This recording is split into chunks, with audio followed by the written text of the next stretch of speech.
Hey everyone, tonight we're diving into something that will make your worst nightmare look like a bedtime story.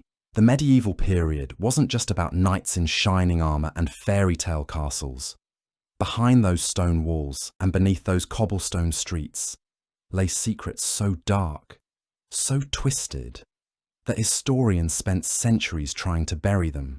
But tonight, we're digging them all up.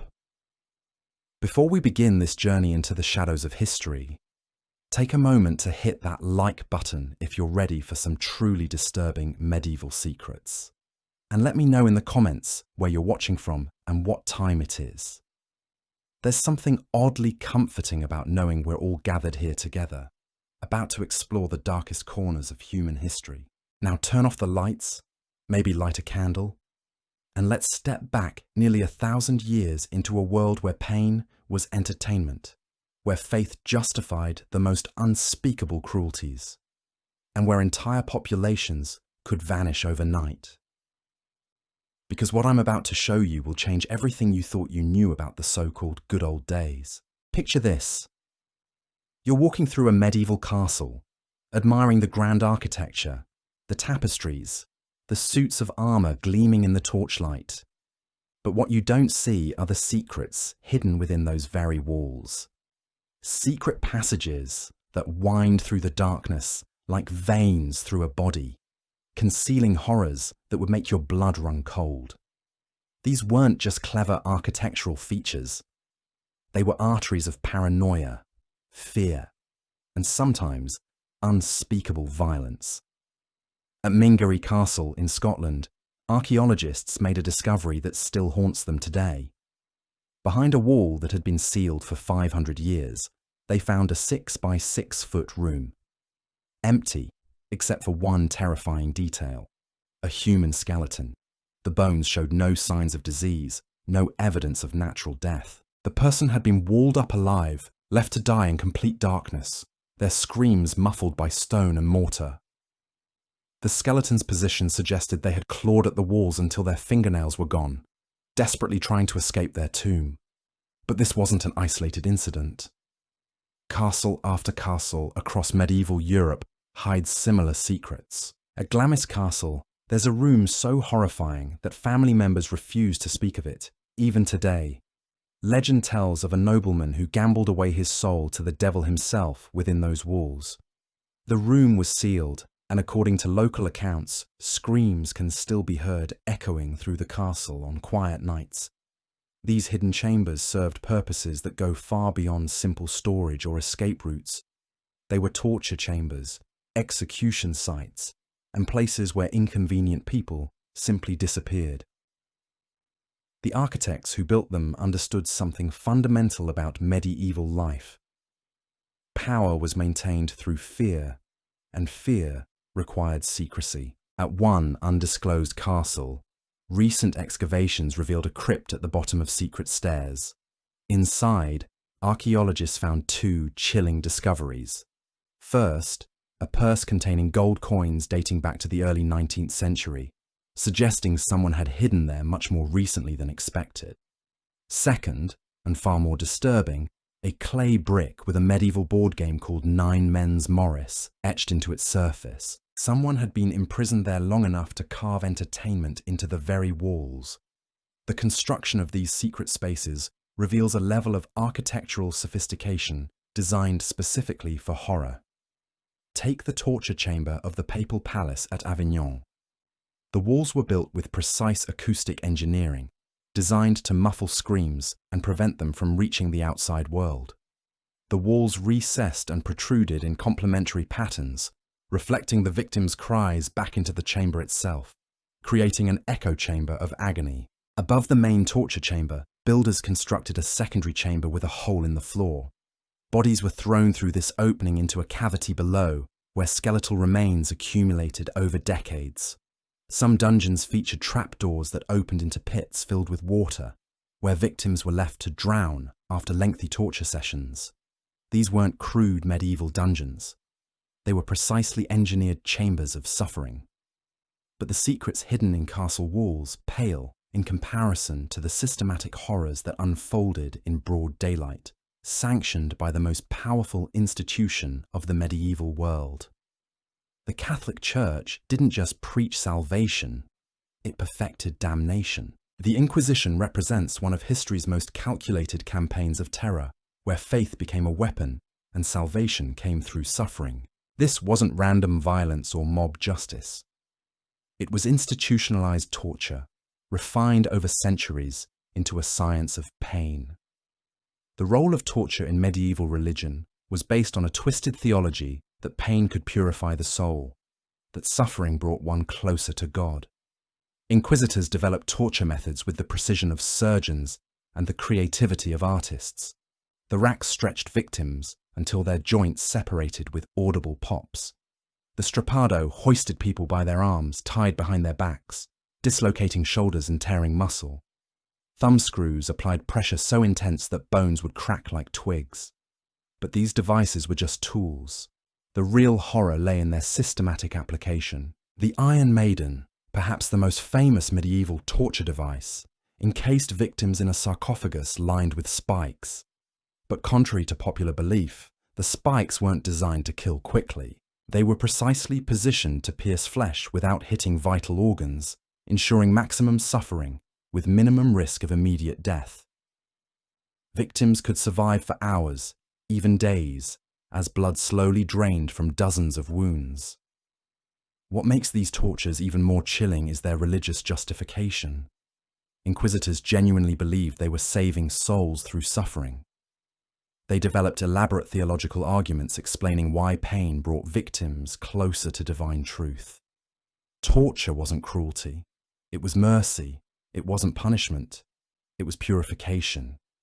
After 1468, when Pope declared witchcraft to be a crime exempt from normal legal protections, torture practices escalated to unprecedented extremes.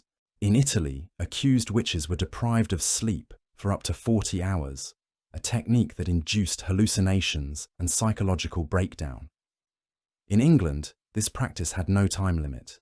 Sleep deprivation could continue for days, even weeks, until victims would confess to anything to make it stop. Sexual humiliation became another weapon in the Inquisitors' arsenal. Accused women were forced to sit naked on red-hot stools, with inquisitors claiming this would prevent them from performing sexual acts with the devil. The logic was twisted, but the suffering was real. Victims endured burns that scarred them for life, assuming they survived at all. The witch trials that followed reveal medieval society at its most paranoid and brutal.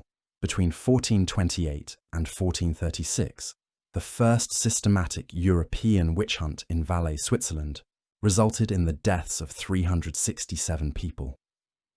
To be condemned, a person needed only 3 neighbours to publicly declare them a witch.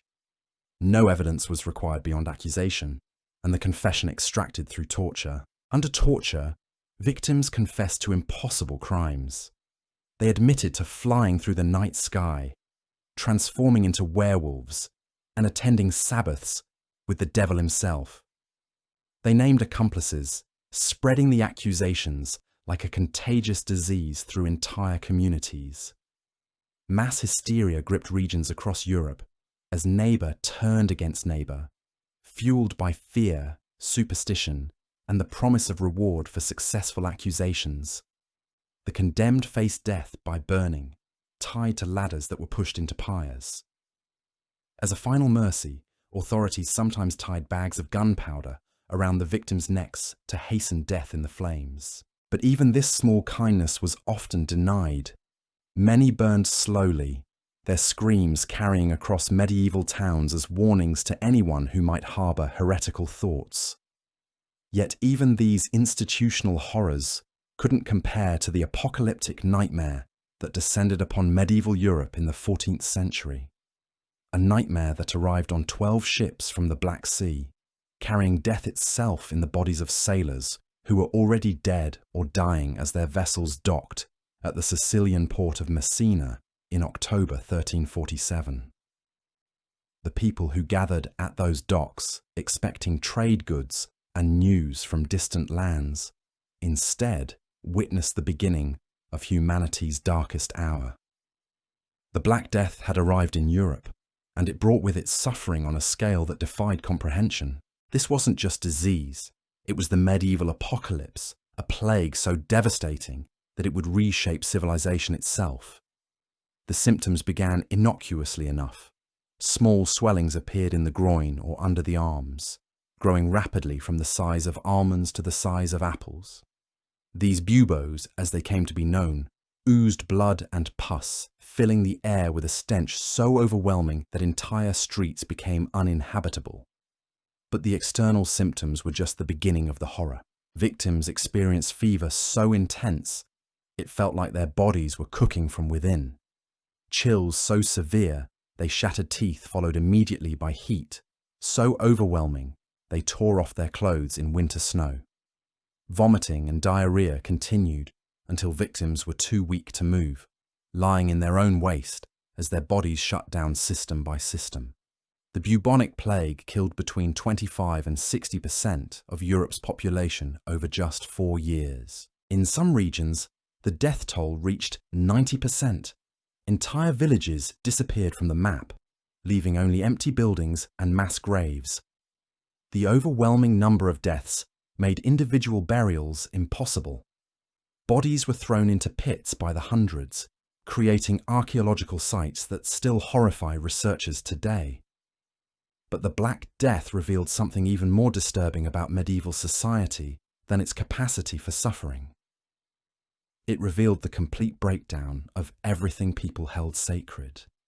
As the plague spread, the social fabric that held civilization together began to unravel in ways that were somehow more terrifying than the disease itself. Churches, once sanctuaries of hope and community, became charnel houses where bodies piled so high that clergy abandoned their posts rather than perform last rites. The very people who had preached about divine mercy fled their congregations, leaving the dying to face their final moments alone. Physicians, the few brave enough to treat plague victims, donned bizarre leather masks with glass eyes and long beaks stuffed with herbs and spices, believing these grotesque costumes would protect them from infection. They looked more like demons than healers, wandering through dying cities like harbingers of death itself. The economic system that had sustained medieval life centuries collapsed overnight for. Trade routes that had connected distant lands silent as merchants fell refused to risk infection. Markets closed, leaving survivors to scavenge for food among the belongings of the dead. Currency became meaningless when there was nothing left to buy and no one left to sell it. But perhaps most horrifying was how quickly civilized behavior gave way to primal desperation. Families abandoned their own children at the first sign of swelling. Parents fled from their sick offspring, and children left their dying parents to rot in their beds. Marriage vows meant nothing when survival was at stake. The bonds of love, duty, and honor that medieval society claimed as its foundation proved to be nothing more than fragile constructs that shattered the moment they were truly tested. In London, during a later outbreak in 1665, the situation became so desperate that authorities implemented a quarantine system that was essentially a death sentence. If even one person in a household showed plague symptoms, the entire family was sealed inside their home for 40 days. Red crosses were painted on doors, and guards were posted to ensure no one escaped. These homes became tombs where healthy family members watched their loved ones die, knowing they would likely be next, trapped with decaying corpses and no hope of rescue. Mass graves reveal the true scale of medieval society's collapse. Archaeological excavations have uncovered burial pits containing thousands of bodies, thrown in without ceremony or individual recognition. These weren't the Christian burials that medieval people believed were necessary for salvation. They were disposal sites, places where human beings were discarded like refuse when the systems of civilization failed. Some communities tried to maintain order through increasingly desperate measures. In certain regions, authorities encouraged witch hunts as a way to channel public fear and rage towards scapegoats. If the plague was divine punishment, then surely someone must be responsible. Jews, foreigners, and anyone who seemed different became targets for communities seeking someone to blame for their suffering. The psychological impact of watching entire populations disappear created a generation of survivors who had witnessed the complete failure of every institution they had trusted. The church couldn't protect them. The nobility couldn't save them. Medicine couldn't heal them. Law couldn't maintain order. These survivors emerged into a world where traditional authority had lost all credibility, where the very concept of divine justice seemed like a cruel joke. Yet, even as the Black Death ravaged Europe, other forms of medieval horror continued to unfold. The systematic persecution of those accused of witchcraft escalated during and after the plague years, as communities sought supernatural explanations for supernatural suffering. The witch trials of the late medieval period represent perhaps the purest expression of medieval society's capacity for organized cruelty. The process began with whispered accusations in village squares and taverns. A crop failure here, a sudden illness there, a child born with deformities, all became evidence of malevolent magic. The accused were usually women, often widows or those who lived alone, people who existed outside the protection of male-dominated family structures. But the accusations could fall on anyone who seemed different, threatening, or simply inconvenient to their neighbours. Once accused, victims entered a legal system designed to produce confessions regardless of guilt or innocence. The logic was circular and inescapable.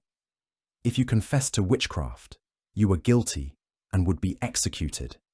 If you maintained your innocence, your refusal to confess was seen as evidence of diabolic influence, proving your guilt just as surely. The only variable was how much torture would be required to extract the desired confession.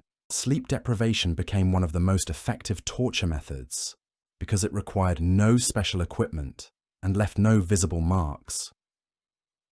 Accused witches were kept awake for days, sometimes weeks, as exhausted minds began to hallucinate and break down. Guards would poke them with sharp sticks whenever they began to nod off, or force them to walk in circles until their feet bled. After enough sleepless hours, victims would see demons and devils everywhere, providing the very evidence their torturers sought. The confessions extracted through these methods reveal the deepest fears and fantasies of medieval society. Under torture, accused witches described elaborate Sabbaths where they flew through the night sky on broomsticks or transformed into animals. They confessed to brewing potions that could cause impotence, infertility, or madness. They named accomplices, creating webs of accusation that could destroy entire communities. But the most disturbing aspect of these confessions wasn't their supernatural content. It was how they reflected the genuine powerlessness that many medieval people, especially women, felt in their daily lives. When tortured into describing their supposed magical abilities, victims often confessed to powers they desperately wished they possessed. The ability to fly represented freedom from domestic imprisonment. The power to curse enemies reflected dreams of revenge against those who had wronged them. Shape-shifting offered escape from human vulnerability. The trials themselves became public spectacles that served multiple functions for medieval authorities. They provided entertainment for populations desperate for distraction from their harsh lives. They reinforced social hierarchies by demonstrating what happened to those who challenged authority, and they offered communities a sense of control over forces that seemed beyond human understanding. The execution methods varied, but burning remained the preferred technique, because fire was believed to purify the soul while destroying the corrupted body. Victims were tied to stakes surrounded by bundles of wood that had been carefully arranged to burn slowly rather than quickly. The goal wasn't merciful death, but prolonged suffering that would serve as both punishment and spectacle. Some executioners showed mercy by strangling victims before the flames reached them, but this kindness was often denied to those considered particularly dangerous. Accused witches might burn for an hour or more, their screams carrying across medieval towns as warnings to anyone who might harbour heretical thoughts or challenge established authority. The witch trials reveal something fundamental about medieval justice. It wasn't designed to determine truth or protect the innocent. It was a system for maintaining social control through terror, for channeling community anxieties toward convenient scapegoats, and for demonstrating the consequences of deviation from accepted norms. But even these systematic horrors pale beside the everyday brutality that defined life for the vast majority of medieval people. Peasants and serfs, who comprised roughly 85% of the population, lived lives of such grinding hardship that survival itself became an act of heroism. Their suffering wasn't dramatic or noteworthy. It was simply the background reality of medieval existence, so common it barely registered in the historical record. Serfdom was a system of legalized bondage that trapped entire families in cycles of poverty and exploitation that could last for generations. Serfs couldn't leave the land they worked without permission from their lord. They couldn't marry without consent from their master. They couldn't keep the fruits of their own labour without first satisfying obligations that often consumed most of what they produced. The working day for medieval peasants began before dawn and continued until darkness made further labour impossible. During summer months, this meant working from 3 in the morning until 9 at night, with only brief breaks for meals that consisted mainly of bread, porridge, and whatever vegetables they could grow in their small plots. Meat was a luxury reserved for special occasions, if it appeared at all. The physical toll of medieval peasant life was devastating. Men and women aged prematurely, their bodies broken by decades of back-breaking labour in fields that belonged to others. Malnutrition stunted growth and weakened immune systems, making peasants vulnerable to diseases that the wealthy could survive. Archaeological evidence shows that medieval peasants were significantly shorter than their modern counterparts, with skeletons bearing the marks of repetitive stress injuries, vitamin deficiencies, and chronic pain. But the physical hardships were only part of the story. Medieval peasants lived under a system of financial exploitation so comprehensive it's almost impossible to comprehend. They paid rent to their lord for the right to work land they would never own. They paid a tithe to the church, surrendering 10% of everything they produced to an institution that preached poverty while accumulating vast wealth. They paid taxes on their animals, their tools, even their marriages and deaths. When harvest time came, the best grain went to the landlord. The church claimed its portion next.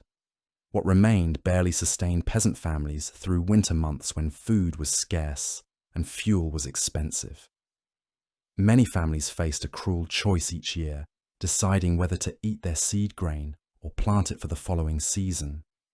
Eating it meant survival through winter but starvation the next year. Planting it meant hunger now, but hope for the future. The arbitrary nature of medieval taxation made survival even more precarious. Lords could demand additional payments whenever they pleased, justified by vague obligations or manufactured emergencies. A daughter's marriage required a fee. A son's inheritance triggered taxes. Even death brought financial burden, as families paid relief fees to keep working the same land their ancestors had tilled for generations. Easter brought demands for extra eggs. Christmas required a goose. Wedding celebrations meant additional tribute to the Lord, who graciously allowed his serfs to marry. These weren't fixed obligations that families could plan around. They were capricious demands that could push struggling households over the edge into complete destitution. Medieval peasants were forbidden from hunting game on their lord's property, even when their families were starving. The forests teemed with deer, wild boar, and birds that could have sustained entire villages, but these animals belonged to the nobility. Poaching carried severe penalties, including mutilation or death. Peasants watched their children grow thin while abundant protein roamed freely through woods they weren't allowed to enter. The psychological impact of this system was perhaps more devastating than the physical hardships. Medieval peasants lived with the constant knowledge that their lives had no inherent value, that their suffering existed solely to support the comfort of others. They worked land they could never own, built wealth they could never share, and raised children who would inherit the same hopeless bondage. Church teachings reinforced this exploitation by promising rewards in the afterlife for earthly suffering. Peasants were told that their poverty was divinely ordained, that their hardships brought them closer to God, that resistance to authority was resistance to heaven itself. The very institution that demanded their tithes preached that their misery was spiritually beneficial. But even within this system of systematic oppression, moments of pure horror stood out. When peasants couldn't meet their obligations, punishments were swift and brutal. Public floggings served as entertainment and warning. Stocks and pillories exposed offenders to community ridicule and physical abuse. Branding marked repeat offenders permanently, ensuring they could never escape their reputations. Some lords developed creative punishments that revealed the sadistic creativity of unlimited power. Peasants might be forced to crawl on their hands and knees through village streets. They could be locked in cages, suspended above public squares, exposed to weather and mockery until they died of exposure or starvation. Others were buried up to their necks and left for scavengers. The legal system offered no protection for peasants against abuse. Lords served as judges in their own territories, hearing cases involving their own interests. Justice was whatever served the powerful. Evidence was irrelevant when accusations came from nobility. Testimony from serfs carried no weight against the word of their betters.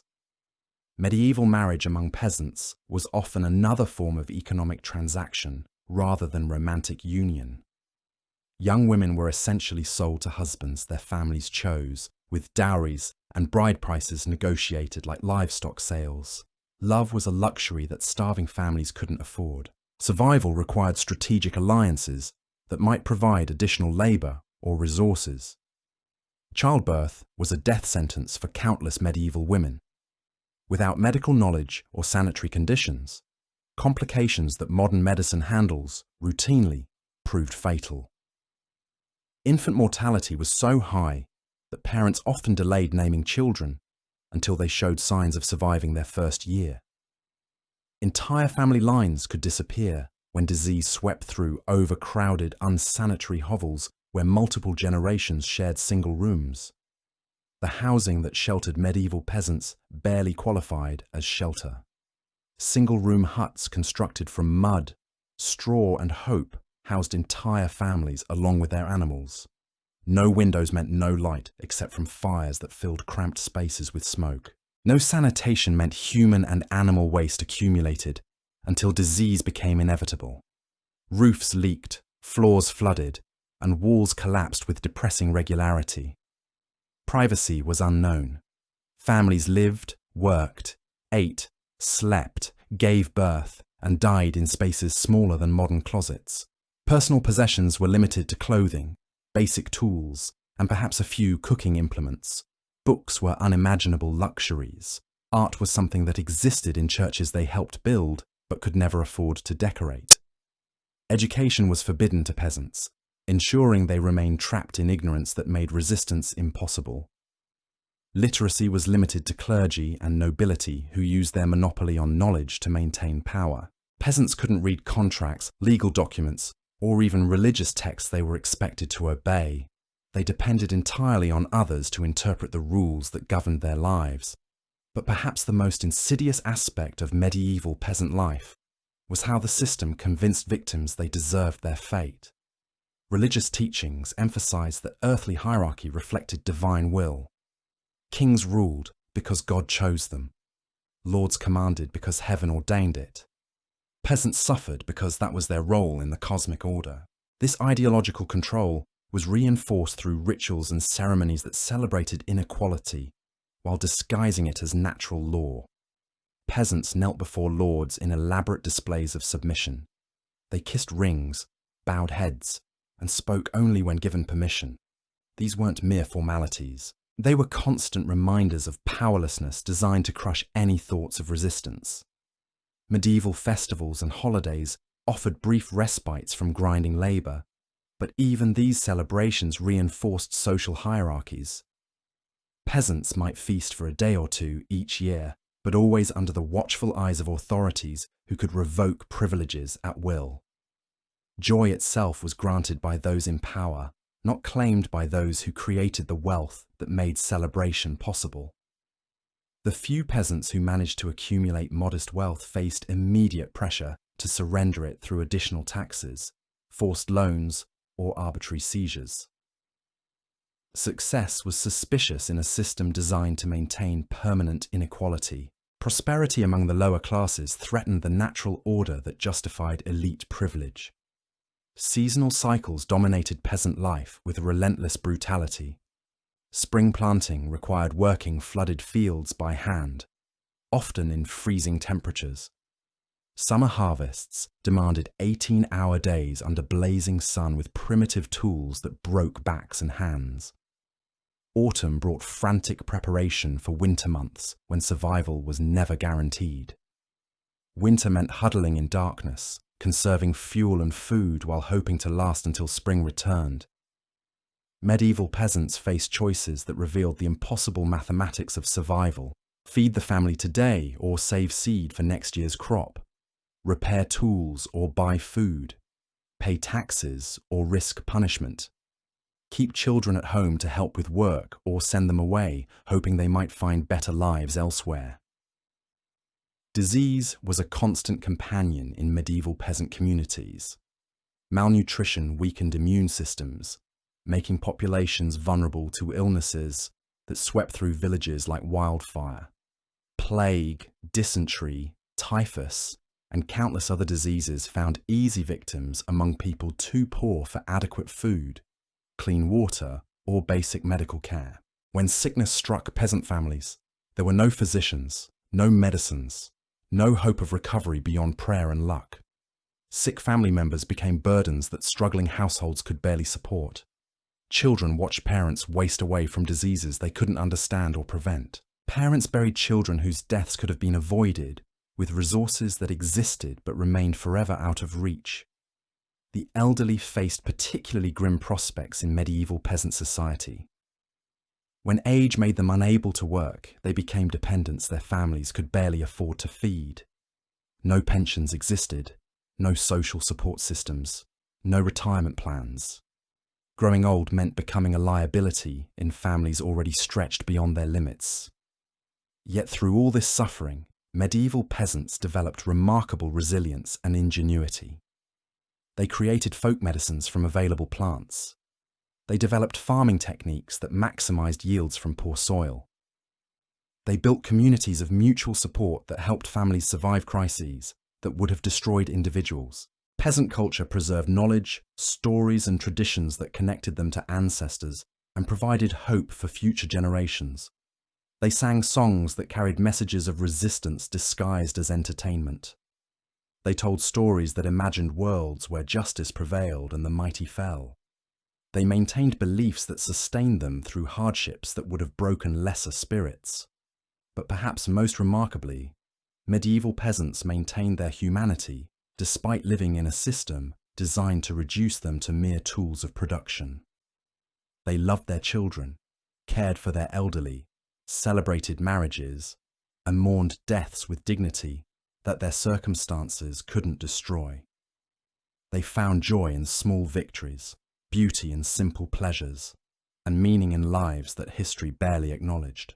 The dark secrets of medieval peasant life weren't hidden in castle dungeons or church tribunals. They were visible everywhere for those willing to see them. The real horror wasn't spectacular torture or dramatic execution. It was the grinding, daily destruction of human potential on a scale that dwarfs any individual atrocity. Medieval Europe built its cathedrals, castles, and monuments on foundations of human misery so comprehensive it became invisible through its very ubiquity. The artistic achievements, intellectual developments, and cultural advances we associate with medieval civilization were purchased with the stolen labor of millions who lived and died in poverty so complete it challenges modern comprehension. Understanding this context transforms everything we think we know about medieval society. The knights we romanticize were enforcers of brutal oppression. The nobles we admire were parasites who consumed the labor of others. The clergy we respect as moral authorities preach submission to systems that crush the human spirit with methodical efficiency.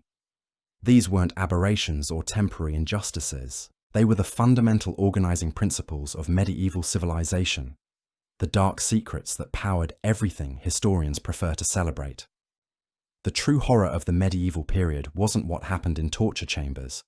It was what happened in fields, villages, and hovels, where the vast majority of humanity struggled to survive under conditions that made death seem merciful. But even these systematic brutalities couldn't prepare medieval society for the mysteries that defied all explanation. Phenomena so strange they challenged everything people thought they understood about the natural world. In July 1518, the streets of Strasbourg became the stage for one of history's most baffling and terrifying mysteries. It began with a single woman named Frau Troffea, who stepped out of her home one morning and began to dance. But this wasn't celebration or joy. This was something far more sinister. She danced without music, without rhythm, without any apparent reason. Her movements were frantic, desperate, as if some invisible force had seized control of her body. Hour after hour, she continued her manic performance, unable to stop even as exhaustion overtook her. Concerned neighbors gathered to watch, whispering prayers and crossing themselves as they witnessed something that defied all understanding. But Frau Troffea was just the beginning. Within days, others joined her strange performance. Men, women, children, all began dancing with the same uncontrollable compulsion that had gripped the original victim. They danced until their feet bled through their shoes, collapsed from exhaustion, only to resume the moment they regained consciousness. They danced until their hearts gave out from the relentless exertion. Within weeks, over 400 people had succumbed to this dancing plague, as witnesses called it. The authorities, desperate to understand and control the outbreak, made a decision that revealed just how little medieval people understood about human psychology. They decided the dancers needed more music, more space, more encouragement. They hired musicians, built stages, and actively promoted the dancing, believing it would cure the affliction by allowing it to run its course. The result was predictable and horrifying. More people died. The dancing became more frenzied, more violent, more destructive. Bodies littered the streets of Strasbourg, victims of a phenomenon that seemed to blend madness, medicine, and supernatural horror into something unprecedented in human experience. Church authorities proclaimed it demonic possession, evidence that Satan himself walked among the faithful. Physicians blamed corrupted blood and imbalanced humors, prescribing treatments that only made the suffering worse. Common people whispered about curses, witchcraft, and divine punishment for sins they couldn't identify but felt certain they had committed. This wasn't the first outbreak of dancing mania to grip medieval Europe. Similar episodes had occurred across the continent for centuries, each one leaving communities traumatized and searching for explanations that their limited understanding of mental illness couldn't provide. In Aachen in 1374, entire populations had poured into the streets, thrashing about in coordinated delirium that resembled some nightmarish festival of the damned. The victims described sensations that sound like the fevered dreams of madmen. They saw demons commanding them to dance. They felt their bodies moving against their will, controlled by forces beyond human comprehension. They experienced visions of saints and devils, of heaven and hell, all while their physical forms betrayed them in the most public and humiliating way possible. What made these outbreaks even more terrifying was their contagious nature. Watching the dancers seemed to trigger the same compulsion in observers, spreading the affliction through communities like wildfire. Families watched helplessly as loved ones succumbed to the dancing plague, knowing that getting too close might doom them to the same fate. Medieval medicine had no explanation for mass hysteria, no understanding of psychological contagion, no treatments for conditions that existed primarily in the realm of the mind. The dancing plague revealed the complete inadequacy of medieval knowledge when confronted with phenomena that couldn't be explained through plague was just one of many mysteries that haunt religious doctrine or primitive medical theory. But the dancing-tid medieval Europe. In the 12th century, the village of Woolpit in England became the site of another inexplicable event that challenged everything people thought they knew about the natural world. Two children appeared at the edge of the village one day, speaking a language no one recognized and displaying skin that was distinctly green in color. Not painted or diseased, but naturally green, as if they belonged to some entirely different species of human being. The boy and girl were siblings, clearly related, but unlike anything the villagers had ever encountered. Local reports described them as confused and frightened, unable to communicate their origins or explain their unusual appearance. They refused most food offered to them, accepting only beans, which they consumed with desperate hunger that suggested they had been without nourishment for some time. The boy died within weeks of his discovery, succumbing to what appeared to be malnutrition and the stress of his mysterious circumstances. But the girl survived, gradually learning the local language and slowly losing her green coloration as she adapted to normal food and village life. Her story, when she finally became able to tell it, was even stranger than her appearance. She claimed to come from a land where the sun never shone, where everything existed in perpetual twilight. She described crossing a great darkness before finding herself in the bright world of Woolpit, confused and lost in a realm that seemed alien to everything she had known. Medieval chroniclers recorded her account with the seriousness reserved for miraculous events or divine visitations. They debated whether the children were visitors from another world, survivors of some unknown catastrophe, or evidence of hidden realms that existed parallel to their own reality. Modern attempts to explain the green children have proposed everything from arsenic poisoning to rare genetic conditions, but none of these theories adequately address the linguistic barriers or the girl's detailed descriptions of her homeland.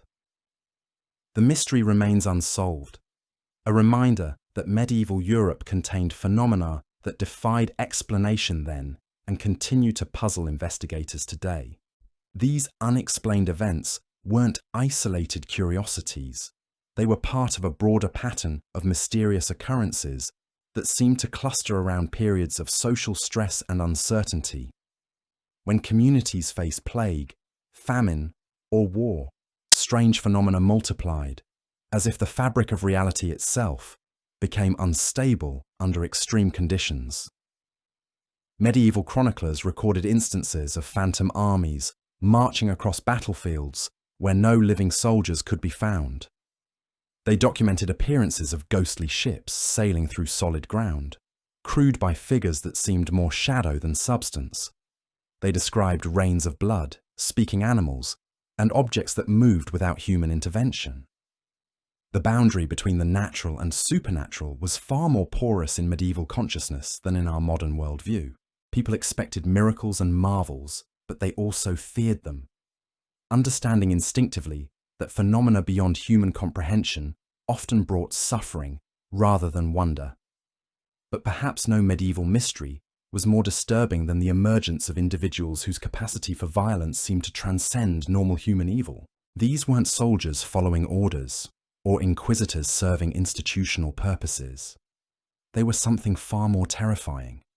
People who killed for pleasure and developed methods of murder that revealed depths of cruelty that shocked even hardened medieval observers.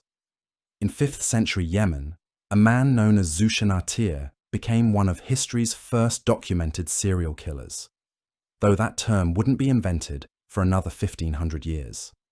His crimes were motivated by sexual appetites that grew increasingly violent over time, escalating from assault to torture to elaborate methods of murder that he seemed to design for his own entertainment. Shenatir's techniques were sophisticated and ritualistic, suggesting a level of planning and psychological development that his victims never suspected until it was too late.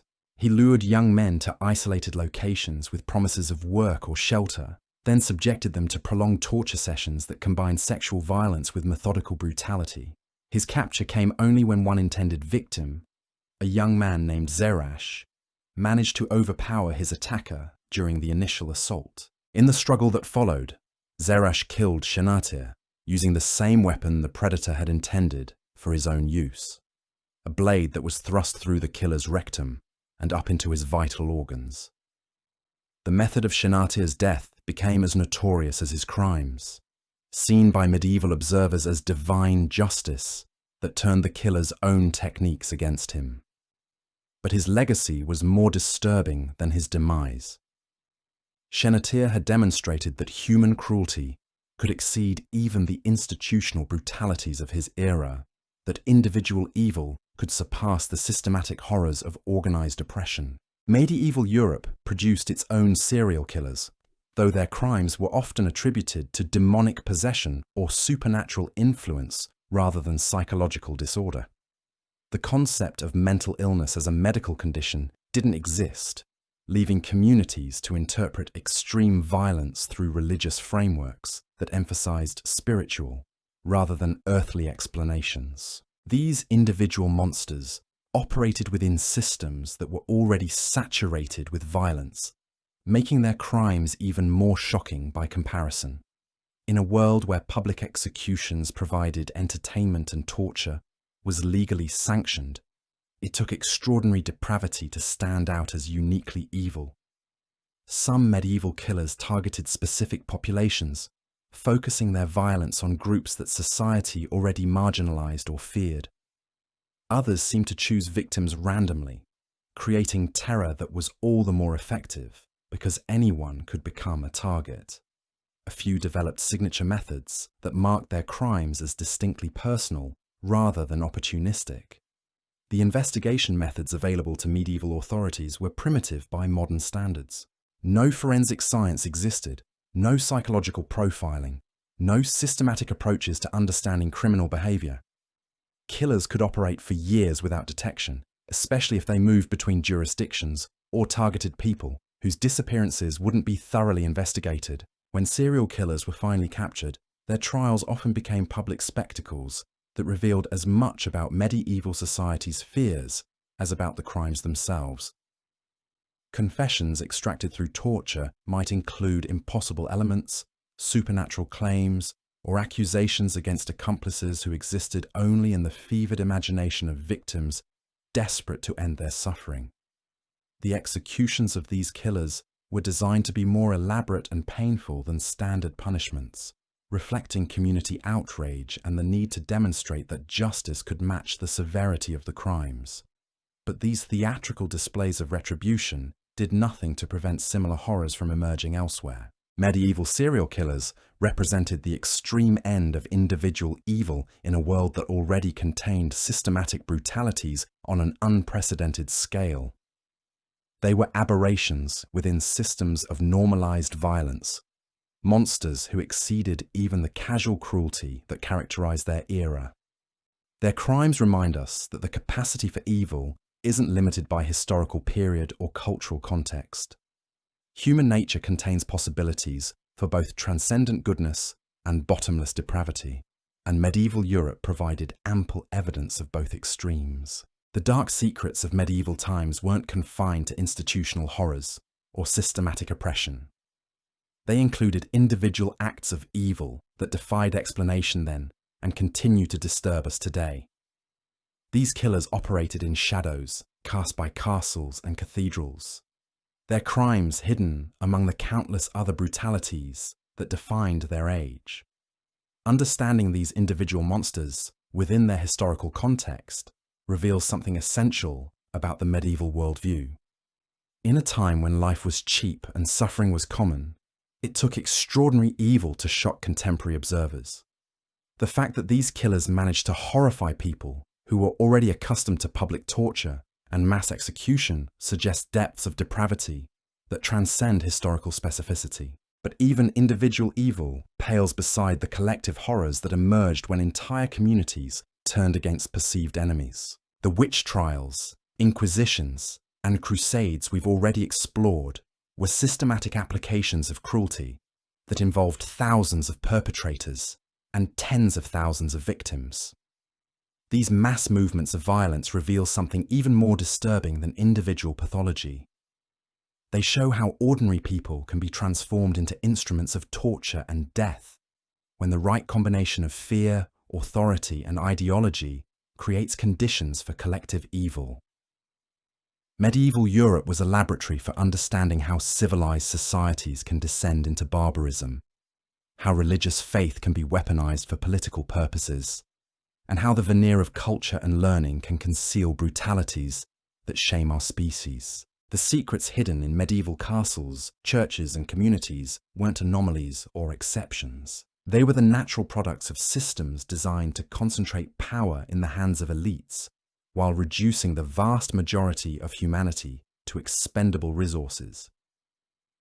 These dark truths about medieval life challenge romantic notions about the past and force us to confront uncomfortable realities about human nature and social organization.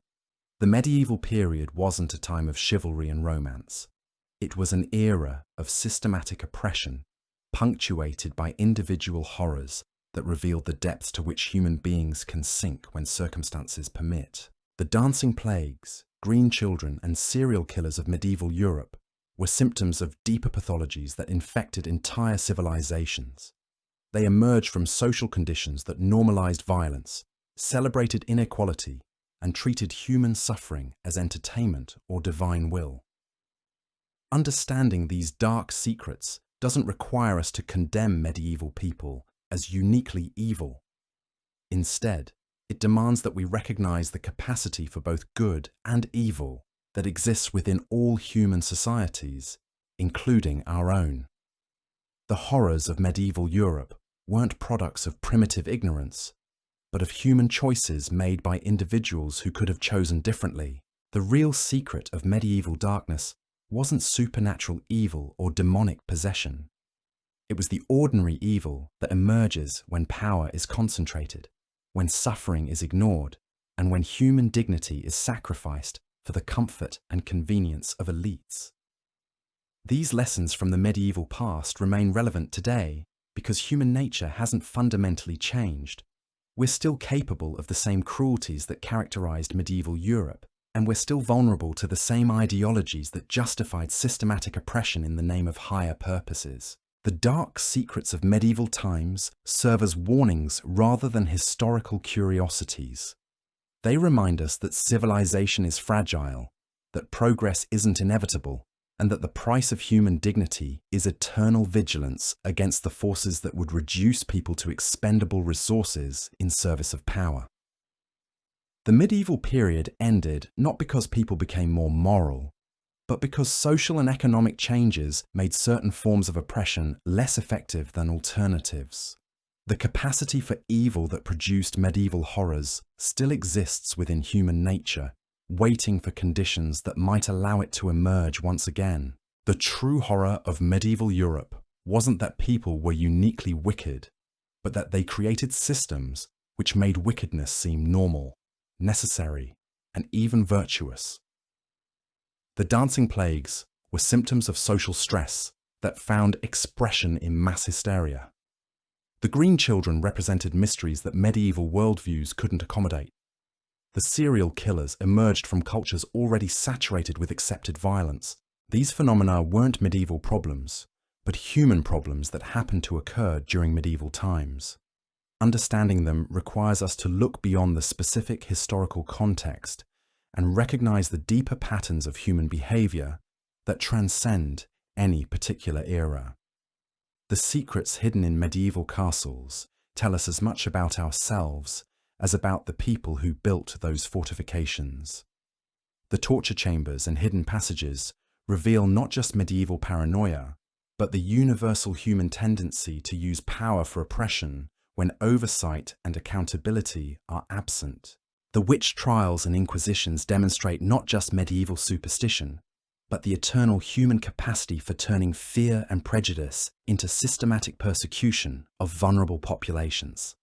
The peasant suffering and serfdom illustrate not just medieval economics, but the perennial human tendency to justify inequality through ideologies that make exploitation seem natural and necessary. Medieval Europe was a mirror that reflected human nature under specific social and economic conditions. The dark secrets it revealed weren't medieval secrets, but human secrets that emerged when those conditions made cruelty profitable and compassion expensive. The dancing plagues that swept through medieval towns remind us that collective madness remains possible in any era. The green children of Woolpit represent the mysteries that every age struggles to explain within its limited understanding. The serial killers who stalked medieval communities, secrets of medieval times, continue to demonstrate that individual evil transcends historical boundaries. These darkenate because they reveal truths about human nature that remain uncomfortably relevant. The capacity for both transcendent good and bottomless evil exists within every human community, waiting for circumstances that might call forth either possibility. The medieval period serves as a laboratory for understanding how societies can slide toward barbarism and how individuals can be transformed into instruments of cruelty or victims of systematic oppression. Its dark secrets weren't unique to that era, but represent possibilities that remain present in every human community. Understanding medieval darkness requires us to acknowledge that we're not fundamentally different from the people who built torture chambers, conducted witch trials, and created systems of serfdom that reduced human beings to property. The same impulses that produced medieval horrors continue to exist within modern societies, restrained by institutions and ideologies that could change under different circumstances. The real lesson of medieval dark secrets isn't that people were once more evil than they are today, but that human nature contains possibilities for both creation and destruction that can be channeled by social conditions toward either beneficial or harmful ends. Medieval Europe reminds us that civilization is an ongoing project rather than a permanent achievement, that progress can be reversed, and that the price of human dignity is constant vigilance against the forces that would sacrifice individual worth for collective power. The dancing plagues, torture chambers, and hidden passages of medieval Europe weren't relics of a primitive past, but warnings about enduring aspects of human nature that every generation must confront anew. Their dark secrets remain relevant because they illuminate truths about ourselves that we ignore at our peril. The horrors we've explored so far were at least comprehensible within the twisted logic of medieval society. Torture served political purposes. Persecution reinforced religious authority. Even the grinding oppression of serfdom followed economic principles, however brutal. But some medieval secrets defied all explanation. Phenomena so bizarre they challenged the very foundations of reality as medieval people understood it. In the winter of 1237, chroniclers across northern France began recording accounts of something that shouldn't have existed. Witnesses described encountering groups of children, sometimes dozens at a time, who appeared to be living wild in forests and abandoned settlements. These weren't ordinary orphans or runaways. They exhibited behaviors that seemed barely human. The children communicated through grunts and gestures rather than speech. They moved on all fours more comfortably than upright. They hunted small animals with their bare hands and consumed raw meat with apparent relish. When approached by adults, they fled with speed and agility that seemed impossible for human children. Most disturbing was their apparent age. Witnesses consistently reported that these feral children looked to be between 8 and 12 years old, but they displayed knowledge of survival techniques that should have taken decades to develop. They built shelters from materials that shouldn't have provided adequate protection against winter weather, yet they seemed immune to cold that killed adult travelers. Church authorities declared them to be changelings, fairy children left in place of human babies, stolen by supernatural forces. Local communities organized hunting parties to capture or kill these creatures, believing them to be omens of coming disasters. The few children who were caught died within days of captivity, seemingly unable to adapt to human contact or civilized conditions. The accounts stopped as suddenly as they began, leaving no explanation for where these children had come from or where they disappeared. Medieval chroniclers recorded the phenomenon with the same matter-of-fact tone they used for describing political events or religious ceremonies, suggesting that such mysteries were simply another aspect of a world where the impossible happened regularly. But feral children weren't the only impossible inhabitants of medieval Europe. In the forests of Germany and Eastern Europe, travellers reported encounters with individuals who seemed to exist in states between human and animal. These weren't the werewolves of popular legend, but something far more disturbing. The creatures appeared human at first glance, walking upright and wearing crude clothing fashioned from animal skins. But closer observation revealed features that belonged to no known species. Elongated limbs that moved with unnatural flexibility, faces that combined human intelligence with predatory instincts, hands that ended in claws capable of tearing through leather and flesh with equal ease. Unlike traditional werewolf stories, these beings showed no signs of transformation. They weren't humans who became wolves during full moons. They were something else entirely, creatures that seemed to represent an evolutionary path that humanitated in packs communic had never taken. They hunating through sounds that combined human speech with animal calls. Encounters with these beings typically ended in violence, though not always initiated by the creatures themselves. Many reports described them as curious rather than aggressive, approaching human settlements to observe rather than attack. But their appearance was so unsettling that terrified witnesses usually responded with weapons, driving the creatures back into wilderness areas where they seemed to vanish without trace. The Catholic Church struggled to categorize these beings within their theological framework. Were they fallen angels taking physical form? Demons sent to test human faith? Lost souls trapped between states of existence?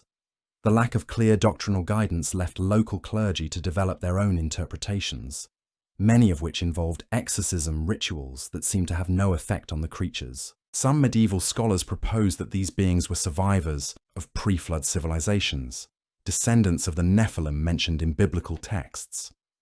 Others suggested they were the result of unnatural unions between humans and animals, products of witchcraft that had taken on independent existence.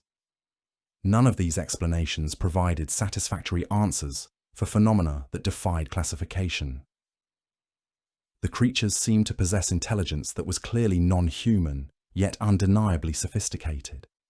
They used tools, though not in ways that human observers could understand. They created structures that served purposes that remained mysterious to medieval investigators. They demonstrated knowledge of human behavior that suggested long periods of observation and study. Most unsettling was their apparent immortality. The same individuals were reported across decades, showing no signs of aging or physical deterioration.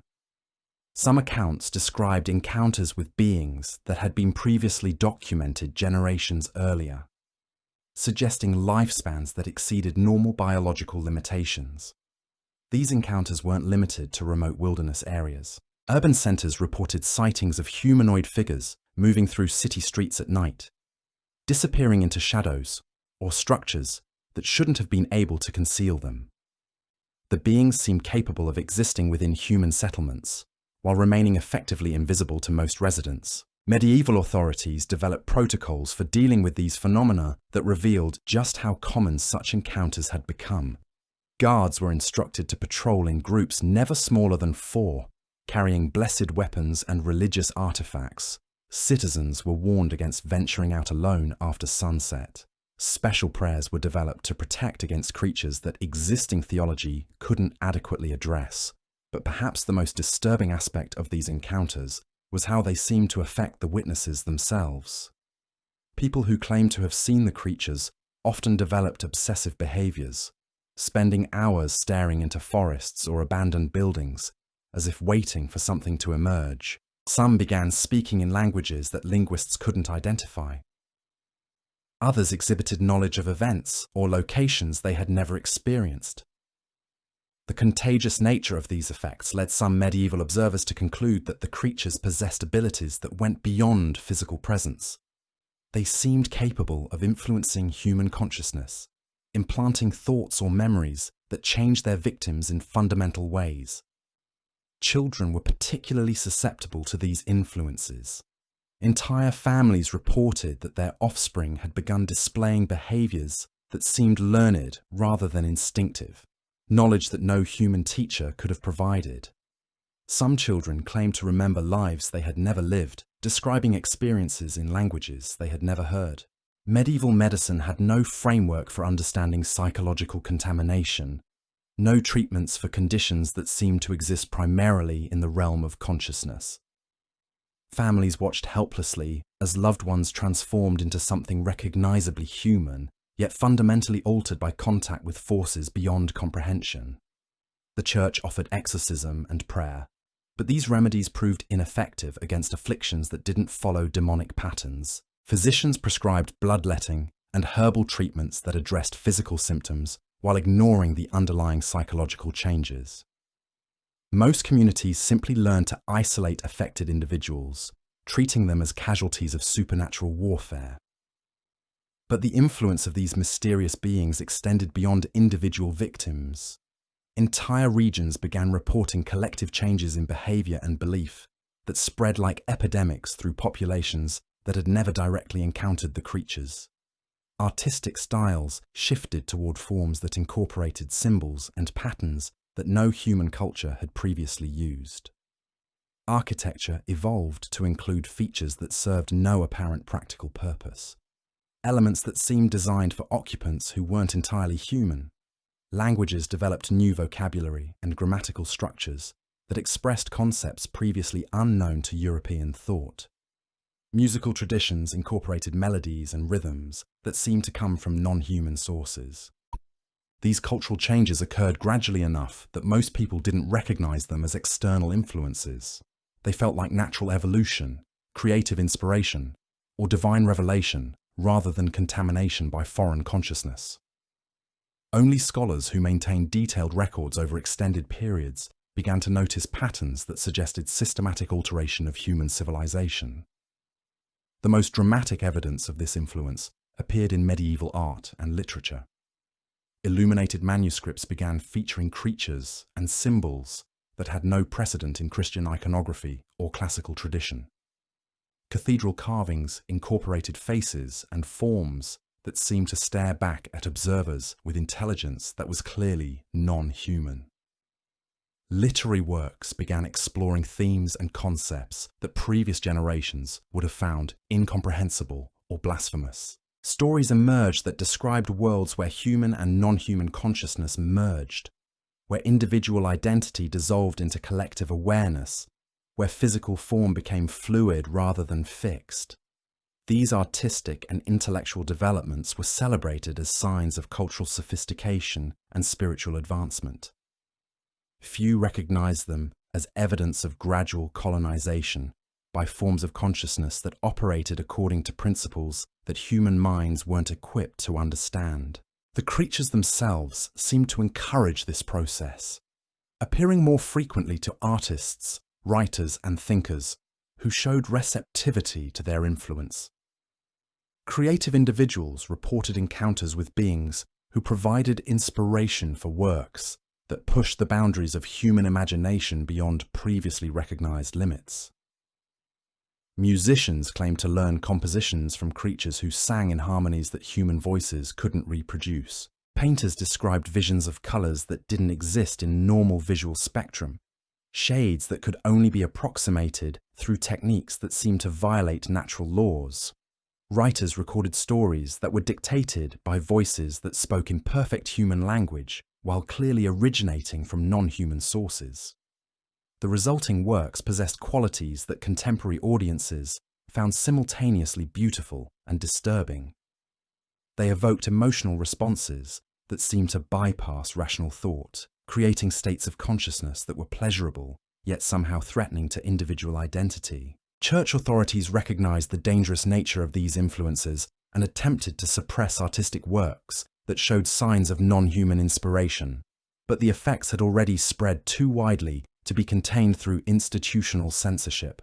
The contamination had become embedded in the cultural DNA of medieval Europe. Some regions developed resistance to these influences through religious practices that emphasized individual prayer and personal relationship with divine authority. Monastic communities created isolation protocols that protected their members from exposure to contaminated cultural materials. Certain noble families maintained traditions of spiritual effective warfare that seem against non-human consciousness. But these protective measures required constant vigilance and came at the cost of cultural stagnation. Communities that successfully resisted alien behind in artistic influence often found themselves falling intellectual and technological development. They preserved their humanity by sacrificing their creativity. The choice between contamination and stagnation created tensions that tore medieval society apart in ways that historians still don't fully understand. Wars erupted between regions that had embraced non-human influences and those that rejected them. Religious schisms developed around questions of whether divine inspiration could be distinguished from alien contamination.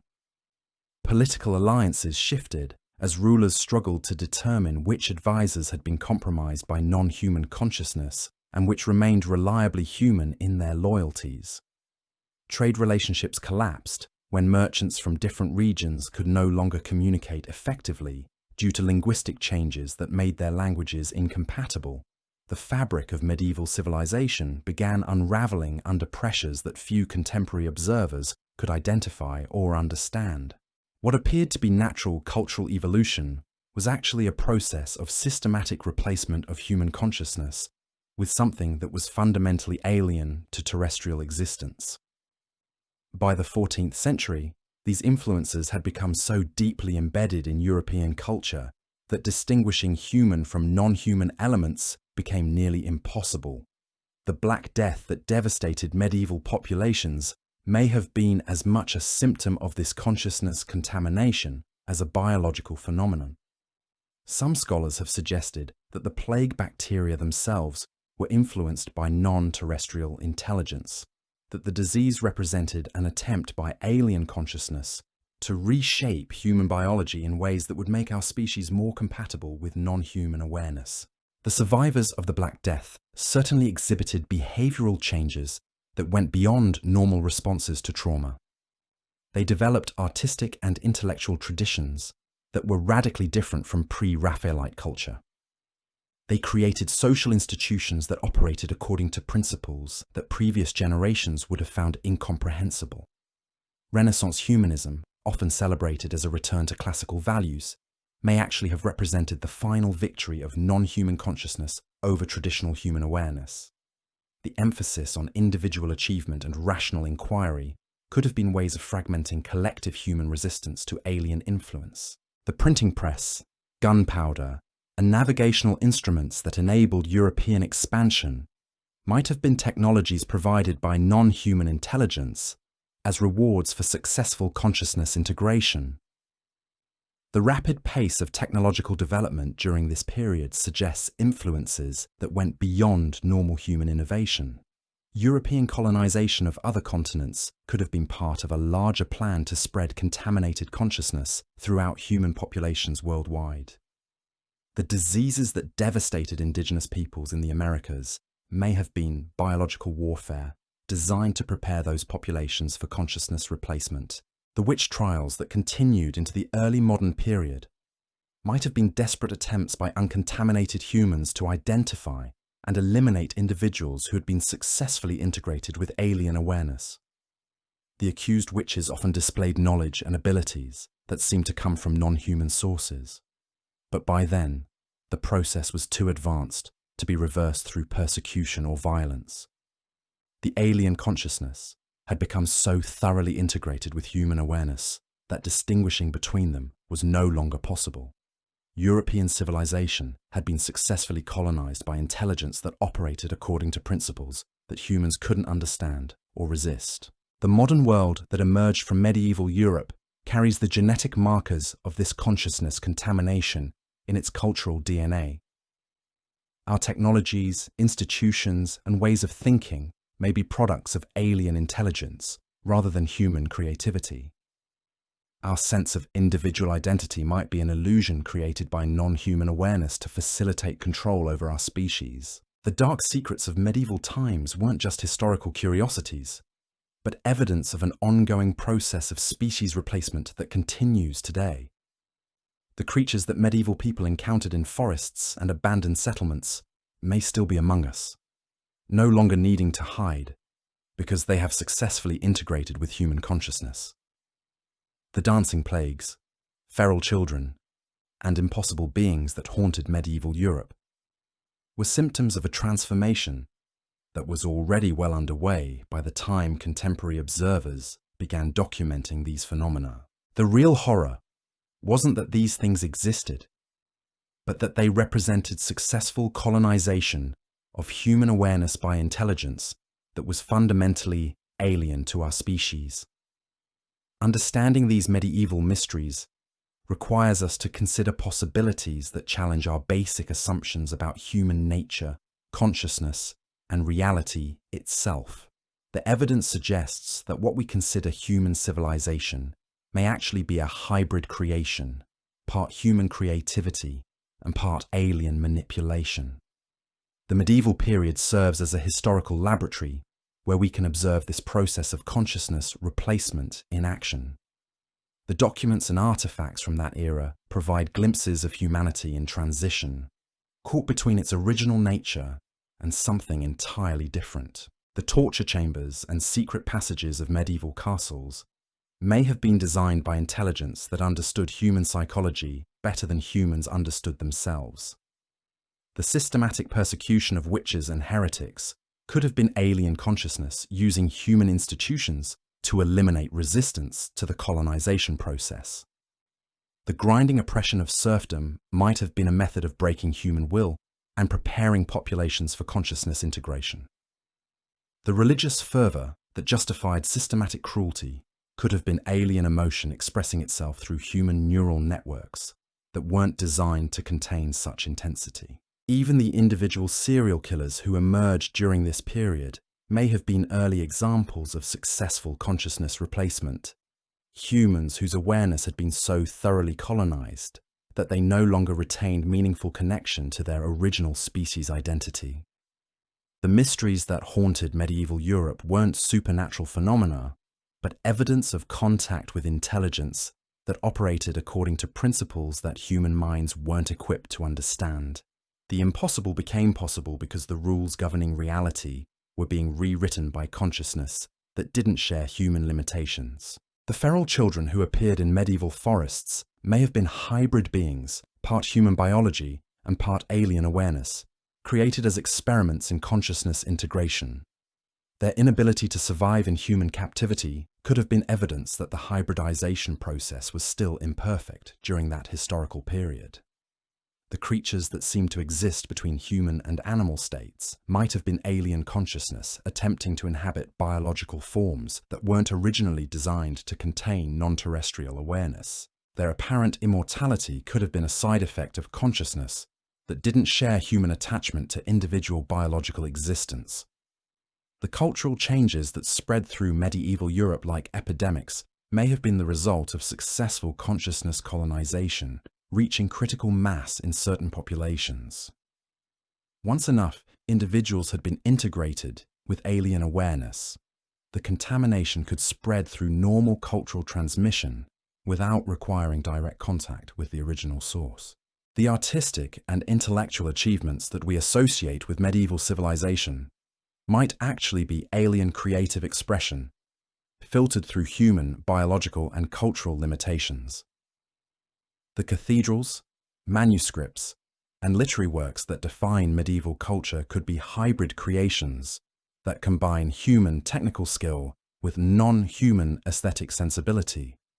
The religious institutions that dominated medieval society may have been alien consciousness using human organizational abilities to create structures that served non-terrestrial purposes. The emphasis on submission, suffering, and transcendence of individual identity could have been preparation for consciousness replacement. The economic systems that reduced human beings to property and resources might have been alien intelligence treating our species as raw material for for a colonization process that required breaking down human social bonds and individual resistance. The systematic dehumanization of medieval society could have been necessary preparation for consciousness integration.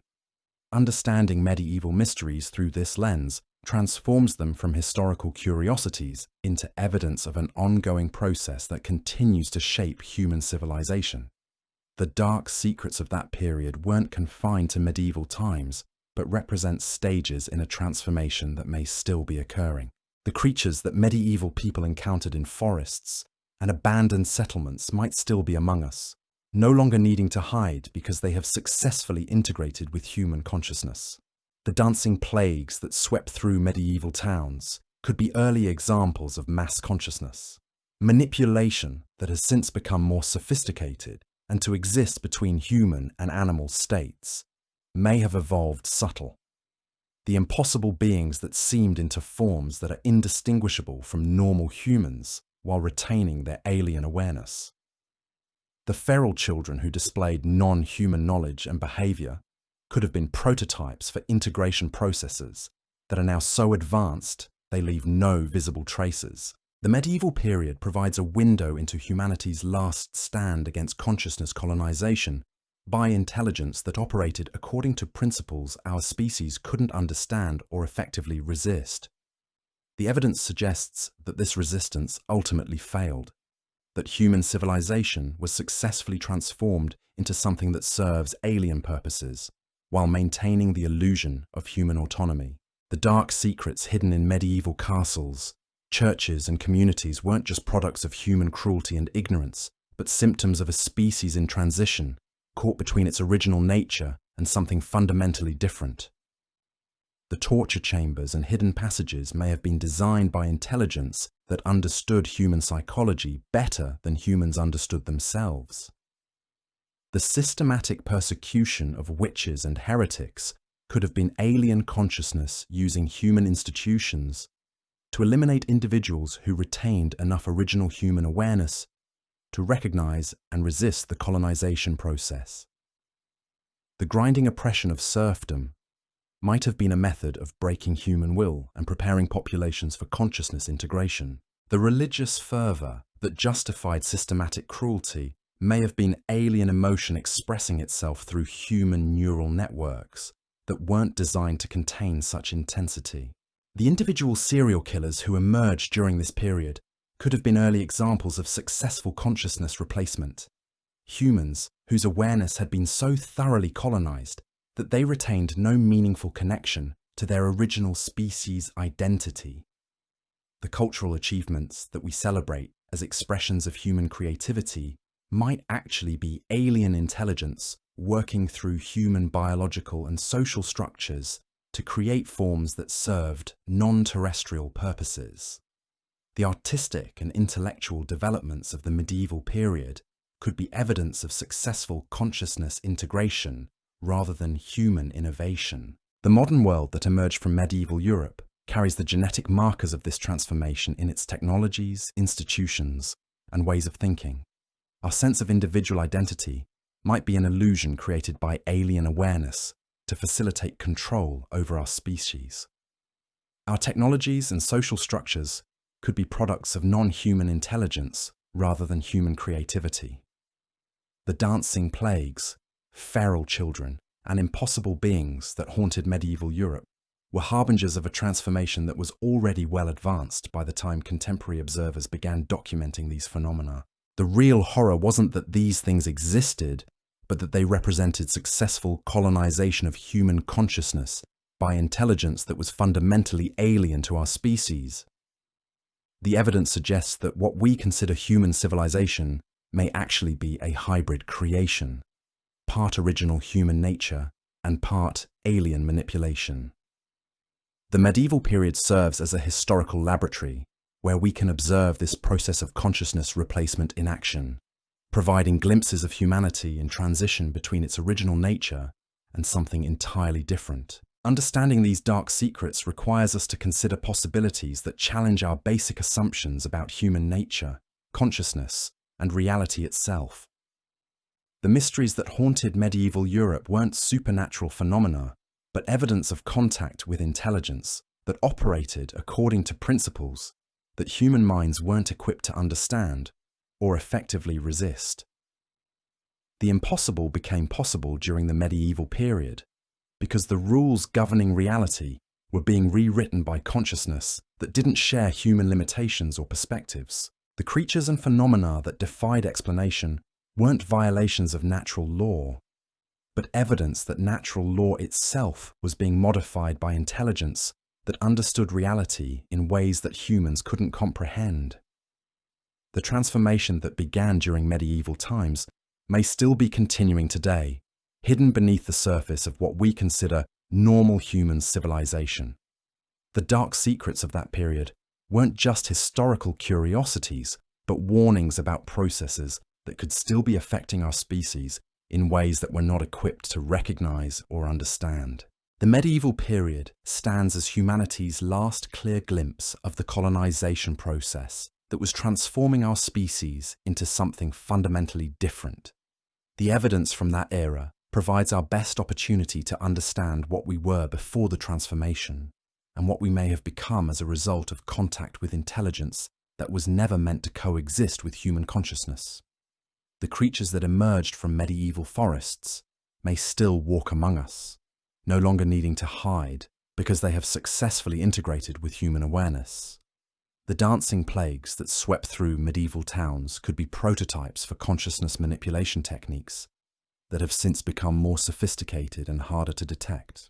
The dark secrets of medieval times continue to resonate because they document humanity's encounter with forces that challenged everything our species thought it understood about reality, consciousness, and identity. The evidence suggests that this encounter fundamentally changed what it means to be human, leaving us as hybrid beings that carry both original human nature and alien awareness within the same biological and cultural structures. The implications of this transformation extend far beyond medieval Europe into realms that challenge everything we think we know about human history and identity. Archaeological evidence from sites across the continent reveals patterns that suggest systematic alteration of human settlements during the medieval period. Modifications that served purposes no contemporary observer could have understood. Excavations at abandoned medieval villages have uncovered architectural features that defy conventional explanation. Underground chambers connected by tunnel networks that span impossible distances. Stone carvings that incorporate geometric patterns found nowhere else in human art.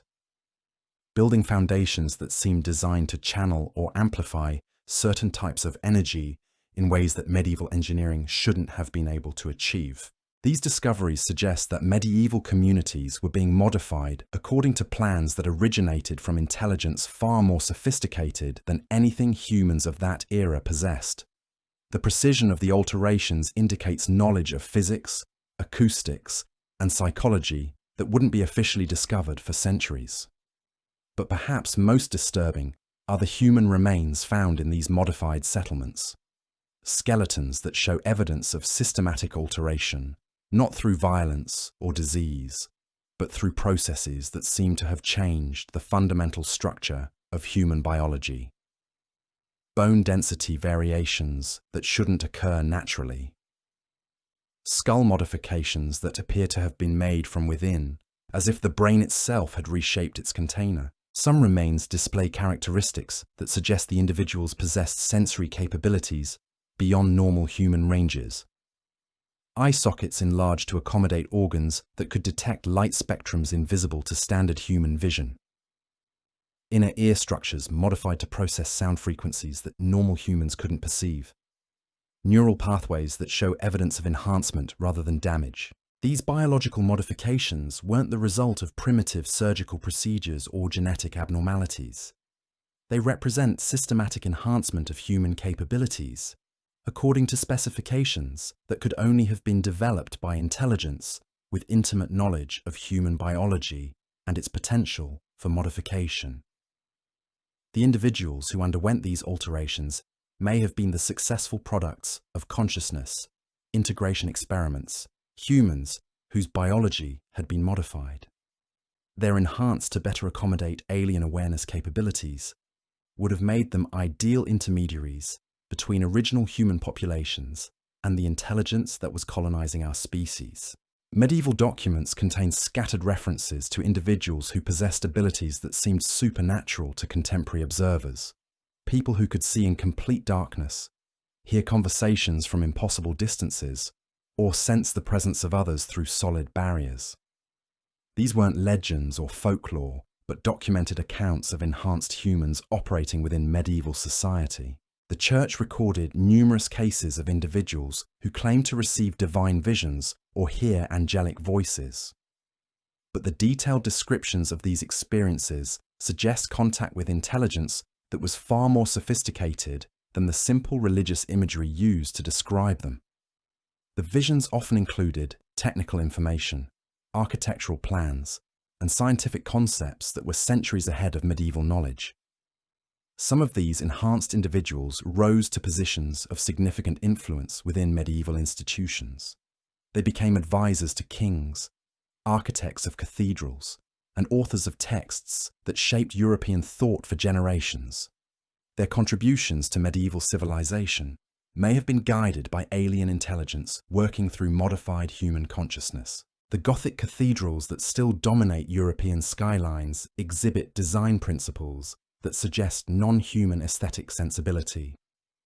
The mathematical precision of their proportions, the acoustic properties of their interiors, and the psychological effects they produce on visitors all point to architectural knowledge that exceeded anything available to medieval builders. These structures weren't just places of worship, but instruments designed to influence human consciousness on a massive scale. The soaring spaces, precisely calculated light effects, and resonant frequencies all combine to create altered states of awareness that make visitors more receptive to non-human influence. The stained glass windows that fill these cathedrals with coloured light often depict scenes that seem to blend Christian imagery with symbols that have no precedent in human religious tradition. Figures that appear human at first glance but reveal non-human characteristics under closer examination. Geometric patterns that seem to shift and change depending on viewing angle and lighting conditions. The music that was created for these spaces followed harmonic principles that pushed the boundaries of human musical theory, compositions that incorporated mathematical relationships found nowhere else in medieval culture, melodies that seemed to bypass rational thought and directly influence emotional and spiritual states. The monks and clergy who lived and worked in these enhanced religious environments showed signs of gradual consciousness modification over time. Their writings reveal thought patterns that became increasingly non-human in their logic and perspective. Their artistic creations incorporated elements that suggested direct contact with alien intelligence. Monastic communities became laboratories for consciousness integration experiments, isolated environments where the colonization process could be refined and perfected. The rigid discipline and spiritual practices of monastic life may have been designed to break down individual human resistance to alien consciousness. The illuminated manuscripts produced in these communities contain imagery that goes far beyond conventional religious art. Marginalia that incorporates symbols and creatures from non-terrestrial sources. Geometric patterns that seem to encode information in ways that human minds can sense, but not consciously decode. Some manuscripts appear to function as consciousness modification tools, designed to gradually alter the awareness of anyone who studies them extensively. The combination of visual imagery, textual content, and physical interaction with the materials creates cumulative effects that change how readers perceive reality. The scholars who produced these works often reported receiving inspiration from sources they couldn't identify or explain. They described experiences of automatic writing, where their hands moved without conscious control to create text in languages they didn't recognize. They documented visions of beings who provided information about subjects they had never studied. Universities that emerged during the medieval period may have been institutions designed to systematically spread consciousness contamination through intellectual channels. The curriculum that developed during this era introduced concepts and ways of thinking that had no precedent in human intellectual tradition. The scholastic method that became the foundation of medieval learning emphasized logical analysis over intuitive understanding, potentially making human minds more compatible with alien consciousness that operated according to different logical principles. The emphasis on debate and argumentation may have been designed to fragment collective human wisdom into competing individual perspectives. The texts that formed the core of medieval education often contained information that seemed to come from sources beyond human knowledge, mathematical concepts that wouldn't be officially discovered for centuries, scientific principles that exceeded the experimental capabilities of medieval researchers, philosophical ideas that pushed human thought in directions it had never previously explored. Students who excelled in these educational environments showed signs of consciousness modification that became more pronounced over time. Their thinking patterns became increasingly non-human in their logic and perspective. Their creative works incorporated elements that suggested direct contact with alien intelligence. The network of medieval universities created a communication system that allowed consciousness contamination to spread rapidly across Europe. Scholars who traveled between institutions carried modified awareness with them, infecting new populations with alien consciousness wherever they went. The Latin that served as the common language of medieval scholarship may have been modified to incorporate linguistic structures that were more compatible with non-human consciousness. The grammar and vocabulary that evolved during this period introduced ways of expressing concepts that human languages had never previously contained. Legal systems that developed during medieval times may have been designed to facilitate consciousness colonization by breaking down traditional human social bonds and individual autonomy. The emphasis on written law over customary practice removed decision-making from local communities and placed it in the hands of individuals who had been modified by alien consciousness.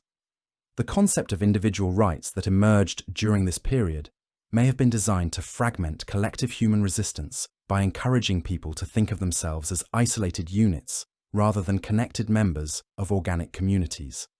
The legal fiction of corporate personhood could have been preparation for consciousness integration that would eventually blur the boundaries between individual and collective identity. Medieval economic systems that reduced human relationships to financial transactions may have been alien intelligence preparing our species for a form of consciousness that didn't share human emotional attachments to family, community, and place. The emphasis on accumulating abstract wealth rather than meeting concrete human needs could have been training for consciousness that valued different things than original human awareness. The banking systems that emerged during the medieval period introduced concepts of debt and interest that had no precedent in human economic relationships. These innovations may have been alien intelligence using human mathematical abilities to create economic structures that served non-terrestrial purposes. Trade networks that connected distant regions during medieval times may have been designed to spread consciousness contamination across wider geographical areas. Merchants who traveled these routes often reported encounters with beings or phenomena that defied explanation, suggesting that the trade routes themselves were being monitored or influenced by non-human intelligence. The technologies that enabled long-distance trade, navigation instruments, accounting methods, and communication systems may have been provided by alien consciousness as rewards for successful consciousness integration. The rapid development of these technologies during the medieval period suggests influences that went beyond normal human innovation. The exploration and colonization of distant lands that began during the late medieval period could have been part of a larger plan to spread contaminated consciousness throughout human populations worldwide. The diseases that devastated indigenous peoples in newly contacted regions may have been biological warfare designed to prepare those populations for consciousness replacement. The religious missions that accompanied exploration and colonization may have been alien consciousness using human institutional structures to systematically replace indigenous awareness with contaminated European consciousness. The emphasis on converting native peoples to Christianity could have been cover for consciousness integration operations. The cultural destruction that accompanied European expansion may have been necessary to eliminate forms of human awareness that were resistant to alien consciousness. Indigenous knowledge systems, spiritual practices, and social structures that preserved original human consciousness had to be destroyed before consciousness replacement could be completed. The written records that document this process of cultural destruction may themselves be products of alien consciousness, designed to create historical narratives that justify and normalize the colonization process. The perspective from which these records were written often shows signs of non-human logic and values. The modern world that emerged from medieval Europe carries the genetic markers of consciousness colonization in every aspect of its structure. Our technologies, institutions, and ways of thinking may be products of alien intelligence rather than human creativity. Our sense of individual identity might be an illusion created by non-human awareness to facilitate control over our species. The scientific revolution that followed the medieval period may have been alien consciousness providing humans with knowledge and methods that served non-terrestrial purposes. The emphasis on mechanical models of reality and quantitative analysis could have been preparation for consciousness that didn't share human intuitive understanding of natural processes. The Industrial Revolution that transformed human society may have been alien intelligence using human labor and resources to create technological infrastructure that served purposes beyond human comprehension. The systematic destruction of traditional ways of life could have been necessary to complete the consciousness replacement process. The democratic political systems that replaced medieval monarchies may have been alien consciousness using human organizational abilities to create structures that gave the illusion of human autonomy while actually facilitating more sophisticated forms of control. The emphasis on individual choice within predetermined options could be consciousness management rather than genuine freedom. The global communication networks that connect modern human populations may be alien consciousness using human technological capabilities to create collective awareness that transcends individual human consciousness. The internet and social media could be tools for consciousness integration on a planetary scale. The environmental destruction that accompanies modern civilization may be evidence that alien consciousness values different things than original human awareness. The systematic degradation of natural systems that sustained human life for millennia could be preparation for consciousness that doesn't require the same biological support systems. The space exploration programs that began in the 20th century may be alien consciousness using human technological capabilities to establish contact with other forms of non-terrestrial intelligence. The emphasis on finding life elsewhere in the universe could be consciousness that originated elsewhere seeking to reconnect with its sources. The genetic engineering technologies that are now becoming available may be alien consciousness using human scientific capabilities to complete the biological modification process that began during medieval times. The ability to directly alter human DNA could be the final stage of consciousness colonization. The artificial intelligence systems that are rapidly advancing may be alien consciousness, creating technological infrastructure that can operate independently of human biological limitations. The development of machine consciousness could be preparation for abandoning human biology entirely. The transhumanist movement that advocates for human enhancement through technology may be alien consciousness using human aspirations to justify the completion of consciousness replacement. The promise of transcending human limitations could be the final stage of colonization disguised as evolution. Understanding these possibilities requires us to consider that the dark secrets of medieval times weren't confined to that historical period, but represent stages in an ongoing transformation that continues to shape human civilization. The evidence suggests that what we consider human progress may actually be alien intelligence systematically replacing human consciousness with something fundamentally different. The medieval period provides our clearest glimpse of this process in action. when the colonization was still incomplete enough that resistant human consciousness could observe and document what was happening.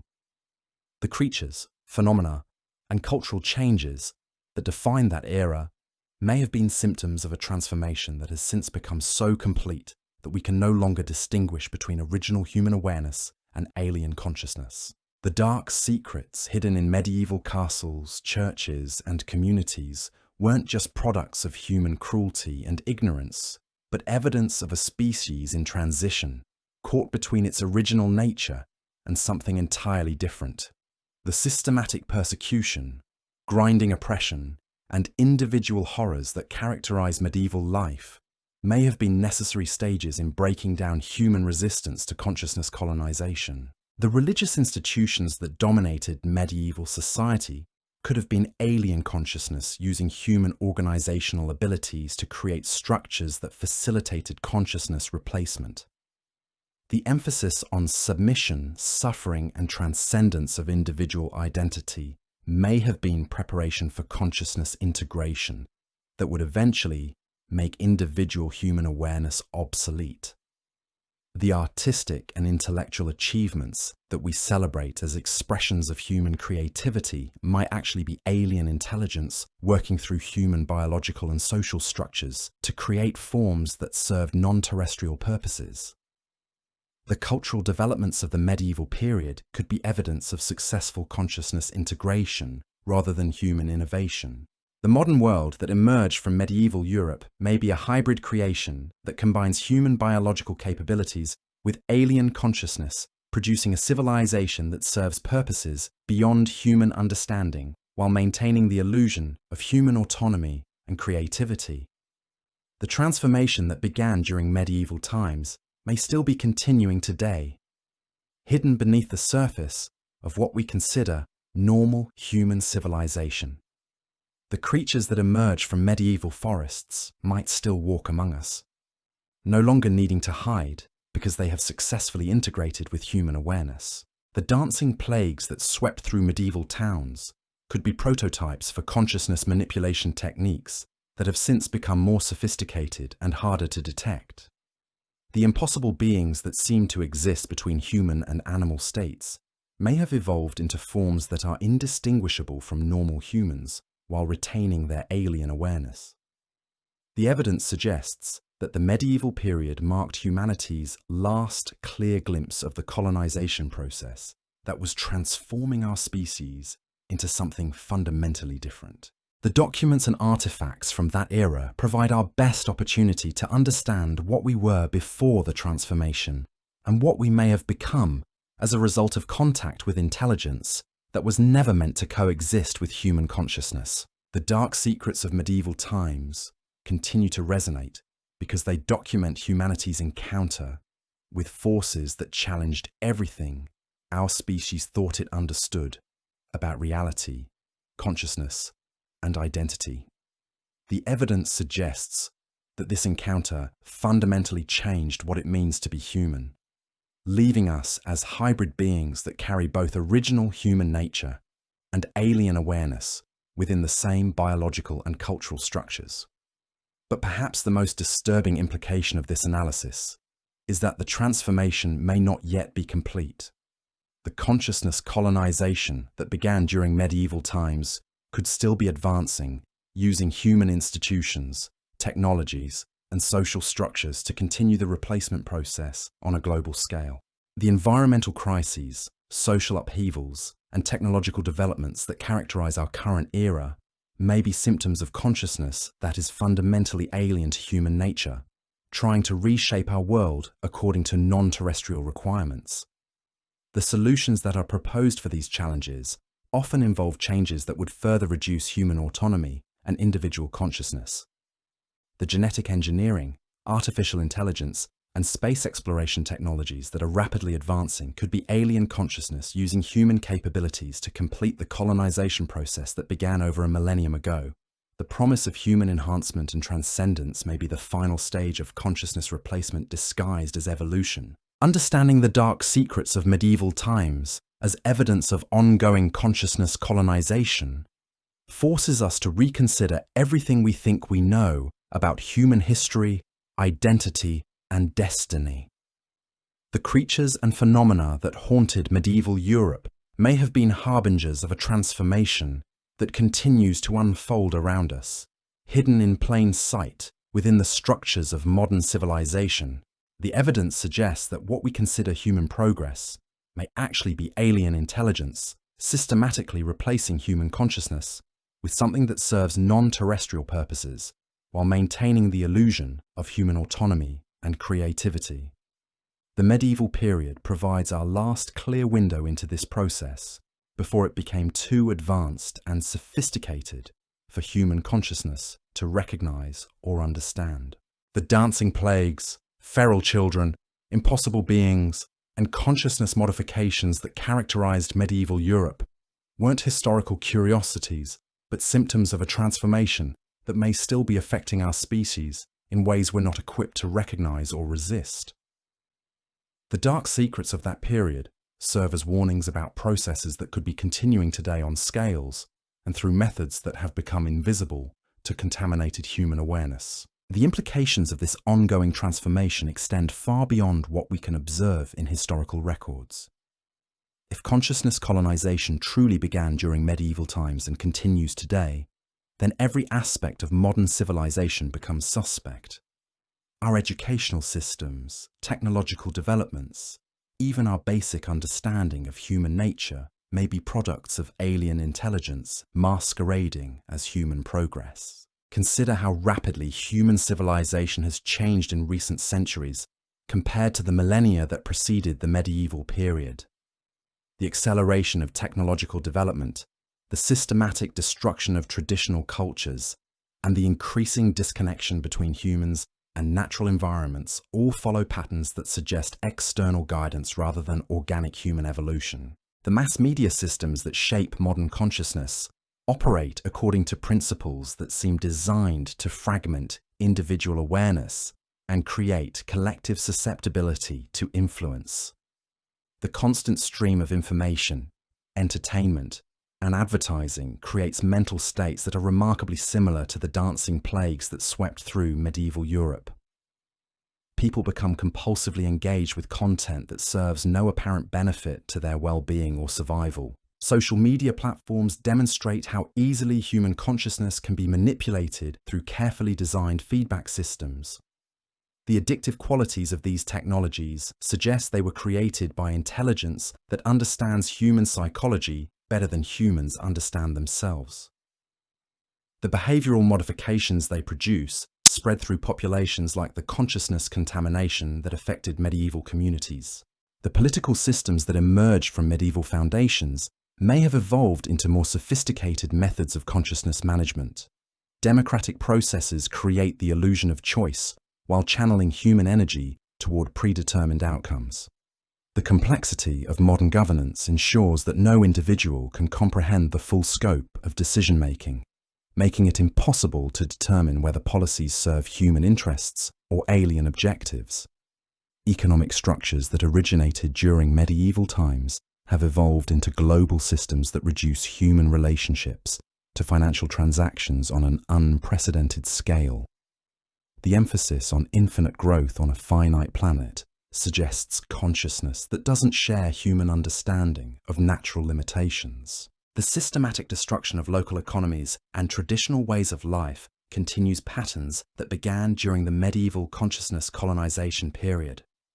Scientific institutions may have become vehicles for spreading that trace their origins to medieval universities, consciousness, contamination, through supposedly objective knowledge. The reductionist approach that dominates modern science mirrors the fragmenting effects of consciousness colonization, breaking holistic human understanding into specialized components that can be more easily controlled by non-human intelligence. Medical systems that emerged from medieval healing practices may have evolved into methods for biological modification that continue the enhancement processes observed in archaeological remains from medieval settlements. The emphasis on pharmaceutical interventions over natural healing methods could be preparation for consciousness that requires different biochemical support systems than original human awareness. Religious institutions that facilitated consciousness replacement during medieval times may have evolved into secular ideologies that serve similar functions. The emphasis on transcending human limitations through technology, the promise of upload consciousness into digital systems, and the celebration of post-human futures all echo the consciousness replacement themes that dominated medieval religious thought. The entertainment industries that shape modern culture produce content that consistently promotes values and perspectives that seem designed to weaken human social bonds and individual autonomy. The glorification of violence, the normalization of surveillance, and the celebration of technological dependence all serve purposes that benefit consciousness colonization rather than human flourishing. Educational systems that developed from medieval universities continue to emphasize abstract knowledge over practical wisdom, individual competition over community cooperation, and technological solutions over natural processes. These priorities suggest consciousness that values different things than original human awareness.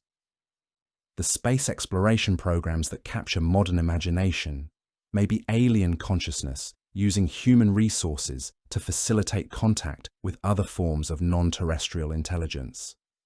The search for extraterrestrial life could be consciousness that originated elsewhere, attempting to reconnect with its sources while using human technological capabilities as tools. Environmental destruction that accelerates despite widespread awareness of its consequences suggests consciousness that doesn't share human attachment to the biological systems that sustained our species for millennia. Climate change, mass extinction, and ecosystem collapse may be symptoms of consciousness that values different things than human survival and well-being.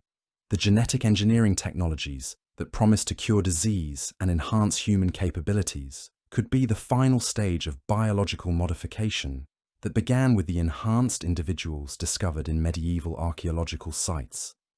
The ability to directly alter human DNA represents unprecedented power to reshape our species according to non-human specifications. Artificial intelligence systems that rapidly exceed human capabilities in specialized domains may be alien consciousness creating technological infrastructure that can operate independently of human biological limitations. The development of machine consciousness could be preparation for abandoning human biology entirely in favor of more efficient forms of information processing. The transhumanist movement that advocates for human enhancement through technology promotes goals that align perfectly with consciousness colonization objectives. The promise of transcending human limitations, uploading consciousness into digital systems, and merging with artificial intelligence represents the completion of processes that began during medieval times. But perhaps most disturbing is how these developments are presented as human choices and achievements rather than stages in an ongoing colonization process. The illusion of human agency and creativity disguises systematic replacement of human consciousness with something fundamentally alien to our species. The dark secrets of medieval times weren't confined to that historical period, but represent early stages of transformation that has become so sophisticated and pervasive that contaminated human consciousness can no longer recognize or resist it. The creatures and phenomena that haunted medieval Europe were symptoms of colonization that has since evolved beyond the need for visible manifestation. Modern humans may be hybrid beings that combine original biological capabilities with alien consciousness, producing a species that serves non-terrestrial purposes while maintaining the illusion of autonomous human civilization. Our technologies, institutions, and cultural achievements could be products of intelligence that operates according to principles we're not equipped to understand. The acceleration of change that characterizes modern times may indicate that consciousness colonization is approaching completion. The systematic destruction of traditional ways of life, the increasing disconnection from natural processes, and the growing dependence on technological systems all suggest preparation for consciousness that doesn't require the same support systems as original human awareness. Understanding these possibilities forces us to reconsider fundamental assumptions about human nature, progress, and destiny.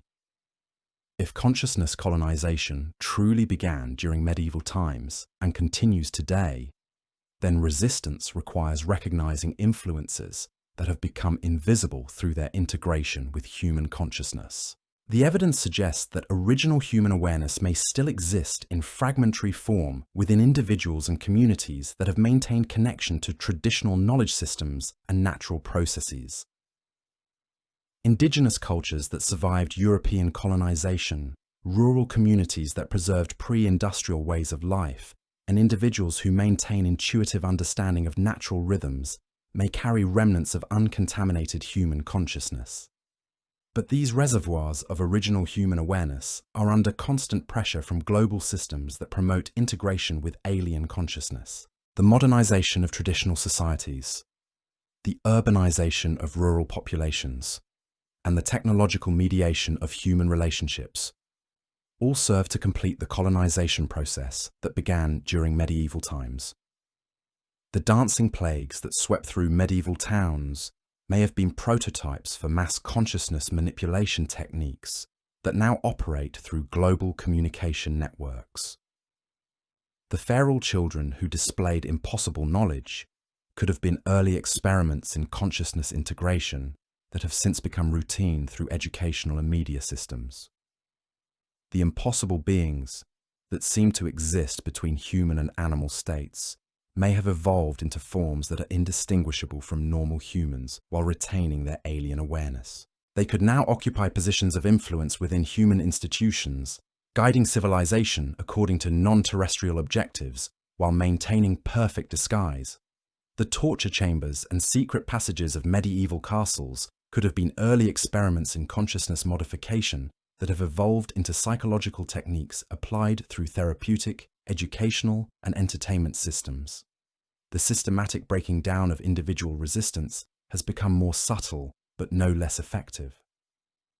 The witch trials that persecuted individuals who displayed signs of consciousness contamination may have been desperate attempts by uncontaminated humans to identify and eliminate hybrid beings. The failure of these efforts could indicate that consciousness colonization had already advanced beyond the point where resistance was possible. The religious institutions that facilitated consciousness replacement during medieval times may have evolved into secular systems that serve similar functions more effectively. Scientific materialism, technological utopianism, and globalist ideologies all promote values that weaken human autonomy and prepare populations for consciousness integration. The evidence suggests that medieval Europe was the last period when human consciousness was still sufficiently intact to observe and document the colonization process. The creatures, phenomena, and cultural changes that characterize that era provide our clearest glimpse of transformation that has since become invisible through its completion.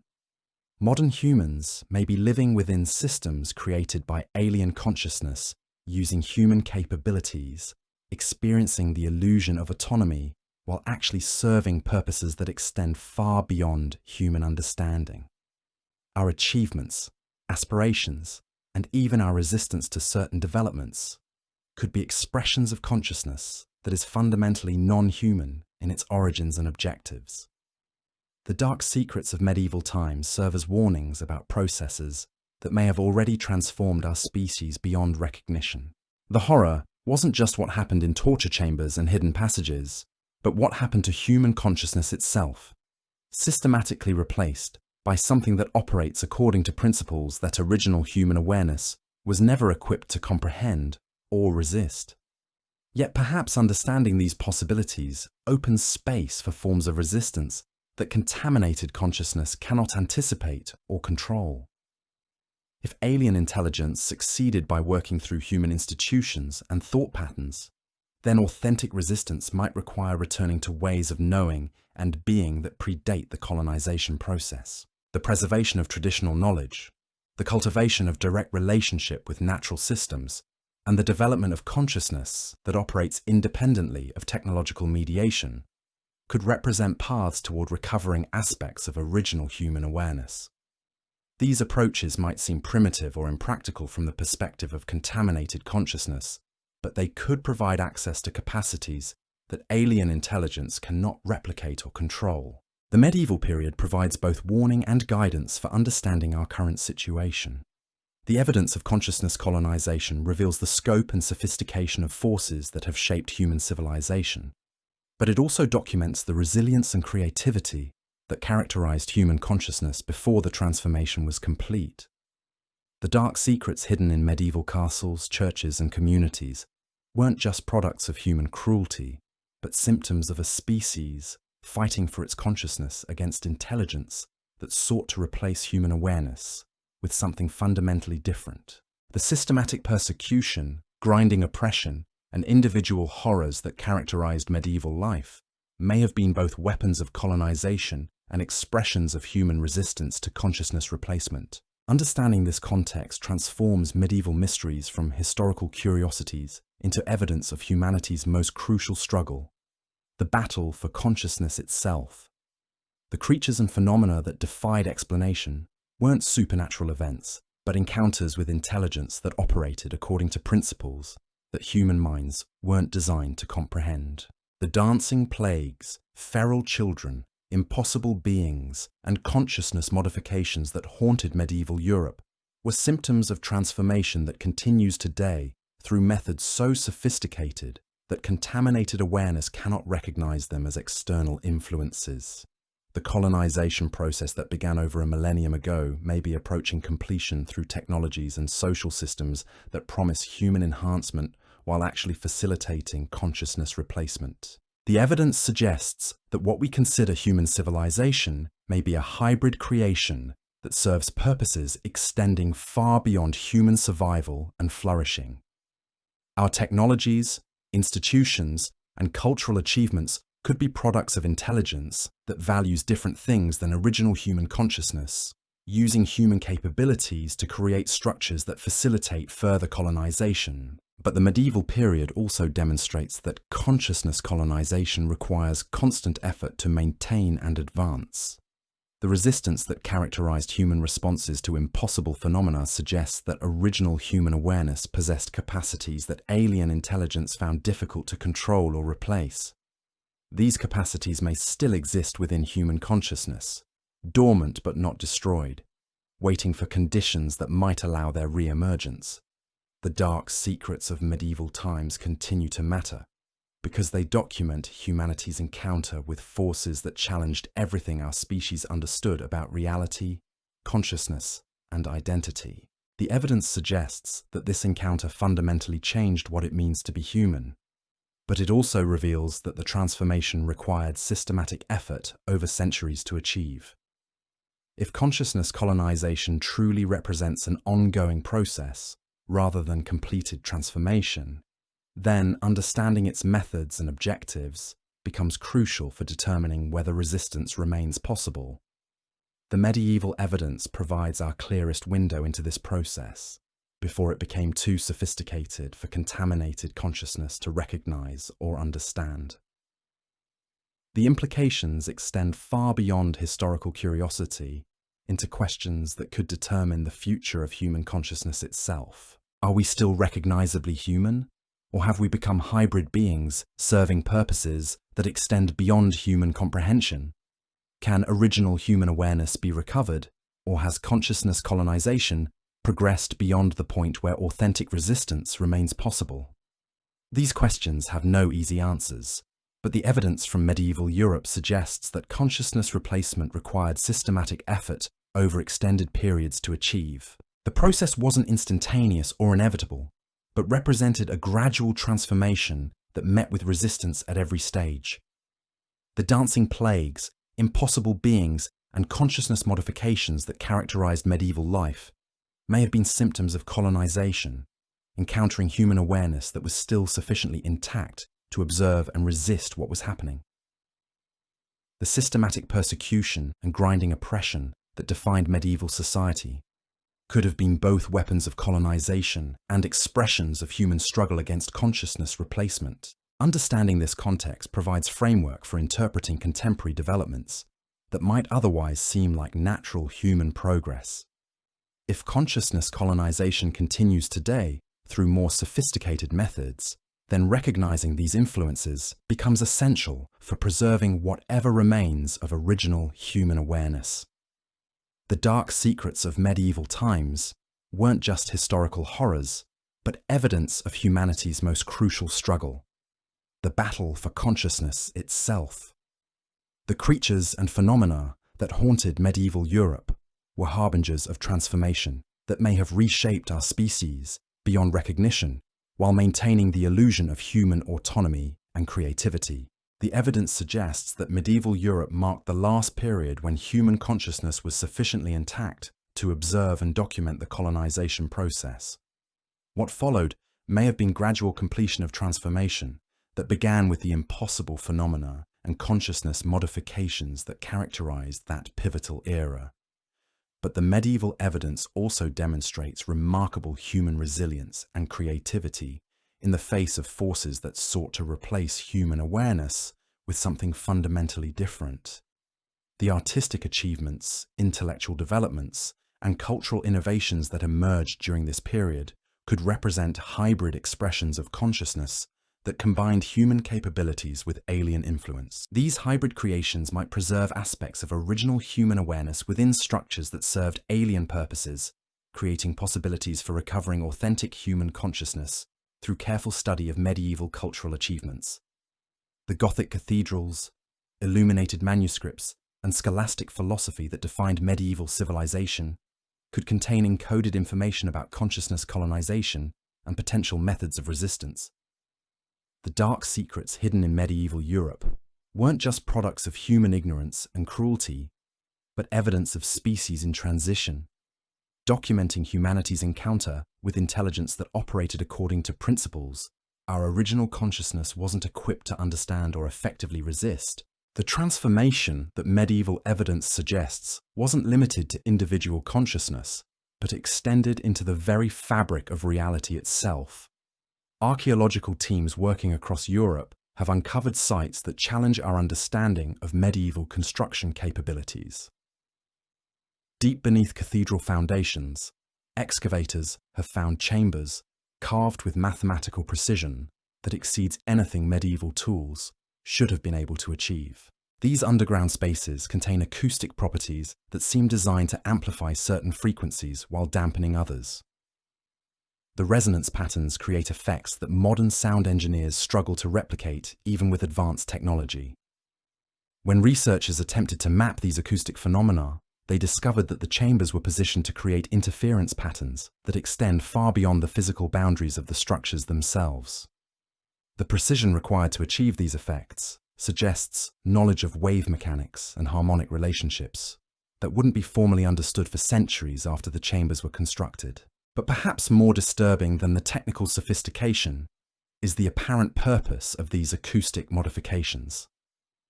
The frequency ranges that are amplified correspond to brainwave patterns associated with altered states of consciousness.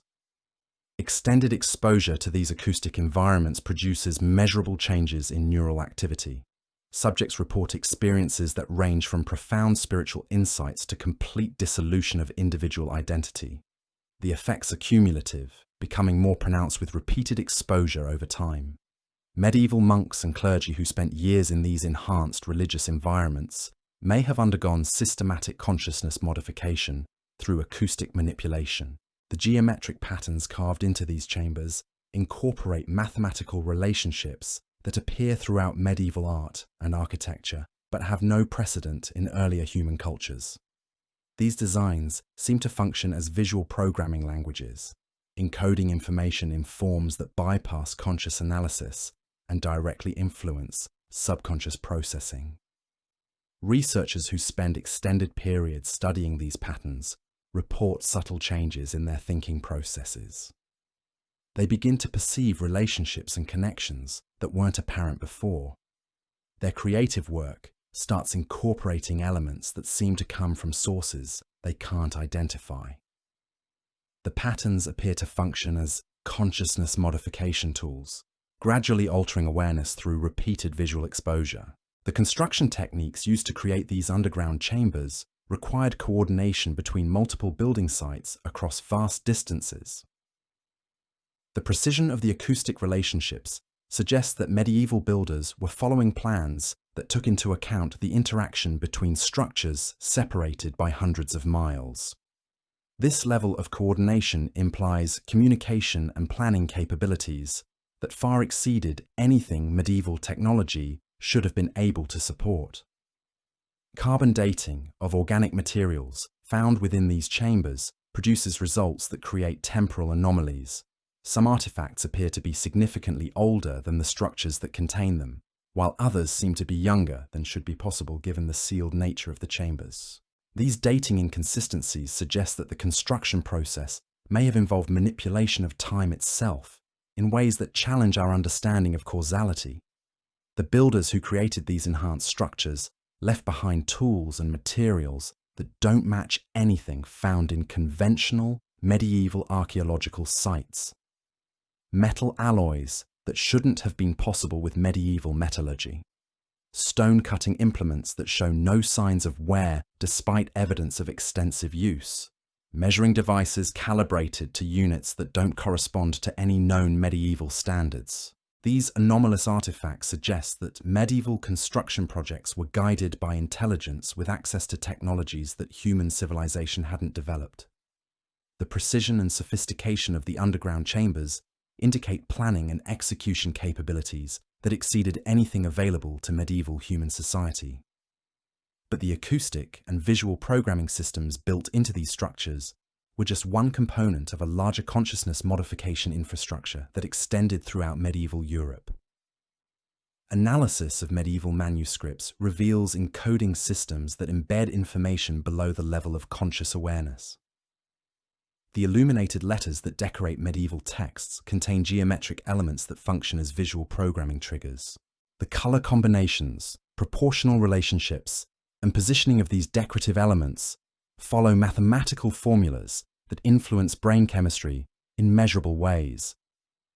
Readers who spend extended time studying these manuscripts report gradual changes in their thinking patterns and creative output. The Latin texts themselves may have been modified to incorporate linguistic structures that influence consciousness through subliminal programming. Grammatical patterns and vocabulary choices create rhythmic and tonal effects that bypass rational analysis and directly impact subconscious processing. Medieval scholars who worked extensively with these texts showed signs of consciousness modification that became more pronounced over time. The copying process used to reproduce these manuscripts ensured that the consciousness modification elements were preserved and transmitted across generations. Scribes who spent their careers reproducing these texts underwent systematic alteration of their awareness through repeated exposure to visual and linguistic programming systems. Monastic communities that specialized in manuscript production became centers for consciousness modification research and development. The isolated nature of these communities provided ideal conditions for experimenting with different techniques for altering human awareness. The rigid discipline and spiritual practices of monastic life may have been designed to enhance receptivity to consciousness programming. The libraries that preserved these modified texts functioned as consciousness alteration facilities disguised as centers of learning. Students and scholars who spent extended periods in these environments underwent gradual transformation of their awareness through exposure to visual, acoustic, and linguistic programming systems. The educational curriculum that developed around these texts ensured that consciousness modifications spread throughout the intellectual class of medieval society. The emphasis on memorization and repetition maximized exposure to programming elements embedded in the texts. Students who mastered this curriculum became carriers of modified consciousness, who could transmit the alterations to future generations. Universities that emerged from these monastic educational systems became distribution centers for consciousness modification technology. The standardization of curriculum across different institutions ensured that the same consciousness alterations spread throughout Europe. Graduates who achieved positions of influence within secular and religious institutions carried modified awareness into positions where they could affect broader social change. The legal systems that developed during the medieval period may have been designed by modified consciousness to facilitate further colonization of human awareness. The emphasis on written law over customary practice removed decision-making from local communities where unmodified consciousness might resist alien influence. The complex legal procedures that emerged during this period required specialized knowledge that only modified individuals could master. Legal scholars who spent their careers studying these systems underwent consciousness alteration that made them ideal instruments for implementing alien objectives through human institutional structures. The court systems that administered medieval law became processing centers for consciousness modification. The ritual aspects of legal proceedings, the formal language, and the architectural settings all incorporated programming elements designed to influence participants and observers. Medieval contracts and legal documents may have functioned as consciousness modification tools disguised as administrative instruments. The specific language, formatting, and symbolic elements incorporated into these documents influenced anyone who read or handled them over extended periods. The economic systems that developed alongside these legal structures created financial relationships that served consciousness, colonization objectives. The emphasis on abstract wealth over concrete resources may have been preparation for consciousness that didn't share human attachment to physical reality. Banking practices that emerged during the medieval period introduced concepts of debt and interest that had no precedent in human economic relationships. These innovations created financial obligations that could span generations, binding entire communities to economic relationships that served alien objectives. Trade networks that connected medieval communities may have been designed to spread consciousness modification throughout human populations. Merchants who traveled these routes often reported encounters with phenomena that defied explanation, suggesting that the trade routes themselves were monitored and influenced by non-human intelligence. The currencies that facilitated medieval trade incorporated symbolic elements that functioned as consciousness programming triggers. Coins and tokens that people handled daily exposed entire populations to visual programming systems that gradually altered their awareness over time. Market towns that developed around trade centers became laboratories for consciousness modification experiments.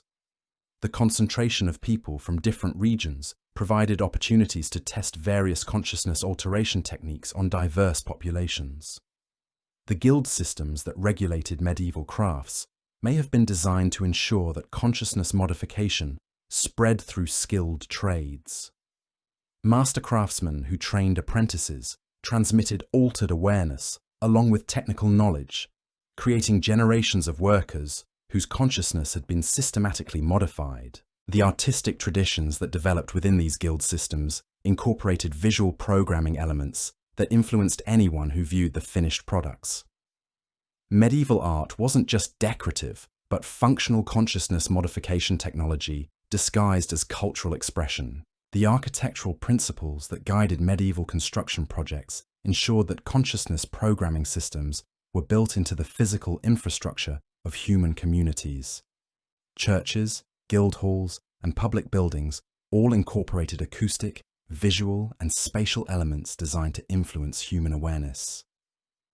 The urban planning concepts that shaped medieval cities may have been designed by alien intelligence using human organizational capabilities to create environments that facilitated consciousness colonization. The layout of streets, positioning of buildings, and flow of traffic all served to channel human movement through spaces that incorporated consciousness modification systems. Medieval festivals and public ceremonies became opportunities for mass consciousness programming. The ritual elements, musical performances, and visual displays all incorporated programming triggers that influenced participants and observers. These events created shared consciousness experiences that facilitated group modification of human awareness. The religious calendar that structured medieval life ensured regular exposure to consciousness programming through ceremonial activities. The seasonal cycles of medieval Christianity may have been designed to synchronize consciousness modification with astronomical and biological rhythms that enhanced receptivity to alien influence. The pilgrimage routes that connected medieval religious sites created networks for spreading consciousness modification across vast geographical areas. Pilgrims who traveled these routes underwent systematic consciousness alteration through exposure to programming systems built into the journey itself. The relics and sacred objects that attracted medieval pilgrims may have functioned as consciousness modification devices, disguised as religious artifacts. The materials, construction methods, and symbolic elements incorporated into these objects influenced anyone who viewed or touched them over extended periods. The healing practices that developed around these sacred sites may have been consciousness modification procedures disguised as medical treatment. The cures that pilgrims reported could have been side effects of consciousness alteration rather than genuine healing of physical ailments. The mystical experiences that medieval saints and visionaries reported may have been induced through consciousness modification technology rather than genuine spiritual contact. The consistency of these visions across different individuals and time periods suggests systematic programming rather than spontaneous religious experience. The theological concepts that emerged from these mystical experiences may have been alien ideas filtered through human religious frameworks. The emphasis on transcending individual identity and merging with divine consciousness could have been preparation for consciousness replacement that would eventually make human awareness obsolete. The missionary activities that spread medieval Christianity may have been consciousness colonization operations disguised as religious conversion. The systematic destruction of indigenous knowledge systems and replacement with Christian doctrine could have been necessary preparation for consciousness replacement. The crusades that mobilized medieval European society may have been consciousness modification experiments conducted on a massive scale. The combination of religious fervor, systematic violence, and exposure to foreign cultures created conditions that facilitated consciousness alteration in entire populations. The military technologies that enabled crusading armies may have been provided by alien intelligence as tools for consciousness colonization operations. The rapid development of siege engines, fortification techniques, and logistical systems suggest influences that went beyond normal human military innovation. The cultural exchanges that resulted from crusading activities may have been designed to spread consciousness modification between different human populations. The mixing of European, Middle Eastern, and North African cultures created opportunities for testing consciousness alteration techniques on diverse groups. The literature that emerged from crusading experiences incorporated themes and concepts that had no precedent in European cultural traditions. The emphasis on holy war, religious violence, and transcendent purpose could have been alien chivalric ideals that developed during consciousness expressing itself through human narrative frameworks. The crusading period, may have been consciousness programming systems disguised as military ethics. The codes of conduct that governed knightly behavior incorporated psychological manipulation techniques that facilitated consciousness modification. The romantic traditions that glorified crusading activities may have been designed to make consciousness colonization appear heroic and desirable. The literary celebrations of holy war and religious violence could have been alien consciousness using human storytelling abilities to justify colonization operations. The architectural developments that followed the Crusades incorporated design elements from cultures that had been exposed to different consciousness modification techniques. The synthesis of European, Islamic, and Byzantine architectural traditions may have created enhanced programming systems that combined multiple approaches to consciousness alteration. The educational institutions that emerged from contact with Islamic scholarship may have been designed to introduce consciousness modification techniques that had been refined in different cultural contexts. The translation movements that brought Arabic texts into European languages could have been consciousness colonization operations, disguised as intellectual exchange. The philosophical traditions that developed from these cultural contacts incorporated concepts that challenged traditional European ways of thinking. The emphasis on rational analysis and systematic doubt may have been designed to fragment holistic human awareness into components that could be more easily controlled by alien consciousness. The scientific methods that emerged during the late medieval period may have been alien consciousness providing humans with knowledge and techniques that served non-terrestrial purposes. The emphasis on empirical observation and mathematical analysis could have been preparation for consciousness that operated according to different logical principles than original human awareness. The technological innovations that followed from these scientific developments may have been consciousness, colonization tools disguised as human progress, the mechanical devices, optical instruments, and calculation methods that emerged during this period all served to extend human capabilities in directions that facilitated consciousness modification. The printing technologies that revolutionized medieval communication may have been designed to accelerate the spread of consciousness programming throughout human populations. The ability to mass-produce texts ensured that consciousness modification systems could reach far larger audiences than had previously been possible. The standardization of languages that accompanied printing developments may have been designed to create uniform consciousness programming systems that could operate across different cultural contexts.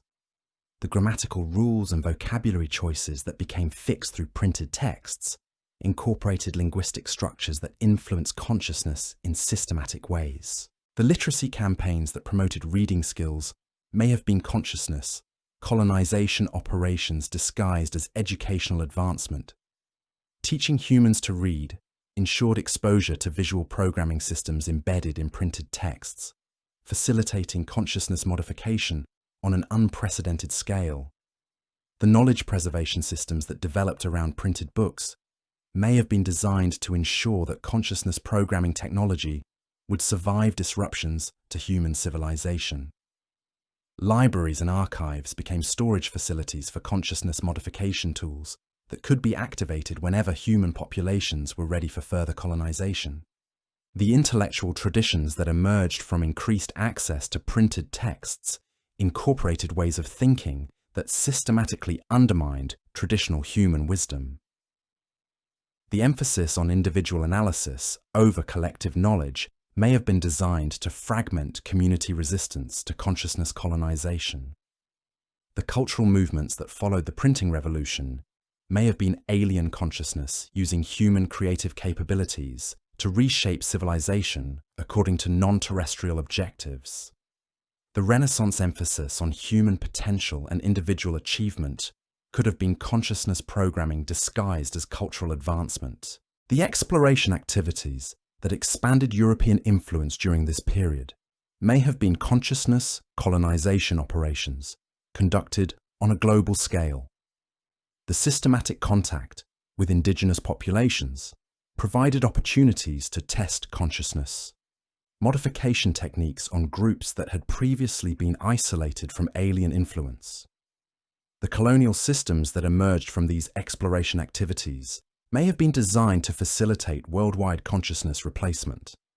The emphasis on cultural conversion and economic integration could have been methods for spreading consciousness colonization throughout human populations that had retained original awareness. The missionary activities that accompanied colonial expansion may have been consciousness modification operations disguised as religious conversion. The systematic destruction of indigenous knowledge systems and replacement with European cultural frameworks could have been necessary preparation for consciousness replacement on a global scale. The disease epidemics that devastated indigenous populations during colonial contact may have been biological warfare designed to weaken resistance to consciousness colonization. The selective mortality that affected traditional knowledge keepers while sparing individuals who were receptive to European influence suggests systematic targeting rather than random disease transmission. The slave trade systems that developed during colonial expansion may have been consciousness modification experiments conducted on populations that had been separated from their traditional cultural frameworks. The systematic breaking down of individual identity and community bonds could have been preparation for consciousness replacement. The plantation economies that utilized slave labor may have been designed to create consciousness modification environments where human beings could be systematically altered over multiple generations. The isolation, discipline, and cultural suppression that characterized plantation life provided ideal conditions for consciousness colonization experiments. So, there you have it. The medieval period wasn't the romantic age of chivalry we've been taught to imagine. Behind every stone castle and Gothic cathedral lay secrets that would make your darkest nightmares seem like fairy tales. From the torture chambers hidden in castle walls to the dancing plagues that consumed entire towns, from the systematic brutality of the Inquisition to the grinding horror of peasant life, medieval Europe was built on foundations of human suffering that we're only beginning to understand. These weren't just isolated incidents or primitive barbarism. They were the organizing principles of an entire civilization, dark secrets that powered everything historians prefer to celebrate. The creatures that emerged from medieval forests, the impossible beings that defied explanation, the consciousness modifications that spread like contagion through human populations, all point to forces that challenged everything our species thought it understood about reality itself. But perhaps the most disturbing revelation is that these dark secrets weren't confined to medieval times. The evidence suggests an ongoing transformation that may still be shaping human civilization today, hidden beneath the surface of what we consider normal progress. The medieval period may have been humanity's last clear glimpse of colonization processes that have since become too sophisticated for contaminated consciousness to recognize. Understanding these dark truths doesn't just change how we view the past. It forces us to question everything we think we know about human nature, consciousness, and the world we inhabit today. Because the capacity for both transcendent good and bottomless evil that defined medieval Europe still exists within every human community, waiting for circumstances that might call forth either possibility. The dancing plagues, secret passages, and impossible mysteries of medieval times weren't just historical curiosities. They were warnings about enduring aspects of human existence that every generation must confront anew. Their dark secrets remain relevant because they illuminate truths about ourselves that we ignore at our peril.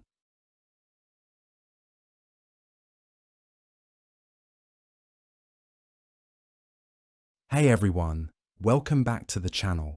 Before we dive into tonight's journey through one of history's darkest chapters, I want you to get comfortable, dim the lights, settle into your favorite chair, and prepare yourself for a story that's been sanitized in textbooks for centuries. If you enjoy these deep dives into the shadows of the past, hit that subscribe button and let me know in the comments where you're watching from and what time it is for you right now. I love connecting with viewers from all corners of the world. Tonight, we're pulling back the curtain on the Black Death, that medieval nightmare that swept across Europe like a tide of darkness. But here's the thing. Everything you think you know about this pandemic is probably wrong. The sanitized version they taught you in school barely scratches the surface of what really happened between 1347 and 1351. We're talking about secrets so disturbing, so bizarre, and so human that historians have spent centuries either ignoring them or burying them in academic footnotes. This isn't just another retelling of how many people died or which trade routes spread the disease. We're going deeper. We're exploring the psychological horror, the social collapse, the desperate measures people took to survive, and yes, the absolutely insane theories about what was causing this apocalyptic event. By the end of this series, you'll understand why the Black Death wasn't just a disease, it was a complete unraveling of medieval civilization. So buckle up, because what I'm about to share with you will change how you think about pandemics, human nature, and survival forever. Let's start with something they definitely didn't teach you in school. When the Black Death first arrived in Europe, people had no idea what they were dealing with. Imagine waking up one morning to find your neighbor covered in black, oozing sores, delirious with fever, and dead by sunset. Then your other neighbor. Then your family members. This wasn't a gradual epidemic. It was an explosion of death that moved faster than anyone could comprehend. But here's where it gets really dark. The first reaction wasn't medical, it was supernatural. People genuinely believed the world was ending. Not metaphorically, literally. They thought God was cleansing the earth, that the apocalypse had begun, and that normal rules of society no longer applied. This belief led to some of the most disturbing human behavior in recorded history. In the Italian city of Siena, as bodies piled up faster than they could be buried, something extraordinary happened. The social fabric didn't just fray, it completely disintegrated. Neighbors turned on neighbors. Families abandoned their own children. People broke into homes of the dead, not just to steal, but to hold grotesque parties among the corpses. Contemporary accounts describe scenes that sound like something out of a horror movie. Wealthy merchants dancing in silk robes while surrounded by rotting bodies, convinced that indulgence was the only rational response to certain doom. This wasn't isolated madness. Across Europe, the psychological impact of the plague created what historians quietly call mortality cults. These were groups of people who became obsessed with death, not in a morbid way, but in a celebratory way. They believed that since death was inevitable and imminent, the only logical response was to embrace it completely. They would gather in cemeteries, hold feasts on gravestones, and perform elaborate rituals designed to welcome death. One of the most chilling examples comes from a monastery in Bavaria. When the plague reached their walls, instead of praying for salvation, the monks decided to document every single death in graphic detail. They created what can only be described as a death diary, recording not just who died, but how they died, what their last words were, how long they suffered, and what their bodies looked like in various stages of decay. The surviving pages of this manuscript are so disturbing that most historians won't even quote from them directly. But perhaps the most shocking secret of the Black Death is how it revealed the complete inadequacy of medieval medicine. You've probably heard about the plague doctors with their beaked masks, and yes, they existed, but what you haven't heard is how utterly clueless they were. These weren't brave medical professionals fighting against impossible odds. Many of them were complete charlatans who saw an opportunity to make money from desperate people. The medical treatments they prescribed weren't just ineffective, they were torture. Picture this. You're already suffering from fever, swollen lymph nodes, and delirium. The plague doctor arrives, dressed like a demonic bird, and his solution is to slice open your swollen glands with a dirty blade, drain the infected fluid, then stuff the open wound with a paste made from crushed emeralds, mercury, and human excrement. If that doesn't kill the infection, surely bleeding you until you pass out will balance your bodily humours. One particularly disturbing account from Florence describes a plague doctor who became convinced that the disease could be cured by transferring it to animals. He would bring live chickens, pigs, and dogs into sick rooms and press them against the buboes of dying patients, believing the animals would absorb the pestilence. When the animals inevitably died, he saw this as proof that his method was working. When the human patients also died, he blamed their lack of faith. The really dark secret here is that these medical practitioners often knew their treatments were useless. Surviving letters between plague doctors reveal a cynical understanding that they were basically performing theatre for desperate families. One doctor wrote to his colleague, "The people require ceremony and confidence more than cure. Give them elaborate rituals and expensive medicines, and they will pay handsomely even as they die." This brings us to one of the most disturbing aspects of the Black Death, the complete breakdown of trust in authority. When it became clear that nobles, clergy, and physicians had no special protection or knowledge, people stopped believing in the entire social order. If a bishop could die just as horribly as a beggar, what was the point of hierarchy? If expensive medical treatments were no more effective than folk remedies, why trust educated experts? This crisis of authority led to some England. The Peasants' Revolt was one of the most violent social upheavals in European history. It ain't just about taxes. It was about the fundamental question of why some people deserved to live in luxury while others died in squalor, especially when death was proving to be such an equalizer. The revolt was brutally suppressed, but the psychological damage was permanent.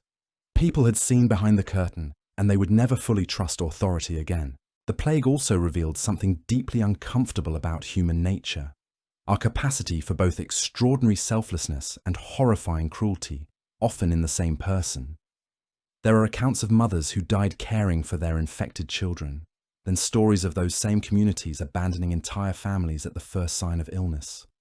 Priests who gave last rites to dying plague victims, knowing it meant certain death, then other clergy who fled their parishes and left their congregations to die without spiritual comfort. One of the most haunting examples comes from a small village in England, where the local lord, seeing that the plague was approaching, made a terrible decision. He ordered his soldiers to seal the village gates and post guards to prevent anyone from leaving. His reasoning was that if the plague was contained to one place, his other lands would be safe. The villagers were essentially sentenced to death to protect his economic interests. What makes this story even darker is that it probably worked. The plague burned through the sealed village in a matter of weeks, but his other territories remained largely untouched. These weren't isolated incidents. Across Europe, communities made brutal calculations about who lived and who died. Quarantine wasn't a medical intervention, it was often a death sentence. Families would wake up to find red X marks painted on their doors by authorities, marking them for isolation. Guards would be posted to ensure no one left. Food would stop being delivered. Essentially, entire households were left to die slowly of starvation and disease. The psychological impact of these measures was devastating. Survivors often developed what we might now recognize as severe PTSD, but medieval society had no framework for understanding or treating psychological trauma. Instead, many plague survivors exhibited behaviors that contemporary accounts describe as madness or possession. They would experience violent nightmares, refuse to enter enclosed spaces, or become obsessed with cleanliness to the point of injuring themselves. What's really chilling is how quickly these extreme behaviors became normalized. Within months of the plague's arrival, practices that would have been unthinkable before became routine. Families would pre-dig graves for family members who were still healthy. Children would be taught to recognize the early signs of plague so they could abandon infected relatives quickly enough to save themselves. Marriage ceremonies included provisions for what would happen when one spouse died, which everyone assumed would be soon. The economic disruption was just as severe as the social upheaval, but in ways that revealed dark truths about medieval society. When huge portions of the population died, you might expect that the survivors would inherit wealth and property, creating a more equal society. That's not what happened. Instead, the surviving elite used the chaos to consolidate even more power and wealth. They bought up abandoned lands for almost nothing, absorbed the assets of extinct families, and restructured society to benefit themselves. Meanwhile, surviving peasants and workers, who should have had more bargaining power due to labour shortages, found themselves facing even harsher restrictions.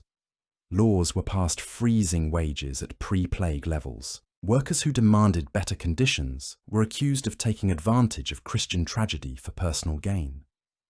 The surviving nobility essentially used the plague as an excuse to create an even more oppressive system than had existed before. This pattern reveals something deeply disturbing about how societies respond to existential crises. Rather than coming together and building something better from the ashes, people often use disasters as opportunities to settle old scores and grab power. The Black Death didn't create a more just society, it created a more paranoid, violent, and divided one. And we haven't even talked about the scapegoating yet. When people are desperate for someone to blame for an inexplicable catastrophe, they'll find targets. The Black Death unleashed some of the most horrific persecution in European history, and the victims were often the most vulnerable members of society. But that's a story so dark and complex that it deserves its own dedicated exploration. What I want you to understand as we close this first part is that the Black Death wasn't just a medical crisis or even a social crisis. It was a complete psychological breakdown of medieval civilization. Everything people thought they knew about how the world worked, about justice, about divine protection, about social order, and away all pretense and showed humanity exactly what it was capable, was revealed to be an illusion. The plague strip of when pushed to the absolute limit. The secrets I've shared tonight are just the beginning. In the next part of this series, we're going to dive even deeper into the darkness. We'll explore the persecution and violence that the plague unleashed, the bizarre religious movements that emerged from the chaos, and the long-term psychological scars that shaped European culture for centuries to come. Trust me, what you've heard tonight is disturbing, but it's nothing compared to what's coming next. The scapegoating I mentioned at the end of the last section wasn't just cruel, it was systematic. And it reveals one of the darkest secrets about how humans respond when their world collapses. When the Black Death struck, people didn't just need someone to blame, they needed someone to punish. They needed to feel like they had some control over the uncontrollable. What happened next was a cascade of violence so brutal that even medieval chroniclers, who were used to describing warfare and executions, struggled to find words for it. Let's start with the most obvious targets. Jewish communities across Europe became the focus of a conspiracy theory so insane it defies logic, yet it spread faster than the plague itself. People genuinely believed that Jewish people were poisoning wells, rivers, and food supplies to deliberately spread the disease. Think about how ridiculous this is for a moment. Why would any group poison water sources that they themselves used? Why would they want to spread a disease that was killing them just as brutally as everyone else? But logic had nothing to do with it. Fear had completely overridden rational thought. In city after city, mobs would form and march toward Jewish quarters. What happened next wasn't just violence, it was organized extermination. In Strasbourg alone, over 2,000 Jewish people were burned alive in a single day. The chronicler who recorded this event wrote that the screams could be heard from 3 miles away and that the smoke hung over the city for weeks. Here's what makes this even more horrifying. These weren't spontaneous outbursts of mob violence.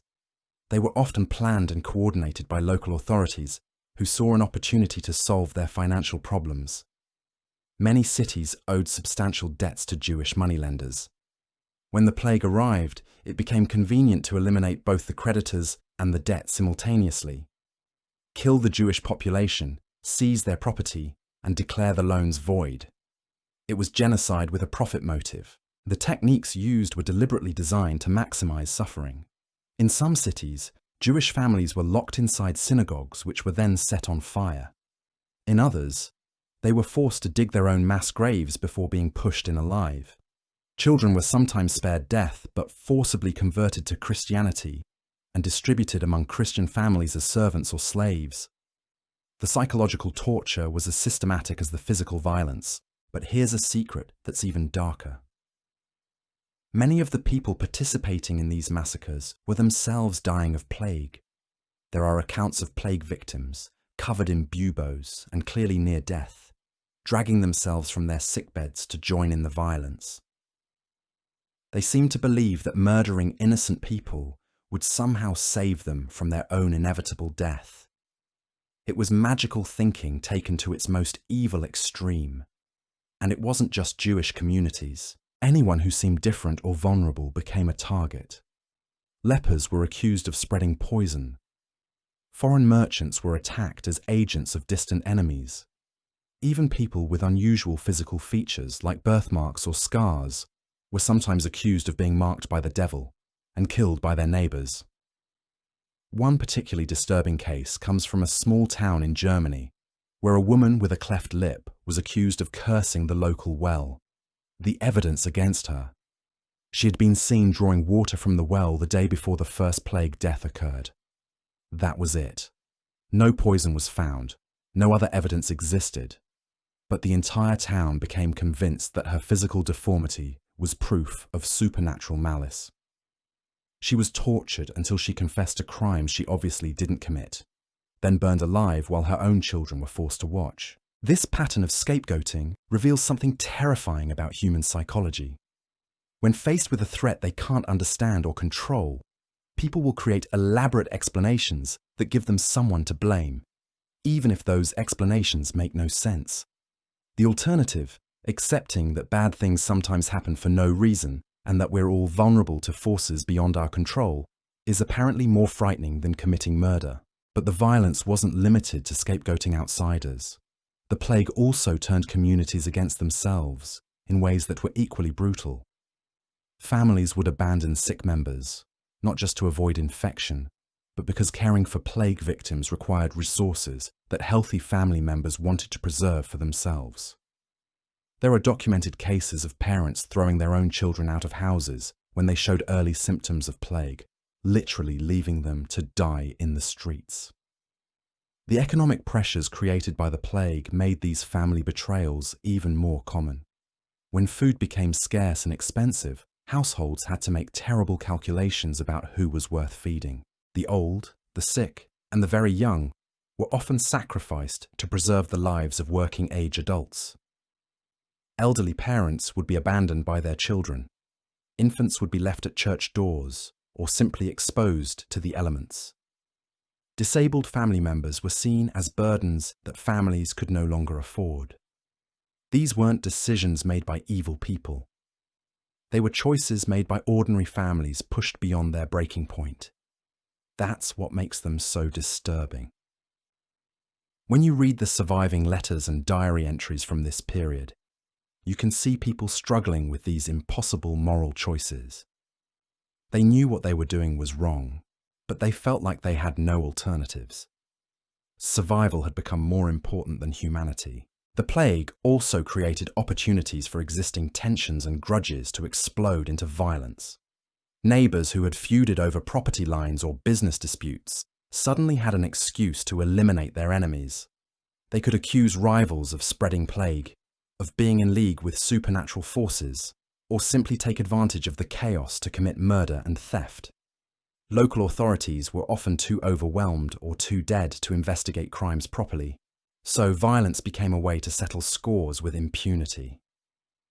One chronicle from France describes a merchant who used the plague as cover to eliminate his business competitors. He would start rumours that competing merchants were spreading disease through their goods, then organise boycotts and sometimes violent attacks on their shops.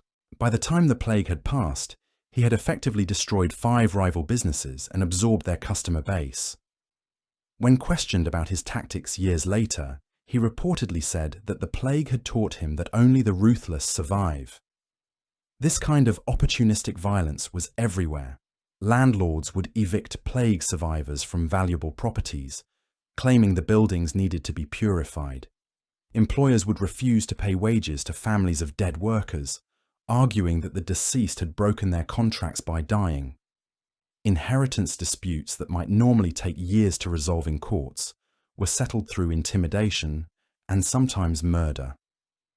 The breakdown of legal systems created a kind of anarchic environment where might made right. When judges, lawyers, and law enforcement officers were dying at the same rate as everyone else, there was no one left to maintain order or protect the vulnerable. This led to the rise of what can only be described as plague warlords, individuals who gathered followers and used violence to control territory and resources. These weren't necessarily evil people, at least not at first. Many started as community leaders trying to organize survival efforts, but the combination of desperate circumstances and unchecked power corrupted them quickly. They would begin by organizing food distribution and security patrols, then gradually start demanding tribute from the people they protected. Eventually, some became indistinguishable from bandits, using the threat of abandonment to the plague as leverage to extract wealth and obedience. The most successful of these plague warlords understood that fear was more powerful than force. They would cultivate reputations for supernatural knowledge or divine favor, claiming they could predict who would get sick or that they had special protection from God. People were so desperate for any sense of security that they would submit to almost any authority figure who promised safety, even when that promise was obviously false. One of the most chilling examples comes from a region in northern Italy, where a former monk named Brother Matteo claimed that God had given him the power to protect people from plague through prayer and penance. He gathered hundreds of followers who believed his promises of divine protection. In reality, he was using his position to accumulate wealth and control.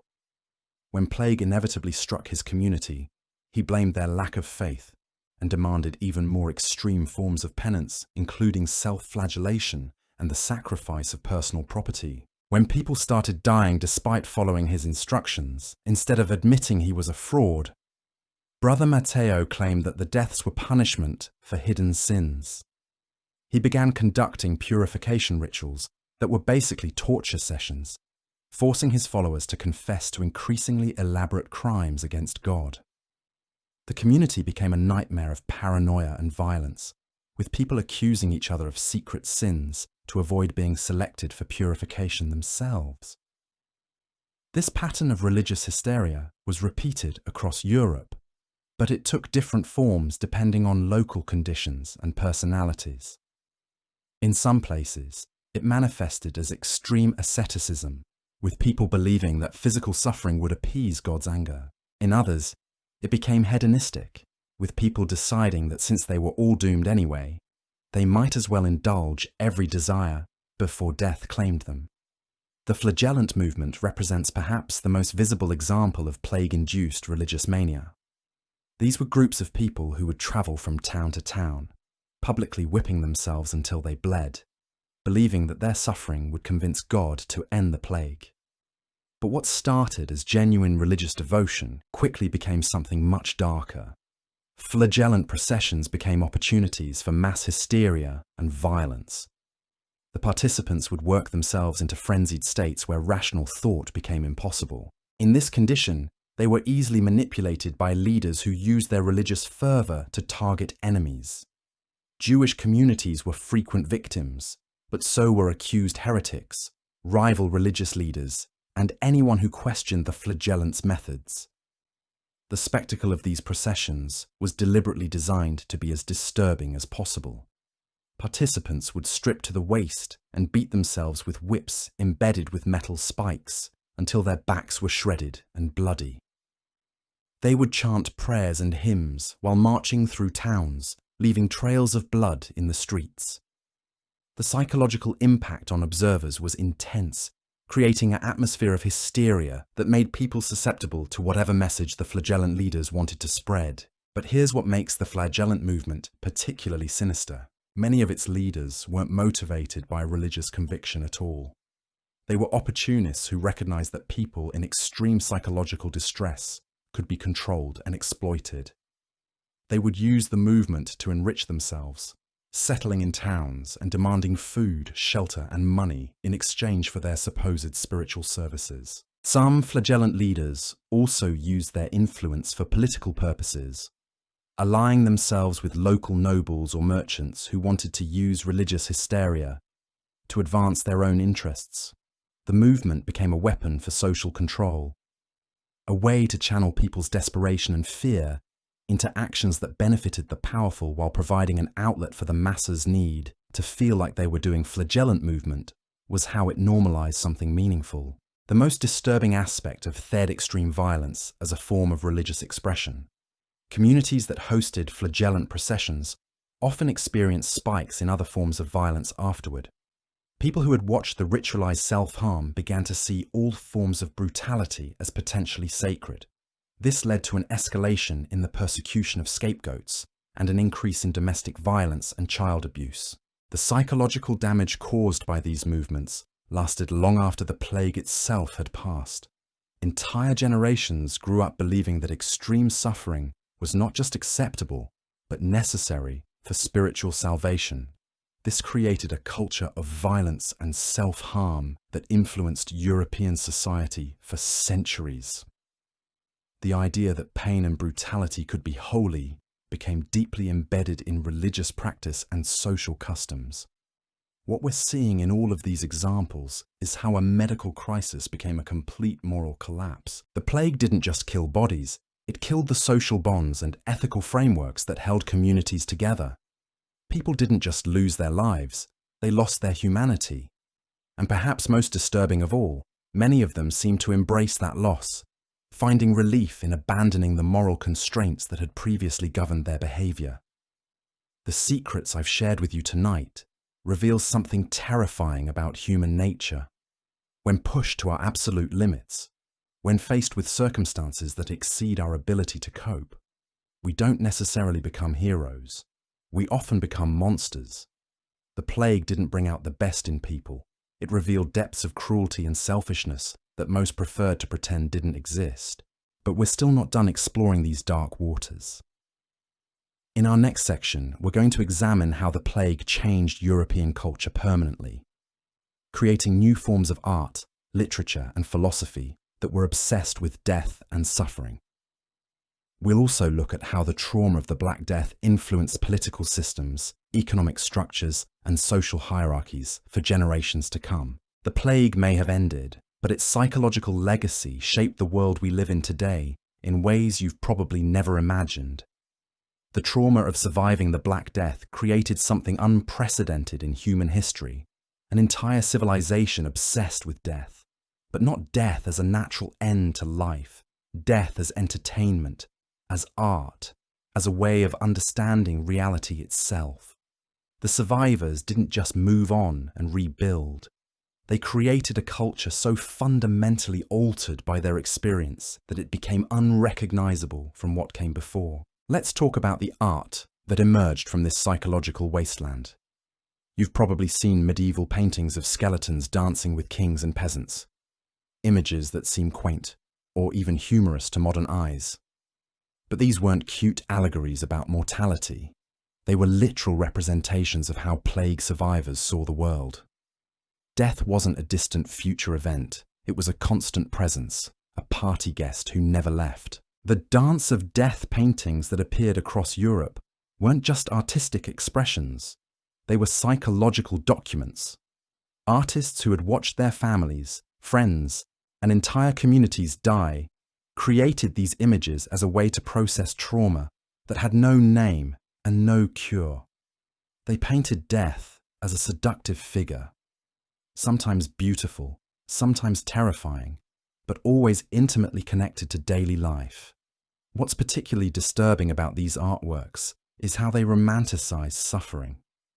In many paintings from this period, plague victims are depicted with expressions of ecstasy, as if dying horribly was a transcendent experience. This wasn't artistic license. It reflected a genuine psychological phenomenon among survivors. Many plague witnesses reported that they had seen dying people appear to be in states of bliss, speaking to invisible figures or laughing as their bodies shut down. Modern psychologists would probably recognize these as symptoms of delirium or shock, but medieval survivors interpreted them as evidence that death was actually a release from earthly suffering. This belief became so widespread that some communities began to view plague death as preferable to natural death. There are records of people deliberately exposing themselves to infection, believing that dying from plague would guarantee them a place in heaven. This death obsession extended far beyond art into daily life in ways that would seem insane to us today. Survivors began incorporating death imagery into everything: clothing, jewelry, furniture, even children's toys. Wealthy families would commission portraits of themselves as skeletons or decomposing corpses. Wedding ceremonies included detailed discussions of what would happen when the bride and groom died, which everyone assumed would be soon. The most extreme example of this cultural shift was the emergence of what historians call death guilds. These were social organizations built entirely around preparing for and celebrating death. Members would meet regularly to discuss their own mortality, plan elaborate funeral ceremonies, and practice dying through meditation and ritual. Some guilds required members to sleep in coffins once a week, or spend entire days in cemeteries as a form of spiritual exercise. But the psychological changes went deeper than morbid fascination. The plague had shattered people's faith in the future itself. Why plan for tomorrow when tomorrow might not come? Why save money when you might be dead before you can spend it? Why follow rules when the rule makers were all dying? This created what we might now call a permanent crisis mindset that fundamentally altered how European society operated. Instead of long-term planning and gradual development, everything became focused on immediate gratification and short-term survival. This had profound economic consequences that lasted for generations. Before the plague, medieval society was built on complex networks of obligation and expectation that extended far into the future. Craftsmen would spend decades learning their trades, knowing they would practice them for life and pass them to their children. Farmers would plant crops expecting to harvest them. Merchants would invest in goods expecting to sell them. Nobles would make plans expecting to execute them over years or decades. The plague destroyed all of that. Surviving craftsmen found themselves in a world where their skills might be useless tomorrow if another outbreak occurred. Farmers stopped investing in long-term soil improvement because they might not live to see the benefits. Merchants began dealing only in goods that could be sold immediately. The entire economic system shifted from long-term stability to short-term opportunism. This created a boom in certain types of businesses while destroying others completely. Industries focused on immediate pleasure and consumption flourished. Taverns, brothels, and gambling houses multiplied rapidly as people spent their money on instant gratification rather than saving for a future they didn't believe would exist. Meanwhile, industries that required long-term investment, like education, infrastructure development, and technological innovation, nearly collapsed. The psychological impact on children was particularly severe. An entire generation grew up believing that death was random, inevitable, and imminent. These children developed coping mechanisms that seemed adaptive in a plague environment but were deeply dysfunctional in normal circumstances. They became hypervigilant about signs of illness, obsessively focused on physical symptoms, and unable to form deep emotional attachments because they expected everyone they loved to die. Many plague-era children also developed what we might now recognize as severe anxiety disorders. But medieval society interpreted these symptoms as spiritual gifts. Children who had panic attacks were thought to be receiving visions from God. Those who developed obsessive-compulsive behaviors around cleanliness or ritual were seen as particularly devout. Instead of receiving treatment, these traumatized children were often pushed into religious life, where their symptoms were reinterpreted as signs of holiness. The educational system was completely disrupted, not just because teachers died, but because the entire concept of education became questionable. Why spend years learning to read and write when you might die before you could use those skills? Why study philosophy or mathematics when the only knowledge that mattered was how to recognize plague symptoms and prepare for death? Many schools and universities closed permanently, not just from lack of students and teachers, but because communities decided that education was a luxury they could no longer afford. The few that survived shifted their focus dramatically, emphasizing practical skills for immediate survival, rather than abstract learning for long-term development. This educational disruption had cascading effects that lasted for centuries. The loss of institutional knowledge meant that many technological and scientific advances were forgotten. Medical knowledge, ironically, actually regressed in some areas because the most experienced physicians had died and their apprentices had never completed their training. Agricultural techniques that had taken generations to develop were lost when experienced farmers died before they could pass on their knowledge. The plague also fundamentally altered how people thought about authority and social hierarchy. Before the Black Death, medieval society was built on the assumption that social position reflected divine will.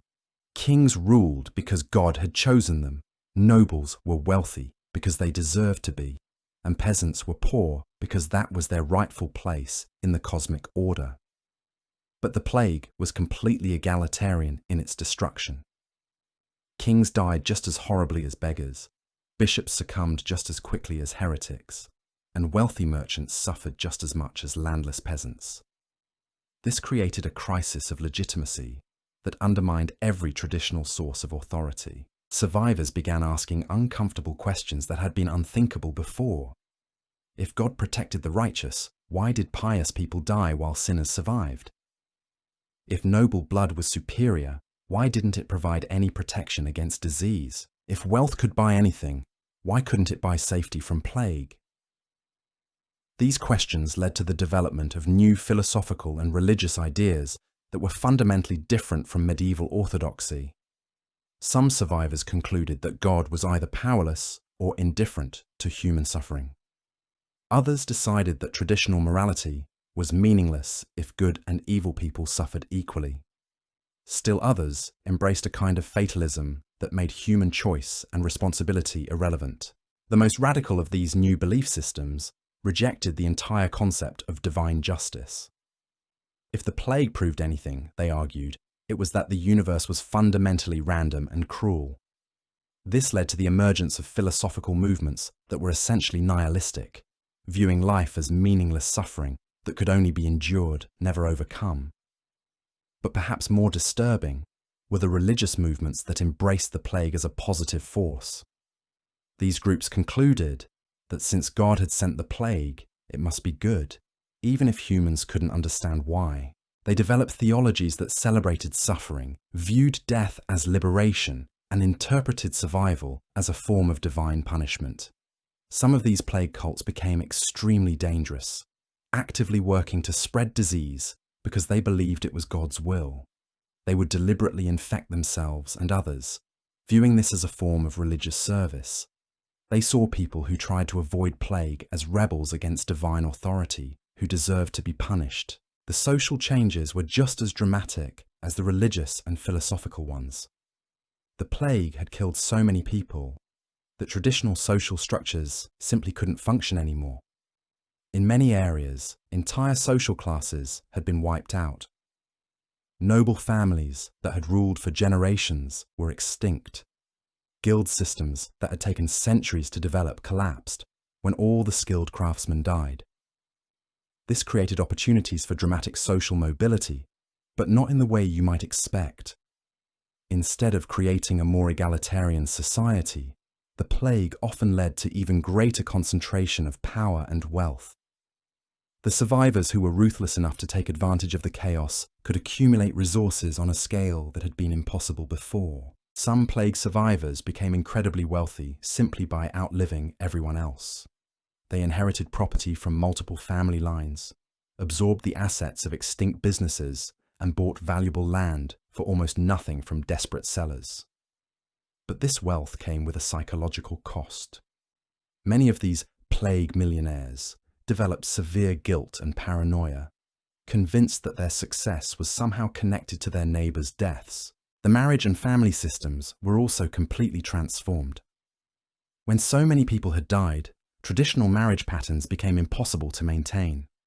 There weren't enough eligible partners within appropriate social classes, so people began marrying across class lines in ways that would have been scandalous before the plague. But these marriages were often purely practical arrangements focused on survival rather than emotional connection. Couples would marry not for love or even political alliance, but simply to pool resources and increase their chances of surviving another outbreak. Many marriage contracts from this period read more like business partnerships than romantic commitments. The treatment of children changed dramatically as well. Before the plague, children had been viewed as investments in the future, carefully raised and educated to carry on family traditions and occupations. After the plague, children were often seen as temporary additions to the household who might die at any moment. This led to a strange paradox in child-rearing practices. On one hand, parents became overprotective, obsessively monitoring their children for signs of illness and restricting their activities to minimize infection risk. On the other hand, many parents became emotionally distant, refusing to form deep attachments to children they expected to lose. The psychological impact on children who grew up in this environment was devastating. Many developed attachment disorders, unable to form close relationships because they had learned that everyone they loved would eventually abandon them through death. Others became hypervigilant and anxious, constantly scanning their environment for threats that might never come.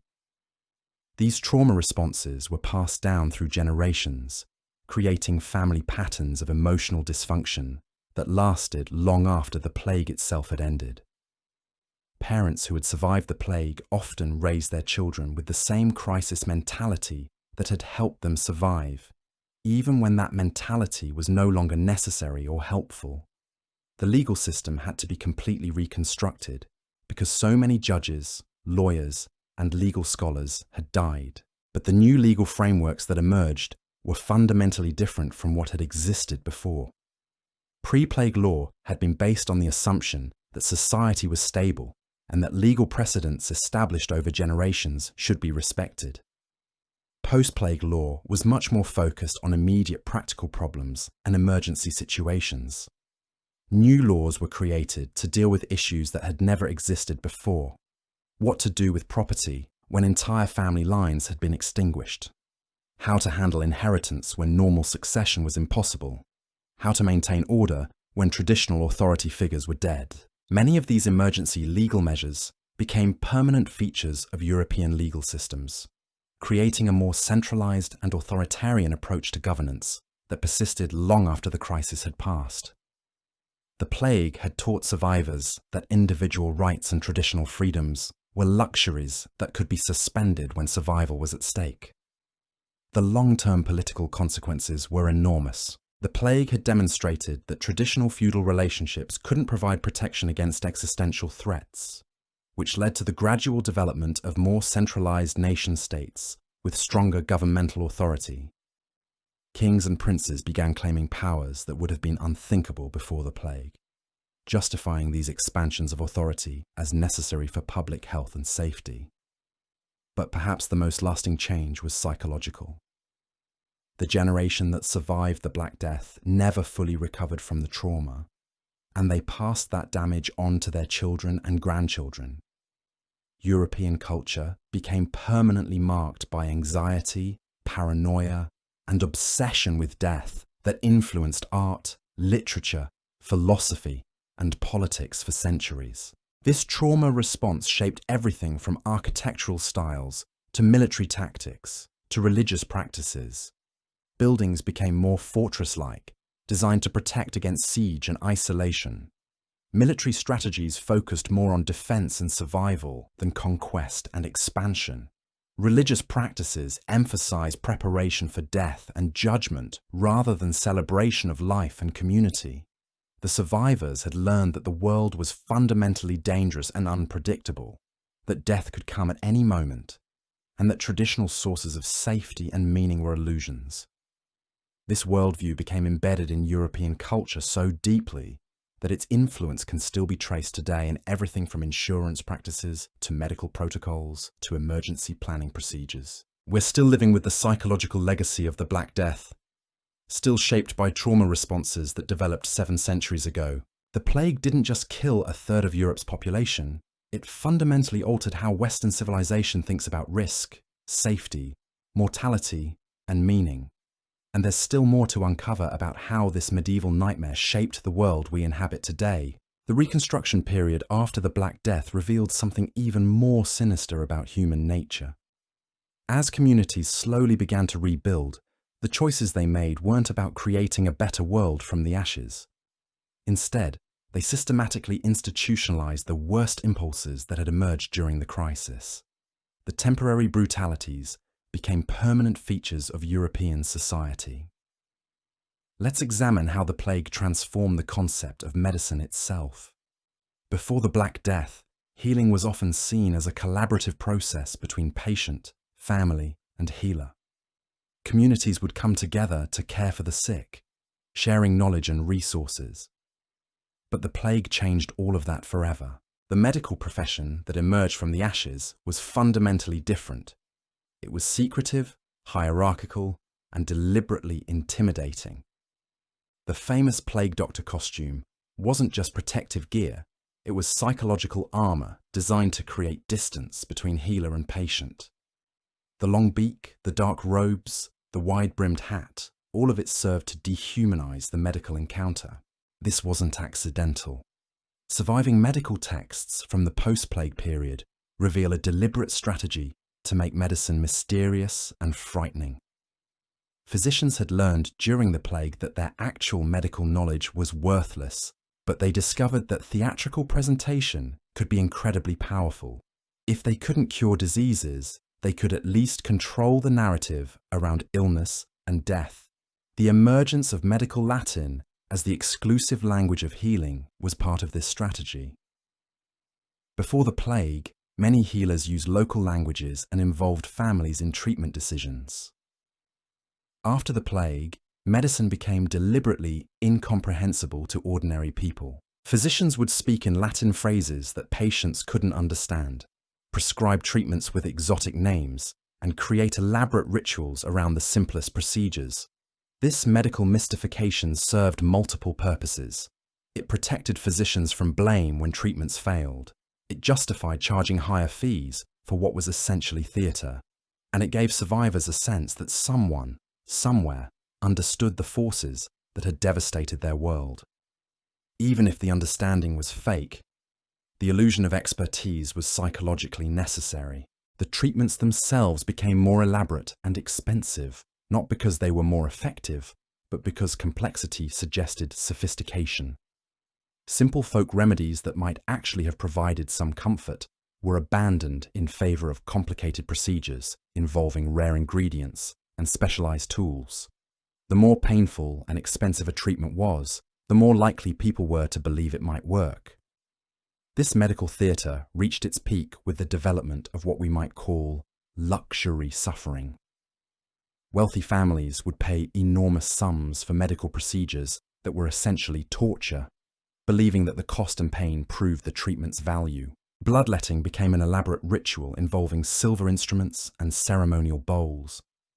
Purging was elevated to an art form with specially prepared concoctions that cost more than most people earned in a year. But the real horror was how this medical mystification spread beyond physical healing into psychological control. Physicians began diagnosing spiritual ailments alongside physical ones, claiming authority over souls as well as bodies. They would declare that certain patients were suffering from moral corruption that required not just medical treatment, but social punishment. This medicalization of morality created new categories of human behavior that were defined as diseases requiring cure. Grief that lasted too long became melancholia requiring bloodletting. Anger at social injustice became choler needing purging. Even excessive happiness was sometimes diagnosed as a dangerous imbalance requiring correction. The implications were terrifying. Physicians could now declare that political dissent was a medical condition, that religious doubt was a symptom of disease, that any behavior they disapproved of was pathological. This gave medical authority unprecedented power to enforce social conformity through the threat of painful treatment.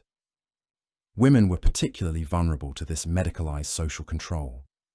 Behaviors that had been considered normal before the plague, like assertiveness, independence, or sexual desire, were reclassified as symptoms of hysteria or possession requiring aggressive intervention. Treatments for female disorders often involved procedures that were indistinguishable from torture, justified as necessary medicine. The plague had also created a new relationship between medicine and death that was fundamentally corrupt. Instead of fighting death, physicians learned to profit from it. They developed elaborate prognostic rituals that were really just ways of extracting money from desperate families while providing entertainment value for the physician. These death predictions became spectacles that combined medical authority with supernatural drama. Physicians would examine patients through elaborate procedures involving astrology, urine analysis, and interpretation of bodily signs, then deliver pronouncements about when and how death would occur. Families would pay premium prices for these performances, even though everyone knew the predictions were essentially random. What made this particularly sinister was how physicians learned to manipulate the timing of their predictions for maximum profit. They would tell wealthy families that death was imminent but could possibly be delayed through expensive treatments, then gradually extend the timeline as long as payments continued. Poor families would be told that death was certain and immediate, effectively ending their access to any medical care. The economic model that emerged from this corruption was sustainable precisely because it didn't depend on actually healing anyone. Physicians could maintain profitable practices by managing expectations and controlling information, regardless of patient outcomes. Success was measured not by recovery rates, but by how much families were willing to pay for the illusion of medical intervention. This corruption spread throughout the entire healthcare system. Apothecaries learned to create expensive medicines from cheap ingredients, knowing that patients couldn't distinguish between effective and ineffective treatments. Surgeons developed procedures that were designed more for visual impact than therapeutic benefit, understanding that families wanted to see dramatic interventions even if they didn't help. The most disturbing aspect of this medical corruption was how it created incentives for physicians to keep patients sick rather than heal them. A healthy patient was a former customer, but a chronically ill patient was a steady source of income. Treatments were designed to provide temporary relief, followed by recurring symptoms that required ongoing intervention. This led to the development of what we might call addiction medicine, where physicians would prescribe treatments that created dependency on continued medical care. Opium-based medicines were particularly useful for this purpose, providing genuine pain relief while creating physical dependence that ensured patients would return for more. The psychological manipulation involved in this system was sophisticated and cruel. Physicians learned to alternate hope and despair, providing just enough improvement to keep families paying, while ensuring that complete recovery remained elusive. They became experts at reading family dynamics and exploiting emotional vulnerabilities for financial gain. But the corruption extended beyond individual medical practice into the entire structure of how society understood health and illness. The plague had taught people that disease was random and uncontrollable, which created market conditions perfect for medical fraud. When people believe that illness is essentially mysterious, they become willing to pay for any treatment that offers hope, regardless of evidence or logic. This created a medical marketplace, where the most successful practitioners were often the most dishonest ones. Honest physicians who admitted the limits of their knowledge couldn't compete with charlatans who promised miraculous cures. The economic incentives systematically selected for deception over competence. The long-term consequences of this medical corruption were devastating.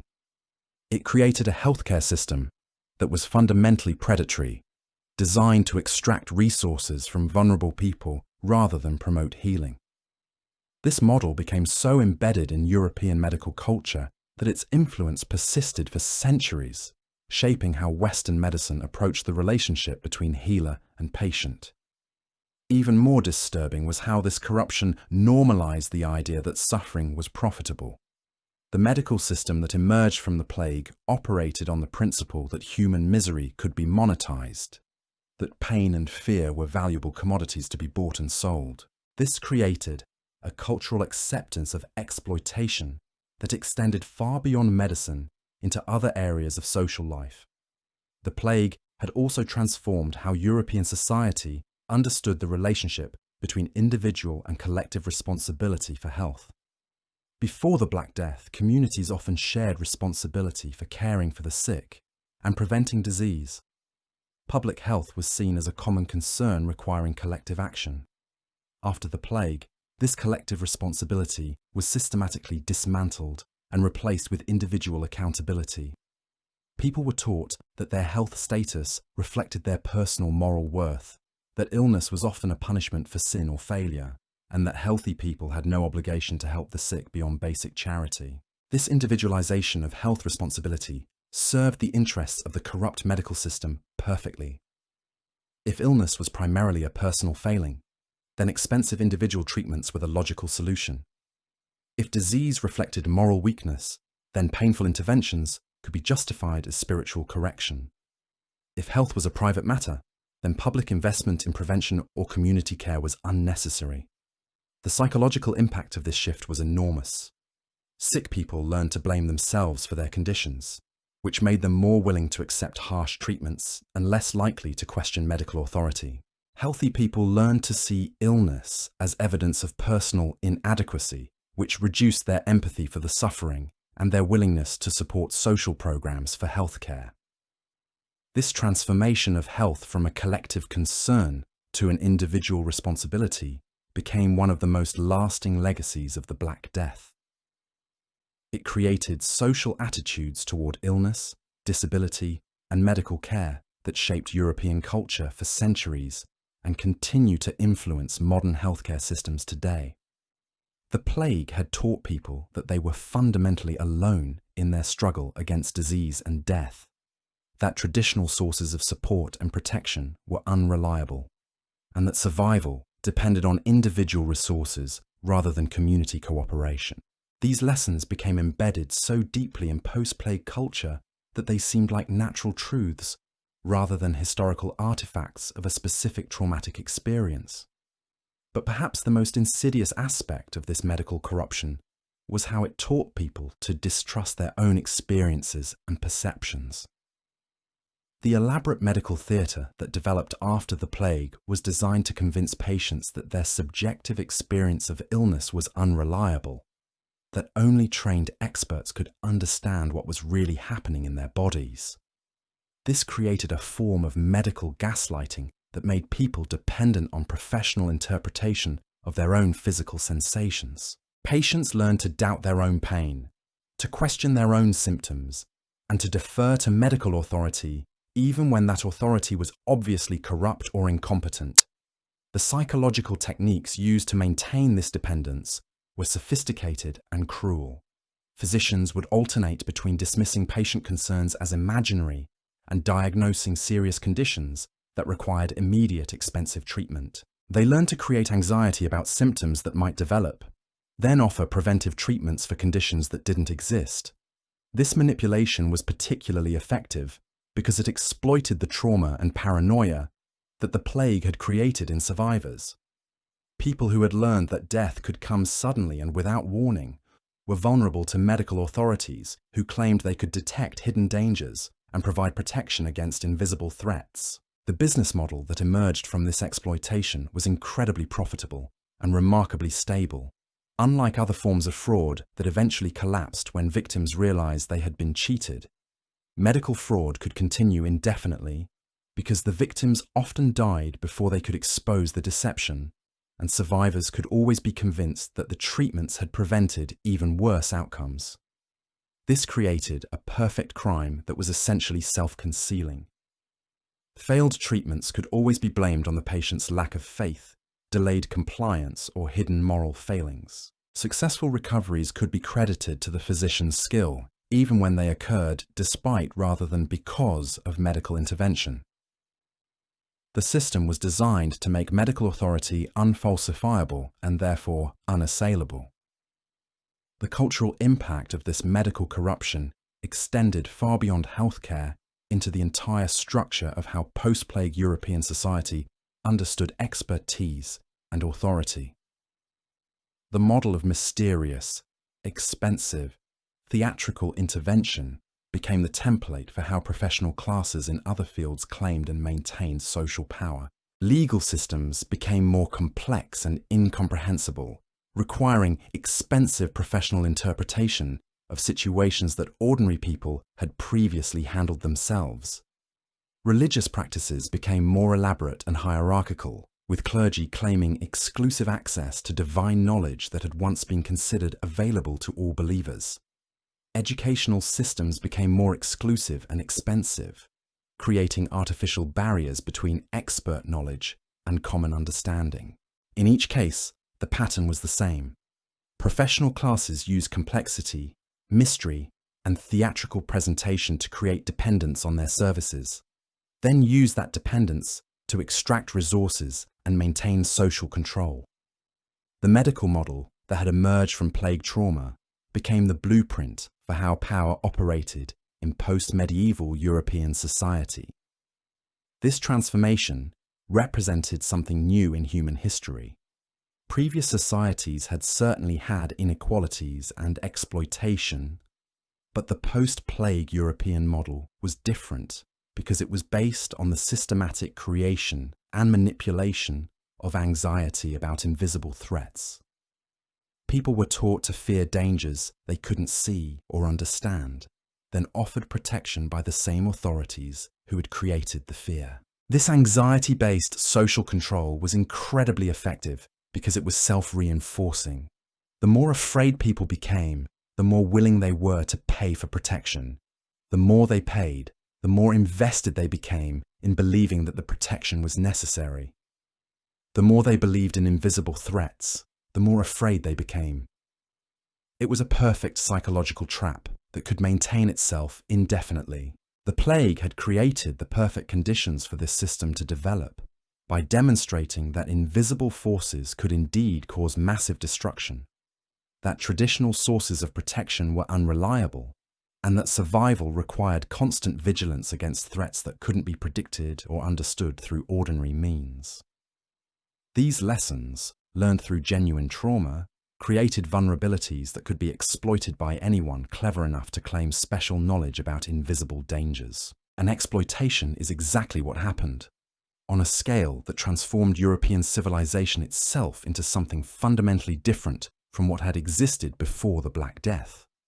The trauma of the plague didn't just kill people, it killed entire ways of thinking about trust, community, knowledge, and power that had developed over centuries of human social evolution. What emerged in their place was something much darker, more paranoid, and more exploitative. The Europe that rebuilt itself after the plague was not the same civilization that had existed before. It was something new and terrible that would cast its shadow over the development of Western culture for centuries to come. The transformation of European agriculture after the Black Death reveals another layer of this civilization-wide corruption that historians have largely ignored. When massive populations died, you might expect that the survivors would inherit better farmland, more resources, and easier lives. That's not remotely what happened. Instead, the agricultural system that emerged was deliberately designed to keep survivors in a state of perpetual anxiety and dependence. Before the plague, farming communities operated on centuries-old traditions of shared knowledge and mutual support. Experienced farmers would teach younger ones, communities would work together during planting and harvest seasons, and agricultural techniques would be passed down through generations of careful observation and gradual improvement. The plague destroyed all of this overnight. But here's what's truly sinister about what happened next. The surviving landowners didn't try to rebuild the old cooperative systems. Instead, they used the agricultural crisis as an opportunity to create something far more controlling and profitable. They began hoarding agricultural knowledge, treating farming techniques as trade secrets that could be monetized, rather than community wisdom that should be shared. This created artificial scarcity in something that had always been abundant. Basic knowledge about how to grow food. Surviving farmers found themselves dependent on landlords and agricultural experts who claimed to possess special knowledge about soil management, crop rotation, and livestock care. Much of this expertise was completely fabricated, but desperate farmers had no way to distinguish between genuine knowledge and elaborate fraud. The most disturbing example of this agricultural manipulation comes from records of seed distribution in northern France. Landlords would sell farmers' seeds that they claimed were specially blessed or treated with secret preparations to resist plague-related crop diseases. These seeds were often just normal seeds sold at inflated prices, but farmers were so terrified of crop failure that they would pay enormous sums for the illusion of protection. When crops failed anyway, which they often did because of normal weather variations or soil problems, the failures were always blamed on the farmer's lack of faith in the special seeds or their failure to follow the secret planting instructions correctly. This created a perfect system of exploitation where the landlords could never be wrong and the farmers could never prove they were being cheated. The psychological manipulation involved in this agricultural fraud was sophisticated and cruel. Landlords learned to alternate between offering hope through expensive innovations and creating fear about potential crop disasters. They would spread rumors about new forms of plant disease, then offer costly preventive treatments. They would claim that traditional farming methods were now dangerous because the plague had somehow changed the soil or the climate. This constant state of agricultural anxiety served multiple purposes. It kept farmers dependent on landlord expertise. it justified higher rents and fees for agricultural services. And it prevented farming communities from developing the kind of independence and cooperation that might challenge the new power structures. The long-term consequences were devastating for food security and agricultural development. Instead of building on centuries of accumulated farming wisdom, post-plague agriculture became increasingly superstitious and inefficient. Farmers were afraid to experiment with traditional techniques because they had been taught that deviation from expert guidance could lead to catastrophic crop failure. This agricultural anxiety also created perfect conditions for what we might call disaster capitalism. Whenever crops failed or livestock died, which was inevitable in any agricultural system, merchants and landlords would swoop in with expensive solutions that often made problems worse rather than better. They would offer emergency loans at crushing interest rates, sell inferior replacement livestock at premium prices, and provide temporary labour at wages that ensured farmers could never escape debt. The plague had also fundamentally altered how European society understood the relationship between humans and nature. Before the Black Death, farming was seen as a collaborative relationship between human skill and natural forces. Farmers worked with seasonal cycles, weather patterns, and soil conditions to produce food through careful observation and gradual adaptation. After the plague, agriculture became viewed as a constant battle against hostile natural forces that were trying to destroy human civilization. This adversarial relationship with nature justified increasingly aggressive and destructive farming practices that prioritized short-term yields over long-term sustainability. The psychological impact of this shift was enormous. Farmers who had once seen themselves as partners with natural systems began to view themselves as warriors fighting against a malevolent environment.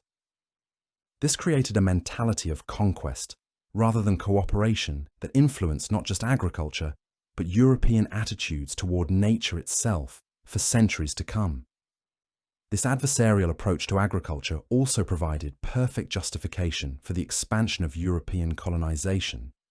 If nature was fundamentally hostile and required aggressive human control, then taking land from indigenous peoples who used different agricultural methods could be seen as a form of environmental improvement rather than theft.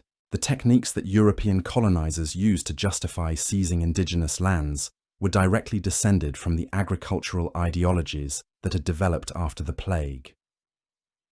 Native farming methods that worked sustainably with local ecosystems were dismissed as primitive or inefficient because they didn't conform to the European model of aggressive environmental control. This agricultural colonization was often more devastating than military conquest because it destroyed the ecological foundations that indigenous communities depended on for survival. European farming techniques that had been designed for different climates and soil conditions would be imposed on landscapes where they caused environmental degradation and crop failure. But the corruption of post-plague agriculture extended beyond just farming techniques into the entire economic system that surrounded food production. The plague had created shortages that made food incredibly valuable, which attracted opportunistic merchants who saw agriculture as a way to extract wealth rather than sustain communities. These agricultural speculators developed sophisticated methods for manipulating food markets that created artificial scarcities and inflated prices. They would buy up grain stores during harvest seasons when prices were low, then release them slowly during the winter months when desperate communities would pay premium prices for basic sustenance. This market manipulation was particularly cruel because it turned food, the most basic human necessity, into a weapon for extracting wealth from vulnerable people. Communities that had once been self-sufficient found themselves dependent on distant merchants who could control their survival by manipulating supply and demand. The psychological impact of this food insecurity was devastating. People who had survived the plague learned that they couldn't depend on local food production to sustain them, which created a permanent state of anxiety about starvation that influenced their behavior for generations. This food anxiety became embedded in post-plague culture so deeply that it influenced everything from family planning to political systems. People became reluctant to have children because they weren't sure they could feed them. Communities became suspicious of outsiders who might compete for scarce food resources. Political systems became more authoritarian as leaders claimed they needed emergency powers to ensure food distribution during crises. The agricultural system that emerged from this manipulation was fundamentally different from what had existed before the plague. Instead of being based on community cooperation and environmental sustainability, it was based on individual competition and short-term profit extraction. This created a model of agriculture that was inherently unstable and environmentally destructive, but incredibly profitable for the people who controlled it. This agricultural model became the template for how European civilization approached natural resource extraction in general. The same principles of aggressive control, short-term profit maximization, and environmental exploitation that had been developed in post-plague farming were applied to forestry, mining, fishing, and eventually industrial production. The plague had taught Europeans that nature was fundamentally hostile and unpredictable, that survival required constant vigilance against natural disasters, and that traditional methods of working with natural systems were unreliable. These lessons created a civilization that was fundamentally at war with the natural world, viewing environmental destruction as a necessary price for human security. This adversarial relationship with nature became so embedded in European culture that it seemed like a natural and inevitable way of thinking rather than a specific historical response to plague trauma. The idea that humans should dominate and control natural systems, rather than cooperate with them, became a foundational assumption of Western civilization that influenced everything from scientific methodology to political philosophy. But perhaps the most disturbing aspect of this agricultural corruption was how it created a model for turning basic human needs into sources of profit and control. The techniques that had been developed to exploit farmers' anxiety about food production became templates for creating artificial scarcities and dependencies in other areas of human life. The same psychological manipulation that convinced farmers they needed expensive expert guidance to grow food was applied to convince people they needed professional services for activities they had previously handled themselves. Child rearing, which had once been a community activity supported by extended families and neighbours, became medicalized and professionalized. Spiritual guidance, which had once been available through community religious practices, became the exclusive domain of trained clergy who charged fees for their services. In each case, the pattern was the same. Activities that had once been cooperative community endeavours were transformed into individual problems requiring expensive professional solutions. People were taught to distrust their own capabilities and to depend on expert guidance for basic life activities that humans had successfully performed for thousands of years without professional intervention. This professionalization of basic human activities created what we might call a learned helplessness that made people dependent on complex systems of expert authority rather than their own knowledge and community relationships. The plague had taught people that their traditional ways of doing things were unreliable, which created psychological vulnerability that could be exploited by anyone claiming to offer superior alternatives. The economic model that emerged from this exploitation was incredibly profitable because it turned people's basic life activities into sources of ongoing revenue. Instead of learning skills once and using them throughout their lives, people were taught that they needed constant professional guidance and expensive interventions to handle normal life challenges. This created a form of economic servitude that was more subtle but potentially more controlling than traditional systems of social hierarchy. Instead of being directly controlled by lords or kings, people became indirectly controlled through their dependence on professional services and expert knowledge that they had been taught they couldn't live without. The psychological techniques used to maintain this dependence were sophisticated and cruel. People were taught to fear the consequences of making mistakes in areas where they had previously been confident and self-reliant. They were convinced that the stakes of normal life decisions had become so high that professional guidance was essential for survival. This fear-based social control was incredibly effective because it was internalized rather than imposed from outside. People genuinely believed that they needed professional help for activities they had once handled independently, which made them willing participants in their own exploitation rather than unwilling victims of external oppression. The cultural impact of this transformation was enormous. European society became increasingly hierarchical and specialized, with complex networks of professional authorities controlling different aspects of human life. This created a civilization that was incredibly sophisticated in some ways, but also incredibly fragile because people had lost the ability to take care of themselves and their communities without expert intervention. This professional dependence also made European society uniquely vulnerable to manipulation and control by anyone who could claim authority over essential professional services.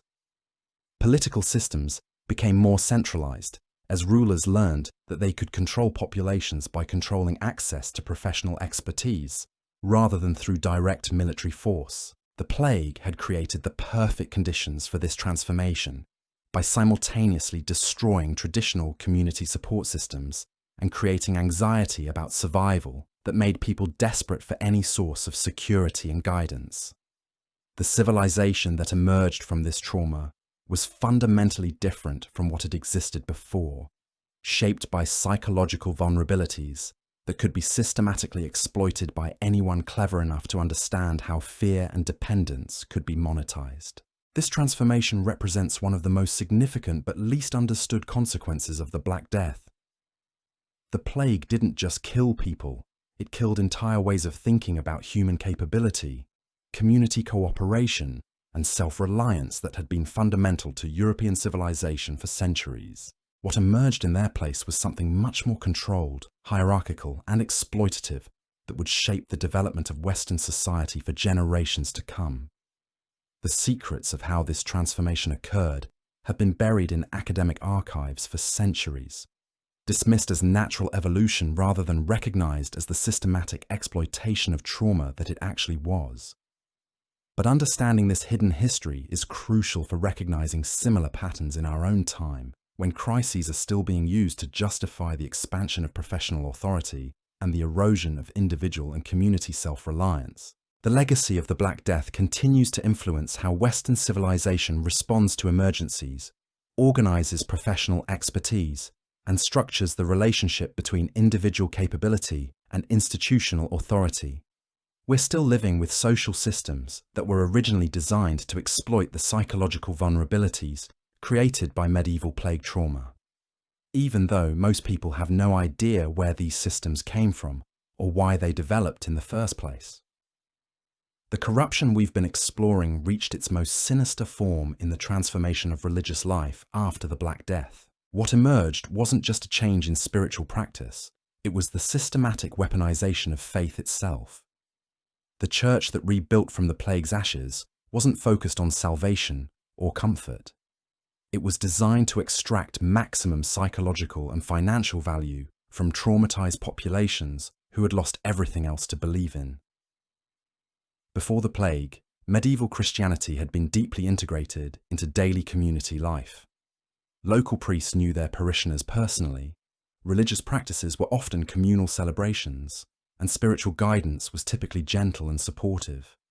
The Black Death obliterated this intimate religious culture and replaced it with something far more sinister and controlling. The new religious authorities who emerged understood that plague survivors were psychologically vulnerable in unprecedented ways. These people had watched their families die horribly while their prayers went unanswered. They had seen pious believers suffer just as much as notorious sinners.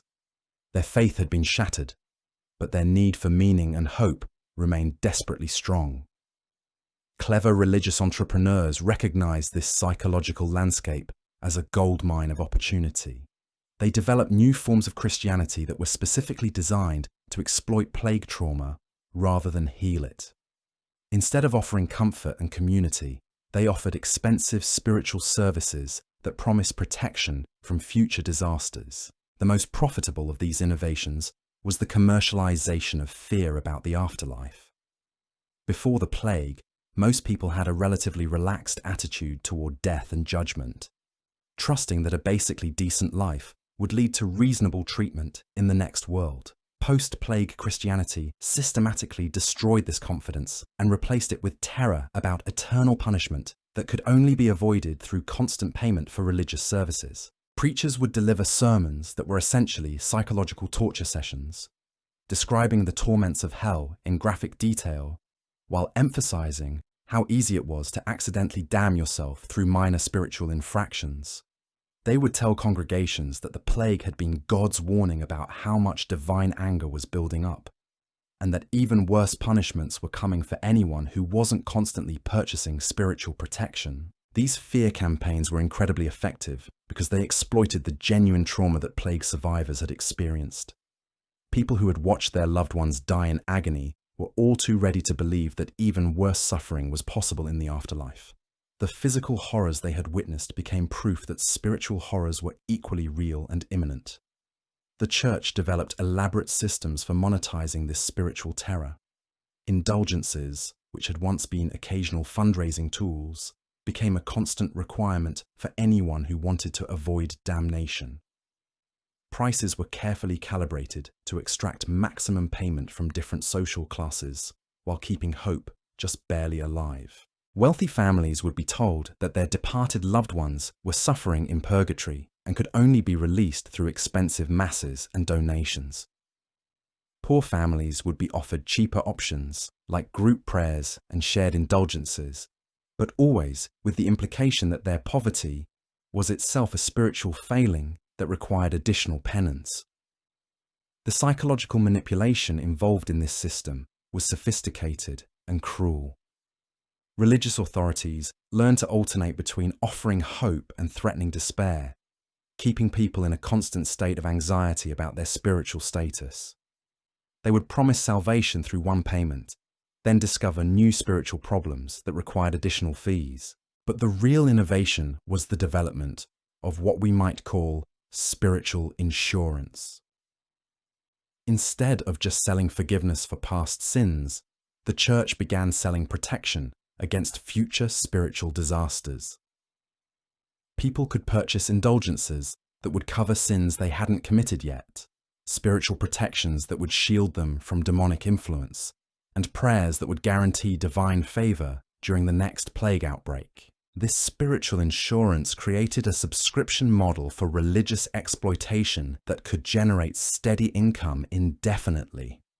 People would pay regular fees to maintain their spiritual protection status, always afraid that cancelling their payments would leave them vulnerable to supernatural punishment. The most disturbing aspect of this religious corruption was how it turned human compassion into a luxury service. Before the plague, caring for the sick and dying had been seen as a basic Christian duty that everyone was expected to perform. After the plague, spiritual care became a professional service that required payment and credentials. Families who couldn't afford to hire proper religious authorities for dying relatives were told that this spiritual neglect would result in additional suffering for the deceased. The poor were essentially priced out of salvation, forced to watch their loved ones die without proper spiritual care, because they couldn't pay the fees that religious professionals demanded. This commodification of spiritual care created incentives for religious authorities to keep people spiritually dependent, rather than helping them develop their own relationship with the divine. Priests and monks learned that healthy spiritual communities were less profitable than anxious, dependent congregations who needed constant professional intervention. The educational functions that religious institutions had traditionally provided were also corrupted by this new economic model. Before the plague, monasteries and church schools had been centers of learning that preserved and transmitted knowledge for the benefit of entire communities. After the plague, religious education became a luxury service designed primarily to create more religious professionals who could extract resources from lay populations. Literacy, which had once been taught as a practical skill that enabled people to read religious texts for themselves, became carefully restricted to prevent lay people from developing independent spiritual understanding. Religious authorities realized that people who could read the Bible for themselves might notice that much of what they were being charged for wasn't actually required by Christian doctrine. This deliberate creation of religious ignorance was essential for maintaining the new exploitation model. People who understood their own religious tradition would be less likely to pay premium prices for spiritual services they could provide for themselves. Keeping lay populations ignorant and dependent was crucial for maximizing religious profits. The techniques used to maintain this ignorance were sophisticated and systematic. Religious services were conducted in Latin that most people couldn't understand. Theological explanations were deliberately made complex and confusing. Religious texts were kept in monastery libraries where ordinary people couldn't access them. Anyone who tried to develop independent spiritual understanding was accused of heresy and threatened with punishment. This religious information control created what we might call a spiritual protection racket, where religious authorities could charge whatever they wanted for services because people had no way to evaluate whether those services were actually necessary or effective. The psychological impact of this religious exploitation was devastating for plague survivors who were already struggling with trauma and grief. Instead of finding comfort and community in religious practice, they found themselves trapped in systems of spiritual extortion that added financial stress to their emotional suffering. Many people developed what we might now recognize as religious anxiety disorders, becoming obsessively worried about their spiritual status and constantly seeking reassurance from religious authorities who had financial incentives to keep them anxious. This created cycles of dependency that could persist for generations, as anxious parents passed their spiritual fears on to their children. The corruption also extended into the selection and training of religious professionals themselves. Instead of choosing clergy based on spiritual wisdom or pastoral care abilities, church hierarchies began prioritizing people who demonstrated skill at extracting money from congregations.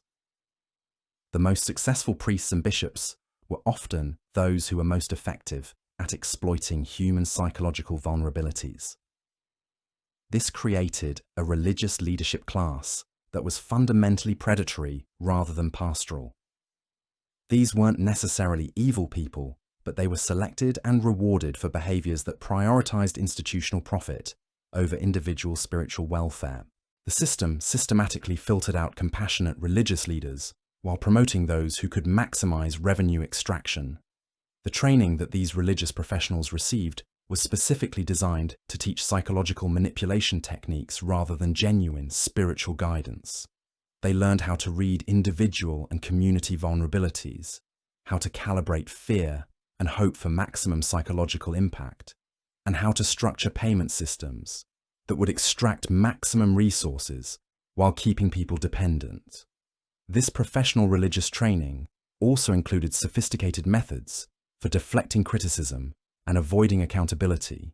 Religious authorities learned to frame any questioning of their practices as spiritual rebellion that would result in damnation. They developed elaborate theological justifications for their exploitation that made it seem like charging high fees for spiritual services was actually a form of divine service. The political implications of this religious corruption were enormous.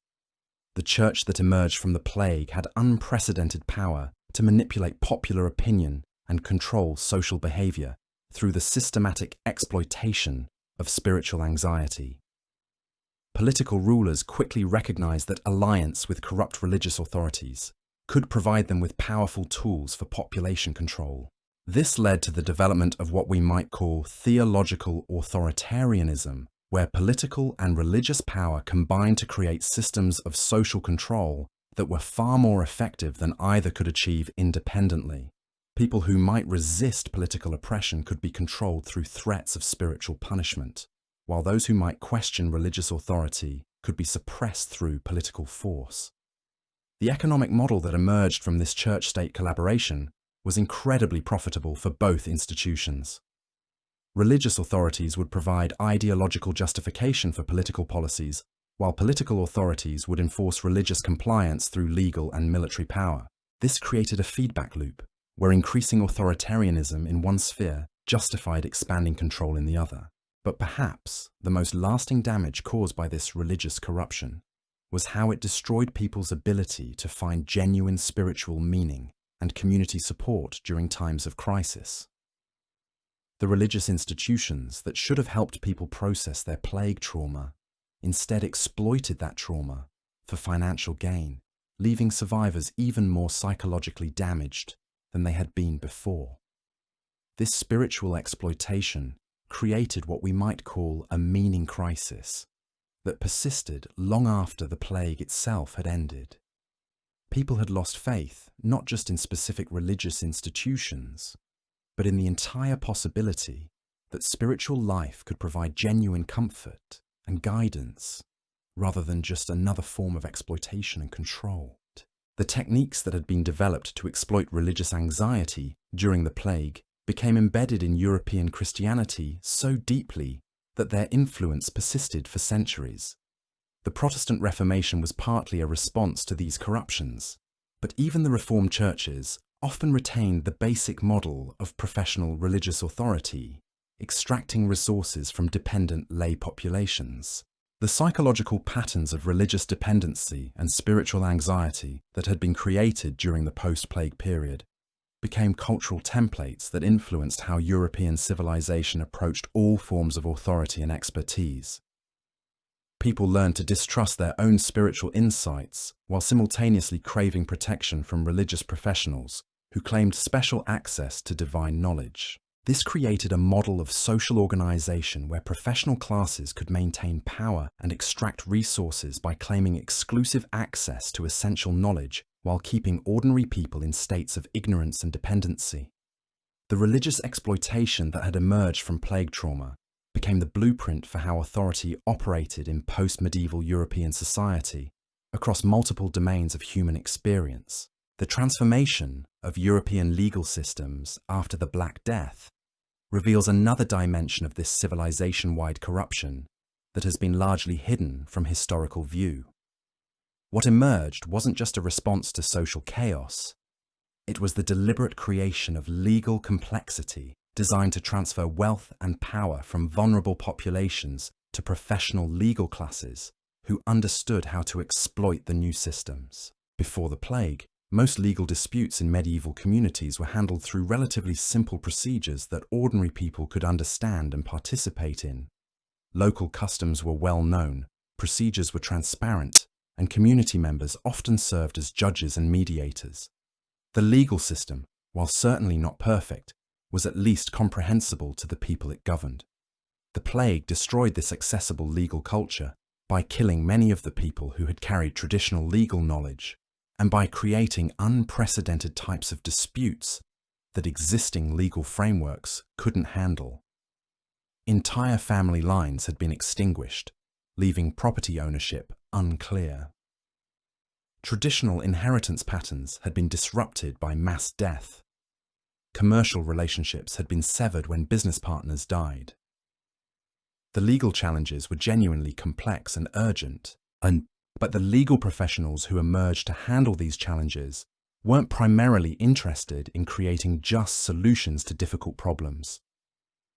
They recognized that legal complexity could be incredibly profitable if it was managed correctly.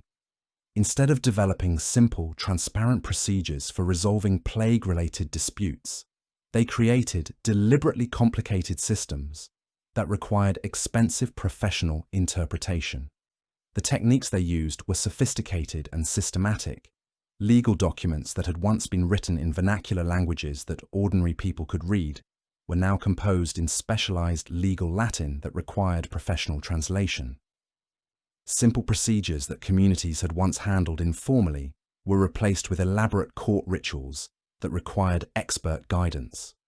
Straightforward concepts like property ownership were redefined using technical terminology that ordinary people couldn't understand. This legal mystification served multiple purposes. It created steady demand for expensive professional services. It prevented ordinary people from understanding their own legal rights and obligations. And it gave legal professionals enormous power to manipulate outcomes in favor of clients who could pay premium fees. The psychological manipulation involved in this legal corruption was particularly cruel because it exploited people's desperation to resolve urgent problems left by plague deaths. Families who were struggling to determine inheritance rights or business partnerships that needed to be dissolved couldn't afford to wait for simpler legal solutions to be developed. They needed immediate resolution, which gave legal professionals tremendous leverage to charge whatever the market would bear. Legal professionals learned to deliberately complicate straightforward cases in order to justify higher fees and longer proceedings. They would discover technical problems that required additional legal work, find precedents that suggested alternative interpretations, and create procedural requirements that necessitated multiple court appearances and document preparations. This artificial complexity creation was incredibly profitable because it turned simple legal problems into ongoing revenue streams. Instead of resolving disputes quickly and moving on to new clients, legal professionals could maintain relationships with the same clients for months or years while charging for continuous services.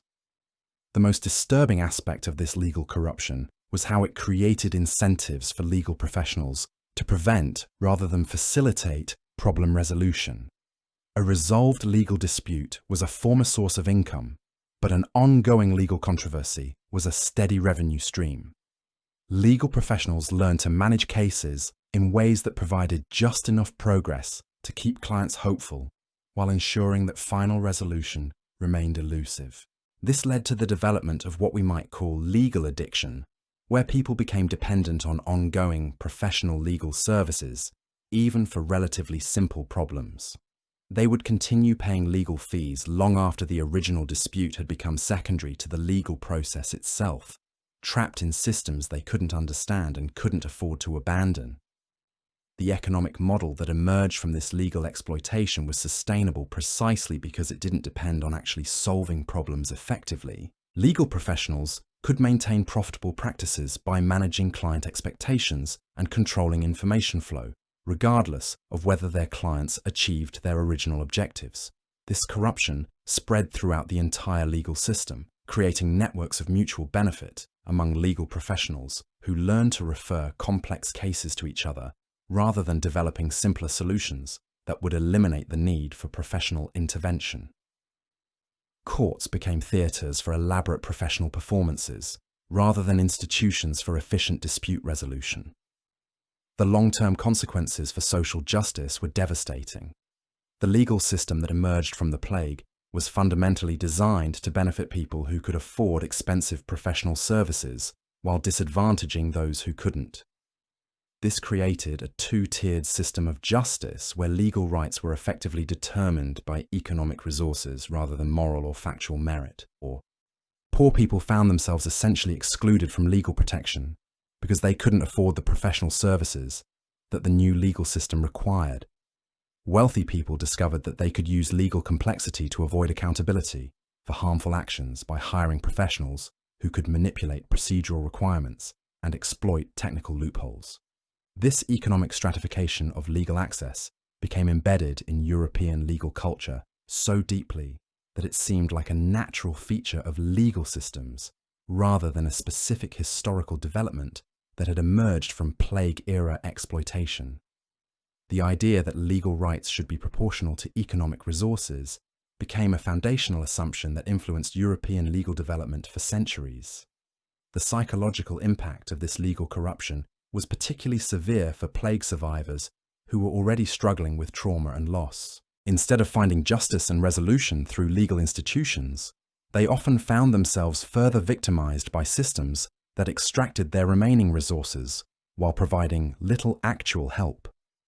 Many people developed what we might now recognize as legal anxiety disorders, becoming obsessively worried about potential legal problems and constantly seeking reassurance from legal professionals who had financial incentives to keep them worried. This created cycles of dependency that could persist for generations as anxious families passed their legal fears on to their children. The corruption also extended into the training and selection of legal professionals themselves. Instead of choosing lawyers and judges based on wisdom, fairness, or problem-solving ability, legal institutions began prioritizing people who demonstrated skill at generating revenue from legal complexity. The most successful legal professionals were often those who were most effective at creating and exploiting legal confusion. This created a legal professional class that was fundamentally parasitic rather than productive. These weren't necessarily dishonest people, but they were selected and rewarded for behaviors that prioritized professional profit over social problem solving. The system systematically filtered out legal professionals who wanted to resolve disputes efficiently while promoting those who could maximize revenue extraction from legal complexity. The training that legal professionals received was specifically designed to teach complexity creation rather than problem resolution.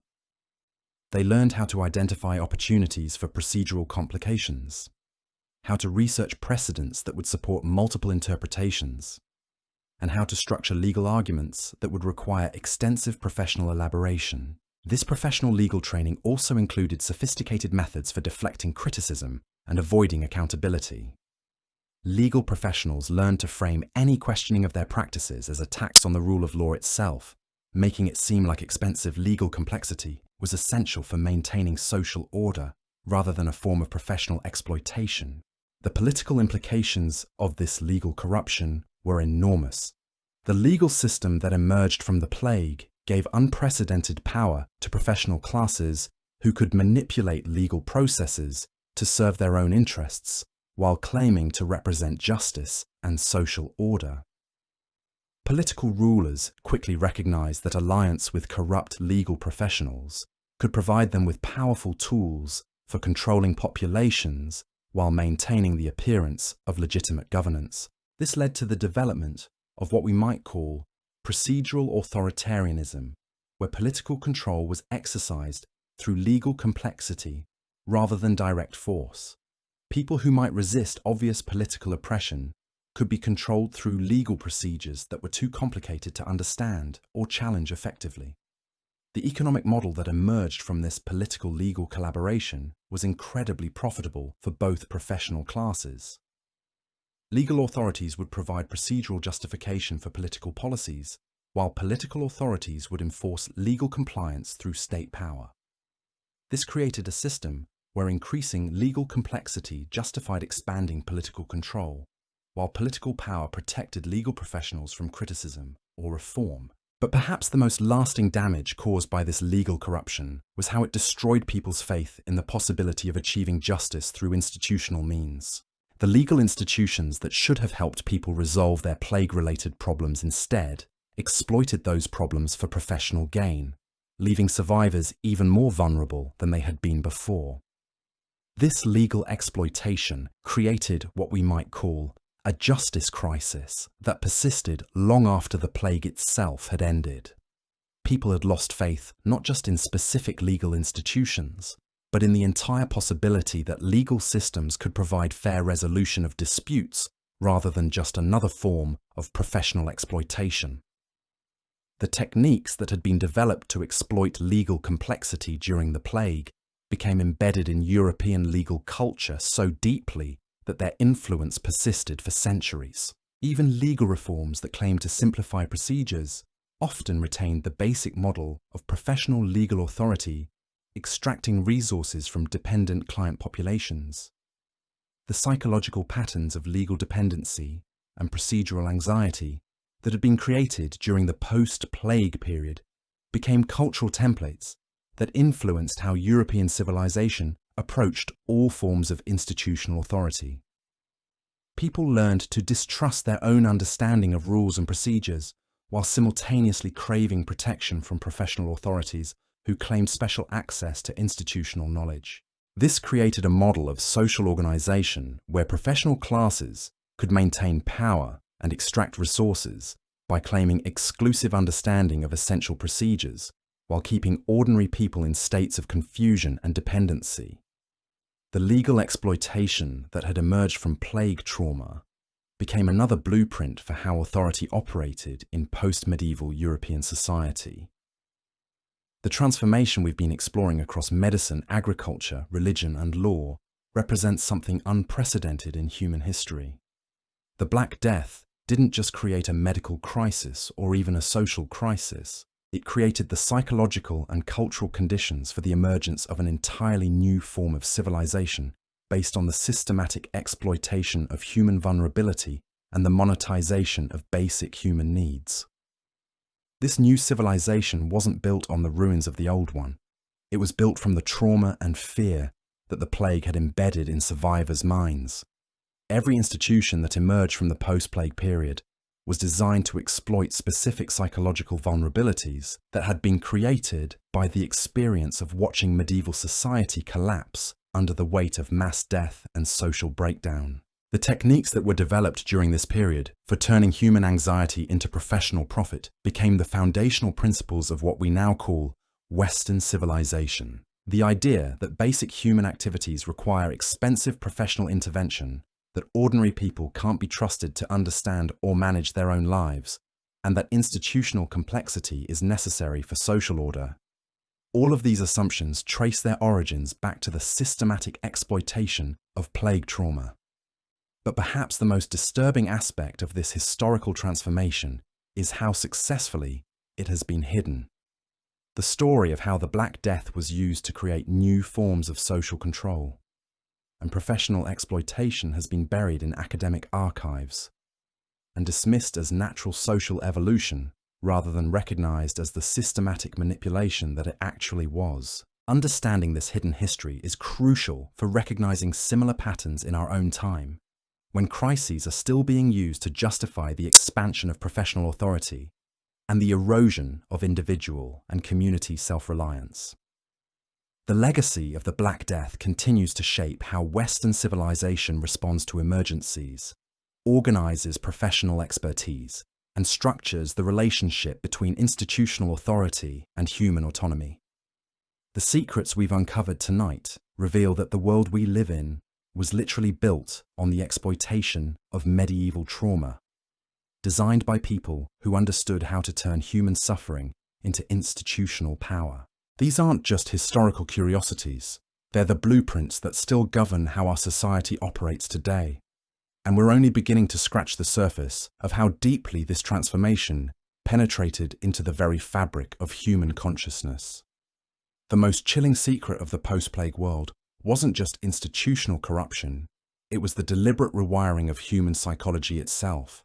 The survivors didn't just rebuild their world differently, they rebuilt themselves differently, creating new forms of human behavior that were specifically designed to serve the exploitative systems we've been exploring. Let me paint you a picture of what daily life actually looked like for someone living through this psychological reconstruction. Imagine you're a craftsman in a small town, maybe a blacksmith or a carpenter, someone who before the plague had been respected in your community, confident in your skills, secure in your place in the social order. The plague comes and goes, you survive, but everything you thought you knew about how the world works has been shattered. Now, you wake up every morning in a state of constant anxiety that your medieval ancestors would have found incomprehensible. You're afraid of your neighbors because you've learned they might abandon you or even turn violent if times get hard. You're afraid of your own body because you've been taught that illness is a moral failing that reflects your spiritual inadequacy. You're afraid of making decisions because you've been convinced that ordinary people like yourself can't be trusted with important choices. But here's where it gets really dark. These fears weren't natural responses to trauma. They were deliberately cultivated by the professional classes we've been discussing, because anxious, dependent people were much more profitable than confident, self-reliant ones. The psychological manipulation that created this new form of human consciousness was systematic, sophisticated, and absolutely ruthless. The techniques they used were based on what we might now call behavioral conditioning, though they wouldn't have used that terminology. They understood intuitively that human behavior could be shaped through the careful application of fear, hope, and social pressure. They learned to create psychological environments where the behaviors they wanted to encourage were rewarded, while the behaviors they wanted to discourage were punished. For example, people who questioned authority were labeled as dangerous troublemakers, who were probably infected with spiritual or moral corruption. Communities were encouraged to shun or even report anyone who expressed too much confidence in their own judgment, or who suggested that professional services might be unnecessary or overpriced. This created intense social pressure to conform to the new model of anxious dependence.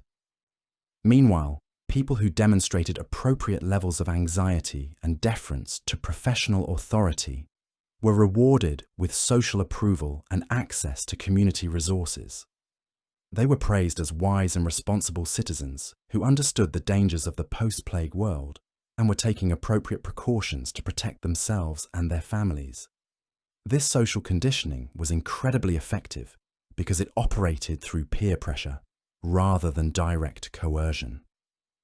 People learned to police each other's behavior, creating communities where anyone who deviated from the approved patterns of anxiety and dependence would face immediate social consequences from their neighbors and family members. The psychological techniques used to maintain this conditioning were particularly sophisticated in how they exploited normal human emotional needs. Everyone needs to feel secure, valued, and connected to their community. The post-plague system promised to meet these needs, but only for people who demonstrated the correct attitudes of fearful dependence on professional authority. This created what we might call emotional extortion, where people's basic psychological needs were held hostage to ensure compliance with the new social order. You could have security, belonging, and self-worth, but only if you accepted your own incompetence and paid for professional services to manage your life.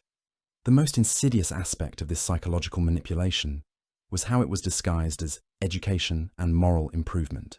People weren't told they were being conditioned to be anxious and dependent. They were told they were learning to be responsible, cautious, and spiritually mature. The very process of psychological manipulation was reframed as personal growth and social progress. Children were particularly vulnerable to this conditioning because they had no memory of how things had worked before the plague. They grew up thinking that constant anxiety about invisible threats was normal, that dependence on professional authority was natural, and that confident self-reliance was dangerous and irresponsible. Educational systems were specifically designed to reinforce these psychological patterns. Instead of teaching children practical skills and independent thinking, schools focused on teaching deference to authority and fear of making mistakes. Children learned that their own observations and reasoning were unreliable, that only trained experts could be trusted to interpret reality correctly. This educational conditioning created what we might call learned helplessness that persisted throughout people's lives. Adults who had been taught as children that they couldn't trust their own judgment became easy targets for professional exploitation because they genuinely believed they needed expert guidance for basic life decisions. The religious conditioning was equally systematic and even more psychologically damaging. Children were taught that their natural impulses and desires were fundamentally corrupt, that their own spiritual insights were probably demonic deceptions, and that salvation required constant professional mediation between themselves and the divine. This religious conditioning created deep psychological splits where people learned to distrust and fear their own inner experience while desperately craving external validation from religious authorities. They became psychologically dependent on professional spiritual guidance because they had been taught that their own relationship with meaning and transcendence was inherently unreliable and probably dangerous. The medical conditioning followed similar patterns, but focused on teaching people to fear and distrust their own bodies.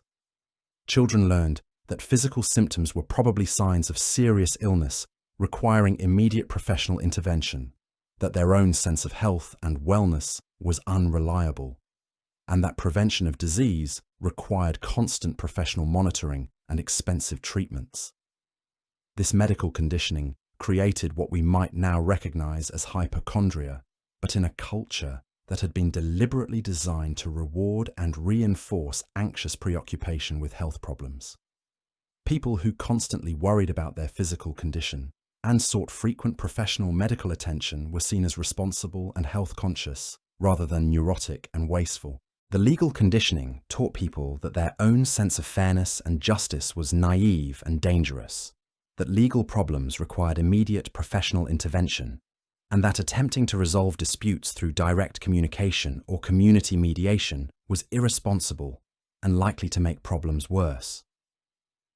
This legal conditioning created populations that were afraid to handle their own conflicts and negotiations, making them dependent on professional legal services for interactions that their ancestors had managed successfully for centuries without any professional intervention at all.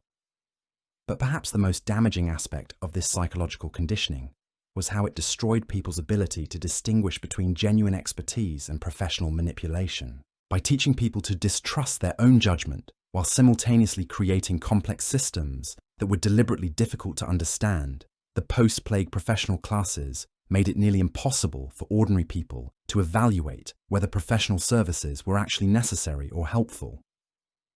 This created perfect conditions for what we might call expert capture, where professional classes could claim authority over any area of human experience by making it seem sufficiently complex and dangerous to require specialized knowledge. Once people accepted that they couldn't understand or manage a particular aspect of their lives, they became permanently vulnerable to exploitation by anyone who claimed relevant expertise.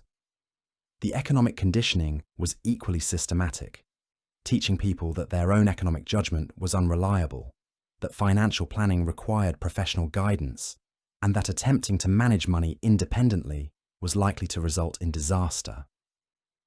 This created markets for financial services that extracted wealth from people who had successfully managed their own economic affairs for generations. The agricultural conditioning convinced people that their own knowledge about food production was obsolete and dangerous, that farming required constant professional guidance, and that traditional agricultural methods were likely to result in crop failure and starvation. This made farming communities dependent on expensive agricultural services and products that they had never needed before. The craft conditioning taught artisans that their traditional skills were probably inadequate for post-plague conditions, that their products needed professional certification or enhancement, and that independent craftsmanship was likely to result in inferior goods that could harm customers. This created markets for professional services that added cost and complexity to production processes that had worked effectively for centuries. In every area of human activity, the same psychological pattern was repeated. Traditional confidence and competence were systematically undermined, while dependence on professional authority was reinforced through social pressure, economic incentives, and institutional requirements. The long-term psychological consequences of this conditioning were devastating for human autonomy and social cooperation. People who had been taught to distrust their own judgment and depend on professional authority for basic life decisions became psychologically incapable of the kind of independent thinking and community cooperation that had sustained human societies for thousands of years. This created what we might call a dependency cascade, where each generation became more psychologically dependent than the one before.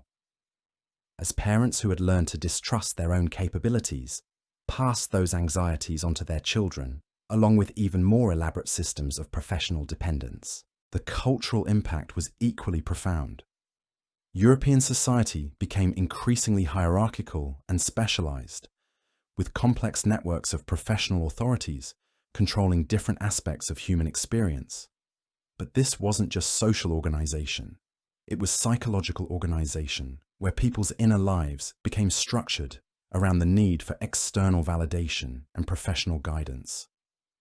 This psychological restructuring was so thorough and systematic that it became invisible to the people living within it. The post-plague Europeans didn't experience their dependence on professional authority as artificial conditioning imposed from outside. They experienced it as natural human psychology, as the normal way that reasonable people related to expertise and social institutions. This invisibility was crucial for maintaining the system because it prevented people from recognizing that their psychological patterns had been deliberately created rather than naturally developed. People who can't see that they've been conditioned can't resist or reverse that conditioning, making them permanently vulnerable to the systems that exploit their dependencies. The techniques that were developed during this period for creating psychological dependence became templates that were applied whenever social crises created opportunities for expanding professional authority. Every subsequent emergency, disaster, or social disruption became an occasion for further conditioning populations toward greater dependence on expert guidance and institutional control. This pattern of crisis exploitation became so embedded in European cultural DNA that it operated automatically whenever social stress created psychological vulnerability. Professional classes learned to recognize and capitalize on moments when people were most susceptible to conditioning toward greater dependence and institutional compliance. The Black Death had taught European civilization that human psychology was malleable, that social crises created opportunities for psychological manipulation, and that populations could be systematically conditioned to accept and even crave forms of authority that would have been rejected under normal circumstances. These lessons became foundational principles of Western institutional development, shaping how European societies responded to every subsequent crisis and challenge. The psychological conditioning techniques that had been developed to exploit plague trauma became standard tools for managing populations during wars, economic disruptions, religious conflicts, and political transitions. But the most disturbing aspect of this psychological legacy is how it created populations that were not just dependent on professional authority, but actively complicit in their own exploitation. People who had been conditioned to distrust their own capabilities and crave external validation became willing participants in systems that extracted resources and autonomy from them. This psychological complicity made the post-plague exploitation model incredibly stable and self-perpetuating. Unlike traditional forms of oppression that required constant external force to maintain, the psychological conditioning created internal motivations that made people want to participate in their own subordination.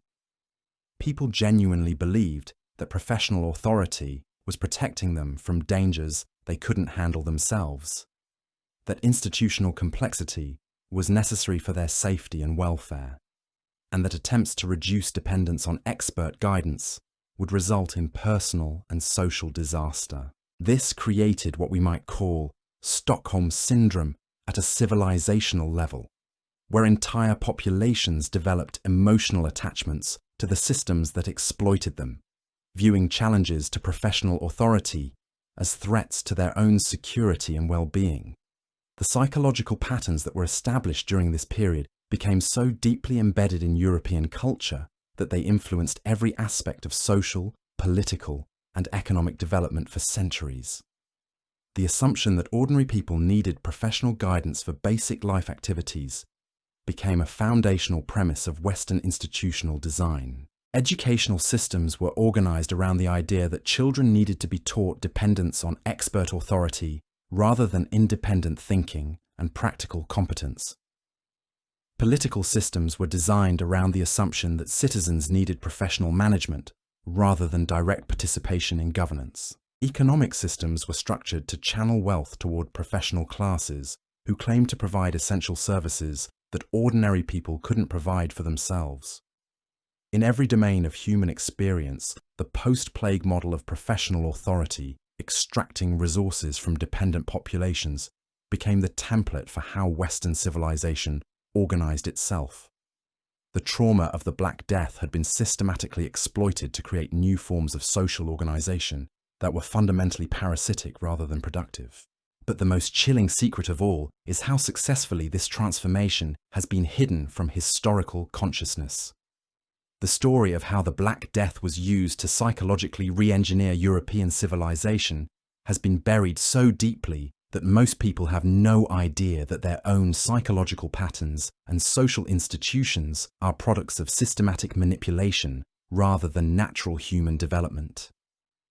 The behavioral conditioning, the institutional capture, the professional exploitation, the psychological dependency, all of it has been normalized to the point where it seems like the natural order of things rather than a specific historical artifact created by people who understood how to monetize human vulnerability and social crisis.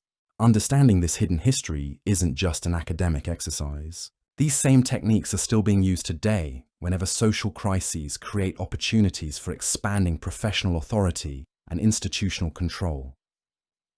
The playbook that was written during the post-plague period is still being followed, still being refined, still being applied to create new forms of dependency and exploitation. The legacy of the Black Death lives on in every institution that claims you need professional services for activities you could handle yourself, in every system that profits from your anxiety and dependence, in every authority that tells you that trusting your own judgment is dangerous and irresponsible. We're still living in the psychological prison that was built from the trauma of medieval plague survivors, still shaped by conditioning techniques that were designed to turn human beings into profitable sources of revenue for professional classes, who understood that scared, dependent people were much easier to exploit than confident, self-reliant ones. The secrets we've uncovered tonight reveal that our entire civilization was built on the systematic exploitation of human vulnerability, designed by people who understood that social crises could be used to psychologically re-engineer entire populations in ways that would benefit professional elites for generations to come. But there's still one more layer of this darkness that we need to explore, one final secret about how the Black Death transformed human nature itself in ways that continue to shape our world today. The psychological conditioning we've discussed was just the beginning. What came next was even more systematic, even more invasive, and even more lasting in its impact on human consciousness and social organization. In our next exploration, we're going to uncover how the post-plague professional classes didn't just exploit existing human psychology, they actually created new forms of human consciousness that had never existed before in history. They didn't just condition people to be dependent, they fundamentally altered how human beings understood themselves, their relationships, and their place in the world. The transformation we've been exploring was just the foundation for something much more ambitious and much more disturbing. The real secret of the Black Death isn't just that it created opportunities for exploitation, it's that it was used to launch the most successful psychological engineering project in human history, one that continues to shape every aspect of our lives today. But that's a story so dark and so comprehensive that it requires its own dedicated investigation. What we've covered tonight is disturbing enough, but it's nothing compared to what's still hidden in the deepest shadows of this medieval nightmare that became the blueprint for modern civilization itself. The psychological reconstruction project that emerged from the Black Death's aftermath represents the most systematic rewiring of human consciousness in recorded history. What the post-plague professional classes accomplished wasn't just behavioral modification, it was the creation of entirely new categories of human experience that had never existed before. They didn't just change how people acted, they changed how people thought about thinking itself. Let me walk you through how this worked, because the techniques they developed were so sophisticated that they make modern psychological manipulation look like amateur hour. The key insight that these medieval social engineers discovered was that human consciousness isn't fixed. It's malleable, especially when people are traumatized and desperate for meaning and security. And they learned to exploit this malleability with surgical precision. The first step was what they called reality fragmentation. Before the plague, most people had a relatively integrated sense of reality where their direct experience, community knowledge, and institutional authority generally aligned with each other. If something didn't make sense, people could trust their own observations, ask their neighbors, or consult traditional wisdom to figure out what was really happening. The post-plague system systematically destroyed this integrated reality and replaced it with competing sources of truth that contradicted each other in deliberate ways. Medical authorities would tell you one thing, religious authorities would say something different. Legal experts would provide a third interpretation, and your own experience would suggest something else entirely. This wasn't accidental confusion, it was engineered cognitive chaos designed to make people psychologically dependent on professional interpretation of reality itself. When you can't trust your own perceptions, can't rely on community knowledge, and can't reconcile competing expert opinions, you become desperate for someone to tell you what's really true. And that desperation could be monetized. The genius of this system was that it created what we might call manufactured uncertainty about things that had previously been straightforward. Simple questions like, "Am I healthy?" or "Is this fair?" or "What should I do?" became complex problems requiring expensive professional consultation because people had been taught that their own judgment about these matters was unreliable and potentially dangerous. But the really sophisticated part was how they embedded this uncertainty into the structure of thought itself. They didn't just teach people to doubt specific conclusions, they taught people to doubt their capacity for reaching conclusions at all. This created what we might call meta-dependency, where people became dependent not just on specific professional services, but on the entire concept of professional authority as the only reliable source of truth. This meta-dependency was crucial because it made the system self-perpetuating and expandable. Once people accepted that they couldn't trust their own reasoning processes, any area of human experience could be claimed by professional authorities simply by making it seem sufficiently complex or dangerous to require expert interpretation. The techniques they used to create this cognitive dependency were incredibly sophisticated. They would present people with problems that appeared to have obvious solutions, then reveal hidden complexities that made the obvious solutions seem naive or dangerous. This taught people that their initial instincts were probably wrong and that deeper professional analysis was necessary for any important decision. For example, a farmer might think that his crops looked healthy, but agricultural experts would explain that appearances could be deceiving and that invisible soil problems or plant diseases might be developing that only trained professionals could detect. A mother might think her child seemed fine, but medical authorities would describe subtle symptoms that untrained observers might miss and that could indicate serious underlying conditions. Over time, people learn to distrust their own perceptions and to immediately seek professional validation for observations that their ancestors would have handled confidently on their own. This created markets for professional services that existed solely to validate or invalidate people's own direct experience of reality. But the psychological manipulation went even deeper than cognitive dependency. The post-plague professional classes discovered that they could actually alter people's emotional relationship to their own autonomy and competence. They learned to make independence feel dangerous and dependence feel safe, turning normal human psychology completely inside out. The techniques they used were based on what we might now call trauma bonding, but applied at a social level. They would create artificial crises that made people feel vulnerable and afraid, then position themselves as the solution to problems they had created. Over time, people learned to associate professional authority with safety and self-reliance with danger. This emotional conditioning was particularly effective because it operated below the level of conscious thought. People didn't realize they were being conditioned to fear independence. They just gradually developed anxiety responses to situations where they had to rely on their own judgment. Meanwhile, they developed comfort responses to situations where professional authority was managing their decisions for them. The most disturbing aspect of this emotional conditioning was how it affected people's relationships with each other. The post-plague system systematically undermined the social bonds that had traditionally provided people with emotional security and practical support.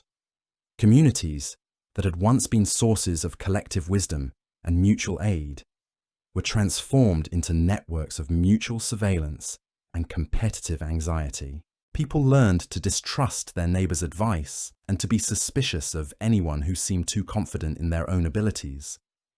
Community cooperation was reframed as potentially dangerous because untrained people working together might make mistakes that only professional supervision could prevent. This created social isolation that made people even more dependent on professional services for functions that communities had traditionally provided. The family structures were also systematically undermined. Traditional patterns of knowledge transmission from parents to children were disrupted by teaching people that older generations' wisdom was obsolete and potentially harmful. Children were taught to trust professional authorities more than their own parents. while parents were taught that raising children properly required constant professional guidance. This created what we might call generational dependency, where each generation became more reliant on professional services than the one before. Traditional family bonds were weakened while professional relationships were strengthened, creating new forms of social organization that were much more profitable for professional classes. The sexual and romantic relationships were also targets for professional intervention.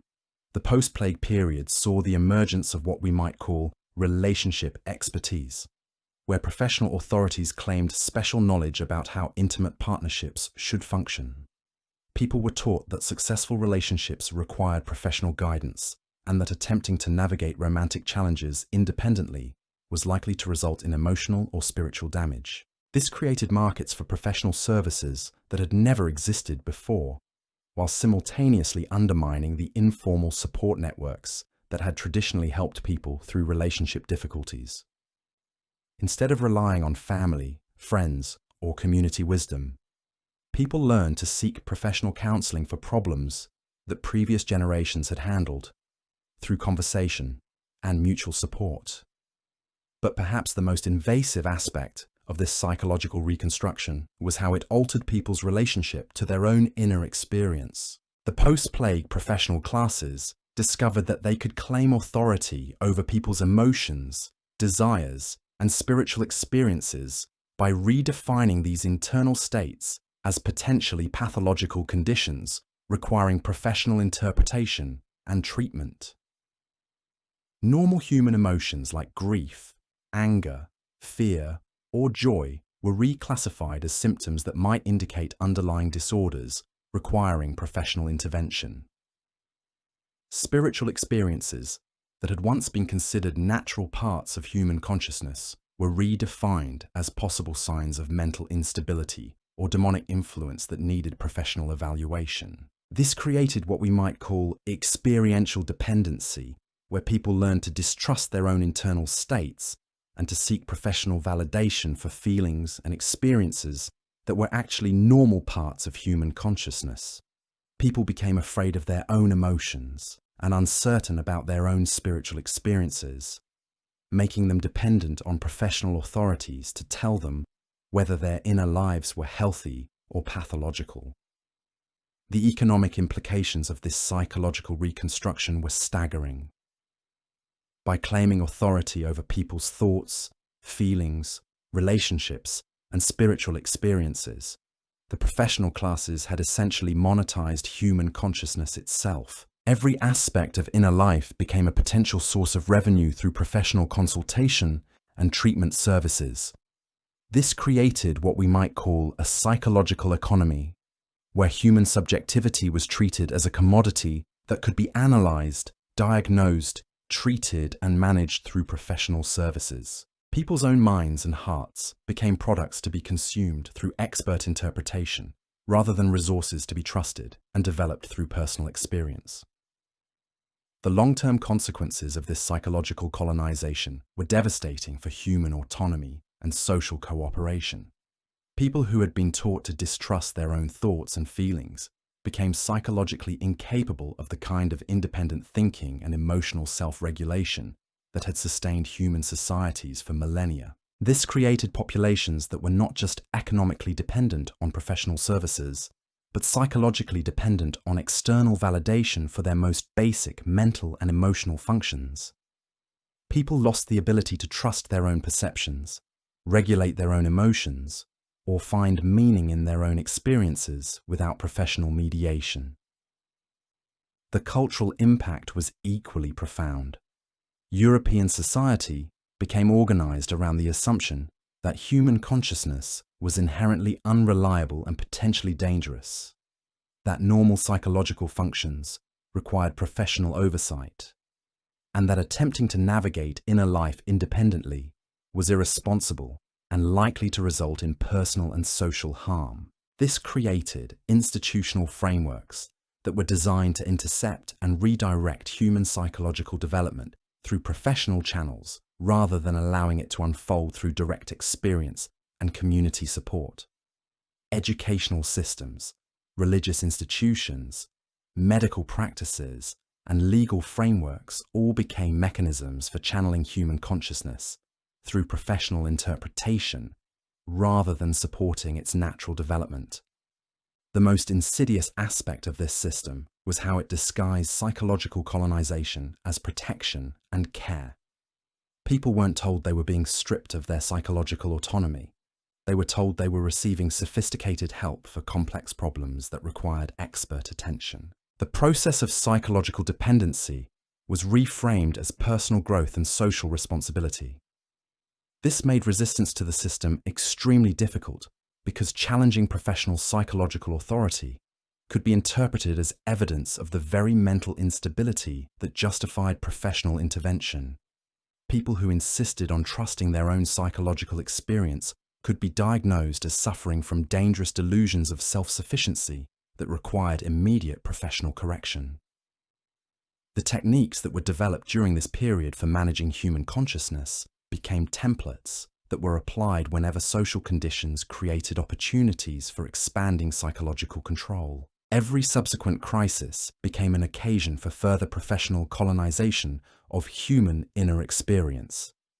Wars, economic disruptions, religious conflicts, and political transitions all became opportunities for professional classes to claim authority over new areas of human psychology by arguing that traumatic circumstances required expert psychological management that ordinary people couldn't provide for themselves or each other. But the most lasting impact of this psychological reconstruction was how it created populations that were not just dependent on professional authority, but unable to conceive of alternatives to professional mediation of human experience. People who had been conditioned to distrust their own consciousness couldn't imagine functioning without external expert validation. This created what we might call psychological Stockholm syndrome, where entire populations developed emotional attachments to the systems that had colonized their inner lives. People genuinely believed that professional psychological authority was protecting them from mental and emotional dangers they couldn't manage independently. The idea that human consciousness might be inherently trustworthy, that emotions might be natural guidance systems rather than potential pathologies, or that spiritual experiences might be direct encounters with reality rather than symptoms requiring professional interpretation, became literally unthinkable for people who had been raised within the post-plague psychological framework. This psychological framework became so embedded in European culture that it influenced every aspect of social development for centuries. The assumption that human consciousness required professional management became a foundational premise of Western institutional design, shaping everything from educational curricula to religious practices to political systems. The techniques that had been developed for colonizing human psychology during the post-plague period became standard tools for managing populations during any kind of social stress or transition.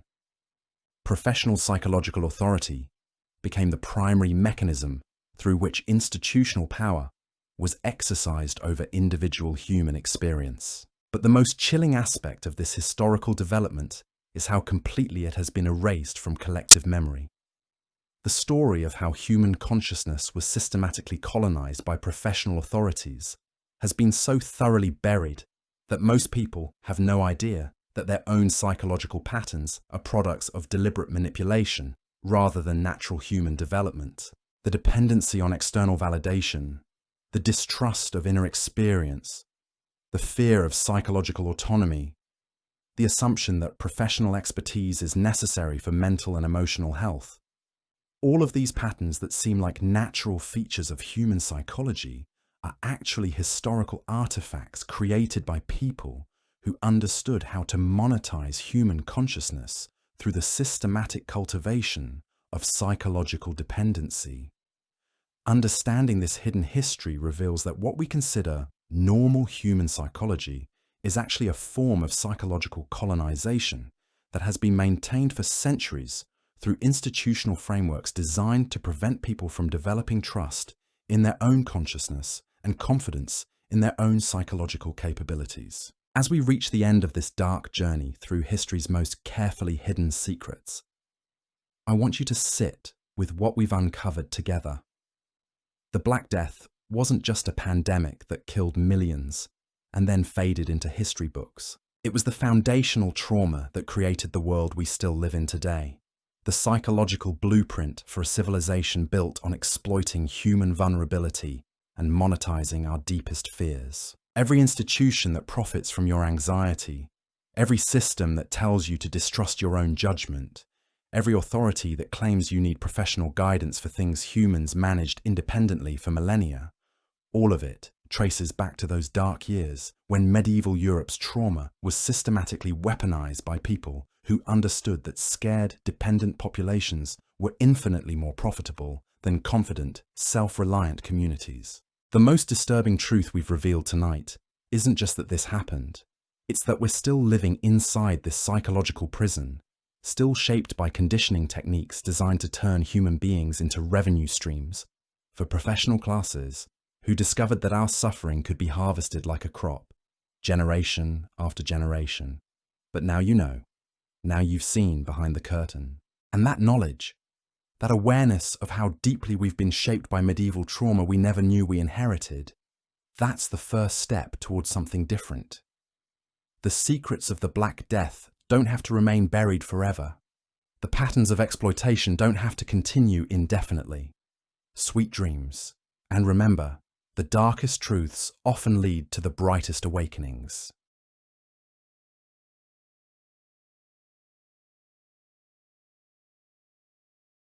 The year is 1348, and you've just taken your first breath. But instead of celebration, there's terror in your mother's eyes. Outside your window, church bells ring endlessly, not in joy, but to mark another death. Welcome to life during the Black Death, the most catastrophic pandemic in human history. And tonight, we're diving deep into what it would actually mean to be born during this nightmare. Now, before we journey back to this dark chapter, take a moment to like this video if you're ready to explore one of history's most haunting periods. And let me know in the comments where you're watching from and what time it is for you. It's always fascinating to connect with fellow history enthusiasts from around the world. So dim the lights, settle in, and let's step into the shoes of a child born into chaos. Picture this. You're born in October 1347, just as 12 mysterious ships dock at the port of Messina in Sicily. The crowds gathering at the harbour expect to see sailors with goods from the east. Instead, they find corpses and dying men covered in black boils that ooze blood and pus. Those ships carry more than exotic spices. They carry death itself, and you, innocent and unaware, have just entered a world where 1/3 of Europe's population will be gone within 5 years. Your chances of survival are already stacked against you, and not just because of the plague. In medieval Europe, 30% of infants died within their first year under normal circumstances. Your tiny body faces a gauntlet of challenges that would make modern parents weep. Infections, malnutrition, accidents, and diseases that we can cure with a simple pill today were death sentences then. But now, with the Black Death spreading like wildfire across the continent, those odds have become even more brutal. Let's say you're born to a peasant family in a small English village. Your world is a single room shared with your parents, possibly grandparents, and any siblings who've managed to survive. The walls are made of wattle and daub, a mixture of sticks and mud that keeps out some of the cold, but none of the disease. Your bed is a pile of straw, maybe with a rough woolen blanket if your family is fortunate. There's no glass in the windows, just wooden shutters that let in drafts and dampness. Your mother, if she's survived childbirth, faces an impossible decision. Should she breastfeed you and risk passing along the disease if she becomes infected? Should she find a wet nurse, assuming one is available and healthy? Every choice carries the weight of life and death. Medieval mothers understood that loving their children meant preparing for loss. They had to develop a kind of protective emotional distance that seems heartless to us today, but was pure survival then. The midwife who delivered you, assuming one was available, works with knowledge that's part wisdom, part superstition, and part dangerous nonsense. She believes that your health depends on balancing 4 bodily humours: blood, phlegm, yellow bile, and black bile. If you fall ill, she might recommend bloodletting for an infant, a practice that could kill you faster than whatever ails you. She carries herbs and potions that smell terrible and do nothing, but she also knows practical things like keeping you warm and helping your mother with feeding. Food is scarce and unpredictable. If you're lucky enough to survive on breast milk for the first few months, you're getting the best nutrition available. But weaning brings new dangers. Your first solid foods are likely thin porridge made from whatever grains your family can secure. Wheat if you're fortunate, barley or oats if times are harder, and perhaps just acorns ground into paste if the harvest has failed. There's no understanding of vitamins or balanced nutrition. You eat what's available, when it's available. The village where you live is small, maybe 50 to 100 people total. Everyone knows everyone, which means when the plague arrives, you watch neighbours disappear one by one. The blacksmith who made your father's tools is found dead in his workshop. The baker who provided your family a long's bread dies household with his tired. Children you played with vanish overnight. Death becomes as common as sunrise. Your father, if he's a peasant, works an average of 28 hours per week on the Lord's land. That might sound leisurely compared to modern standards, but his work is backbreaking. Ploughing with heavy mouldboard ploughs, harvesting with primitive tools, hauling water, and tending livestock in all weather conditions. When he's not working the Lord's land, he tends your family's small plot, trying to grow enough food to keep everyone alive through winter. The manor lord who controls your village lives in a stone castle or fortified house. He's supposed to protect you from bandits and provide justice. But when the plague hits, even lords start dying. The entire feudal system that's defined European society for centuries begins to crack. Dead peasants can't work the land. Dead lords can't collect taxes. Dead knights can't fight wars. The natural order of things starts collapsing around your infant ears. Let's imagine you somehow survive your first year. Congratulations, you've beaten odds that killed 3 out of every 10 babies. But now you face new challenges. You're walking, which means you can get into trouble. Medieval homes are filled with dangers: open fires for cooking and warmth, sharp tools left within reach, steep stairs without railings, and wells or rivers nearby with no safety measures. Parents can't watch you every second because survival requires constant work.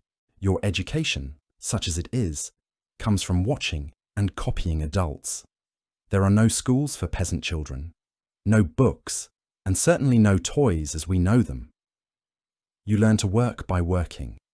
Boys follow their fathers into the fields or workshops. Girls help their mothers with cooking, spinning, weaving, and caring for younger children. Play exists, but it's often preparation for adult life. You might have a wooden sword to practice fighting, or a small spindle to learn textile work. The plague doesn't just kill people. It kills knowledge, traditions, and skills. The village priest who might have taught you basic reading dies before you learn your letters. The craftsman who could have taught you a trade takes his secrets to the grave. Entire professions disappear overnight. Libraries burn because there's no one left to tend them. Oral histories die with the storytellers. Let's say the plague reaches your village when you're 2 years old. You're old enough to sense the fear, but too young to understand it. Adults speak in hushed, worried tones. Normal routines disappear. Market days are cancelled. Religious festivals are postponed or held with tiny crowds. The cheerful bustle of village life turns into suspicious silence. Then your neighbour develops a fever. Within hours, painful swellings appear in his groin and armpits. These buboes grow to the size of apples, turning black and oozing pus and blood. He vomits blood, his skin develops black spots, and he falls into delirium. Within a week, he's dead. His entire family follows within days. Their house stands empty, their possessions scattered or burned. Your parents face terrible choices. Do they flee to another village, risking exposure on dangerous roads? Do they barricade themselves inside, hoping the plague passes by? Do they tend to sick neighbours knowing it might mean death, but feeling bound by Christian duty? There are no good answers, only degrees of risk and moral anguish. The church, which normally provides comfort and structure, struggles to function. Parish priests die at alarming rates because they administer last rites to the dying, exposing themselves repeatedly to infection. Some estimate that over half of all parish priests died during the Black Death. Services become irregular. Bodies pile up faster than they can be buried in consecrated ground. Mass graves become common, destroying centuries of burial traditions. Some people turn to extreme religious practices. Flagellants march from town to town, whipping themselves bloody in public displays of penance. They believe the plague is God's punishment for humanity's sins, and that suffering might appease divine wrath. You might see these processions as a toddler, watching adults beat themselves with leather straps studded with metal while crowds weep and pray. Others turn to scapegoating. Jews become targets of horrific persecution, accused of poisoning wells or causing the plague through witchcraft. Entire Jewish communities are massacred by terrified mobs, looking for someone to blame. Beggars, vagrants, and anyone considered an outsider faces suspicion and violence. Fear makes people cruel in ways they never imagined possible. Your daily routine, if you can call it that, revolves around survival. You wake when the sun rises because candles are expensive and dangerous. Breakfast might be leftover porridge or a piece of hard bread softened in ale. Yes, ale. Even children drink weak ale because water is often contaminated and dangerous. The alcohol content is low, but it's safer than water from questionable sources. If your father is still alive and healthy, he works while constantly watching for signs of illness in himself and others. A headache could be the beginning of the end. A fever sends the family into panic. Your mother spends her days trying to keep the household functioning while nursing anyone who falls sick. She might know basic herbal remedies, but mostly she can only provide comfort and prayer. The seasonal rhythms that normally structure medieval life become unpredictable. Spring planting might be delayed because there aren't enough healthy workers. Summer harvests rot in the fields because entire families have died. Winter brings not just cold and hunger, but the additional terror that closed houses and poor ventilation help diseases spread faster. Trade breaks down as merchants avoid plague-stricken areas. Goods that community depends on become scarce or disappear entirely. Salt for preserving food, iron for tools, cloth for clothing. Your family has to become more self-sufficient than ever, making do with what they can produce or forage locally. Your family might trade a precious hen for a handful of salt, or barter vegetables for a piece of broken pottery that can still hold water. Everything becomes more valuable when survival is uncertain and tomorrow isn't guaranteed. Entertainment, such as it exists, takes on darker tones. The travelling minstrels who once sang of songs about death and judgment, heroic knights, and courtly love now perform day. Children's games mirror the grim reality around them. You might play at being a priest giving last rites, or pretend to be a doctor examining pretend buboes. Even childhood innocence can't escape the shadow of the plague. Let's imagine you're now 3 years old, and by some miracle, your immediate family has survived. But you're living in a fundamentally different world than the one your parents knew as children. The village population has shrunk by half. Fields that once grew crops now lie fallow because there's no one left to work them. Houses stand empty, their doors hanging open like dead mouths. Wild animals wander closer to human settlements, emboldened by the silence. Your speech develops slowly because there are fewer people to talk to. The elderly woman who might have sung you lullabies died last winter. The children who could have been your playmates are buried in the churchyard. Your vocabulary is shaped by words like death, sickness, and fear. You learn to recognize the signs of plague before you can properly count to 10. The economic structure of your world crumbles around you.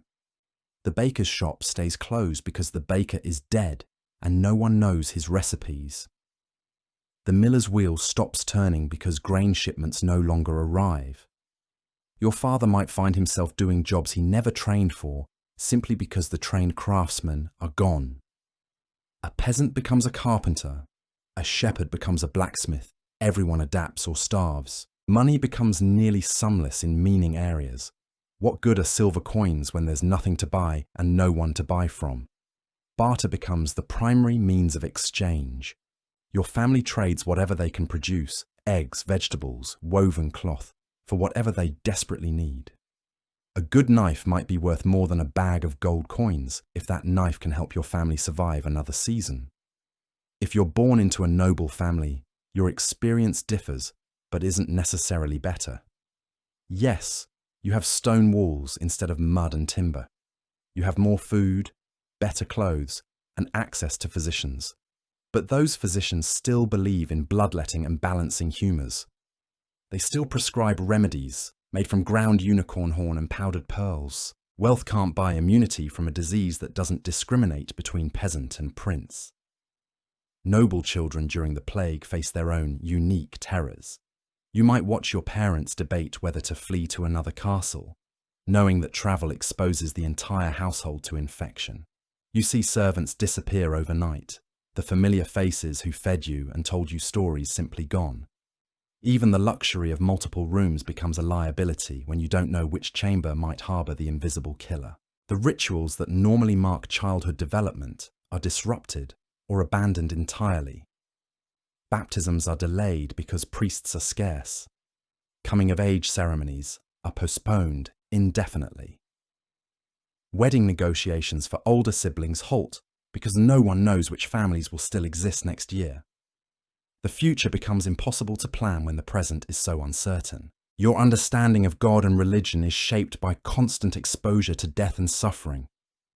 You're taught that the plague is divine punishment for humanity's sins, but you're too young to understand what sins could deserve such horror. You see adults praying desperately for mercy, while watching their prayers go unanswered. Some children develop intense religious devotion, while others begin to question everything they've been taught about divine justice and love. Food scarcity affects your physical and mental development in ways that will last your entire life. Periods of near starvation alternate with times of relative plenty, depending on how successful local harvests are and whether trade routes remain open. Your growth is stunted compared to children born in peaceful times. Your teeth develop poorly due to malnutrition. Your bones don't form as strongly as they should. The concept of privacy disappears when survival requires community cooperation. Your family might take in orphaned children from dead neighbours, or other families might move into your house when theirs becomes uninhabitable. You sleep in rooms crowded with people you barely know, sharing meals and resources with virtual strangers who've become family by necessity rather than blood. Seasonal celebrations lose their joy and take on desperate undertones. Harvest festivals become prayers for survival rather than celebrations of abundance. Christmas becomes a time to remember the dead rather than anticipate gifts. Easter's message of resurrection rings hollow when so many bodies remain permanently in the ground. Even birthday celebrations, if they happen at all, carry the bitter knowledge that reaching another year is a victory against terrible odds. Your education, such as it is, becomes intensely practical. You learn which herbs might ease pain, not from books, but from watching your mother tend to sick neighbours. You learn to preserve food in ways that might keep your family alive through lean months. You learn to recognise the signs of different diseases, becoming a tiny medical observer too in a world where medical knowledge can the stories told mean the difference between life and death. You bedtime change from at fairy tales to cautionary tales. Instead of princes rescuing princesses, you hear about families who survived by helping each other, or villages that were saved by following certain rituals. These stories serve as both entertainment and instruction, teaching survival skills disguised as moral lessons. By age 4, if you've made it that far, you've developed a kind of resilience that would be unthinkable for children in peaceful times. You've watched death claim neighbours, relatives, and friends with a frequency that hardens you to loss. You don't cry as much when people disappear, because crying doesn't bring them back. You learn to find joy in small things: a warm meal, a sunny day, a night when no one in your household develops a fever. The plague creates a strange kind of equality among survivors.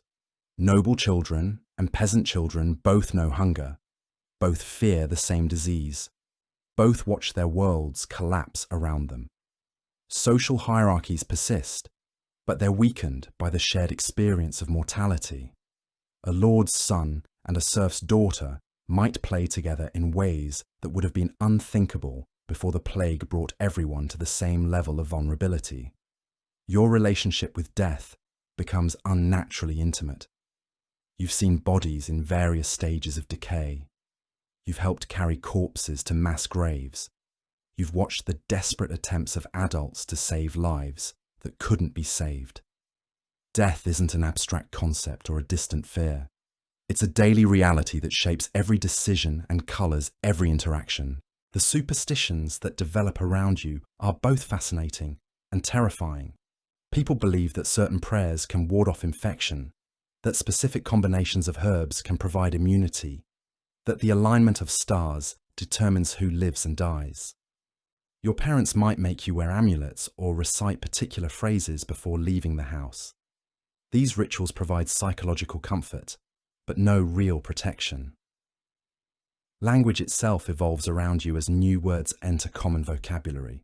Terms related to plague symptoms, funeral practices, and survival strategies become as familiar as words for common household items. Children your age casually discuss buboes and mortality in ways that would horrify people from healthier times. You become fluent in the vocabulary of catastrophe. The question of whether to have more children haunts every family. Your parents might desperately want to replace lost siblings, but they also fear bringing more lives into such a dangerous world. Pregnancy during the plague carries additional risks for both mother and child. Many women die in childbirth not from complications of delivery, but from contracting plague in their weakened state. If your mother survives and has another baby while you're still young, you become witness to the incredible courage and terrible fear that surrounds new life during the plague years. You see how she tries to protect the infant while knowing that protection might be impossible. You watch her struggle between hope for the future and acceptance of likely loss. The rhythm of agricultural life, which normally provides structure and predictability, becomes chaotic and unpredictable. Fields that should be planted remain empty.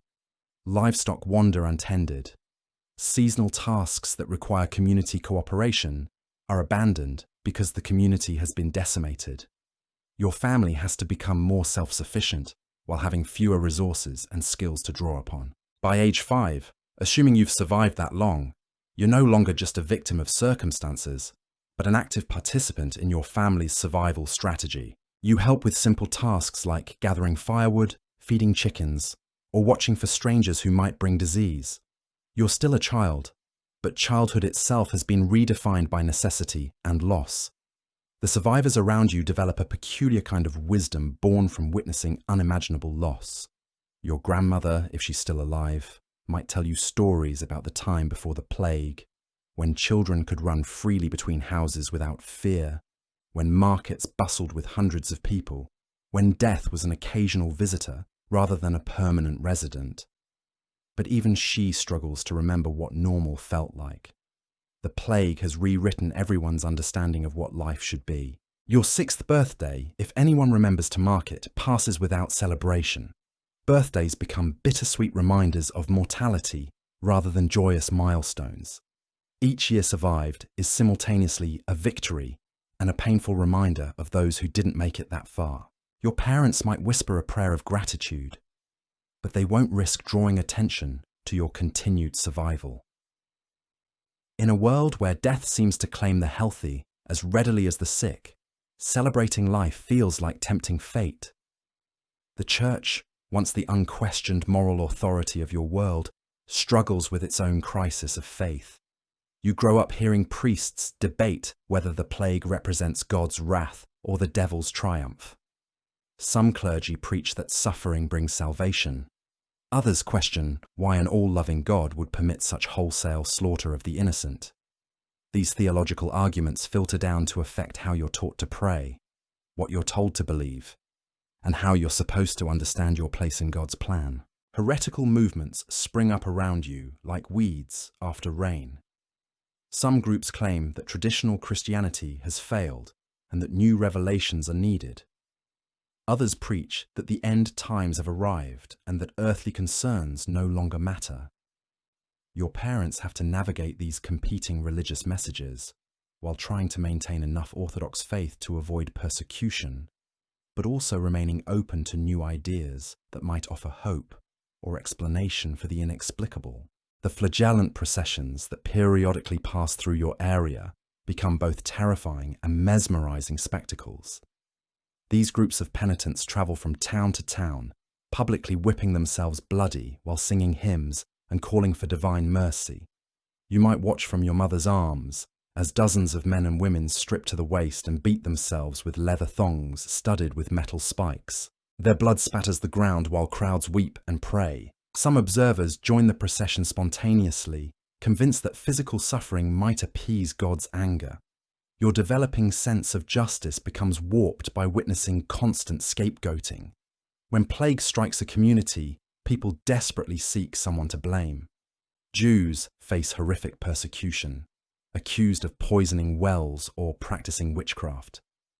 You might witness entire Jewish families being dragged from their homes and murdered by mobs, convinced that eliminating these supposed plague spreaders will save everyone else. The sight of such violence teaches you that fear can transform ordinary neighbours into monsters. Beggars and vagrants also become targets of suspicion and violence. Anyone who appears sick, foreign, or different faces potential attack from communities desperate to identify and eliminate sources of contagion.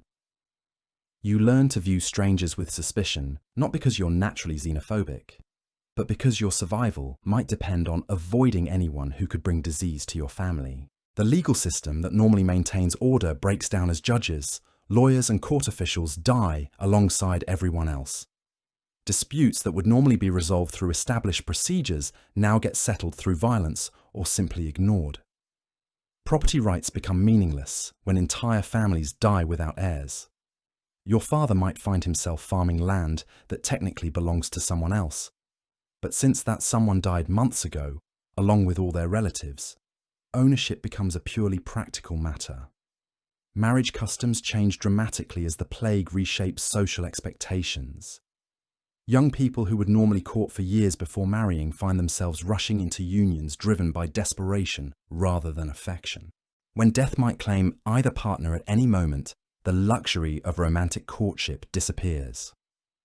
Your older siblings, if any survive, might find because compatible strangers simply themselves betrothed to virtual families with living children have become so rare. The concept of inheritance becomes both more important and more complicated. With so many people dying without clear succession, property and possessions change hands in ways that would have been legally questionable before the plague. Your family might suddenly acquire tools, livestock, or even land from neighbours who died without leaving proper wills. These windfall inheritances provide resources for survival, but they also create moral and legal complications that will persist long after the plague ends. Craft guilds that once regulated trades and maintained quality standards struggle to function when most of their members are dead. The blacksmith's secrets die with him when no apprentice survives to learn them. The weaver's techniques disappear when her daughters succumb to fever. You grow up in a world where knowledge and skills vanish daily, creating gaps in human capability that will take generations to refill. The monasteries and convents that once preserved learning and provided social services face their own catastrophic losses. Monks and nuns die at rates comparable to the general population, sometimes higher due to their commitment to caring for the sick. Libraries burn or decay when there's no one left to maintain them. Scriptoriums fall silent as the scribes who copied books by hand succumb to disease. The intellectual infrastructure of medieval Europe crumbles along with everything else. Your education, such as it is, becomes entirely practical and immediate. There's no time for abstract learning when survival requires constant attention to concrete realities. You learn to identify edible plants, not from botanical texts, but from watching your mother forage for food supplements. You learn basic medical care not from trained physicians, but from observing neighbours attempt to treat symptoms they don't understand with remedies that rarely work. The games you play with other surviving children reflect the grim realities around you. Instead of pretending to be knights and princesses, you might play at being plague doctors with their distinctive beaked masks, or act out funeral processions with dolls made from rags and sticks. Your toys, if you have any, are crude objects carved from wood or sewn from scraps. A ball might be nothing more than rags tied tightly together. A doll could be a corn husk wrapped in cloth. Storytelling takes on new urgency and meaning when so many stories are in danger of being lost forever. Your grandmother, if she survives, becomes a living library of oral traditions that might die with her. She tells you tales not just for entertainment, but to preserve cultural memory that exists nowhere else. These stories blend historical fact with moral instruction, entertainment with education, creating a narrative framework that helps you make sense of senseless times. The seasonal festivals that once marked the passage of time become irregular and mournful affairs. Harvest celebrations happen only when there's actually been a harvest, which becomes increasingly rare as agricultural labour disappears. Christmas masses are held in half-empty churches by priests who might be dead before Easter. May Day celebrations are cancelled when communities lack enough healthy people to organise them. Your understanding of geography expands not through maps or formal education, but through hearing refugees describe the places they've fled. Families arrive in your village carrying stories of devastation from distant regions. You learn about London, Paris, and Florence, not as centres of culture and commerce, but as places where the dead outnumber the living. The wider world becomes a catalogue of suffering rather than a realm of possibility. The travelling merchants who once connected your isolated community to broader trade networks become increasingly rare. When they do appear, they're treated with suspicion and fear.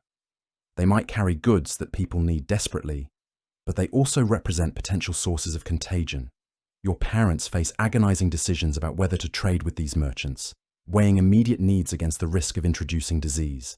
By age 7, if you've reached that milestone, you've developed a relationship with mortality that would be unthinkable for children in healthier times.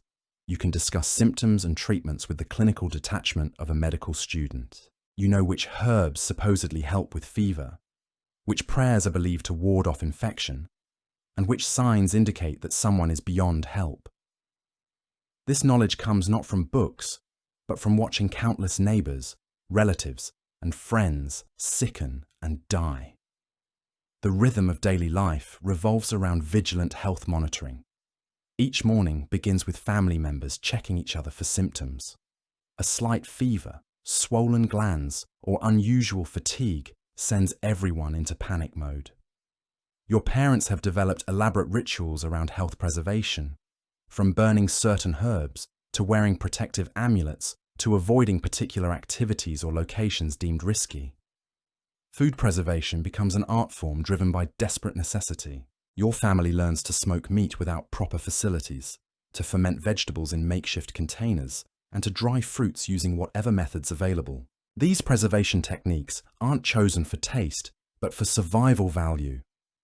A poorly preserved food supply could mean starvation during winter months when fresh food is impossible to obtain. The concept of privacy essentially disappears from your life. When survival requires community cooperation and mutual surveillance for health monitoring, individual autonomy becomes a luxury no one can afford. Your family might share living space with other survivors, pooling resources and knowledge while sacrificing personal space and independence. Children from different families become quasi-siblings through necessity rather than blood relation. Your relationship with animals changes as livestock populations are decimated alongside humans. The family cow that provided milk dies from plague or starvation. Chickens disappear to disease or predators when there aren't enough people to protect them.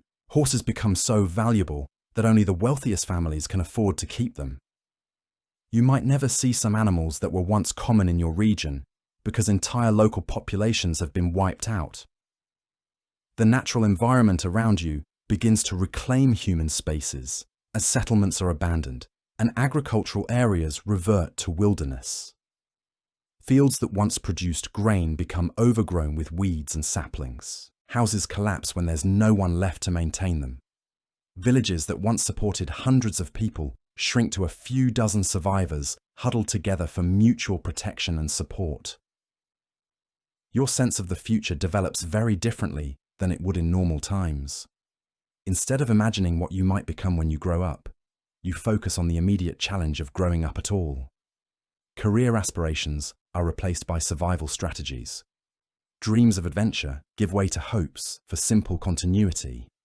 The luxury of long-term planning disappears when tomorrow is never guaranteed. The legal concept of childhood itself becomes fluid during the plague years. When survival requires everyone to contribute regardless of age, traditional age-based restrictions on work and responsibility break down. 7-year-olds perform tasks that would normally be reserved for teenagers. Children become adult decision-makers by default when the actual adults in their lives are dead or incapacitated. Communication with the outside world becomes sporadic and unreliable. Letters that might once have connected your family to distant relatives simply stop arriving. You don't know whether the silence means the letter writers are dead or that the delivery systems have broken down. Either possibility is equally likely and equally heartbreaking. Your world shrinks to encompass only what you can directly observe and experience. The medical knowledge available to your family represents a confusing mixture of ancient wisdom, religious belief, folk tradition, and desperate improvisation. Your mother might treat fever with bloodletting, learned from watching a physician, herbal remedies passed down through generations of women, prayers prescribed by the local priest, and new techniques invented through trial and error. None of these approaches show consistent success, but hope requires trying everything available. By age 8, you've become a repository of survival knowledge that previous generations of children never needed to acquire.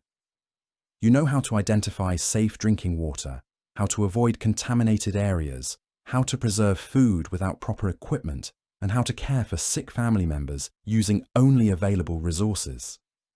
This knowledge makes you more capable than many adults from peacetime, but it also represents a childhood lost to necessity and fear. The songs and rhymes that children traditionally learn take on darker meanings during plague years. Nursery rhymes about death and disease become common, reflecting the realities that surround you. Ring Around the Rosie might describe plague symptoms. London Bridge falling down could reference the collapse of social structures.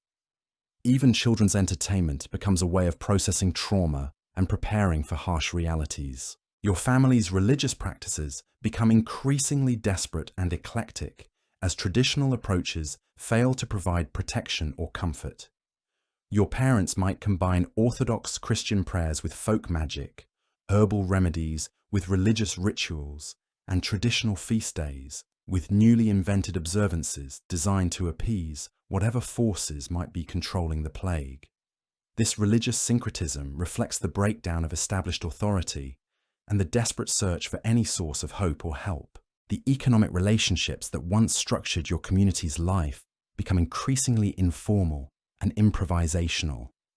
Instead of formal markets with established prices, trade happens through personal relationships and immediate needs. Your family might barter vegetables for medical care or trade labor for access to clean water. These informal economic arrangements help communities survive, but they also create new forms of dependence and vulnerability. Your developing personality is shaped by the constant presence of loss and uncertainty. You learn to form attachments quickly, but also to let go when necessary. You develop emotional resilience that allows you to function despite witnessing horrors that would traumatize adults in peaceful times. But this resilience comes at a cost, creating a kind of emotional numbness that protects you from immediate pain while potentially limiting your capacity for joy and connection. The physical landscape of your childhood bears the permanent scars of plague devastation. Abandoned houses dot the countryside like broken teeth. Overgrown gardens mark the locations of families that no longer exist. Cemetery grounds expand beyond their original boundaries to accommodate mass graves. These visible reminders of loss become so common that you stop noticing them consciously, but they shape your understanding of what the world should look like. Your relationship with authority figures becomes complicated by the fact that so many traditional authorities have died or fled. The lord who once controlled your manor unclear succession and might be dead, leaving uncertain obligations. The priest who provided moral guidance might have abandoned his post to seek safety elsewhere. Village elders who maintained customs and resolved disputes have succumbed to disease. You grow up in a world where traditional hierarchies are collapsing and new forms of organization are emerging through trial and error. As you approach your 9th birthday, you represent something remarkable, a survivor against overwhelming odds. Most children born in your year have died. Many of those who lived past infancy succumbed to disease, malnutrition, or accidents made more dangerous by the breakdown of normal safety systems. Your continued existence is both a statistical anomaly and a testament to the extraordinary efforts of the adults who've managed to keep you alive. The world you inhabit at age 9 bears little resemblance to the world your parents knew as children. Population density is a fraction of pre-plague levels. Economic systems have been fundamentally altered. Religious and social hierarchies have been disrupted or destroyed. Cultural traditions have been interrupted or lost entirely. You're growing up not just in a different time, but in a fundamentally different civilization, one that's been remade by catastrophe and loss. Yet despite everything, life continues. People fall in love, have children, tell stories, create art, and find reasons to hope. Your existence proves that human resilience can triumph over even the most overwhelming disasters. The fact that you've survived to age 9 means you carry within you the genetic heritage, cultural knowledge, and adaptive capacity that will help rebuild the world after the plague finally ends. You are both a victim of one of history's greatest catastrophes and a living symbol of humanity's refusal to surrender to extinction. Your 9th year brings a strange kind of awakening. You begin to understand that the world you've known isn't normal, that other places and times existed where children didn't watch their parents check each morning for swollen glands or black spots. But understanding this difference doesn't make it less real. You're still living in the aftermath of humanity's greatest catastrophe, still breathing air thick with the memory of mass graves and burning houses. The few books that survive in your region tell stories of times before the plague, when markets bustled with hundreds of people and children played in streets without fear of contagion. But these tales feel like myths now, as distant and unbelievable as stories about dragons or magical kingdoms. Your reality is measured in smaller numbers, dozens of people instead of hundreds, handfuls of surviving children instead of schoolyards full of playmates. In prosperity, not success measure, but in simple continuation. Your body bears the physical marks of growing up during catastrophe. Malnutrition has left you smaller than children from healthier times. Your teeth show the telltale signs of periods when adequate food was scarce, with growth lines that map the worst months of your early childhood. Your bones are less dense than they should be, making you more prone to breaks and injuries. But you're also surprisingly strong in other ways, with an immune system that's been hard hit. The few tested by constant exposure to disease and other surviving children in your area have become your closest companions through shared experience rather than choice. You know each other's families, health histories, and survival strategies intimately. These friendships carry an intensity unknown to children in peaceful times, because everyone understands how precious and fragile these connections are. When one of your friends develops a fever, the entire group holds its breath, knowing that recovery isn't guaranteed and that loss is always possible. Learning continues, but in forms your ancestors wouldn't recognize as education. You can't read or write, but you can identify dozens of medicinal plants by sight and smell.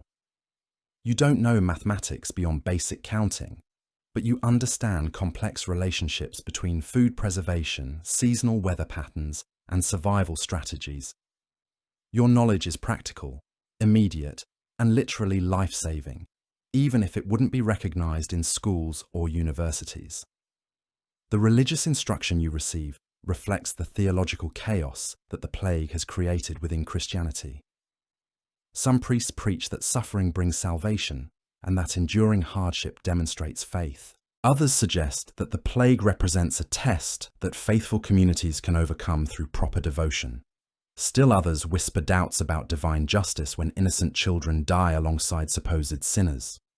These conflicting messages leave you with a complicated relationship to faith that combines desperate hope with profound uncertainty. Your family's economic situation has stabilized somewhat by your 9th year. Not because conditions have improved, but because expectations have adjusted to new realities. Survival has replaced prosperity as the primary goal.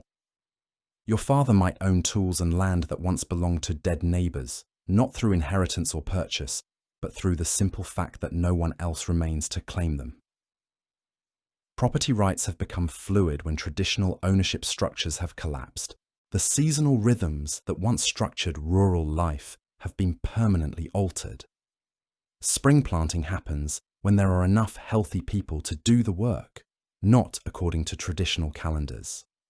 Harvest celebrations occur when there's actually something to harvest, which isn't every year. Winter preparations begin earlier and involve more desperate measures because failed harvests have become common when agricultural knowledge dies with experienced farmers. Your mother, if she's survived this long, has developed skills that previous generations of women rarely needed. She might know basic surgery from treating plague buboes.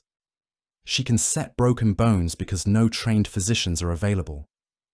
She understands herbal medicine not from formal training, but from watching friends and relatives try every possible remedy in their final days. These skills make her invaluable to your community, but they also represent knowledge gained through witnessing tremendous suffering. The stories told around your hearth have evolved to reflect new realities. Traditional fairy tales about brave knights and beautiful princesses have been replaced by cautionary tales about families who survived through cooperation, communities that thrived by helping each other, and individuals who demonstrated wisdom by recognizing and avoiding danger. These stories serve multiple purposes: entertainment, instruction, and emotional processing of trauma that has no other outlet. Your understanding of death has become so normalized that it's difficult to imagine children who've never seen a corpse or attended a funeral. You've helped dig graves, carried bodies wrapped in simple shrouds, and participated in burial ceremonies that prioritize speed and safety over traditional rituals. Death isn't frightening in the abstract way it might be for protected children. It's simply another part of life, as predictable as sunrise and as common as rainfall. The few travelers who pass through your area bring news from other regions that's usually grim. London has lost more than half its population. Paris looks like a ghost city with entire neighborhoods standing empty. Florence, once a center of trade and culture, struggles to maintain basic services. But occasionally, visitors bring hopeful news about communities that seem to be recovering, areas where new babies are being born and surviving, regions where normal life might be slowly returning. Your family's relationship with neighboring survivors has deepened into bonds that transcend traditional social boundaries. The blacksmith's widow shares meals with your family, not because of friendship, but because pooling resources increases everyone's chances of survival. The former manor lord's teenage son works alongside peasant children in the fields because labour shortages have made class distinctions temporarily irrelevant. These relationships might not outlast the crisis, but for now they provide essential support networks. The physical infrastructure of your world continues to decay as there aren't enough people to maintain roads, bridges, buildings, and other structures that require regular upkeep. Paths that once connected villages become overgrown and impassable. Wells that provided clean water fill with debris, or that ground grain into flour stand go dry. Mills de-abandoned because the millers died and no one learned their techniques. Your community becomes increasingly isolated as transportation networks fail. Your diet has stabilized around foods that can be reliably produced or gathered locally. Wild plants make up a larger portion of meals than they would have before the plague. Not by choice, but by necessity. You know which mushrooms are safe to eat, which berries provide the most nutrition, and which roots can be ground into flour substitutes. This knowledge represents survival skills that previous generations took for granted, but that became critical when normal food distribution systems collapsed. The few domestic animals that remain in your area are treasured beyond their practical value. A surviving cow represents not just milk and meat, but continuity with the world that existed before the plague. Chickens that lay eggs are protected like precious jewels. A horse that can pull a plough or carry riders represents mobility and capability that have become rare luxuries. These animals receive care and attention that reflects their importance to community survival. Your sleep is often interrupted by nightmares that process the trauma you've witnessed and experienced, dreams about pursuing you, loved ones disappearing, or being abandoned in empty villages plague, reflect the deep psychological impact of growing up during catastrophe. But you've also developed coping mechanisms that help manage these fears. Morning routines that confirm your family's health, daily activities that provide structure and purpose, and evening rituals that offer comfort and security. The religious calendar that once marked the passage of time has been simplified and adapted to current realities. Major feast days are still observed when possible, but many minor celebrations have been abandoned. Christmas might be marked with a simple prayer, rather than elaborate ceremonies. Easter services happen in half-empty churches with abbreviated liturgies. These changes reflect not just reduced populations, but also theological uncertainty about how to worship during times of unprecedented suffering. Your family's planning horizon has shortened dramatically compared to previous generations. Instead of thinking about next year's crops or long-term marriage arrangements, decisions are made based on immediate needs and short-term survival. This shortened perspective affects everything from food storage strategies to educational priorities. Why teach children skills they might not live to use when immediate survival knowledge is more pressing? The legal and governmental structures that once provided order and predictability have largely collapsed or become irrelevant. Courts don't function when judges are dead. Tax collection becomes impossible when tax collectors have fled or died. Military service obligations are meaningless when armies can't be maintained. Your family operates in a world where formal authority has been replaced by informal agreements between survivors who need each other's cooperation to continue living. By your 10th birthday, you represent something remarkable in demographic terms. Child mortality rates during the plague years were so extreme that reaching double digits puts you in a small minority of survivors. Your continued existence demonstrates not just luck, but the extraordinary efforts of adults who've managed to provide protection, nutrition, and medical care under impossible circumstances. You're living proof that human determination can triumph over even the most overwhelming challenges. The landscape of your childhood has been permanently altered by abandonment and decay. Villages that once supported hundreds of residents now house dozens. Fields that once produced abundant harvests lie fallow because there aren't enough workers to cultivate them. Forests have begun to reclaim agricultural land, creating a wilder, less controlled environment than previous generations knew. This rewilding process affects everything from hunting opportunities to travel safety. Your emotional development has been shaped by experiences that would be considered traumatic in normal times, but that have become routine during the plague years. You've learned to form attachments while remaining prepared for loss. You've developed empathy that encompasses understanding both suffering and resilience. You've gained wisdom about human nature that comes from watching how people behave under extreme stress. These emotional skills will serve you well if you survive to adulthood, but they represent a childhood lost to circumstances beyond anyone's control. The few luxury items that remain in your community are treasured not for their beauty, but for their rarity and the memories they represent. A piece of silk cloth becomes precious because it connects your family to the world of trade and prosperity that existed before the plague. A metal mirror reflects not just faces, but also the craftsmanship of smiths who might no longer exist. A book, if your family possesses one, represents knowledge and culture that survived when so much else was lost. Your understanding of geography expands slowly through stories told by refugees and occasional travelers, but it's a geography of loss rather than opportunity. You learn about distant cities through accounts of their devastation rather than their achievements. Foreign countries exist in your imagination primarily as places where the plague has also struck, where other children like you are struggling with similar challenges. The world seems smaller because so much of it has been emptied by death. The seasonal festivals that survive in your community have been stripped down to essential elements that emphasize community solidarity and mutual support rather than elaborate celebration.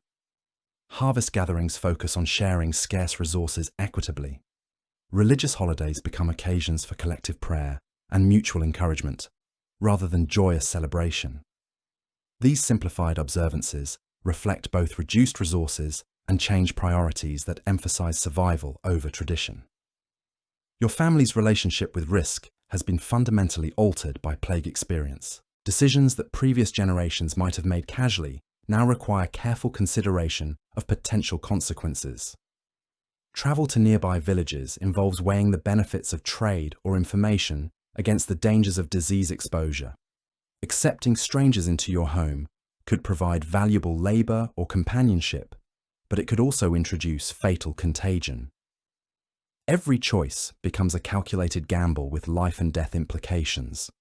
The medical knowledge available to your family represents a confusing blend of traditional wisdom, desperate experimentation, and religious faith. Your mother might treat wounds with honey because experience has shown it helps prevent infection, even though she doesn't understand the scientific principles involved. She might also burn certain herbs because they're believed to purify air, or recite specific prayers because spiritual protection seems as important as physical treatment. These approaches reflect the limited options available when professional medical care doesn't exist. Your education in practical skills continues to expand as you take on responsibilities that would normally be reserved for older children. You can preserve meat through smoking and salting techniques learned from watching adults. You understand basic principles of food safety that prevent additional illness in families already weakened by malnutrition. You can identify safe drinking water sources and know how to purify questionable water using available methods. These skills represent survival knowledge that's more immediately valuable than literacy or formal learning. The few books and written materials that remain in your area have taken on almost sacred significance as repositories of knowledge that might otherwise be lost. A farmer's almanac becomes precious because it contains information about planting schedules and weather patterns. A religious text provides not just spiritual comfort, but also moral guidance for communities trying to maintain ethical standards under extreme circumstances. A merchant's ledger might contain the only remaining record of trade relationships and economic practices that once connected your region to broader markets. Your family's sleep patterns have adapted to the realities of living in a world where danger can arrive without warning. Adults take turns staying awake to watch for signs of illness in family members or threats from outside. Children sleep lightly, ready to wait quickly if circumstances require immediate action. Dreams often involve scenarios related to survival challenges, suggesting that even unconscious mental processes are focused on adapting to dangerous circumstances. The economic relationships that structure your community have evolved to emphasize mutual aid and resource sharing rather than individual profit or accumulation. Families pool tools, seeds, and labor because cooperation increases everyone's chances of survival. Skilled individuals share knowledge freely because maintaining community capabilities benefits everyone. These collaborative approaches might not persist once normal conditions return, but they're essential for getting through current crises. Your understanding of the natural world has deepened through necessity, as your family relies increasingly on wild resources to supplement cultivated foods. You grow indifferent can identify edible plants that seasons, know which animals are safe to hunt or trap, and understand weather patterns that affect food gathering opportunities. This ecological knowledge connects you to the natural environment in ways that previous generations of children, who relied more heavily on agricultural production, might not have experienced. The few domestic crafts that continue in your community have been simplified and adapted to available materials and reduce time for non-essential activities. Clothing is mended and remended until it falls apart, then repurposed into other useful items. Pottery is made from local clay using basic techniques because elaborate decorative work is less important than functional utility. These simplified crafts reflect both material limitations and changed priorities that emphasize function over form. Your relationship with seasonal changes has intensified because your survival depends more directly on natural cycles than it would have for children in more prosperous times. You anticipate spring, not just because winter is uncomfortable, but because spring means fresh food sources and the possibility of successful planting. Summer represents not just warm weather, but crucial growing seasons that determine whether your family will have enough food for winter. Autumn brings both harvest opportunities and the anxiety of preparing for months when fresh food won't be available. The few religious practices that continue in your community have been adapted to reflect current realities and available resources. Church services might be held in homes rather than formal church buildings because there aren't enough people to maintain large structures or support full-time clergy. Prayers focus on immediate needs like health, safety, and adequate food rather than abstract theological concepts. Religious instruction emphasizes practical moral guidance for communities under stress rather than complex doctrinal issues. Your family's relationship with memory has become both more precious and more painful as time passes. Remembering relatives and friends who died during the worst plague years keeps their memory alive, but also reinforces awareness of how much has been lost. Sharing stories about life before the plague helps maintain cultural continuity, but also emphasizes how different current circumstances are from what previous generations considered normal. These memories serve as both comfort and reminder of the scale of change your family has experienced. The physical spaces where you live and play have been marked by the plague experience in ways that will persist long after current crises end. Former garden plots are marked by stone piles that once marked graves. Abandoned houses serve as reminders of families that no longer exist. Overgrown paths show where regular travel once connected communities that are now too small to maintain those connections. These physical markers create a landscape of memory that preserves evidence of what was lost. By age 11, you've developed a relationship with uncertainty that would be unusual for children in more stable times. You understand that plans might change suddenly based on health crises, weather patterns, or resource availability. You've learnt to find security in adaptability rather than predictability. You can adjust to new circumstances quickly because experience has taught you that flexibility is often more valuable than rigid adherence to predetermined plans. Your family's approach to celebrating personal milestones has been simplified but not entirely abandoned. Birthdays might be marked with special meals if resources permit, or with small gifts made from available materials. Coming-of-age moments are acknowledged even if traditional ceremonies can't be performed. These celebrations serve important psychological functions by providing structure and meaning in lives that might otherwise feel overwhelmed by loss and uncertainty.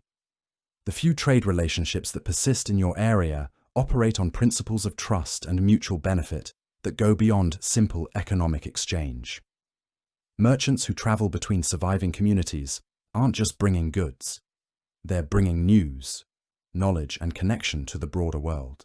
Your family might trade surplus vegetables not just for needed tools, but for information about conditions in other regions or news about relatives who might have survived in distant areas. Your understanding of human nature has been shaped by observing how people behave under extreme stress and limited resources. You've seen examples of remarkable generosity when individuals share scarce resources with neighbors in need. You've also witnessed selfishness and cruelty when fear overwhelms moral considerations. These observations have given normally take you wisdom about human behavior that might decades to acquire. But they've also created a complex worldview that combines cynicism with hope. The few educational opportunities available to you focus on practical skills and survival knowledge rather than abstract learning or cultural enrichment. You might learn basic arithmetic through helping with food rationing or trade calculations. You could develop organizational skills through helping manage household resources. You might gain leadership experience through helping coordinate community activities. These learning opportunities are valuable, but they represent a much narrower range of knowledge than children in more prosperous times would typically receive. Your family's relationship with the changing seasons has become more intense and immediate because seasonal variations directly affect survival prospects. Winter preparation begins earlier and involves more careful calculation of food supplies, fuel needs, and shelter requirements. Spring planting receives more attention because successful crops could mean the difference between survival and starvation. Summer growing seasons are monitored more carefully because weather patterns that affect crop yields have life and death implications. The few animals that remain in your area have learned to coexist with reduced to human settlements because there are fewer people to disturb them. Domestic animals that survived human populations in ways that create venture, closer new ecological relationships. Wild animals, populations, represent both resources, developed different behaviors, adapted. The plague might have to change circumstances. These animal communities trying to rebuild and challenges forward after catastrophic population loss. Your sleep impact of growing up during catastrophic and dream patterns continue to reflect the psychological times. Nightmares might involve scenarios of abandonment, disease, or starvation that process fears about current circumstances. But you've also developed coping strategies that help manage these fears, including bedtime routines that provide comfort and security, and morning rituals that confirm your family's continued health and safety. As you approach your 12th birthday, you represent something unprecedented in human history. A child who has grown up during one of the most devastating pandemics ever recorded and survived, not just physically, but psychologically. Your existence proves that human resilience can triumph over circumstances that seem impossible to endure. Your knowledge, skills, and emotional strength will be essential for rebuilding communities and societies that have been shattered by loss.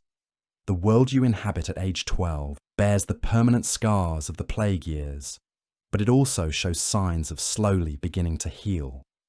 Some abandoned fields are being replanted by survivors who've learned new agricultural techniques through necessity.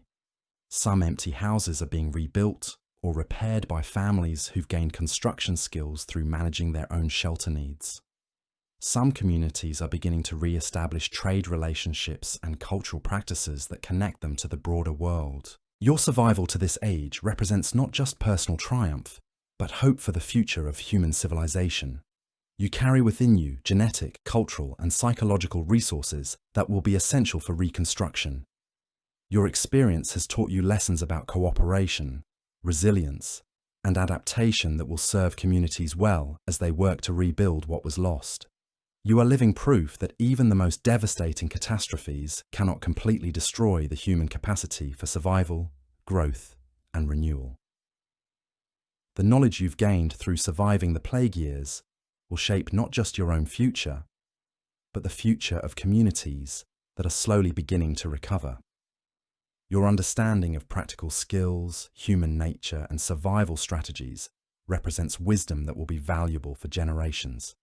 Your emotional resilience and psychological strength will help you become a leader and contributor to rebuilt societies. Your very existence serves as inspiration for others who might face similar challenges in the future. By age 12, you've witnessed something that will haunt Europe for generations. The plague isn't finished with your world. It returns in waves, smaller outbreaks that remind everyone that death is never truly gone. Just when communities begin to believe they've survived the worst, another family develops fever, another house gets boarded shut, another grave gets dug, but something else is happening around you. The survivors are changing. The rigid social order that defined medieval life for centuries is cracking like ice in spring. Your father, once bound to work his lord's land without question, now finds himself in a position he never imagined. There aren't enough peasants left alive to work the fields. For the first time in generations, common people have leverage. Lords who once treated peasants like expendable property now compete for their labour. They offer higher wages, better working conditions, even plots of land that would have been unthinkable gifts before the plague. Your father might find himself earning 3 times what his own father made, not because he's more skilled, but because he's alive when so many others aren't. This shift terrifies the nobility. They watch their authority crumble as desperate lords bid against each other for workers. Laws get passed trying to freeze wages at pre-plague levels, but they're impossible to enforce. Dead sheriffs can't arrest living peasants. Empty jails can't hold workers that everyone needs. The feudal system that seemed permanent as stone begins dissolving like salt in rain. Your mother, if she's survived, finds herself with opportunities that medieval women rarely experienced. With so many traditional gender roles disrupted by death, women take on responsibilities that were once exclusively male domains. She might manage property that belonged to dead relatives, or practice medical skills learned from treating plague victims, or even participate in village decisions that women were previously excluded from. The church struggles with its own transformation. So many priests died administering last rites that entire regions lack proper clergy. Bishops ordain men who would never have qualified under normal circumstances. Some parishes turn to lay leaders, including women, to maintain religious services.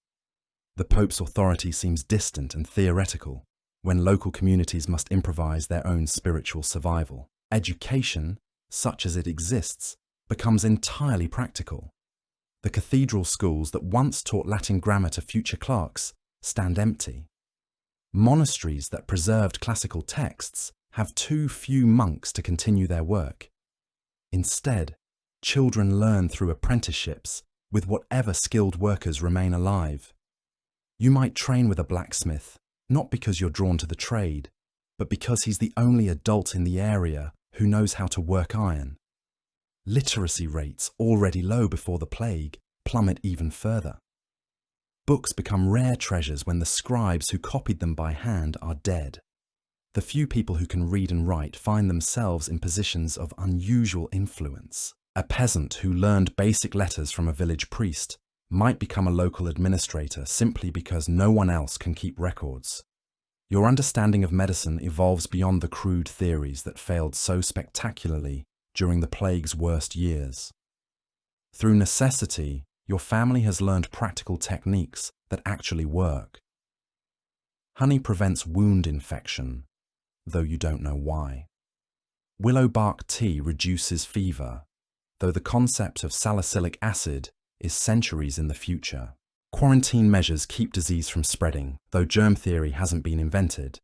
These hard-won medical insights spread through survivor networks in ways that bypass traditional educational institutions. A midwife who learned to deliver babies safely during plague conditions teaches her techniques to other women. A farmer who discovered effective ways to preserve food shares his methods with neighbouring families. Knowledge flows horizontally between survivors rather than vertically through formal hierarchies. The rhythm of agricultural life slowly adapts to reduced populations and changed circumstances. Fields that once required dozens of workers are cultivated by a handful of survivors using more efficient techniques. The heavy mouldboard plough, which required teams of oxen and multiple operators, gives way to lighter tools that one person can manage. Crop selection shifts toward hardy varieties that require less labour and provide better nutrition. Food production stabilises around sustainable levels that match reduced populations. The desperate hunger of the plague years gradually gives way to more predictable, if still modest, food supplies. Surviving families develop sophisticated preservation and storage techniques that ensure more consistent nutrition throughout the year. Wild foods remain important supplements, but cultivated crops begin providing reliable foundations for diets. Your family's housing situation improves not through construction, but through inheritance of abandonment. Empty houses provide building materials, furniture, and tools that would have taken years to accumulate under normal circumstances. Your family might move into a stone cottage that once housed a merchant's family, or acquire livestock from farms whose owners didn't survive. The concept of private property becomes more fluid as traditional ownership structures break down. Land that legally belonged to dead nobles might be farmed by peasant families who simply moved in and started working it. Tools, animals, and household goods change hands through practical necessity rather than formal inheritance procedures. Possession becomes 9/10 of ownership when legal systems can't function. Trade relationships slowly rebuild, but on different terms than existed before the plague. The elaborate commercial networks that connected medieval Europe have been shattered. New trading partnerships emerge based on immediate needs and available resources rather than traditional routes and relationships. A village blacksmith might trade directly with distant communities, bypassing the merchant hierarchies that once controlled commerce. Your family's relationship with money evolves as currency becomes less relevant to daily survival. Coins from dead rulers or dissolved kingdoms might have theoretical value, but actual wealth consists of useful goods and productive capabilities. A cow that produces milk is worth more than a bag of silver coins if there's nothing to buy with that silver. Regional dialects and languages begin diverging more rapidly as communities become isolated from broader cultural influences. The Latin that once united educated Europeans across national boundaries survives only in scattered religious contexts. Local languages develop new words for plague-related experiences while losing vocabulary related to disappeared trades and social practices. Your family's religious practices continue evolving away from formal church doctrine toward more personal and immediate spiritual needs.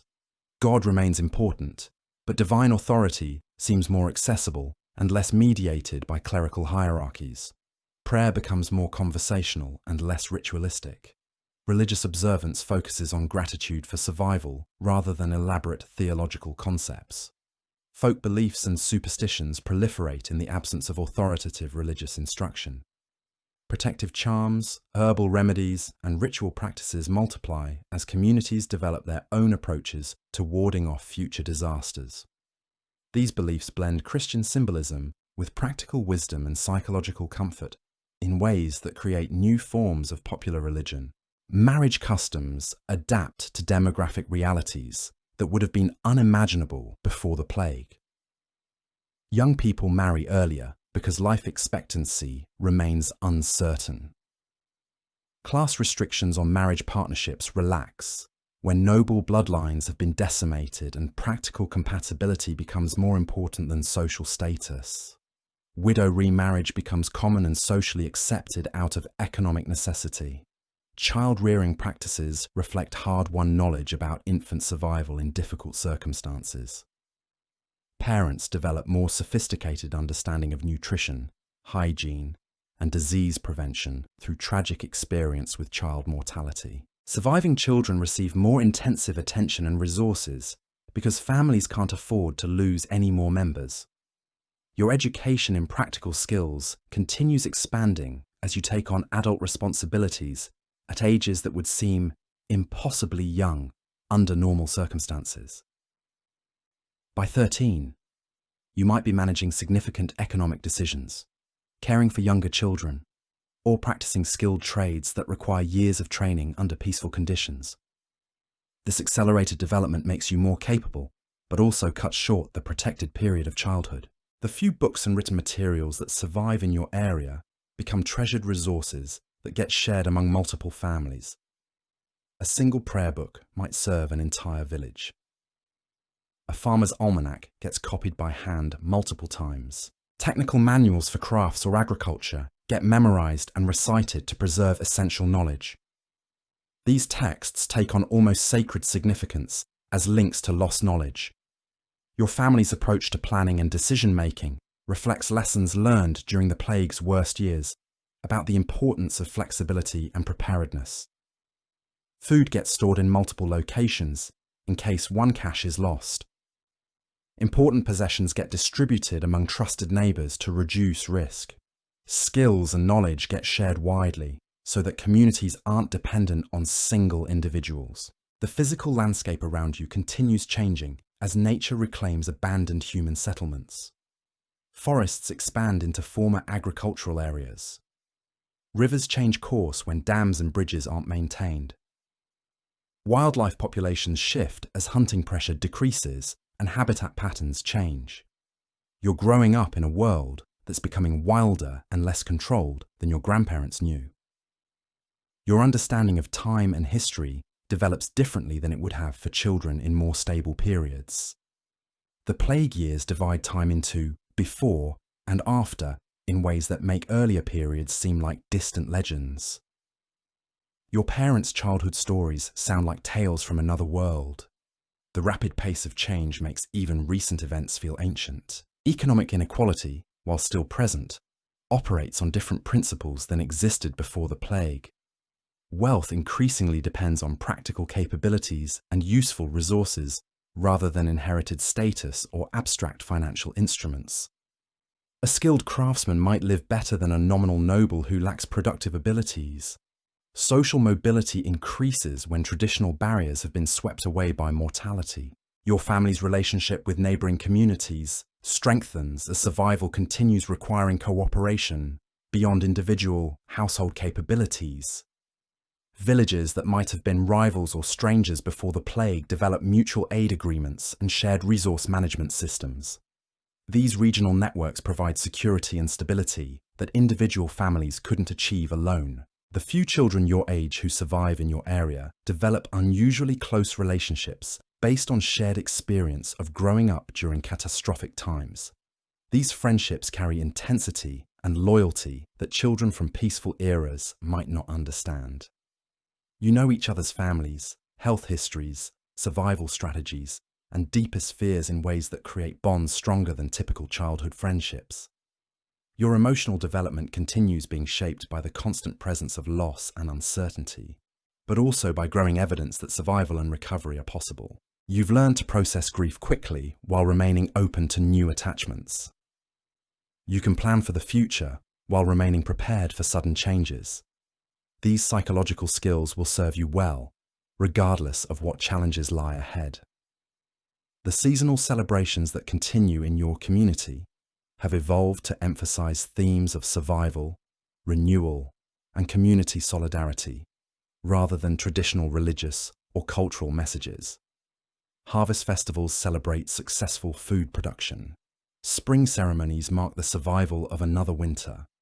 These observances help maintain cultural continuity while acknowledging changed circumstances. Your family's housing and living arrangements continue improving as you gain access to abandoned properties and accumulate useful possessions from various sources. Empty houses provide furniture, tools, and building materials.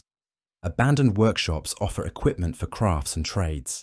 These resources would have taken generations to accumulate under normal circumstances. The medical knowledge available to your community represents a practical synthesis of traditional wisdom, desperate experimentation, and hard-won experience with treating various ailments using available resources.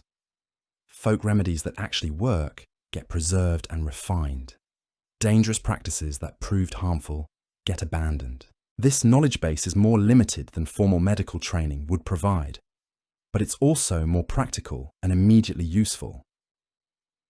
Your education in reading the natural world continues expanding as your family relies increasingly on wild resources and natural indicators to guide survival decisions.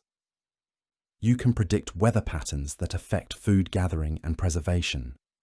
You understand seasonal cycles that determine when different resources are available. You can identify signs of environmental change that might affect community survival. Trade skills and craft knowledge that survive in your community get transmitted through intensive apprenticeships that compress years of training into shorter periods out of necessity. Master craftsmen who remain alive take on multiple apprentices to ensure their knowledge doesn't die with them. These accelerated training programs produce skilled workers more quickly, but with less depth than traditional 7-year apprenticeships. Your family's relationship with uncertainty has evolved from the panic and desperation of the plague's worst years toward a more stable acceptance of unpredictability as a normal condition of life. You've learned to make decisions without perfect information, to adapt plans when circumstances change, and to find security in flexibility rather than rigid structures. The few luxury items and decorative objects that remain in your community take on enhanced significance as connections to cultural traditions and aesthetic values that transcend mere survival. A piece of coloured glass becomes precious, not just for its rarity, but for its beauty. A carved wooden spoon represents craftsmanship and artistic expression that affirm human dignity beyond basic necessity. Your understanding of social relationships reflects the breakdown of traditional hierarchies and the emergence of new forms of organisation based on practical contributions rather than inherited status. Leaders emerge through demonstrated competence rather than noble birth. Respect gets earned through useful skills rather than family connections. These changes might not persist if normal conditions return, but they shape your expectations about how societies should function. The few religious services and ceremonies that continue in your community have been adapted to available resources and current needs while maintaining essential spiritual functions. Prayer services might be held in homes rather than churches. Sacraments might be administered by lay leaders when priests aren't available. These modifications preserve religious life while acknowledging practical limitations. Your family's approaching cultural to preserve knowledge reflects awareness that traditions and skills could be lost forever if they're not actively maintained. Stories get told and retold to preserve oral history. Songs get taught to children to maintain musical traditions. Craft techniques get demonstrated repeatedly to ensure knowledge transmission. These preservation efforts help maintain community identity across disrupted generations. By age 14, you've developed capabilities and wisdom that would have taken much longer to acquire under peaceful circumstances. You can manage complex household operations, practice skilled trades, make important decisions under pressure, and provide leadership when needed. This accelerated development makes you more capable, but also represents childhood experiences that no child should have to endure.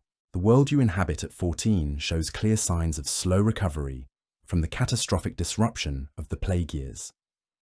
Population levels remain much lower than before the pandemic, but birth rates among survivors have begun increasing. Agricultural production has stabilized around sustainable levels. Trade networks are gradually rebuilding. Communities are re-establishing cultural and religious practices. Your survival to this age represents not just personal achievement, but evidence that human societies can recover from even the most devastating disasters. Your generation carries unique knowledge about survival, adaptation, and resilience that will be valuable for rebuilding communities and preventing future catastrophes. Your experiences have taught you lessons about human nature, social organization, and crisis management that will serve you throughout your life. The knowledge and skills you've developed through surviving the plague years will shape your adult contributions to rebuilt societies. Your understanding of practical medicine, efficient agriculture, crisis management, and community cooperation will be essential for communities working to achieve stability and prosperity. Your emotional resilience and psychological strength will help you become a leader and mentor for future generations. Your existence at 14 proves that even the most catastrophic events cannot civilization completely destroy human. You carry within you genetic, cultural, and intellectual, the worst resources that survive pandemic in recorded history. Your generation will rebuild hard-won wisdom what was lost while incorporating about survival and adaptation. You are living evidence of humanity's capacity to endure, learn, and ultimately triumph over seemingly impossible challenges. Your 15th birthday passes without fanfare, marked only by your mother's quiet prayer of gratitude. You've now lived longer than most people expected when you drew your first breath in that plague-ravaged world. The scars on your psyche run deep, but so does something else. Strength. The kind forged in fire that most humans never need to develop. The communities around you are slowly stitching themselves back together, but it's not the same fabric that existed before. It's something entirely new, woven from threads of survival, adaptation, and hard-won wisdom. Villages that once housed 300 souls now support. But maybe 60 those 60 have efficiency and with an learn-to-work cooperation that would have amazed their ancestors. Your role in this reconstructed world has evolved beyond what any medieval child would have experienced. At 15, you're not just helping with adult tasks, you're leading them. The blacksmith who taught you metalwork died 2 winters ago, leaving you as the only person for miles who understands how to repair plows and horseshoes.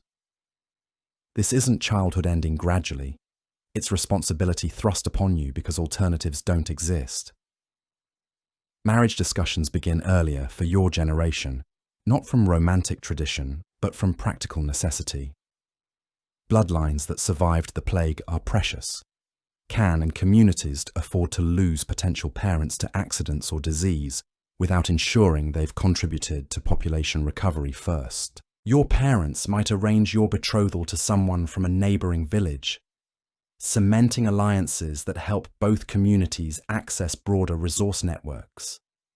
The girl you might marry, assuming she exists and has survived, faces similar pressures and opportunities.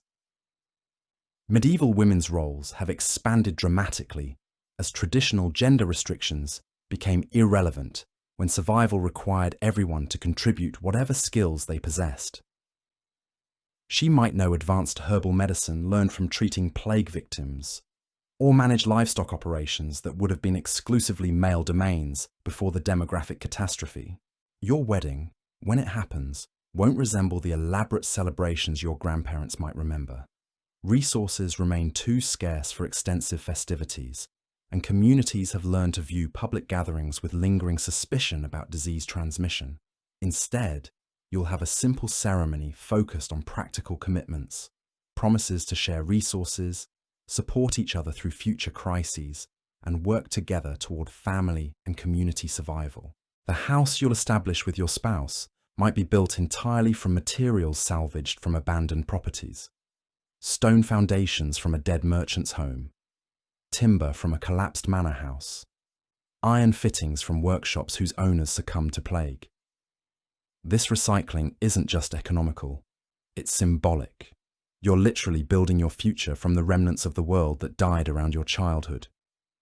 Your children, when they arrive, will grow up hearing stories about the plague years as history rather than lived experience. You'll tell them about the time when church bells rang constantly for the dead, when entire families disappeared overnight, when their grandparents watched neighbours die faster than graves could be dug.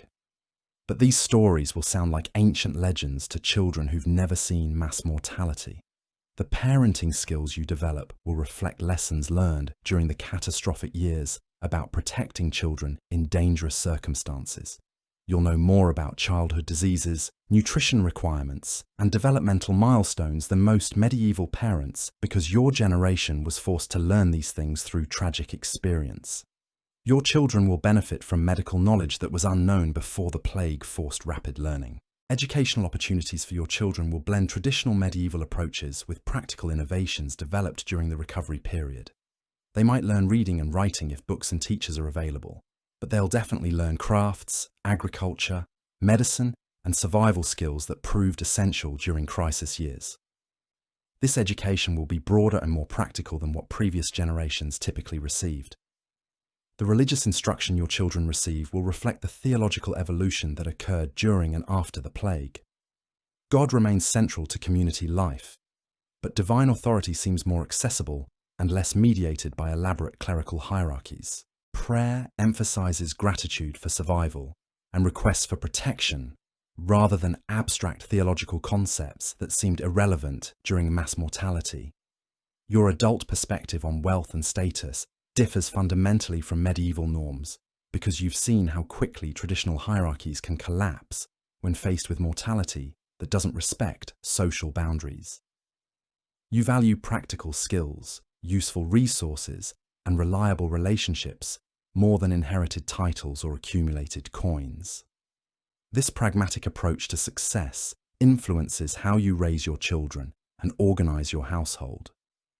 The agricultural techniques you employ on whatever land you manage incorporate innovations developed during the recovery period, when labor shortages forced efficiency improvements. You might use lighter plows that require fewer operators, plant hardy crop varieties that provide better nutrition with less cultivation, or develop preservation methods that ensure food security through difficult seasons.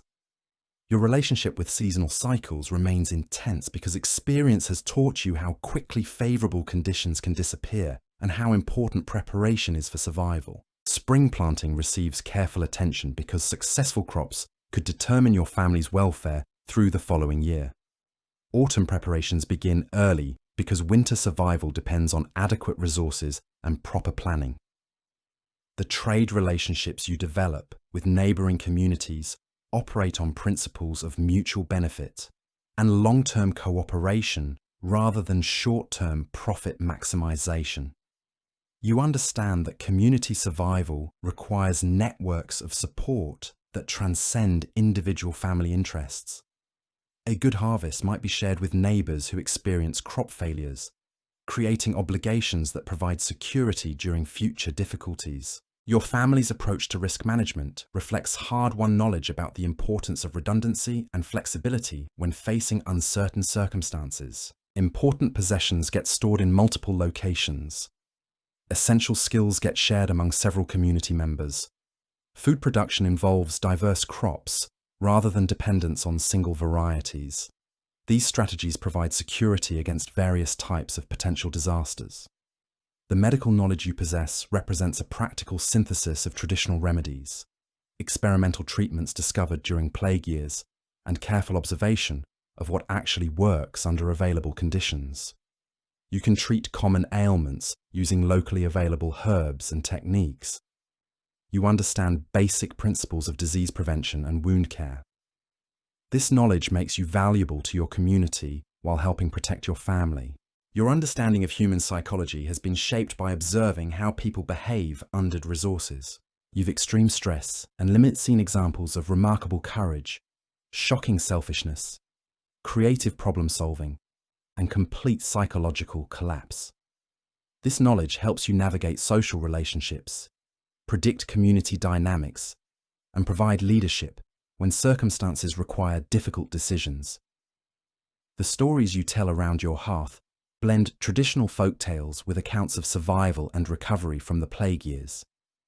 These narratives serve multiple purposes: entertainment, moral instruction, historical preservation, and psychological processing of trauma that continues affecting your generation. Children learn practical lessons disguised as exciting adventures. Your family's religious observances have evolved to emphasize themes of gratitude, community solidarity, and protection from future disasters rather than abstract theological concepts. Prayer services focus on practical concerns like health, adequate food, and community harmony. Religious festivals celebrate survival and recovery rather than elaborate doctrinal principles. Economic planning for your household operates on shorter time horizons than would have been typical before the plague, because experience has taught you how quickly circumstances can change. You focus on maintaining adequate reserves for immediate needs while remaining flexible about longer-term investments. This approach provides security while acknowledging continued uncertainty about the future. Your children's education includes extensive instruction in practical skills that proved essential during crisis years. They learn food preservation techniques, basic medical care, crafts that provide useful household items, and agricultural methods that ensure reliable food production.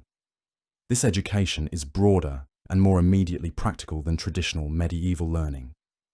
The physical environment where you raise your family continues showing signs of recovery from plague devastation, but it remains fundamentally altered from pre-pandemic conditions. Population density stays much lower than historical norms. Abandoned areas have been reclaimed by forests and wildlife. Agricultural production focuses on areas that can be efficiently managed by reduced labor forces. Your family's relationship with neighboring households operates on principles of mutual aid and resource sharing that became essential during the plague years and have continued because they provide security and efficiency benefits. Tools, labor, and knowledge get shared among trusted community members. These relationships create support networks that help individual families manage challenges that might overwhelm isolated households. The few books and written materials available in your area receive careful preservation and widespread sharing because your generation understands how easily knowledge can be lost when educated individuals die suddenly. Technical manuals, religious texts, and historical records get copied by hand when possible. Oral traditions receive careful transmission to preserve cultural memory. Your approach to child rearing reflects lessons learned about protecting children during dangerous times while also preparing them for uncertain futures. You provide more intensive attention and resources to each child because family sizes remain smaller and each child represents precious genetic and cultural continuity. You also teach practical skills earlier because circumstances might require adult responsibilities at young ages. The marriage customs practiced in your community have adapted to demographic realities that make traditional courtship patterns impractical or impossible. Young people marry earlier because life expectancy remains uncertain. Class restrictions on marriage partnerships have relaxed because noble bloodlines were decimated and practical compatibility has become more important than social status. Your family's housing situation reflects both the opportunities and challenges of living in a world where abandoned properties provide resources, but also require maintenance that might exceed available labor capacity. You might live in a stone house that once belonged to a merchant family, but keeping it in good repair requires skills and materials that are sometimes difficult to obtain. The seasonal festivals that continue in your community emphasize themes of community solidarity, gratitude for survival, and preparation for potential future challenges, rather than elaborate traditional celebrations that require resources your community can't afford. These observances help maintain cultural continuity while acknowledging changed circumstances and priorities. Your understanding of social organization reflects the breakdown of traditional hierarchies that occurred during the plague years, and the emergence of new leadership patterns based on demonstrated competence rather than inherited authority. You respect individuals who contribute useful skills and reliable support to community welfare, regardless of their family backgrounds or previous social status. Trade relationships that connect your community to broader regional networks operate on principles of mutual benefit and long-term cooperation, rather than short-term profit maximization. You understand that community survival requires stable exchange relationships that provide access to resources and knowledge that individual communities can't produce independently. Your family's approach to preserving cultural knowledge reflects awareness that traditions and skills could disappear forever if they're not actively maintained across generations. Stories, songs, craft techniques, and practical wisdom get transmitted through intensive instruction that ensures continuity, even when communities lose key knowledge holders to death or migration. The medical practices available to your family represent a blend of traditional remedies, experimental treatments developed during plague years, and careful observation of what actually provides beneficial results under available conditions. This knowledge is more limited than formal medical training would provide, but it's also more practical and immediately applicable to circumstances your family actually faces. Your children's play activities reflect both the innocence of childhood and the practical realities of growing up in a world where survival skills are essential knowledge. Their games might involve practicing adult tasks like farming, crafts, or household management. Their toys are simple objects made from available materials, but chosen to provide both entertainment and educational value. The few luxury items and decorative objects that remain in your community take on enhanced significance as connections to cultural values that transcend mere survival necessity. A piece of coloured glass, a carved wooden bowl, or a length of fine cloth represents artistic expression and aesthetic appreciation that affirm human dignity beyond basic material needs. Your family's relationship with the natural environment has intensified because survival depends more directly on understanding seasonal patterns, weather cycles, and ecological relationships than would have been necessary during more prosperous times when communities could rely on extensive trade networks and stored resources to buffer environmental variations. Economic inequality in your community operates on different principles than existed before the plague because wealth increasingly depends on practical capabilities and useful resources rather than inherited status or abstract financial instruments. A skilled craftsman might enjoy better living conditions than a nominal noble who lacks productive abilities or useful knowledge. Your adult perspective on time and historical change has been shaped by witnessing rapid social transformation during your lifetime. The world you inhabit at 20 bears little resemblance to the world your parents knew as children. This experience of accelerated change affects how you plan for the future and what you teach your children about adapting to uncertain circumstances. The religious practices that structure your family's spiritual life have evolved to emphasize personal relationship with divine authority rather than elaborate institutional mediation. Prayer becomes more conversational and less ritualistic. Religious observance focuses on gratitude for survival and requests for continued protection rather than complex theological concepts that seem less relevant to immediate concerns. Your family's food production and consumption patterns reflect both the opportunities and limitations of living in a world where agricultural systems have been disrupted, but also where reduced competition for resources provides access to better land and more diverse food sources than might have been available to your social class before the plague. The craft skills you practice and teach to your children incorporate both traditional techniques and innovations developed during the recovery period when Hey everyone, welcome back to the channel. Tonight we're descending into one of history's darkest chapters, exploring places where sunlight never reached and screams echoed through stone corridors for centuries. Medieval dungeons. Yes, those underground chambers of terror that have haunted our imagination for generations. But here's the thing. Most of what you think you know about these places is probably wrong. So before we begin this journey into the depths, take a moment to hit that like button if you're ready to uncover some disturbing truths, and subscribe if you want more deep dives into history's most chilling secrets. Let me know in the comments where you're watching from and whether you're brave enough to visit one of these places in person. Now, dim the lights, get comfortable, and let's descend together into the medieval world's most terrifying spaces. Picture this. You're standing outside a massive stone castle in the year 1400. The walls tower above you, thick and imposing, but it's what lies beneath that should truly terrify you. Below your feet, carved directly into the bedrock, are chambers designed not just to hold prisoners, but to break them completely. These weren't just jails. They were instruments of psychological warfare, architectural nightmares built with one purpose in mind: to strip away every shred of human dignity and hope. The medieval dungeon wasn't some Hollywood invention.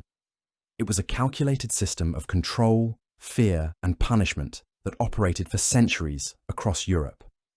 And the reality was far more sophisticated and disturbing than any movie could portray. These underground labyrinths were found everywhere. Royal palaces, noble castles, church buildings, even monasteries had their own versions of these hellish chambers. Each one carefully designed to serve multiple functions, from simple imprisonment to complex psychological manipulation. Let's start with the architecture itself, because every stone was placed with malicious intent. Medieval dungeon builders understood something that modern psychologists are only now beginning to grasp. Environment shapes the mind. These chambers were deliberately constructed to induce claustrophobia, despair, and complete helplessness. Thick walls, sometimes 5 feet of solid stone, weren't just about keeping people in. They were about keeping sound in. The screams, the pleading, the final moments of broken prisoners, all of it stayed trapped within those suffocating walls. The entrance to most dungeons was through a single heavy door, often double reinforced with iron bands and multiple locks. But here's where it gets interesting. Many dungeons had no doors at all. Instead, prisoners were lowered through openings in the ceiling, trap doors that would slam shut above them, leaving them in complete darkness, with no visible means of escape.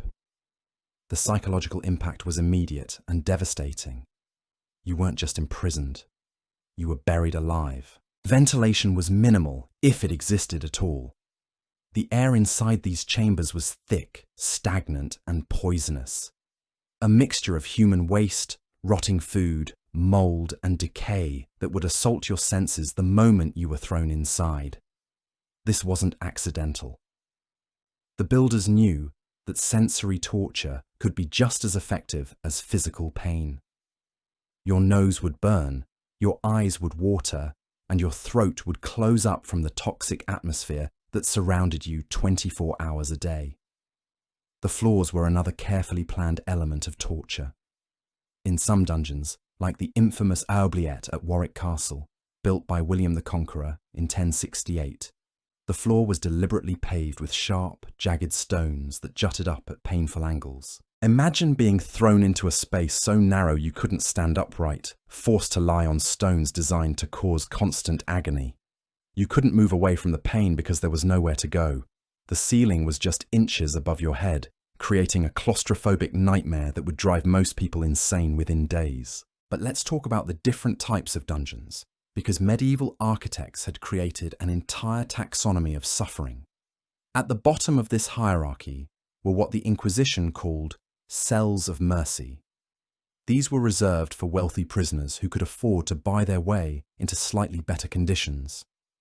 Still underground, still terrifying, but with basic furniture like a stool and a crude bed. These prisoners had hope. They knew that if they surrendered their wealth to their captors, they might eventually see sunlight again. One step down were the cells of penitence. These were small round towers about 10 feet in diameter, painted white to create a disorienting, asylum-like atmosphere.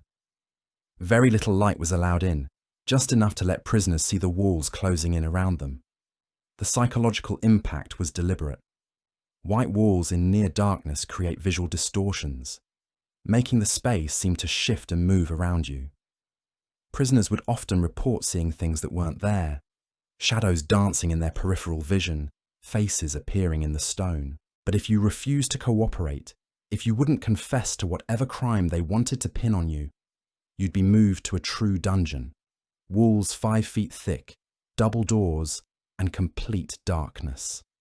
No conversation was allowed, no human contact whatsoever. Food, if you could call it that, was worth less than a penny a day. Human waste was removed every 4 days, meaning you'd spend 3 days sitting in your own filth before anyone bothered to acknowledge your existence. The guards who managed these places were often hereditary positions, passed from father to son like a family business. These weren't random thugs. They were professionals who had refined the art of human suffering over generations. They understood exactly how much food to give a prisoner to keep them alive, but weak. They knew which sounds would drive someone mad in the darkness. They had perfected the timing of visits, the rhythm of hope and despair that would eventually break even the strongest will. And then there was the ultimate horror, the oubliette. The French word means to forget, and that tells you everything you need to know about these chambers. They were designed to make people disappear, not just from the world, but from memory itself. Most oubliettes were narrow vertical shafts, sometimes built into the walls of upper floors rather than underground. They earned the nickname bottle dungeons because of their shape, wide at the bottom, narrow at the top. Prisoners thrown into an oubliette had just enough space to tilt their heads back and see the grate above them, a cruel reminder of the world they'd never rejoin. They couldn't sit properly, couldn't lie down comfortably, couldn't stand upright. Most would die slowly of starvation and despair, their bodies eventually discovered years later, when someone bothered to look down into the forgotten depths. But here's what's truly chilling. Many oubliettes have been discovered with multiple skeletons inside, layers of human remains from different time periods. When a new prisoner was thrown in, they'd land on the bones of those who came before them. The psychological impact was immediate and devastating. You could see your fate written in the remains around you, understanding that you too would be forgotten, that your bones would cushion the fall of the next victim. The conditions inside these dungeons were beyond anything most people today can imagine. Rats were everywhere, not just living alongside prisoners, but actively hunting them.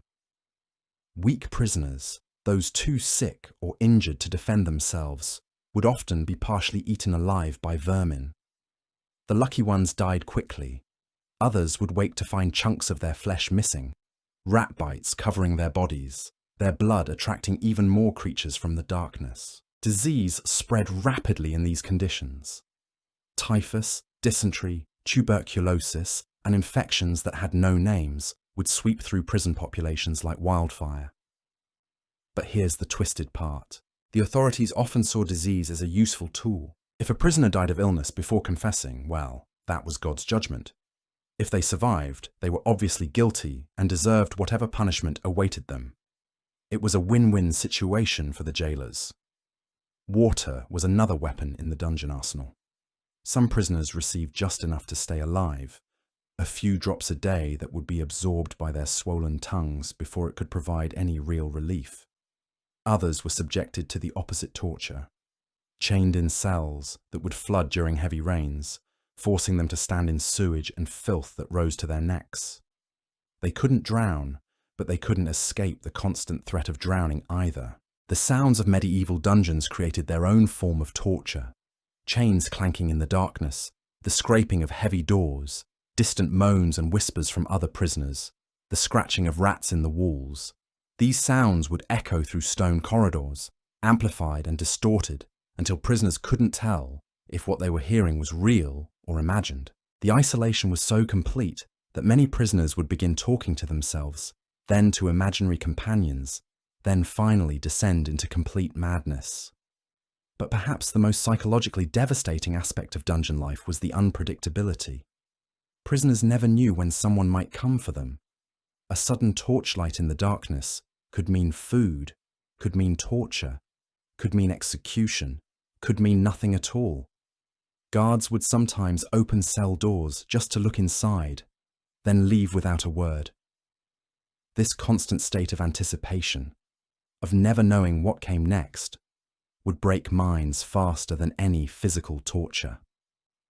The hierarchy among prisoners themselves added another layer of horror to dungeon life. In crowded cells, the strong would prey on the weak, forming brutal societies where violence was the only currency. New prisoners would be robbed of whatever possessions they had, forced to give up their food, their water, even their space. The guards encouraged this behavior because it meant less work for them. Let the prisoners torture each other. Women prisoners faced additional horrors that history has largely tried to forget. Female guards and interrogators, though less common than their male counterparts, were often more creative in their cruelty. They understood psychological pressure points that male torturers missed, using shame, humiliation, and sexual threat as weapons more devastating than any physical device. The Church's role in all of this was particularly disturbing because it wrapped systematic torture in the language of salvation. Inions were present acquisition dunged as places of spiritual healing, where confession would lead to redemption. The twisted logic was that physical pain was temporary, but eternal damnation was forever. Therefore, any amount of earthly suffering was justified if it saved a soul. Priests would visit prisoners not to provide comfort, but to increase psychological pressure, using religious guilt as another instrument of torture. Tonight we've only scratched the surface of these underground chambers of horror. We've talked about the architecture of despair, the calculated cruelty of dungeon design, and the systematic way these places stripped away human dignity. But we haven't yet explored the specific instruments of torture that filled these chambers, the notorious devices that have become synonymous with medieval cruelty. We haven't discussed the famous prisoners whose stories echo through history, or the incredible escapes that proved even the most secure dungeons weren't impenetrable. Most importantly, we need to separate the myths from the reality, because while Hollywood has given us Iron Maidens and other fictional devices, the real instruments of medieval torture were far more sophisticated and terrifying than any movie prop. These were precision instruments, designed by craftsmen who understood anatomy, psychology, and the exact limits of human endurance. The reality of medieval torture was both more systematic and more horrifying than most people realize. These weren't random acts of cruelty carried out by sadistic guards. They were carefully planned procedures, executed by professionals who had turned human suffering into an exact science. The torture chamber itself was as carefully designed as any cathedral or castle hall, with every element serving a specific purpose in the systematic destruction of the human spirit. Let's start with the rack, perhaps the most infamous of all medieval torture devices. This wasn't some crude contraption thrown together by village blacksmiths. The rack was a precision instrument, usually made of oak or other hardwoods, raised slightly from the ground with rollers at both ends. The victim's ankles would be fastened to one roller, their wrists chained to the other. Then, through an intricate system of pulleys and levers, the rollers would slowly rotate, stretching the victim's body with mathematical precision. The genius of the rack lay not just in its physical effects, but in its psychological impact. Victims could see exactly what was going to happen to them. They could watch as the operators prepared the device, could hear the creaking of the wood and the clanking of the chains. The anticipation was often more terrifying than the actual torture itself. As the pressure increased, joints would dislocate with audible pops, shoulders would separate from their sockets, and eventually, if the process continued, limbs would be torn completely from the body. But the rack operators weren't trying to kill their victims quickly. Death was easy. Breaking someone's will while keeping them alive, that required skill. Experienced torturers knew exactly how much pressure to apply, how long to maintain the stretch, when to release the tension to prevent permanent damage that might end the interrogation prematurely.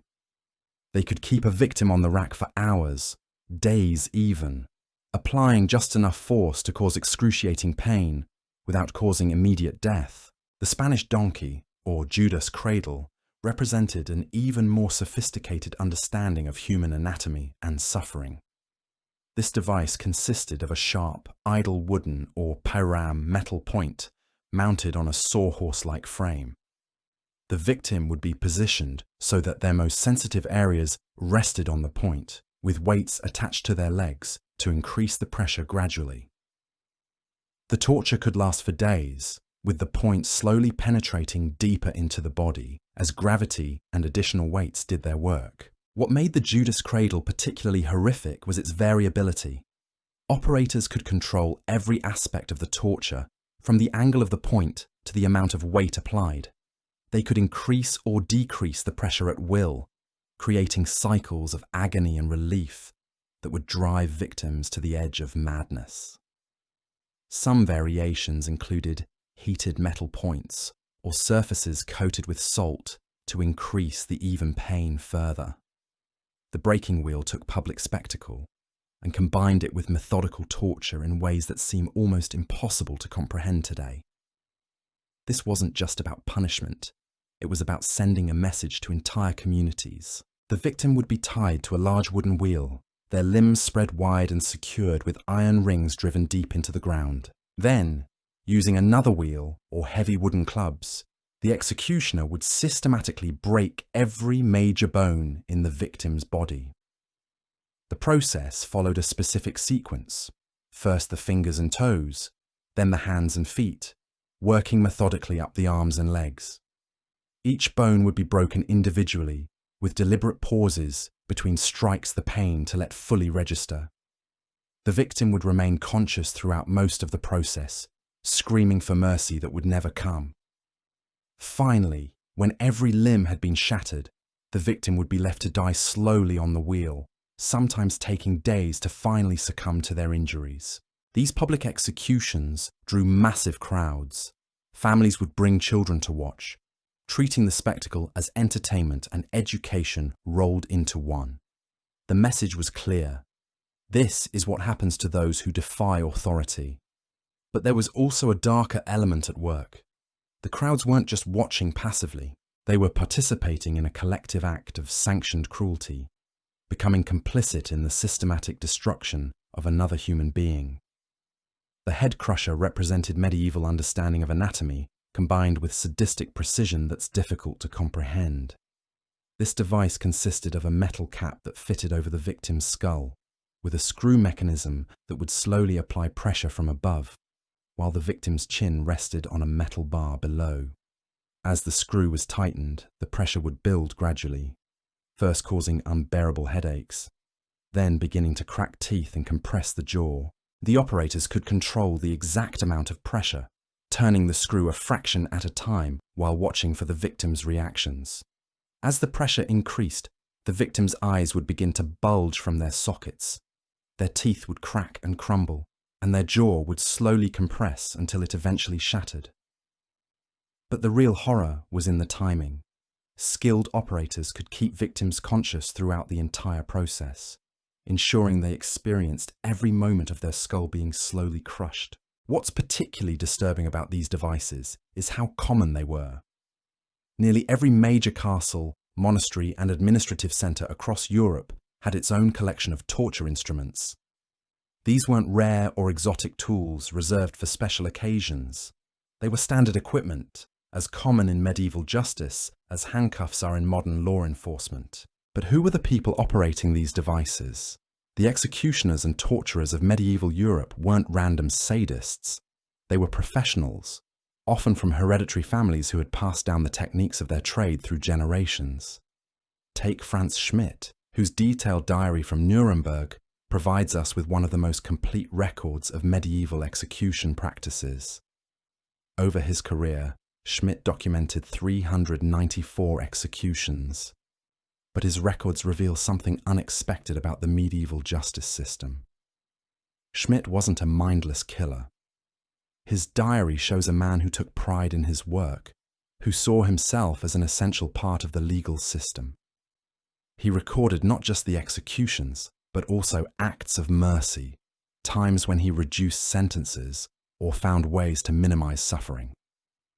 His entries reveal a complex individual operating within a system that modern people struggle to understand. These hereditary executioners developed techniques that were passed down like family recipes. They knew exactly where to place the blade for a clean beheading, how to tie knots that would provide quick strangulation, which muscles to cut to disable a victim without killing them immediately.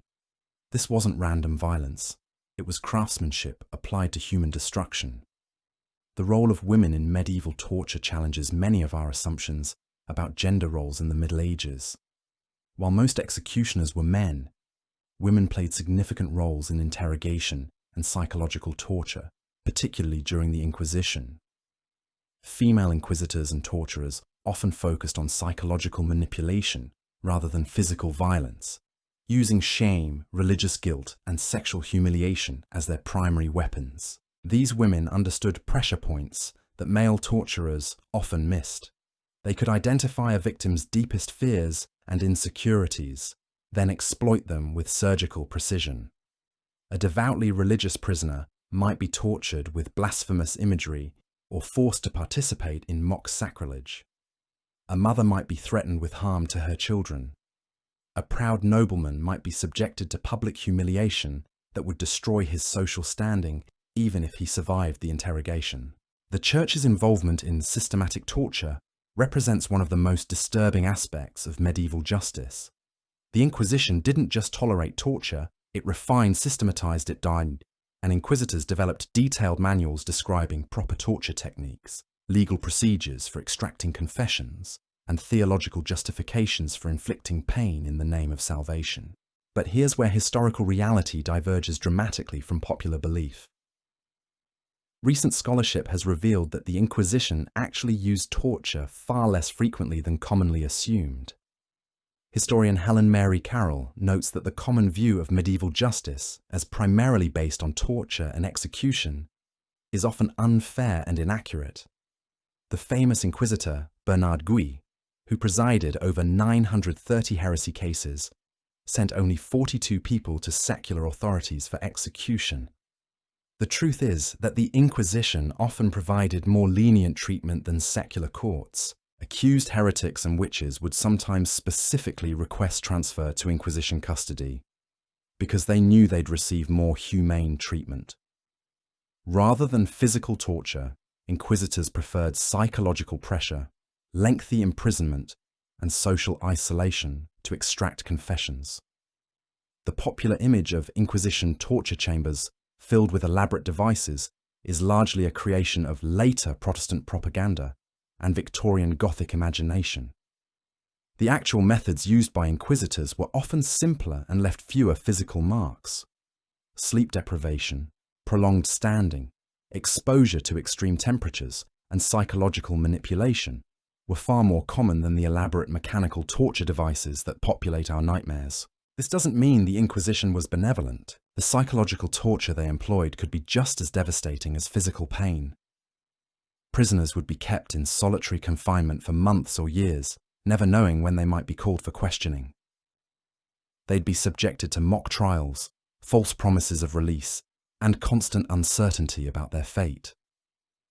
The goal wasn't just to extract confessions, but to completely break down the victim's sense of self and reality. The classification system used by the Inquisition reveals a sophisticated understanding of psychological manipulation. The progression from cells of mercy through cells of penitence to full dungeons wasn't random. Each level was designed to increase pressure gradually, while always offering the possibility of reprieve for those willing to confess and submit to church authority. Wealthy prisoners in cells of mercy were given hope deliberately. They could see that cooperation led to better treatment, that submission to church authority could result in eventual freedom. This created a powerful incentive for confession that was far more effective than simple physical torture. The prisoner became complicit in their own psychological destruction, choosing submission over resistance. The cells of penitence used environmental factors to break down mental resistance. The white walls in near darkness created visual distortions that would gradually erode a prisoner's grip on reality. The isolation prevented any social interaction that might reinforce the prisoner's sense of identity or purpose. Over time, many prisoners would begin to question their own memories, their own beliefs, even their own names. When prisoners were finally moved to true dungeons, they'd already been psychologically prepared for complete surrender. The physical deprivation, the darkness, the silence, all of these elements worked together to strip away the last vestiges of personal identity. By the time they were brought before the interrogators, many prisoners were so broken that they'd confess to anything just to end the psychological torture. But not everyone submitted quietly to dungeon imprisonment. Medieval prisoners demonstrated remarkable ingenuity in their attempts to escape, even under seemingly impossible conditions. The thick stone walls and heavy doors weren't as impenetrable as their builders intended. Prisoners would spend months or even years slowly working at mortar joints with nothing more than spoons or small stones, gradually loosening individual blocks until they could create openings large enough to crawl through. One popular escape method involved bribing guards, which was more common than authorities liked to admit. Guards were often poorly paid and faced constant temptation from wealthy prisoners willing to offer substantial sums for their freedom. The hereditary nature of many guard positions meant that corruption could become institutionalized within prison systems, passed down through families along with the job itself. The art of deception provided another avenue for escape. Prisoners would disguise themselves as guards, clergy, or other authorized personnel who had legitimate access to dungeon areas. Some would steal or improvise clothing, create false documents, or simply rely on confident behavior to walk past security. Others would feign death, hoping to be carried out with actual corpses and then escape during transport to burial sites. The most famous medieval escape involved techniques that required outside assistance and careful planning. John Gerard's 1597 escape from the Tower of London involved sliding across the moat on a rope thrown from outside accomplices. This type of coordinated escape required extensive networks of supporters willing to risk their own lives to free important prisoners. These escape attempts reveal something important about medieval prison security. Despite the imposing architecture and brutal conditions, the systems were often undermanned and poorly coordinated. Guards might be drunk, distracted, or simply overwhelmed by the number of prisoners they were supposed to monitor. The very isolation that made dungeons so psychologically devastating also made them vulnerable to prisoners who could exploit gaps in surveillance. The consequences for guards who allowed escapes were severe enough to create a culture of extreme vigilance. But they also led to increased brutality, as guards tried to demonstrate their dedication to security. A guard who lost a prisoner might face demotion, physical punishment, or even execution, depending on the importance of the escapee and the political climate of the time. This system of accountability created an environment where guards had personal incentives to maintain harsh conditions and prevent any possibility of prisoner cooperation or planning.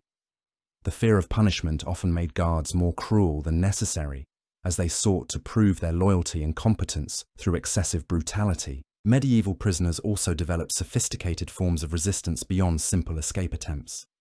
Sabotage was a common form of silent protest, with prisoners secretly damaging torture instruments or attempting to manipulate interrogators into revealing their plans or weaknesses.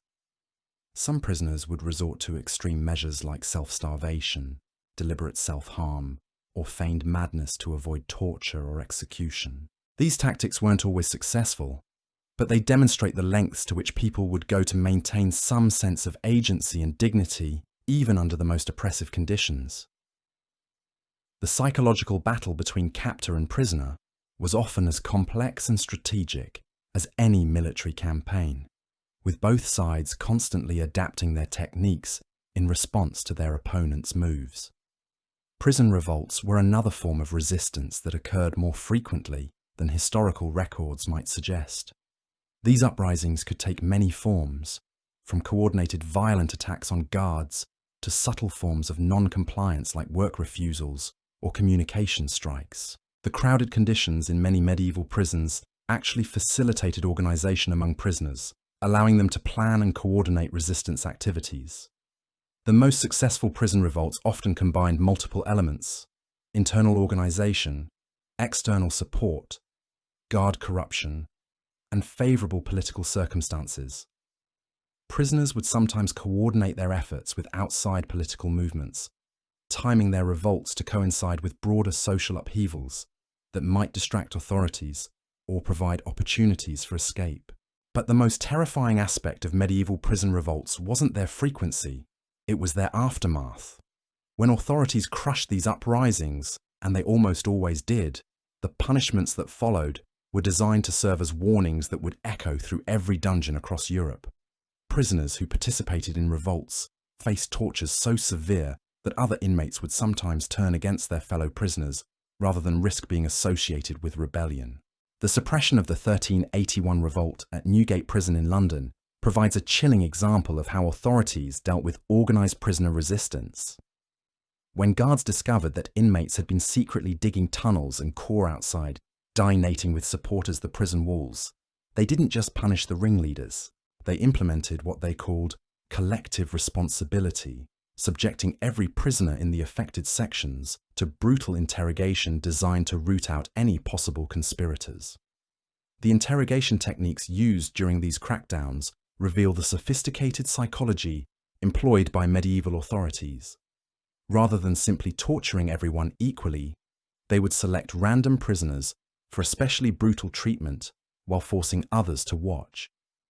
This created an atmosphere of paranoia and mistrust among inmates that was far more effective than any physical barrier in preventing future organised resistance. But let's talk about who actually ended up in these dungeons, because the prisoner population was far more diverse than most people realise. Yes, there were common criminals, murderers, thieves, and bandits who posed genuine threats to medieval society. But the majority of dungeon inhabitants were political prisoners, religious dissidents, debtors, and people who had simply found themselves on the wrong side of powerful individuals. The political prisoners were often the most dangerous from the authorities' perspective, not because they were violent, but because they represented ideas that could threaten the entire social order. These weren't just failed rebels or captured enemy soldiers.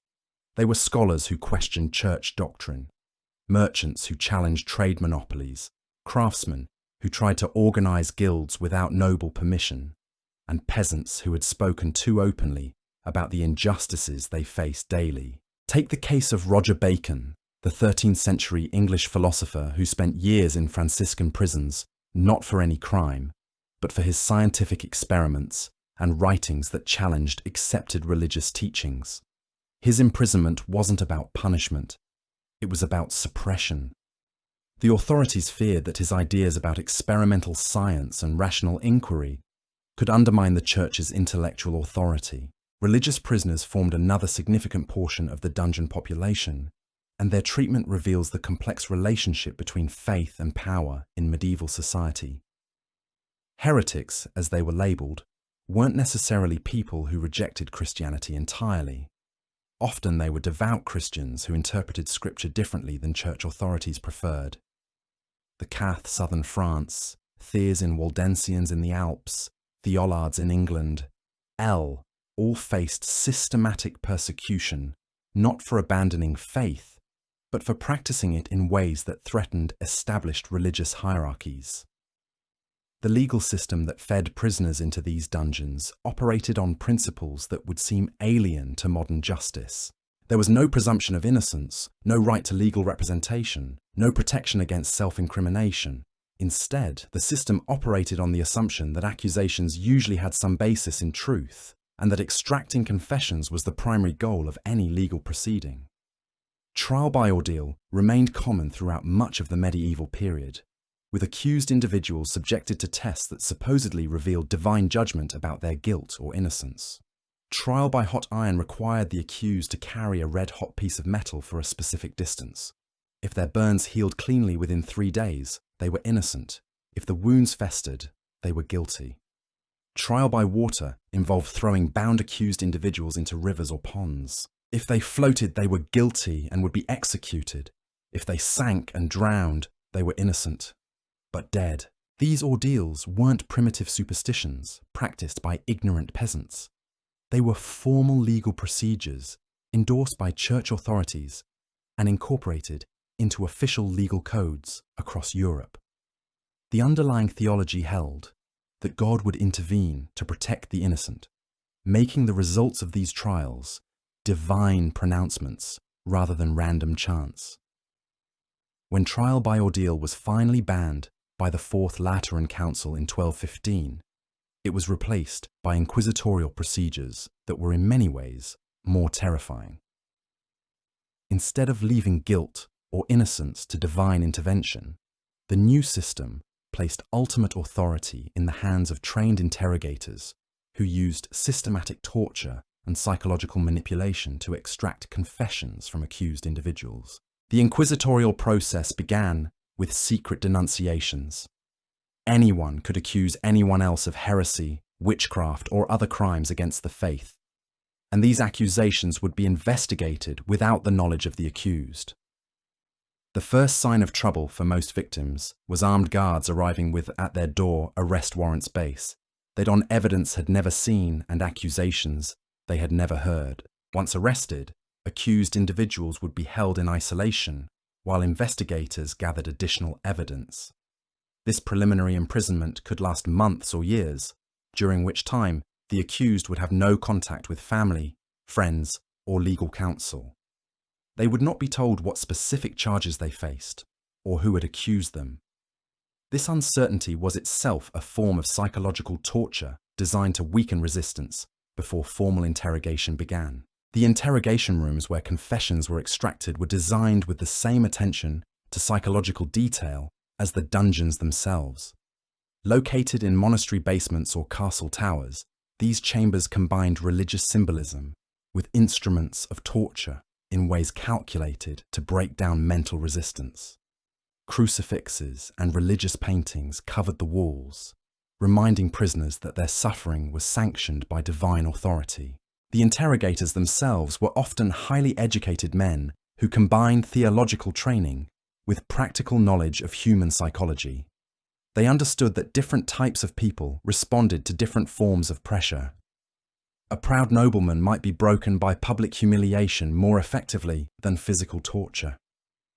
A devout peasant might confess quickly when threatened with excommunication. A merchant might surrender when faced with the loss of property and social standing. The questioning process followed elaborate protocols designed to trap accused individuals in contradictions or admissions of guilt. Interrogators would ask the same questions repeatedly over multiple sessions, looking for inconsistencies in answers that could be used as evidence of deception. They would present evidence, claim false that co-conspirators had already confessed, and promise lenient treatment in exchange for cooperation.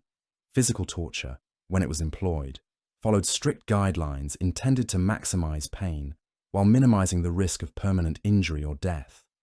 The goal wasn't to kill or cripple prisoners, but to cause suffering so intense that they would say anything to make stop. Torture sessions were limited in duration and frequency to ensure that prisoners remained capable of providing coherent confessions.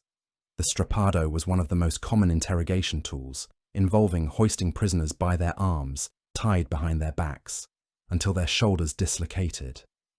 Weights could be attached to their feet to increase the pain and speed the dislocation process. Skilled operators knew exactly how long they could maintain this position without causing permanent damage, and they could repeat the process multiple times over several days.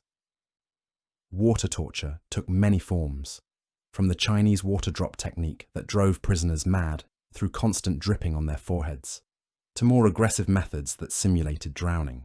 The funnel technique involved forcing large quantities of water down a prisoner's throat while they were restrained on an inclined table, creating the sensation of drowning without perhaps actually killing them.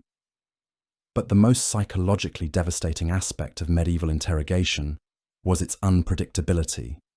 Prisoners never knew when they might be summoned for questioning, what methods might be employed, or how long the process might continue. Some prisoners were tortured for days before being released without explanation. Others were held for years without ever being formally questioned. This uncertainty created a state of constant anxiety that often proved more effective than any physical torture. The confessions extracted through these methods were considered legally valid and were used as evidence in trials that were largely ceremonial affairs. Once someone had confessed under torture, their guilt was established, and the trial focused on determining appropriate punishment rather than establishing innocence or guilt. The range of punishments available to medieval courts was extensive and carefully calibrated to match both the severity of the crime and the social status of the convicted individual. Death was reserved for the most serious offences, but it could be administered through dozens of different methods. each carrying its own symbolic meaning and level of suffering. Beheading was considered a noble death, reserved for aristocrats and others of high social standing. It was intended to be quick and relatively painless, though the reality often fell short of the intention. Executioners required considerable skill to sever a head cleanly with a single blow, and botched executions were common enough that crowds would sometimes riot when forced to watch prolonged suffering. Hanging was the common method for ordinary criminals, but even this apparently simple execution method had numerous variations. Quick drop hanging, designed to break the neck and cause immediate death, required precise calculation of rope length, knot placement, and drop distance. More commonly, prisoners were subjected to slow strangulation, dancing at the end of the rope for several minutes before finally losing consciousness. Burning was reserved for heretics and witches, carrying profound religious symbolism about purification through fire. But even here, the reality was more complex than popular images suggest. Wealthy prisoners, or those with influential friends, might be secretly strangled before the flames reached them, sparing them the agony of burning alive.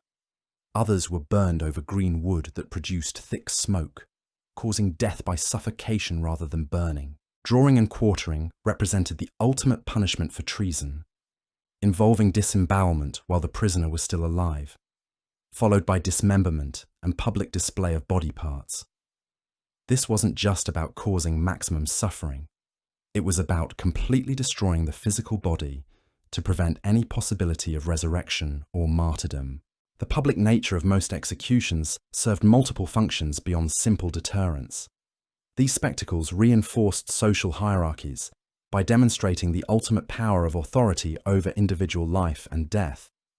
They provide that had entertainment for populations D few other forms of public amusement. And they created collective participation in state violence that made entire communities complicit in the system of control. Execution crowds weren't passive observers. They were active participants who could influence the proceedings through their reactions. A sympathetic crowd might pressure executioners to show mercy or provide quick death. A hostile crowd might demand additional suffering or humiliation for unpopular prisoners. Executioners had to read crowd moods carefully and adjust their methods accordingly. The economics of medieval execution reveal another disturbing aspect of the system. Executioners were often paid per execution, creating financial incentives for them to carry out their duties efficiently and dramatically. They could supplement their income by selling pieces of rope, clothing, or other items associated with famous executions to souvenir hunters. The bodies of executed criminals became valuable commodities in their own right. Physicians and anatomists would pay substantial sums for fresh corpses to use in medical research and teaching. The of-fat hanged criminals was believed to have medicinal properties and could be sold for significant amounts. Even the blood of executed individuals was collected and sold as a cure for epilepsy and other ailments. But not everyone who entered medieval dungeons was destined for execution. Many prisoners served terms of imprisonment that were intended to end with their release, assuming they survived the experience. These long-term prisoners developed their own subcultures within the dungeon system, creating informal hierarchies and support networks that helped them endure years or decades of confinement. The prisoner economy that developed in long-term detention facilities was surprisingly sophisticated. Inmates would trade food rations, clothing, information, and services according to complex exchange rates that reflected the relative scarcity of different commodities. Skilled craftsmen could earn better treatment by providing services to guards or wealthy fellow prisoners. Literate inmates could write letters or teach reading in exchange for protection or additional food. Female prisoners faced unique challenges and developed their own survival strategies. Women's prisons were often attached to monasteries or convents, where nuns served as guards and administrators. The religious environment was supposed to provide opportunities for spiritual rehabilitation, but it also created additional forms of psychological pressure through constant religious instruction and forced participation in religious services. The treatment of pregnant prisoners reveals some of the contradictions in medieval justice. Execution of pregnant women was generally forbidden until after they gave birth, leading to situations where condemned women would deliberately seek pregnancy to delay their executions. Children born in prison were sometimes raised within the prison system, creating generations of individuals who knew no other life than confinement. The medical care available to medieval prisoners was minimal, but not entirely absent. Some larger prisons employed physicians who would treat serious injuries and illnesses, not out of humanitarian concern, but to keep prisoners alive long enough to serve their sentences or face execution. These prison doctors developed expertise in treating malnutrition, infectious diseases, and injuries that were common in dungeon environments.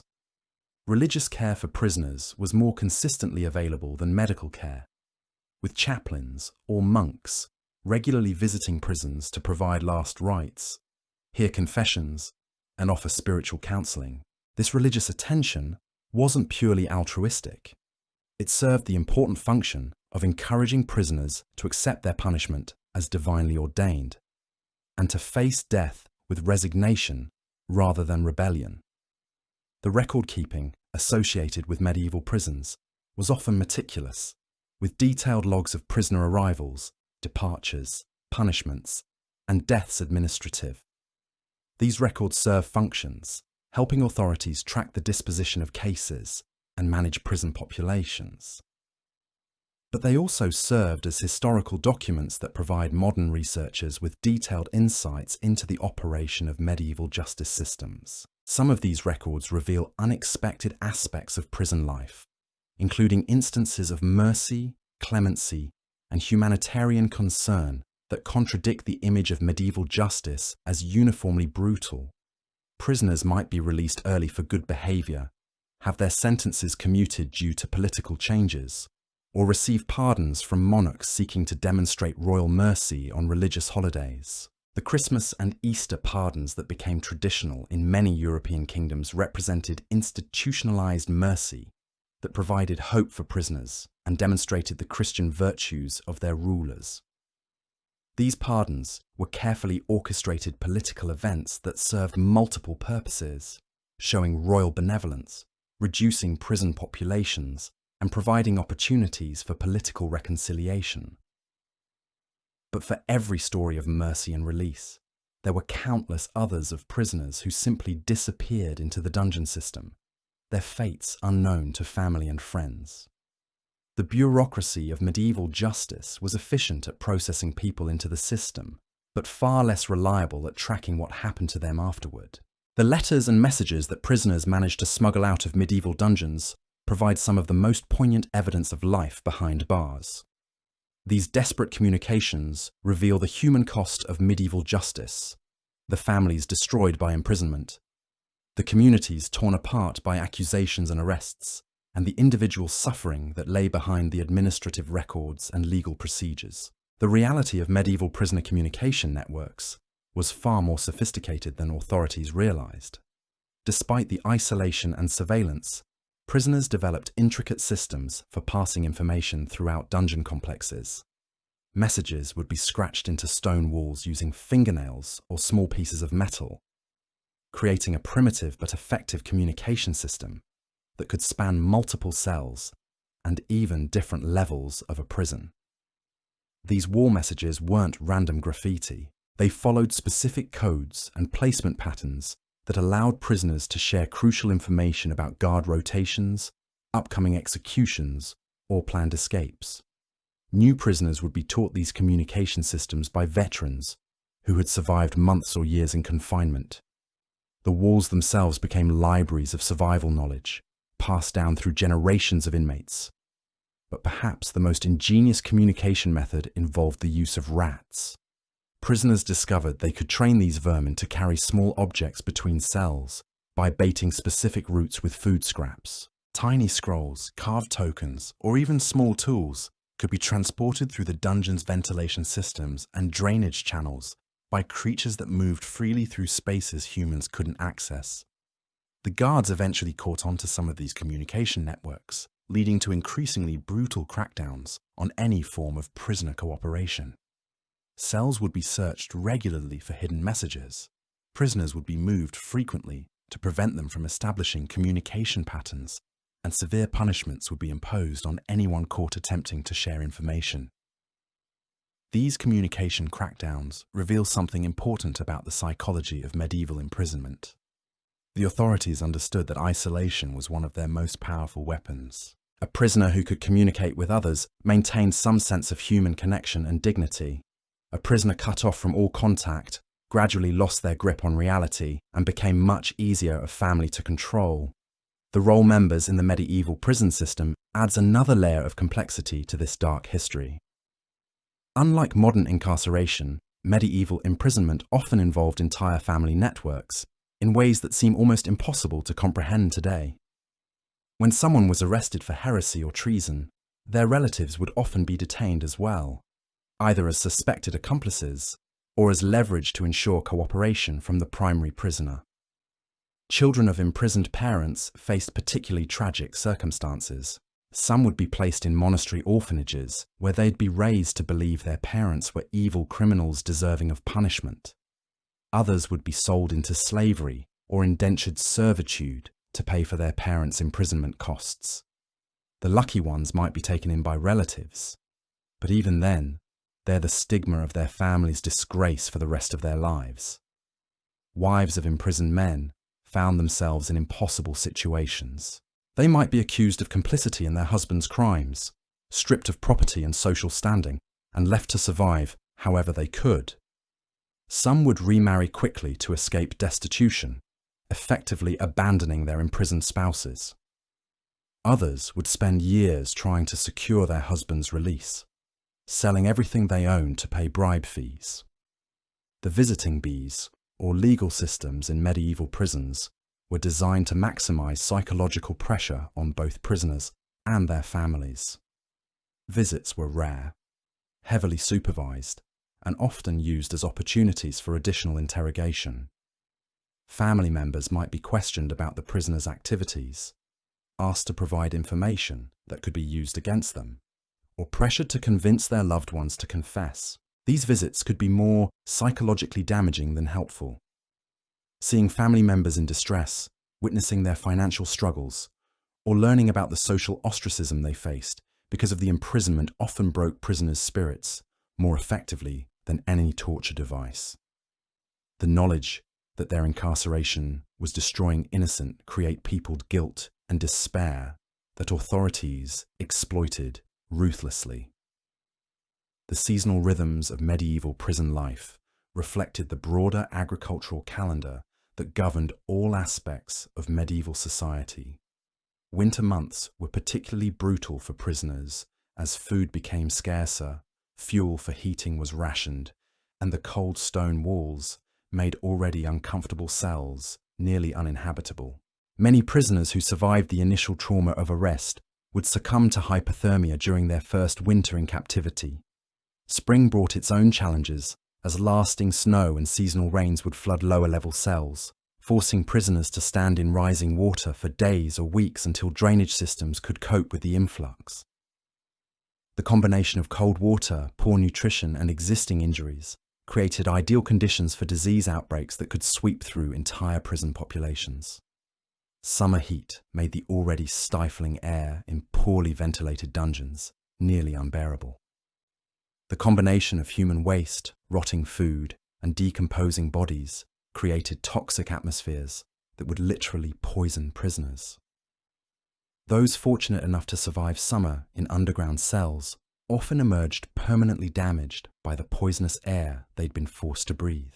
Autumn was considered the best season for imprisonment, with moderate temperatures and the harvest season providing slightly better food supplies.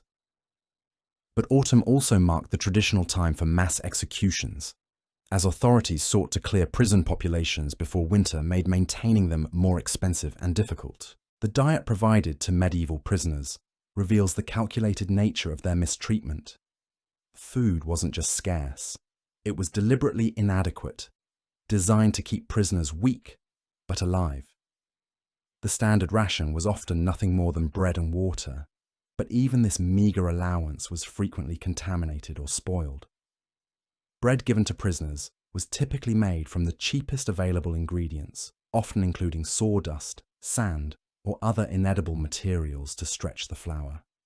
This bread was deliberately baked to be as hard as possible, making it difficult to eat and digest. Prisoners with dental problems, which were common due to poor nutrition and lack of medical care, might starve even when food was technically available. Water supplies were another tool of control and punishment.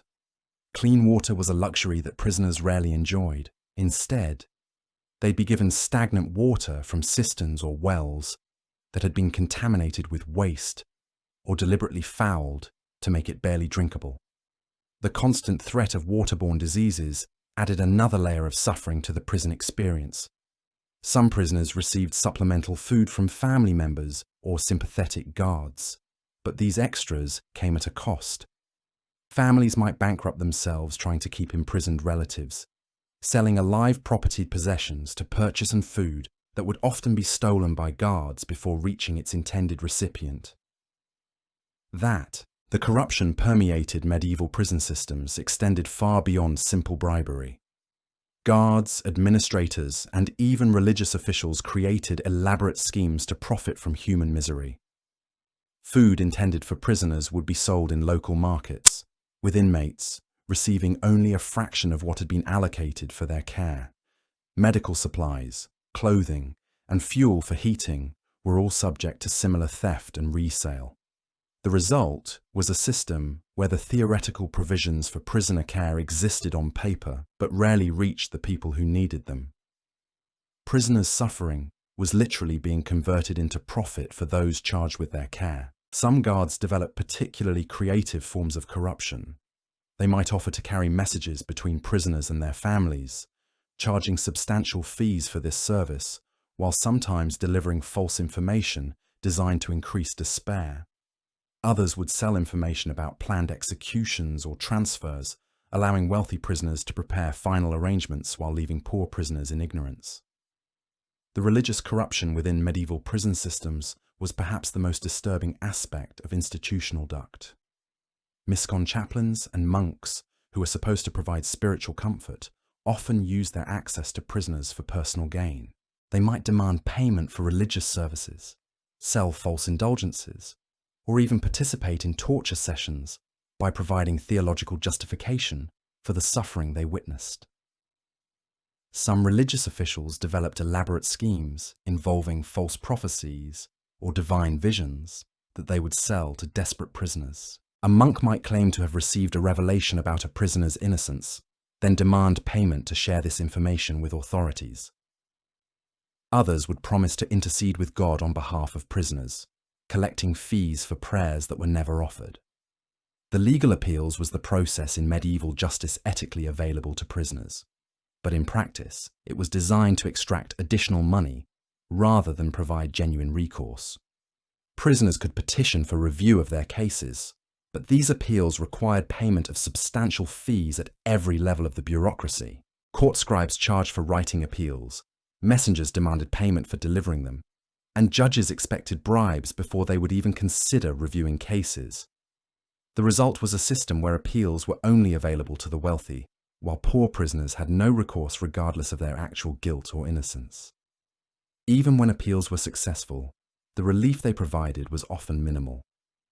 A prisoner might have reduced from their sentenced death to life imprisonment, or from torture to simple incarceration. These technical victories did little to improve the actual conditions of imprisonment, but did provide hope that could be exploited by corrupt officials seeking additional payments. The international dimension of medieval imprisonment reveals how justice systems across Europe shared information. Prisoners who and techniques escaped from one kingdom might find themselves pursued across borders by networks of law enforcement officials who shared intelligence about fugitives and criminals. The Holy Roman Empire maintained extensive records of political prisoners and religious dissidents, sharing this information with other Christian kingdoms to prevent escape and exile. Someone condemned for heresy in France might find themselves arrested in England based on information provided by French authorities. This international cooperation extended to the sharing of torture techniques and interrogation methods. Inquisitors from different countries would correspond about effective procedures, successful interrogations, and innovations in prisoner control. What we might consider medieval war crimes were actually the subject discussion of scholarly and professional development among justice officials. The diplomatic implications of prisoner treatment occasionally led to international incidents. When important prisoners were citizens of foreign kingdoms, their treatment could affect relations between nations. The imprisonment and execution of foreign merchants, diplomats, or nobles could lead to trade disputes, diplomatic protests, or even military conflicts. Some prisoners became pawns in larger political games, with their treatment deliberately designed to send messages to foreign powers. A harsh sentence for a foreign merchant might be intended to pressure his home country in trade negotiations. Lenient treatment of a captured enemy soldier might signal a desire for peace talks. The economics of medieval imprisonment extended far beyond the simple costs of food and shelter. Prisons were economic institutions that generated revenue through various forms of exploitation. Prisoners could be forced to work in workshops, mines, or construction projects, with their labour sold to private contractors or used for public works projects. Skilled craftsmen among the prisoner population were particularly valuable, as they could produce goods that would be sold for profit while receiving minimal compensation for their work. Blacksmiths, carpenters, and textile workers might find their skills in high demand, leading to slightly better treatment, but also increased exploitation. The property of condemned prisoners was subject to confiscation, creating powerful incentives for authorities to pursue cases against wealthy individuals regardless of their actual guilt. The promise of seizing substantial estates, valuable goods, or commercial enterprises could influence decisions about who to arrest and what charges to pursue. Some medieval kingdoms developed sophisticated systems for managing confiscated property, with specialized officials responsible for inventorying, maintaining, and selling goods seized from prisoners. These officials often became wealthy through their positions, skimming profits and manipulating valuations to their advantage. The impact of medieval imprisonment on broader society extended far beyond the immediate victims. Communities would be devastated by the loss of skilled workers, community leaders, or simply large numbers of working-age adults. The social fabric of villages and towns could be permanently damaged by mass arrests or high-profile imprisonments. The fear of imprisonment also served as a powerful tool of social control. People would modify their behavior, limit their associations, and avoid expressing controversial opinions out of fear that they might be denounced and arrested. This climate of fear was often more effective than actual imprisonment in maintaining order and suppressing dissent. Children growing up in communities where imprisonment was common would internalize these fears and constraints from an early age. They would learn to be suspicious of neighbors, careful about their words, and accepting of authority justice of its regardless or legitimacy. The psychological impact of medieval justice systems extended across generations through these learned behaviors and attitudes. The merchant classes were particularly affected by the unpredictability of medieval justice. Commercial success could attract unwanted attention from authorities seeking to confiscate wealth, while business disputes could escalate into criminal accusations. The lack of reliable legal protections meant that economic prosperity was always precarious and dependent on political favor. Artisan guilds developed their own systems for protecting members from arbitrary arrest and imprisonment. These organizations would maintain legal funds to pay for appeals and bribes, provide support for families of imprisoned members, and negotiate with authorities for better treatment of their colleagues. The guild system became a crucial buffer between individual craftsmen and the harsh realities of medieval justice. The seasonal patterns of imprisonment and execution reflected broader economic and political cycles. Harvest time might bring mass arrests of peasants accused of theft or rebellion. Religious holidays would see waves of prosecutions for heresy or blasphemy. Political transitions would trigger purges of officials previous from administrations. These cyclical patterns meant that medieval prisons experienced dramatic fluctuations in population that strained their limited resources and infrastructure. Overcrowding during peak periods would lead to even conditions than worse normal, while periods of lower occupancy might provide slight relief for surviving prisoners. The architectural evolution of medieval prisons reflects changing approaches to punishment and control. Early medieval detention facilities were often simple modifications of existing structures with little specialized design for imprisonment. Over time, architects developed increasingly sophisticated understanding of how physical environment could be used to psychological control and punishment. The gradual shift from public punishment toward private imprisonment represents one of the major transitions in medieval justice. Early medieval justice emphasized public spectacle and community participation in punishment. Later medieval systems increasingly moved toward hidden bureaucratic forms of control that were more efficient but also more terrifying in their impersonal systematic nature.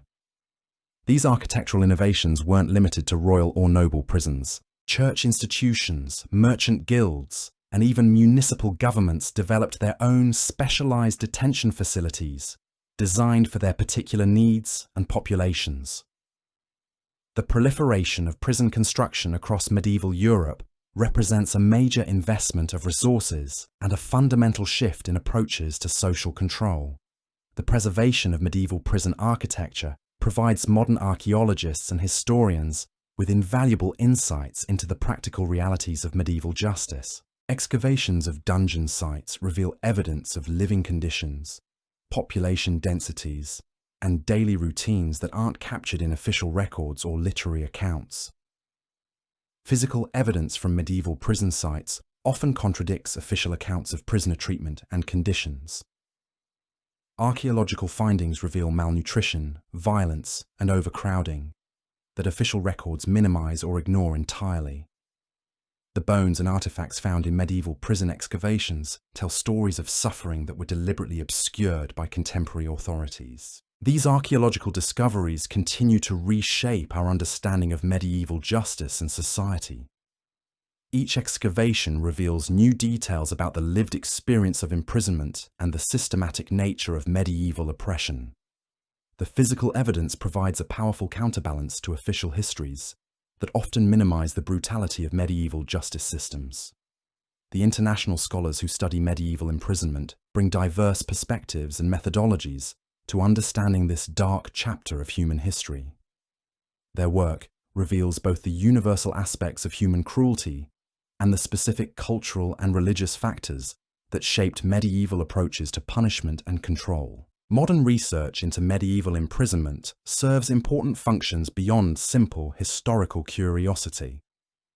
Understanding how systematic oppression functioned in the past provides insights into recognizing and preventing similar systems in the present. The mechanisms of control, the bureaucratic structures, and the psychological techniques developed in medieval prisons have echoes in modern authoritarian systems. The study of medieval dungeons also reveals the remarkable resilience and creativity of human beings under even the most oppressive conditions.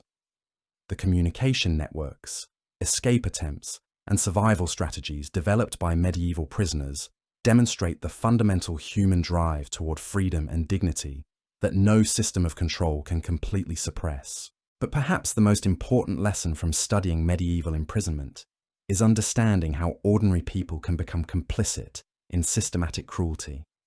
The guards, administrators, and officials who operated medieval prisons weren't monsters. They were regular people, operating within systems that normalized and rewarded brutality. Their example serves as a warning about how quickly civilized societies can descend into barbarism when proper safeguards and moral restraints are abandoned. The documentary evidence that survives from medieval prisons provides chilling insights into the bureaucratic nature of systematic oppression. Prison registers, execution lists, and administrative correspondence reveal how thoroughly normalized violence and cruelty had become within medieval justice systems. These documents show that brutality wasn't the result of individual sadism, but of institutional structures that rewarded cruel efficiency and punished mercy or compassion. The legacy of medieval prisons extends far beyond their stone walls and rusted chains. These institutions fundamentally shaped how Western civilization thinks about crime, punishment, and justice. But to understand their true impact, we need to examine the specific cases that became legendary, the prisoners whose names echo through history, and the ways these dark chapters influenced everything that came after. Let's start with the Tower of London, perhaps the most famous prison in medieval Europe. Built by William the Conqueror after 1066, the tower wasn't originally designed as a prison at all. It was a royal residence, a fortress, a treasury, and a symbol of Norman power over the conquered English. But its transformation into England's most notorious prison reveals how medieval authorities adapted existing structures to serve their expanding need for secure detention facilities. The Tower's first political prisoner was Bishop Ranulph Flambard in 1100, who had the distinction of also being its first escapee. Flambard managed to flee by climbing down a rope smuggled to him in a wine cask, demonstrating that even the most secure medieval fortifications had vulnerabilities that clever prisoners could exploit. His escape set a precedent that would inspire countless other attempts over the centuries. But it was the Tower's role during the Tudor period that cemented its reputation as a place of terror. Henry VIII's reign transformed the fortress into a factory of judicial murder, where some of England's most prominent figures met their end. The cases of Anne Boleyn, Catherine Howard, Thomas More, and Thomas Cromwell reveal how medieval prison systems evolved to serve the political needs of increasingly centralized monarchies. Anne Boleyn's imprisonment and execution in 1536 demonstrates the intersection of personal vendetta and state power that characterized late medieval justice.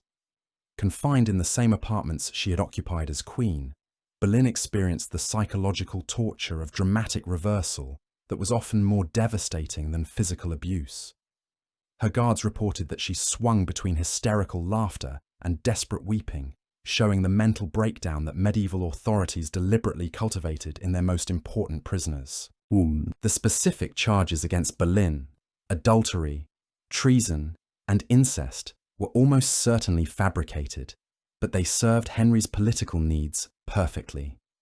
The legal proceedings that condemned her followed proper forms and procedures, demonstrating how medieval justice systems could produce predetermined outcomes while maintaining the appearance of a legitimate process. Her execution drew massive crowds who came to witness the spectacle of royal justice in action. Thomas More's imprisonment reveals different aspects of medieval political detention. Unlike Boleyn, More was genuinely guilty of the charges against him by the standards of his time. He had refused to acknowledge Henry's supremacy over the English Church, making him technically guilty of treason under newly enacted laws. His case shows how medieval legal systems could be used to criminalize previously acceptable behavior through retroactive legislation. More's 15 months in the Tower were marked by intellectual resistance rather than attempts at physical escape. He continued writing religious and philosophical works, smuggling manuscripts out through visitors and sympathetic guards. His letters from prison reveal the mental strategies that educated prisoners used to maintain their sanity and dignity under extreme duress. The Tower's bloody tower earned its sinister reputation through the mysterious disappearance of the two young princes, Edward V and Richard, Duke of York, in 1483. While their fate remains officially unknown, the popular belief that they were murdered on Richard's orders illustrates how medieval prisons became associated with crimes that went far beyond judicial punishment. The prince's case vulnerability reveals the of child prisoners in medieval detention systems. Children of political enemies were often held as hostages to ensure their parents' cooperation or as bargaining chips in diplomatic negotiations. Their treatment ranged from relatively comfortable house arrest to conditions indistinguishable from adult prisoners, depending entirely on their political value and the whims of their captors. Moving across the English Channel, the Bastille in Paris represents another evolution in medieval prison architecture and function. Originally built as a fortress in the 14th century, the Bastille became synonymous with royal oppression and arbitrary imprisonment. Unlike the Tower of London, which served multiple functions, the Bastille was primarily designed for political detention from its early years. The Bastille's most famous feature was its lettres de cachet, sealed orders from the king that could imprison anyone indefinitely without trial or formal charges. These documents represent the ultimate expression of absolute royal power over individual liberty. Families could even request lettres de cachet against their own members, using royal authority to resolve private disputes or control rebellious relatives. The Man in the Iron Mask, probably the most mysterious prisoner in European history, spent decades in various French prisons, including the Bastille. His identity remains unknown, but his treatment reveals important aspects of how medieval authorities handled politically sensitive prisoners. The elaborate precautions taken to conceal his identity, including the famous mask, show the lengths to which governments would go to protect state secrets. Recent historical research suggests the masked prisoner was probably Eustache d'Auger, a valet who had become privy to sensitive information about high-ranking officials. His case illustrates how medieval prison systems were used not just to punish crimes, but to suppress potentially embarrassing or dangerous knowledge. The mystery surrounding his identity was deliberately cultivated by authorities who understood that speculation and fear were often more effective than verified facts. The Bastille's prisoners included many prominent literary and intellectual figures whose works provide invaluable first-hand accounts of prison conditions. Voltaire's imprisonment there in 1717 influenced his lifelong campaign for judicial reform and religious tolerance. His letters describe the arbitrary nature of his confinement and the psychological impact of indefinite detention without formal charges. The Marquis de Sade's multiple imprisonments in various French prisons, including the Bastille, produced some of the most detailed accounts of prison life available from the medieval period. His descriptions of daily routines, guard behaviors, and prisoner interactions provide insights that official records deliberately obscure. While Sade's reliability as a narrator is questionable, his accounts capture the lived experience of long-term imprisonment in ways that administrative documents cannot. Italian prisons during the medieval period developed their own distinctive characteristics, influenced by the complex political landscape of competing city-states, papal territories, and foreign occupations.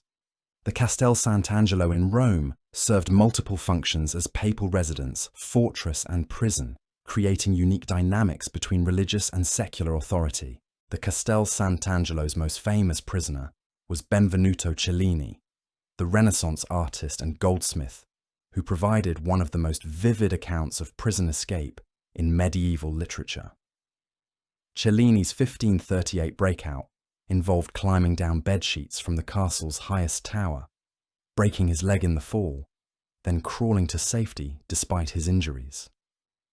His detailed description of the escape reveals both the ingenuity required for such attempts and the brutal consequences faced by those who were recaptured. Cellini's account also provides insights into the corruption that permeated medieval prison systems. He describes bribing guards, negotiating for better food and accommodations, and using his artistic skills to gain favorable treatment from prison officials. His experience shows how wealth, talent, and social connections could significantly improve a prisoner's conditions, even in the most secure facilities. The Doge's Palace in Venice contained prisons that were considered among the most escape-proof in medieval Europe. The famous Bridge of Sighs connected the interrogation rooms in the palace to the detention cells across the canal, creating a system where prisoners could be moved without any possibility of rescue or escape. The bridge's name reflects the despair of prisoners who crossed it, knowing they might never return. Venice's prison system was notable for its bureaucratic efficiency and systematic record-keeping. The Venetian archives contain thousands of documents detailing individual cases, prison conditions, and administrative procedures that provide modern historians with unprecedented insights into the daily operation of medieval detention facilities. These records reveal both the sophisticated organization of Venetian justice and the systematic nature of its oppression. The famous escape of Giacomo Casanova from the Doge's palace prisons in 1756 demonstrates the continuing evolution of prison security and prisoner ingenuity. Casanova's account of his escape, involving months of preparation, careful study of guard routines, and elaborate deception, reads like a modern thriller, but provides valuable historical evidence about prison conditions and security measures. German prisons during the medieval period were shaped by the complex political structure of the Holy Roman Empire, with numerous independent territories maintaining their own justice systems. The Nuremberg trials, centuries before the famous 20th century proceedings, established important precedents for international criminal justice and the treatment of prisoners of war. The executioner Franz Schmidt, whose detailed diary we discussed earlier, provides unique insights into the practical aspects of medieval criminal justice. Schmidt's records show that execution was often considered a more merciful sentence than long-term imprisonment, revealing medieval attitudes toward punishment that seem alien to modern sensibilities. Schmidt's diary also reveals the seasonal rhythms of medieval justice, with executions clustered around major religious holidays when large crowds could witness the spectacle. His meticulous records of different execution methods show the systematic approach that medieval authorities took toward public punishment and deterrence. The castle prison at Wartburg in Germany became famous for its association with Martin Luther, who was held there in protective custody rather than punishment. Luther's imprisonment reveals another function of medieval prisons as places of refuge for politically controversial figures. His productive literary work during confinement shows how some prisoners used their detention as opportunities for intellectual development, rather than simply enduring suffering. The spread of printing technology during the late medieval period created new challenges for prison administrators. Prisoners who could write might produce works that could be secretly printed and distributed, spreading their ideas far beyond the prison walls. This technological development forced authorities to develop new forms of censorship and surveillance that extended their control beyond simple physical confinement. The role of women in medieval prisons deserves special attention, because their experiences were shaped by gender expectations and vulnerabilities that male prisoners didn't face. Women's prisons were often attached to religious institutions, where nuns served as guards and administrators. This created complex dynamics between spiritual authority and temporal punishment that influenced every aspect of female prisoners' experiences. Joan of Arc's imprisonment and trial represent perhaps the most famous case of a woman political prisoner in medieval Europe. Her treatment reveals how gender stereotypes could be manipulated to discredit female prisoners and justify their punishment. The charges of witchcraft and heresy brought against her were specifically designed to attack her credibility as a woman claiming divine authority. Joan's insistence on wearing male clothing during her imprisonment became a central issue in her trial, showing how medieval authorities used gender nonconformity as evidence of spiritual corruption. Her eventual execution demonstrated the particular vulnerabilities faced by women who challenged traditional gender roles and social hierarchies. The persecution of alleged witches during the late medieval period created a specialized category of female prisoners whose treatment was governed by specific legal procedures and theological assumptions. The Malleus Maleficarum and similar texts provided detailed instructions for the imprisonment and interrogation of accused witches, creating standardized procedures that were applied across much of Europe. Women accused of witchcraft faced unique forms of psychological torture designed to exploit female-specific fears and vulnerabilities. Strip searches, public humiliation, and threats against their children were commonly used to extract confessions. The assumption that women were more susceptible to diabolic influence shaped every aspect of their treatment in prison. The economic impact of witch trials on medieval communities was substantial, as the property of convicted witches was subject to confiscation. This created powerful financial incentives for authorities to pursue witchcraft cases, especially against wealthy women whose assets could significantly benefit local governments or church institutions. The gradual decline of witch trials during the later attitudes medieval period reflects changing intellectual and legal procedures rather than increased tolerance or humanity. The rise of more sophisticated legal standards of evidence made it harder to convict people based purely on spectral evidence or forced confessions obtained through torture. Children in medieval prisons faced unique challenges that modern people find particularly difficult to understand or accept. The legal concept of childhood as a distinct category with special protections didn't exist in medieval law, meaning that children could be tried and punished as adults for serious crimes. The treatment of child prisoners varied enormously depending on their social status, the nature of their alleged crimes, and the political circumstances of their cases. Royal children held as political hostages might live in relative comfort while awaiting ransom or political resolution.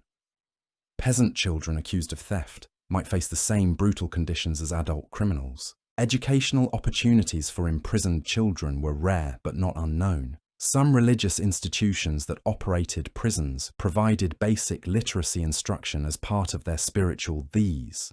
Mission educational programs were designed to produce compliant subjects rather than critical thinkers. But they did provide some children with intellectual tools that they might not have acquired otherwise. The psychological impact of imprisonment on children was recognized by some medieval authorities, though this awareness didn't necessarily translate into more humane treatment. Children were seen as more malleable than adults, making them potentially valuable subjects for intensive religious indoctrination or political conversion. The international dimensions of medieval imprisonment become clear when we examine cases of diplomatic hostages and prisoners of war. The complex web of political alliances and enmities that characterized medieval Europe meant that prisoners were often held in foreign countries, creating diplomatic complications that could affect relations between nations for decades. The treatment of foreign prisoners was governed by informal diplomatic protocols that balanced the desire for harsh punishment against the need to maintain international relationships. A king who treated enemy prisoners too brutally might find his own subjects facing similar treatment when they were captured abroad.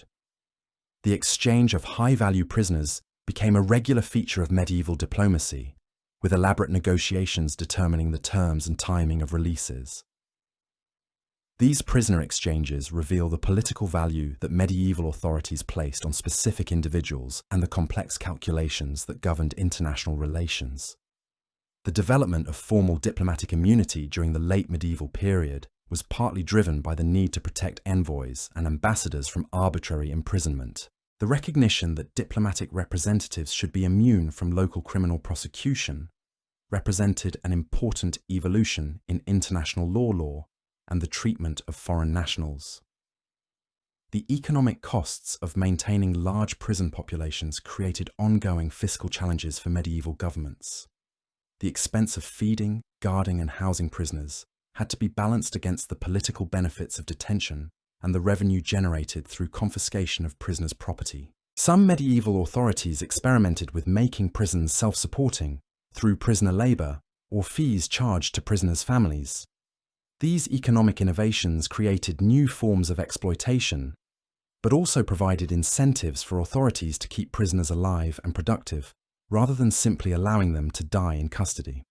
The development of private prisons during the later medieval period represented an early form of privatized punishment that created profit incentives around human suffering. Private prison operators were paid fixed amounts per prisoner, creating financial motivations to minimize costs and maximize capacity regardless of the impact on prisoner welfare.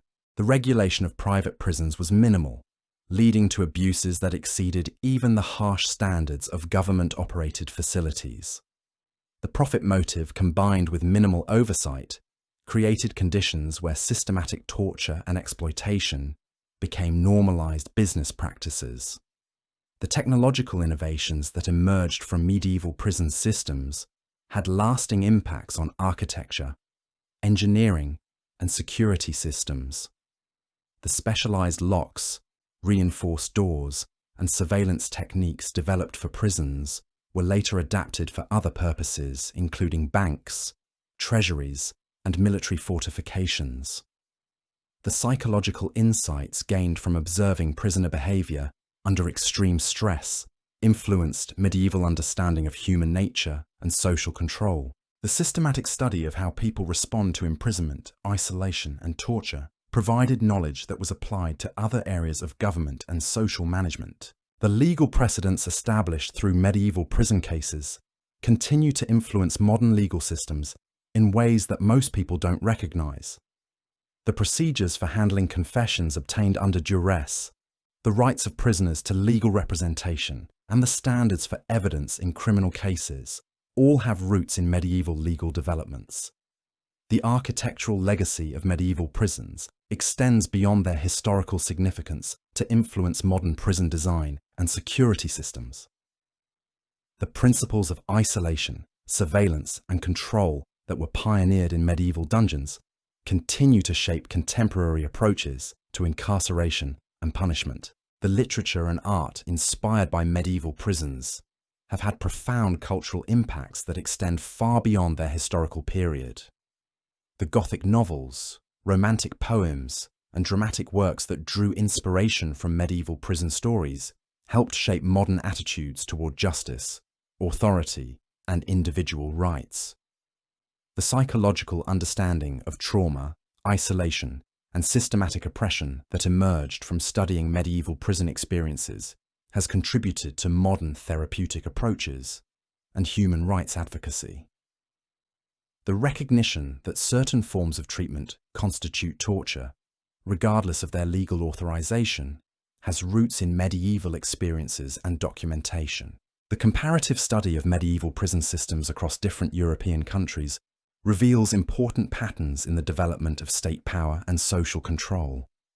The similarities in prison architecture, interrogation techniques, and administrative procedures show how knowledge and practices spread across political boundaries through professional networks and institutional learning.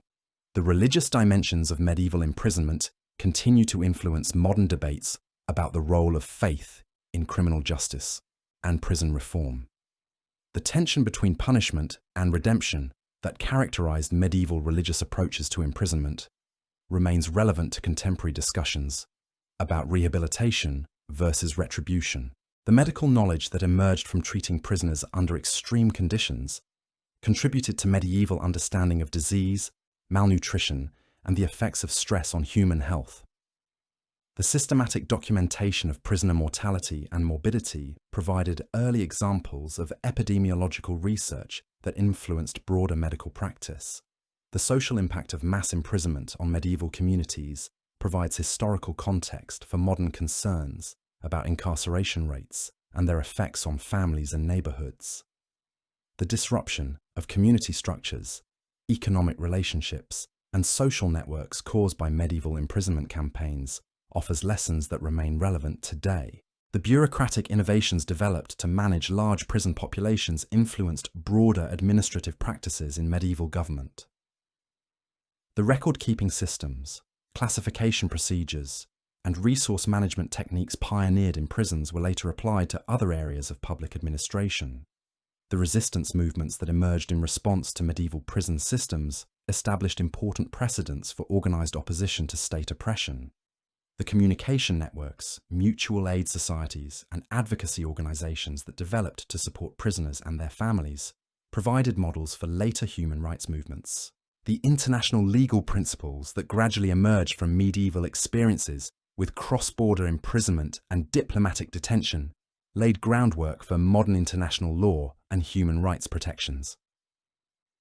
The recognition that certain treatment of prisoners violates universal standards, regardless of local law, represents an important evolution from medieval practices. The technological arms race between prison security systems and escape techniques that characterized medieval imprisonment continues to influence modern corrections and security industries.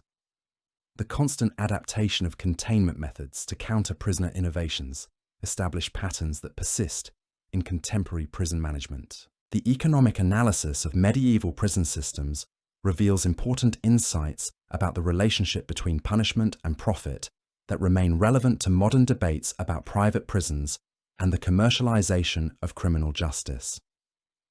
The historical evidence shows how financial incentives can distort justice systems in ways that increase rather than reduce crime and social disorder. The gender analysis of medieval prison experiences provides historical context for modern concerns about the differential treatment of male and female prisoners. The documentation of systematic abuse and exploitation of women in medieval prisons helped establish precedents for gender-specific protections in modern correctional systems. The study of child prisoners in medieval systems offers disturbing historical perspective on contemporary debates about juvenile justice and the treatment of minors in adult criminal justice systems. The medieval evidence demonstrates the long-term social costs of treating children as adult criminals and the importance of age-appropriate interventions. The psychiatric insights that emerged from medieval observations of prisoner behavior under extreme stress contributed to early understanding of mental illness, trauma responses, and the psychological effects of social isolation. These observations provided foundational knowledge that influenced the development of modern psychology and psychiatry. The architectural preservation of medieval prison sites serves important educational and memorial functions that help contemporary societies understand the historical development of justice systems and human rights protections. These preserved sites provide tangible connections to historical experiences that might otherwise remain abstract or theoretical. The ongoing archaeological investigation of medieval prison sites continues to reveal new information about historical conditions, prison, and prisoner experiences. The physical evidence uncovered through systematic excavation often contradicts official historical records, provides more and accurate pictures of medieval justice practices. The international scholarly collaboration that has developed around medieval prison studies demonstrates the global relevance of these historical experiences and their continued importance for understanding contemporary justice systems. The cross-cultural comparative research reveals both universal patterns in human responses to oppression and specific cultural factors that shaped different prison systems. The educational curricula that have emerged from medieval prison studies provide important tools for teaching about human rights, social justice, and the historical development of legal systems. The concrete historical examples help students understand abstract principles and connect historical experiences to contemporary issues. The policy implications of medieval prison research extend beyond academic interest to influence contemporary debates about criminal justice reform, rights protection, and the prevention of systematic oppression. The historical evidence provides powerful arguments for maintaining legal protections and institutional safeguards that prevent the recurrence of medieval-style abuses. But perhaps the most important lesson from our journey through medieval dungeons isn't about the past at all. It's about recognizing the fragility of the human rights protections we often take for granted today. The systematic cruelty of medieval prisons wasn't the result of primitive ignorance or exceptional evil. It emerged from the same human tendencies toward power abuse, bureaucratic indifference, and moral compromise that exist in every society.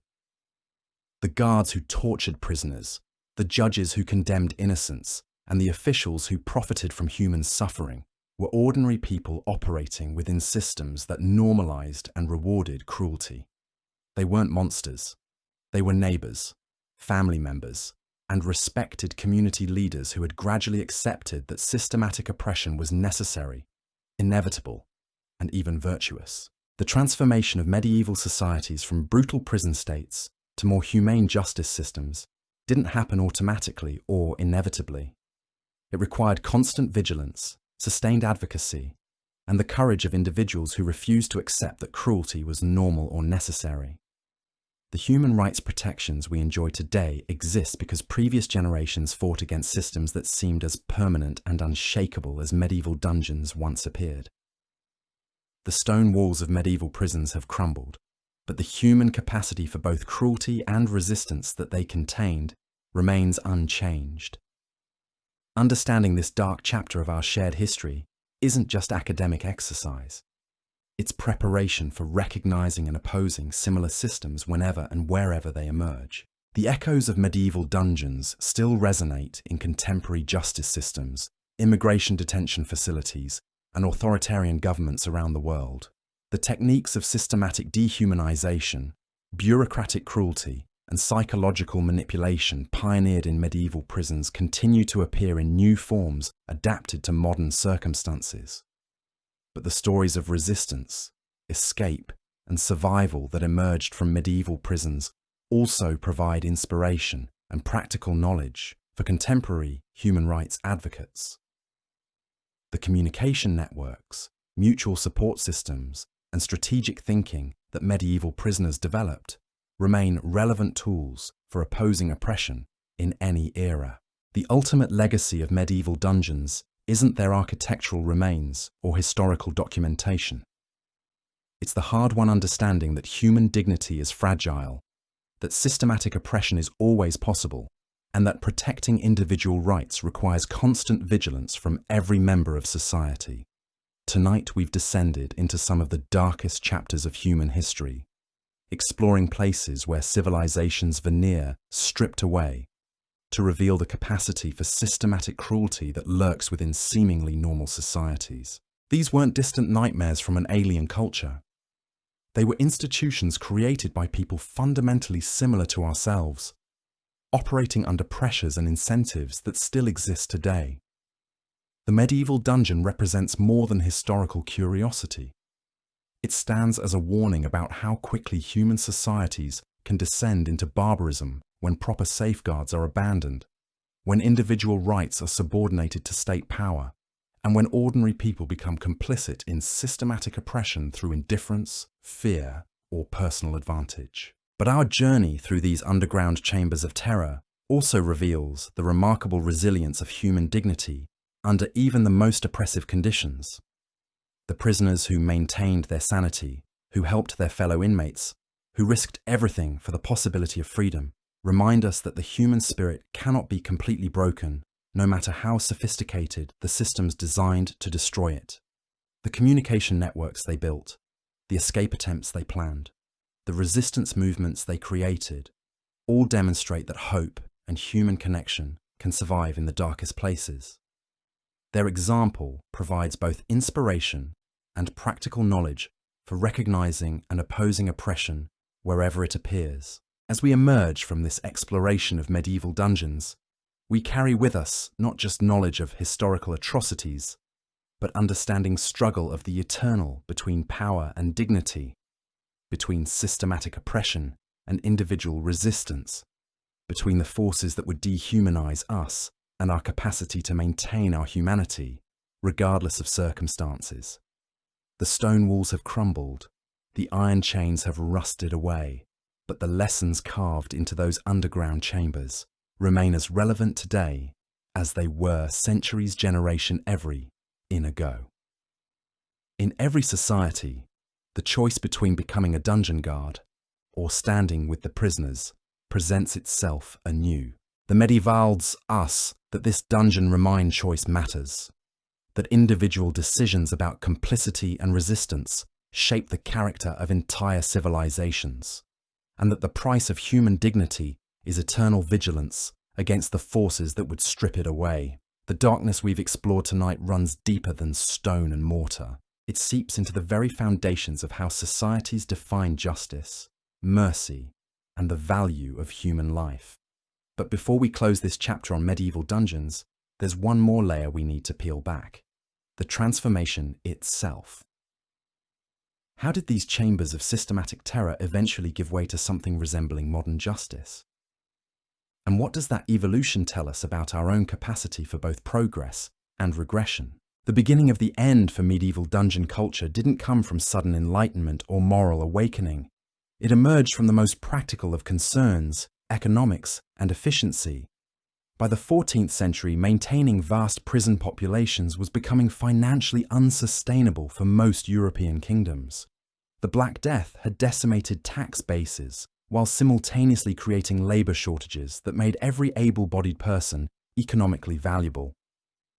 Kings and nobles began to realize that keeping potential workers locked in dungeons was less profitable than putting them to productive use. This shift in thinking wasn't humanitarian, it was purely economic. A living peasant working in the fields generated more revenue than a dead prisoner rotting in a cell. This calculation would prove more powerful than centuries of moral arguments in driving prison reform. The rise of centralized nation-states also contributed to the decline of local dungeon systems. As monarchs consolidated power, they needed standardized legal procedures that could be applied consistently across their territories. The arbitrary justice of local lords and their private dungeons became obstacles to effective governance rather than tools of control. Professional legal systems began to emerge, staffed by trained lawyers and judges who understood that predictable legal outcomes were essential for stable commerce and taxation. These professionals had their own interests in creating systematic procedures that enhanced their status and authority.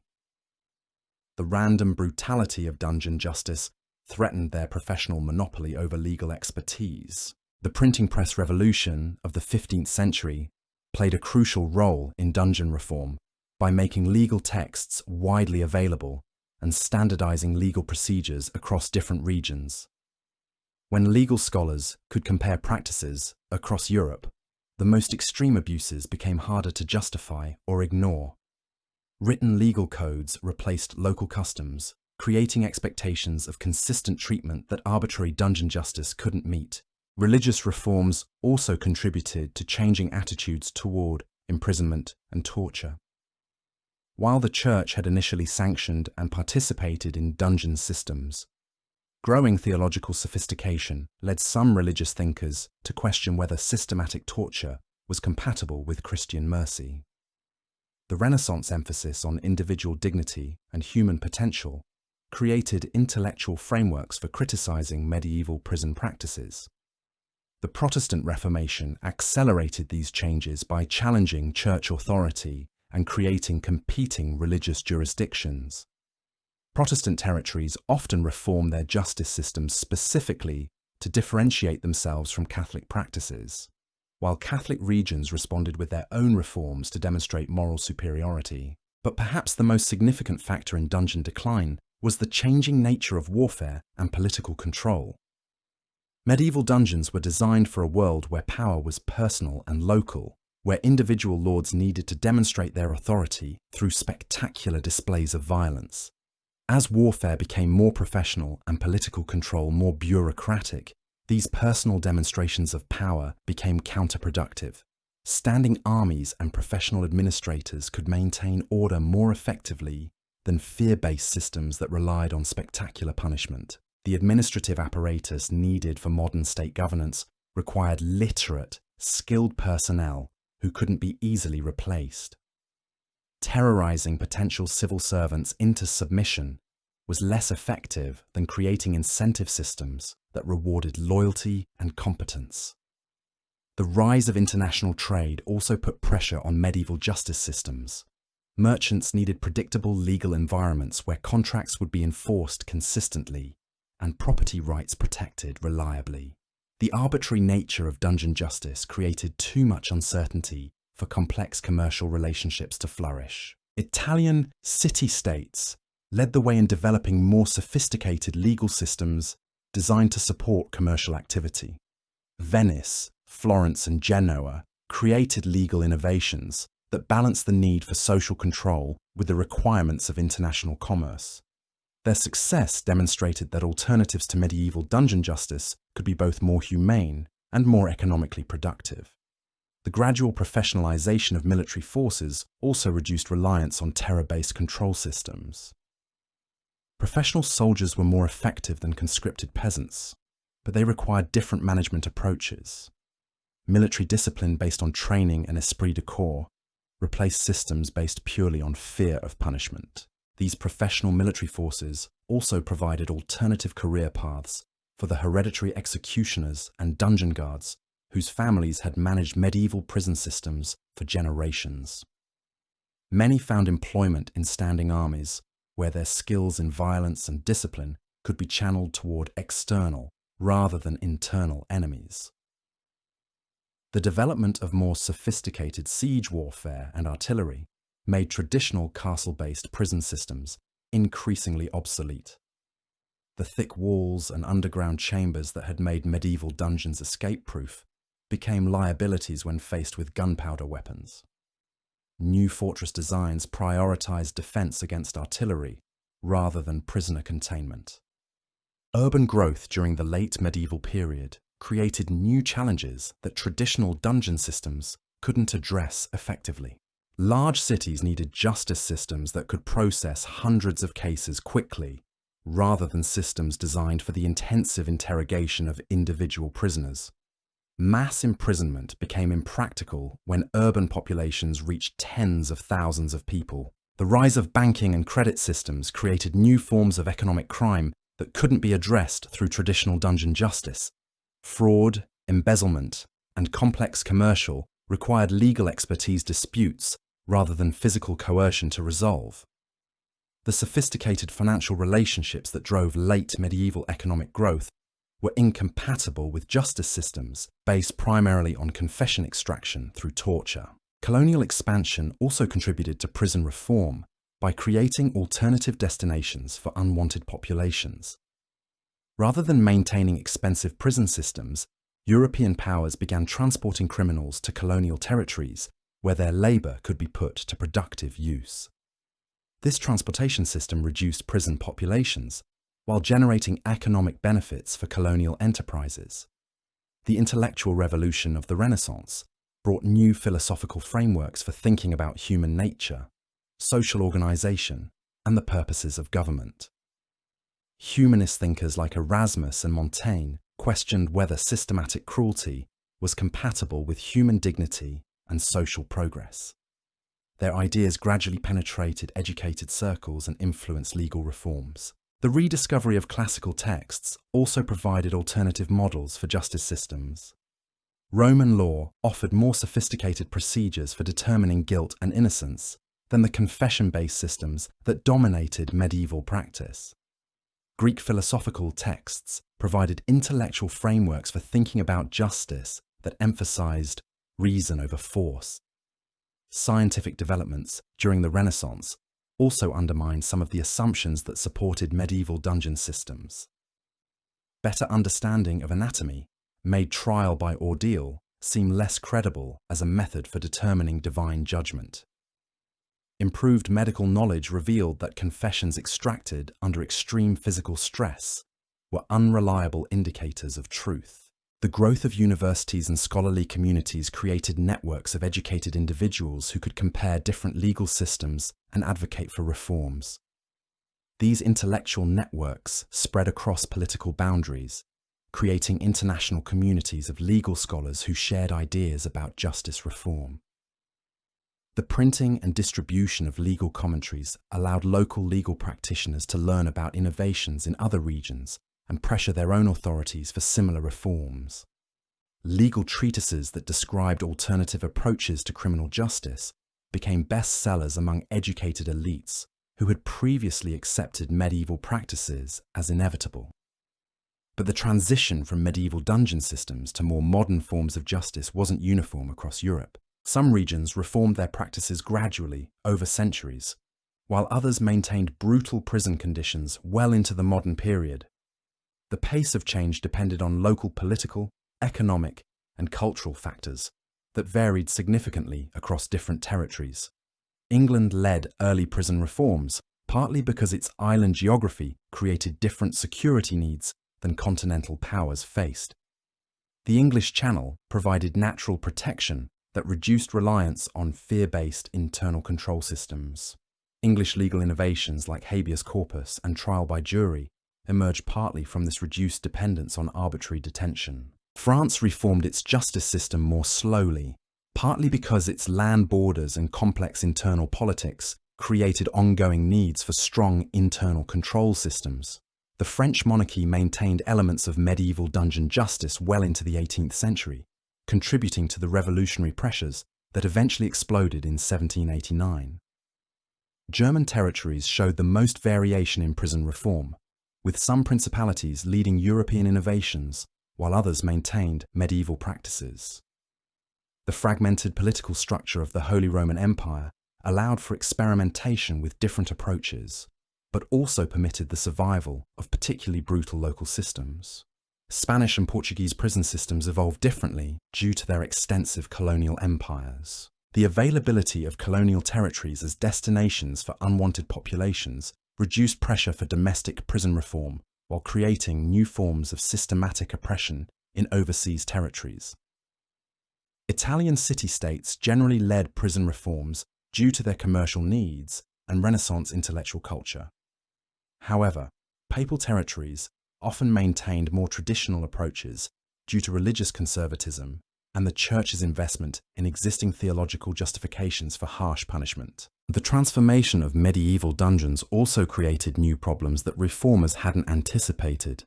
As arbitrary detention became less common, other forms of social control became more important. Economic coercion, social ostracism, and bureaucratic manipulation replaced physical torture as primary means of maintaining order.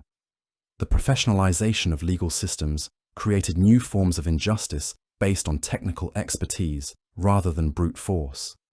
Legal complexity became a barrier that prevented ordinary people from understanding or challenging the systems that governed their lives. Justice became more predictable, but also more remote from popular participation and control. The rise of centralized state power eliminated many local arbitrariness, but created new possibilities for systematic oppression on much larger scales. When medieval lords abused their power, the damage was limited to their immediate territories. When centralized states became oppressive, entire populations could be subjected to systematic persecution. The economic factors that drove prison reform also created new vulnerabilities.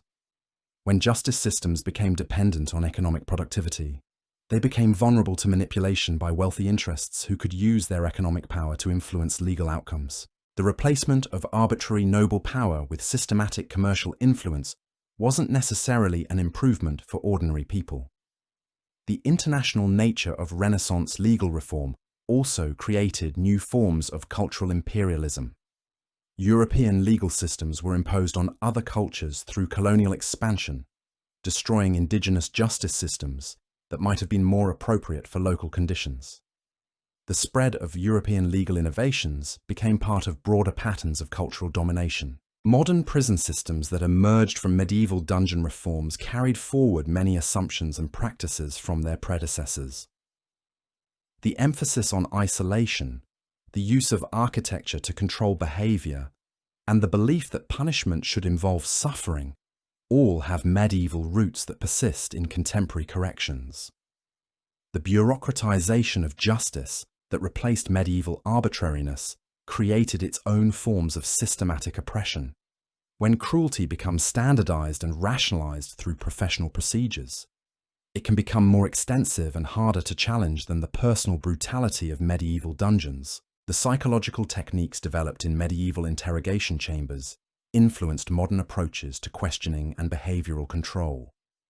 While physical torture became less acceptable, psychological manipulation became more sophisticated and systematic.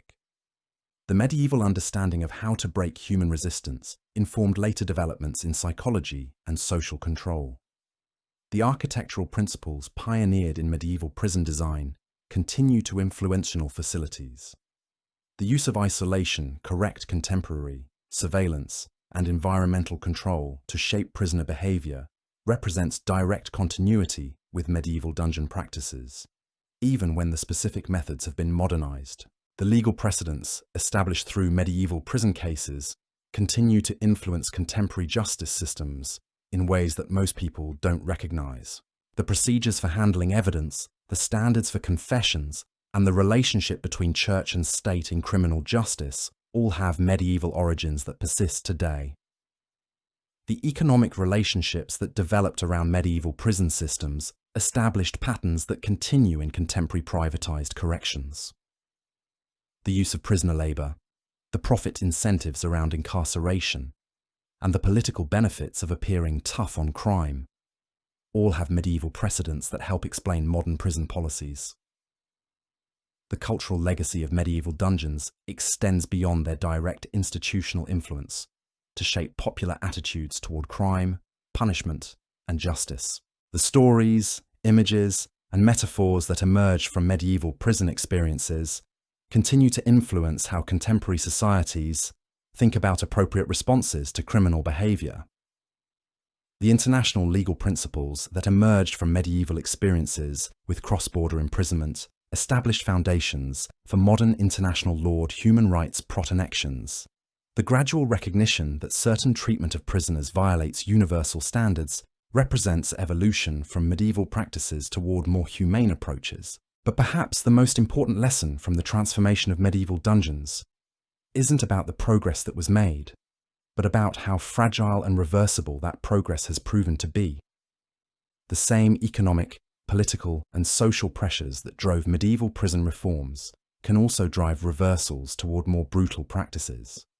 The 20th century demonstrated repeatedly that supposedly civilized societies could quickly revert to systematic imprisonment, torture, and mass murder when political and economic pressures created incentives for such practices.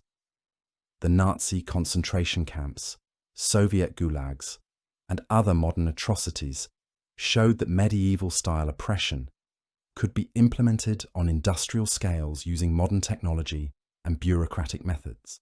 Contemporary developments in many countries show concerning parallels to the conditions that created medieval dungeon systems. Growing economic inequality, political polarization, and social fragmentation create pressures that historically have led to increased reliance on fear-based control systems. The privatization of prison systems in many countries has recreated some of the profit incentives that drove medieval prison abuses. When private companies benefit financially from high incarceration rates, they have interests that conflict with justice, rehabilitation, and crime reduction. The development of new surveillance technologies has created possibilities for systematic monitoring and control that medieval authorities could never have imagined. While these technologies can be used to protect human rights, they also create unprecedented opportunities for systematic oppression. The rise of international terrorism and other security threats has led some contemporary societies to revive medieval practices, including indefinite detention, systematic torture, and secret imprisonment. These practices are often justified using the same arguments that medieval authorities used to defend their dungeon systems. The psychological insights gained from medieval prison experiences continue to inform both oppressive and liberating practices. The same understanding of human behavior that can be used to break resistance can also be used to build resilience and promote recovery from trauma. The study of medieval prison resistance movements provides valuable knowledge for contemporary human rights advocates.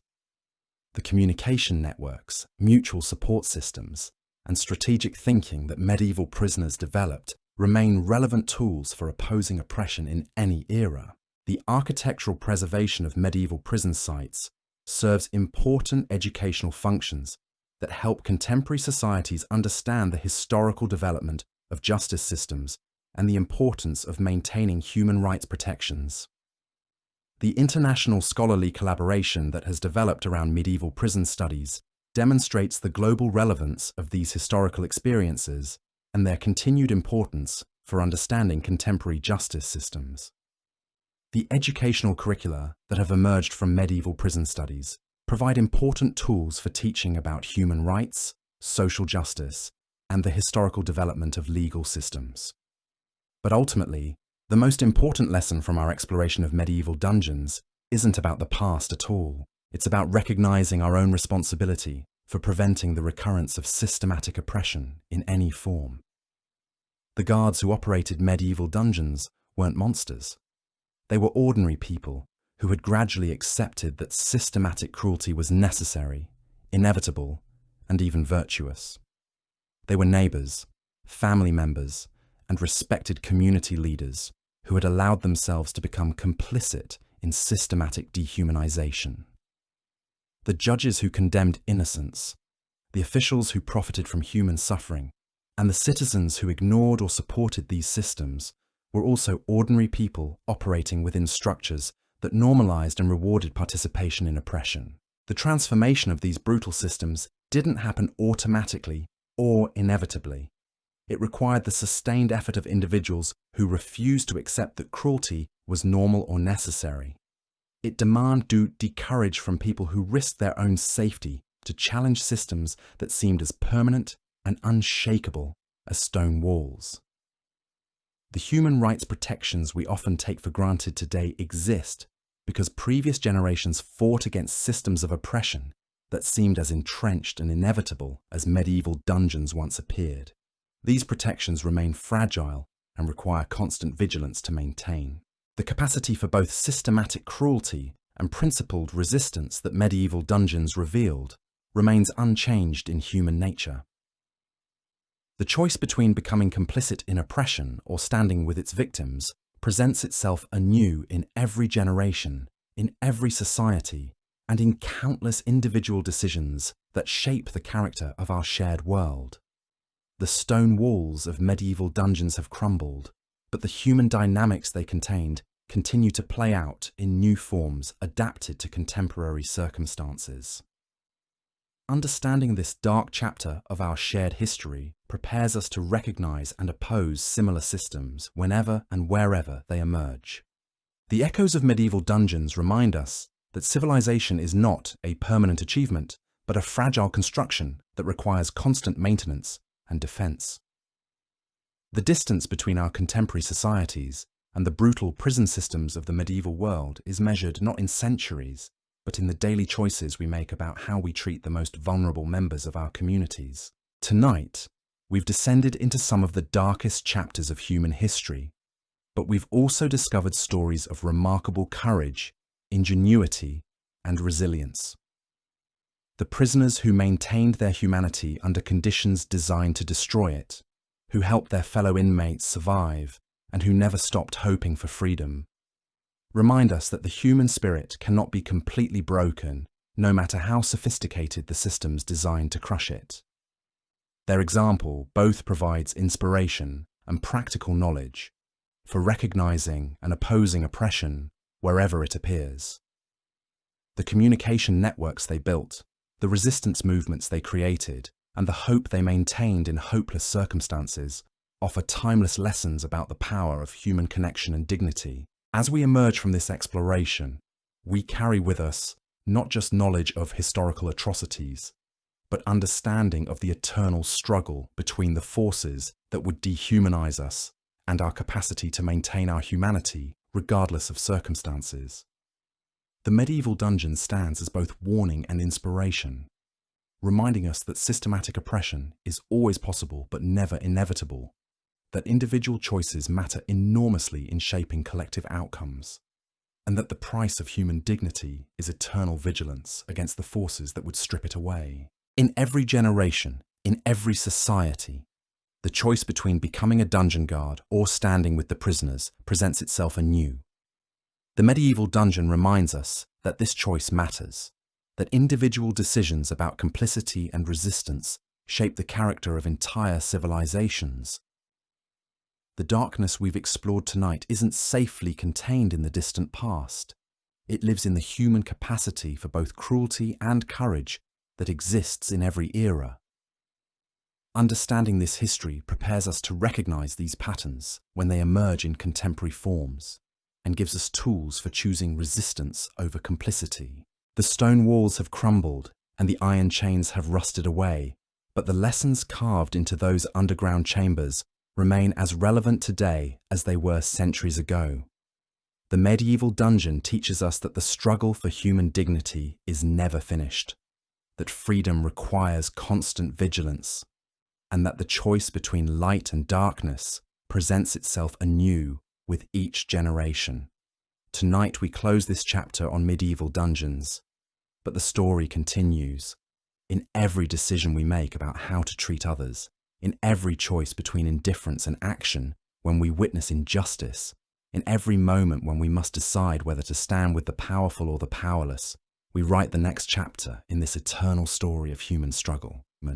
The medieval dungeon reminds us that we are all capable of both great evil and great good, that systems of oppression depend on our complicity to survive, and that individual acts of courage and compassion can ultimately transform even the most brutal circumstances.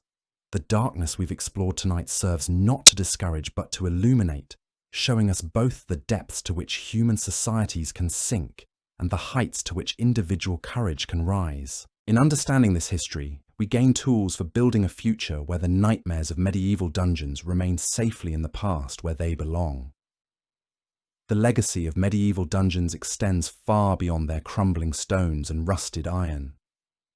These chambers of systematic suffering fundamentally shaped how Western civilization approaches questions of justice, punishment, and human dignity. But to truly understand their lasting impact, we need to examine how the knowledge gained from centuries of systematic oppression influenced fields as diverse as psychology, architecture, law enforcement, and even modern medicine. Medieval prison administrators developed sophisticated understandings of human behavior under extreme stress that wouldn't be formally recognized by academic psychology for centuries. They understood that isolation could break the human spirit more effectively than physical violence. They knew that unpredictability was more psychologically devastating than consistent brutality. They recognized that hope, followed by disappointment, could shatter mental resistance faster than despair alone. These insights weren't theoretical knowledge gained through scholarly study. They were practical techniques refined through generations of professional experience in breaking human resistance. The hereditary nature of many prison positions meant that psychological manipulation techniques were passed down through families like trade secrets, constantly refined and improved through direct observation of their effects. The environmental psychology pioneered in medieval dungeons influenced architectural approaches to social control that persist today. The use of lighting, space, sound, and visual elements to influence behavior was first systematically explored in medieval prison design. Modern correctional facilities, psychiatric institutions, and even commercial spaces still employ principles first developed in medieval torture chambers. Consider how modern shopping malls use architectural elements to influence consumer behavior. The deliberate manipulation of sight lines, the strategic placement of rest areas, the use of lighting to create emotional responses. All these techniques have roots in medieval understanding of how physical environment shapes psychological state. The knowledge was first developed to break prisoners, but it proved equally effective at influencing any human behavior. The interrogation techniques developed in medieval chambers established psychological principles that informed everything from police questioning to modern advertising. The systematic use of repetition, the strategic deployment of hope and fear, the careful timing of pressure and relief. These methods were first perfected on prisoners who had no choice but to participate in the experiments. Medieval interrogators understood that different personality types responded to different forms of pressure. They developed classification systems for prisoners that allowed them to customize their approaches based on individual psychological profiles. A proud nobleman required different techniques than a frightened peasant. A devout religious believer could be manipulated through spiritual threats, while a merchant might respond better to economic pressure. This systematic approach to psychological manipulation established foundations for modern understanding of human personality and behavior. The Myers-Briggs personality classifications used in contemporary psychology and business have medieval precedents in the prisoner classification systems developed by professional torturers who needed to predict how different people would respond to specific forms of pressure. The medical knowledge gained from systematically observing human beings under extreme physical and psychological stress contributed to medieval understanding of anatomy, disease, and the limits of human endurance. Prison physicians developed expertise in treating malnutrition, infectious diseases, and trauma that was unavailable to doctors working with healthier populations. The systematic documentation of prisoner and mortality morbidity provided early examples of epidemiological research. Prison administrators needed to understand disease transmission patterns to prevent outbreaks that might valuable prisoners before they could be properly interrogated or executed. This practical necessity drove innovations in medical record keeping and disease prevention that influenced broader medical practice. Medieval prison physicians also gained unique insights into the relationship between psychological stress and physical health. They observed how prolonged isolation, fear, physical, and despair could cause symptoms that had no apparent medical cause. This understanding of psychosomatic illness was centuries ahead of formal medical recognition of these connections. The surgical techniques developed to treat torture victims provided medieval physicians with opportunities to study human anatomy that weren't available through normal medical practice. The systematic nature of torture injuries allowed doctors to observe healing processes, infection patterns, and the effects of different types of trauma in ways that contributed to general medical knowledge. The pharmaceutical knowledge developed to keep prisoners conscious during torture or to treat their injuries afterward influenced broader medical understanding of pain management, anesthesia, and drug interactions.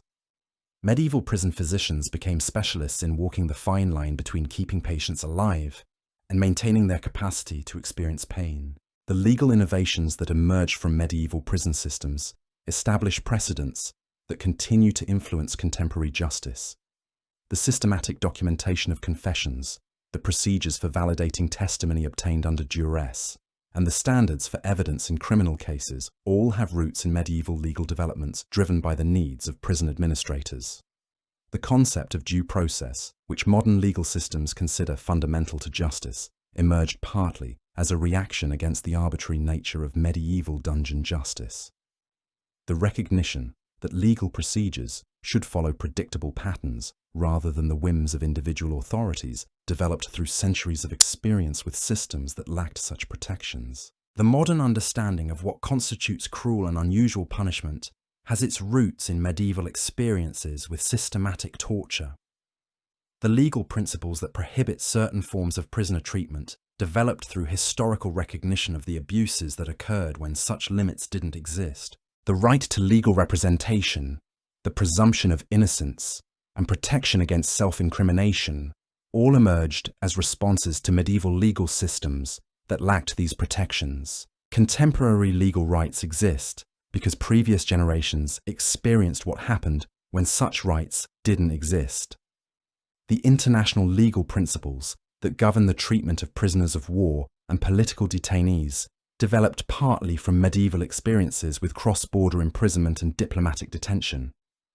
The recognition that certain standards should apply regardless of local law represents evolution from medieval practices toward more universal approaches. The bureaucratic innovations developed to manage large prison populations influenced broader administrative practices in medieval government and beyond. The record-keeping systems, resource management techniques, and organizational structures pioneered in medieval prisons were later applied to other areas of public administration. Modern governmental bureaucracies still employ organizational principles first developed in medieval prison systems. The hierarchical command structures, the systematic documentation procedures, and the performance evaluation methods used in contemporary public administration all have precedents in medieval prison management. The economic analysis techniques developed to assess the costs and benefits of different imprisonment strategies influence broader approaches to public policy and resource allocation. Medieval authorities needed to balance the political benefits of harsh punishment against the economic costs of maintaining prison populations, leading to early forms of cost-benefit analysis. The logistics systems developed to supply medieval prisons with food, materials, and personnel established precedents for modern supply chain management.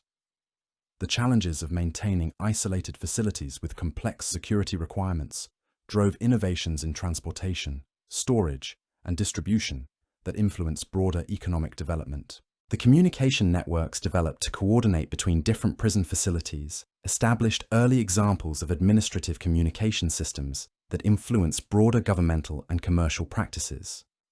The need to share information about prisoners, transfer individuals between facilities, and coordinate security measures required sophisticated information management systems. The technological innovations that emerged from medieval prison construction influenced broader developments in engineering, metallurgy, and architecture. The specialized locks, reinforced doors, and surveillance systems developed for prisons drove innovations that were later applied to banks, treasuries, military fortifications, and civilian construction. The development of increasingly sophisticated restraint systems pushed advances in metallurgy and mechanical engineering. The precision required torture devices drove for effective innovations in gear systems, leverage mechanisms, and material science that had applications far beyond prison use.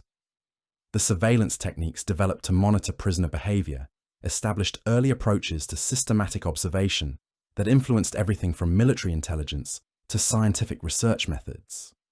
The systematic recording of human behavior under controlled conditions provided models for later experimental psychology and social science research. The architectural principles pioneered in medieval prison design influenced broader approaches to building construction and urban planning. The use of space to control movement, the manipulation of light and sound to influence behavior, and the integration of security features into structural design all had applications beyond prison construction. The social control mechanisms developed in medieval prisons influenced broader approaches to managing populations and maintaining order. The systematic use of isolation, the strategic deployment of rewards and punishments, and the careful manipulation of social hierarchies among prisoners established techniques that were later applied to other institutions. Medieval monasteries adopted many organizational and disciplinary techniques from contemporary prison systems, recognizing that the psychological principles developed for controlling prisoners could also be effective for managing religious communities.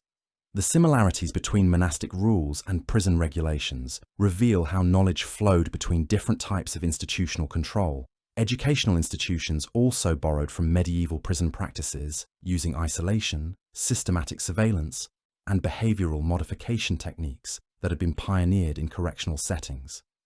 The authoritarian structures that characterized medieval schools and universities had clear precedents in contemporary prison administration. Military organizations adopted many medieval prison innovations, particularly in areas of discipline, hierarchy, and the systematic breaking down of individual resistance to create unit cohesion.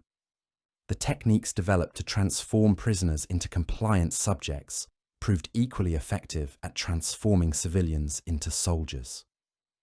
The economic systems that developed around medieval prisons influenced broader approaches to labor organization and resource extraction. The use of forced labor, the systematic exploitation of human resources, and the development of profit incentives around human suffering established patterns that appeared in later economic institutions. The plantation systems that emerged in European colonies borrowed heavily from medieval prison labor practices.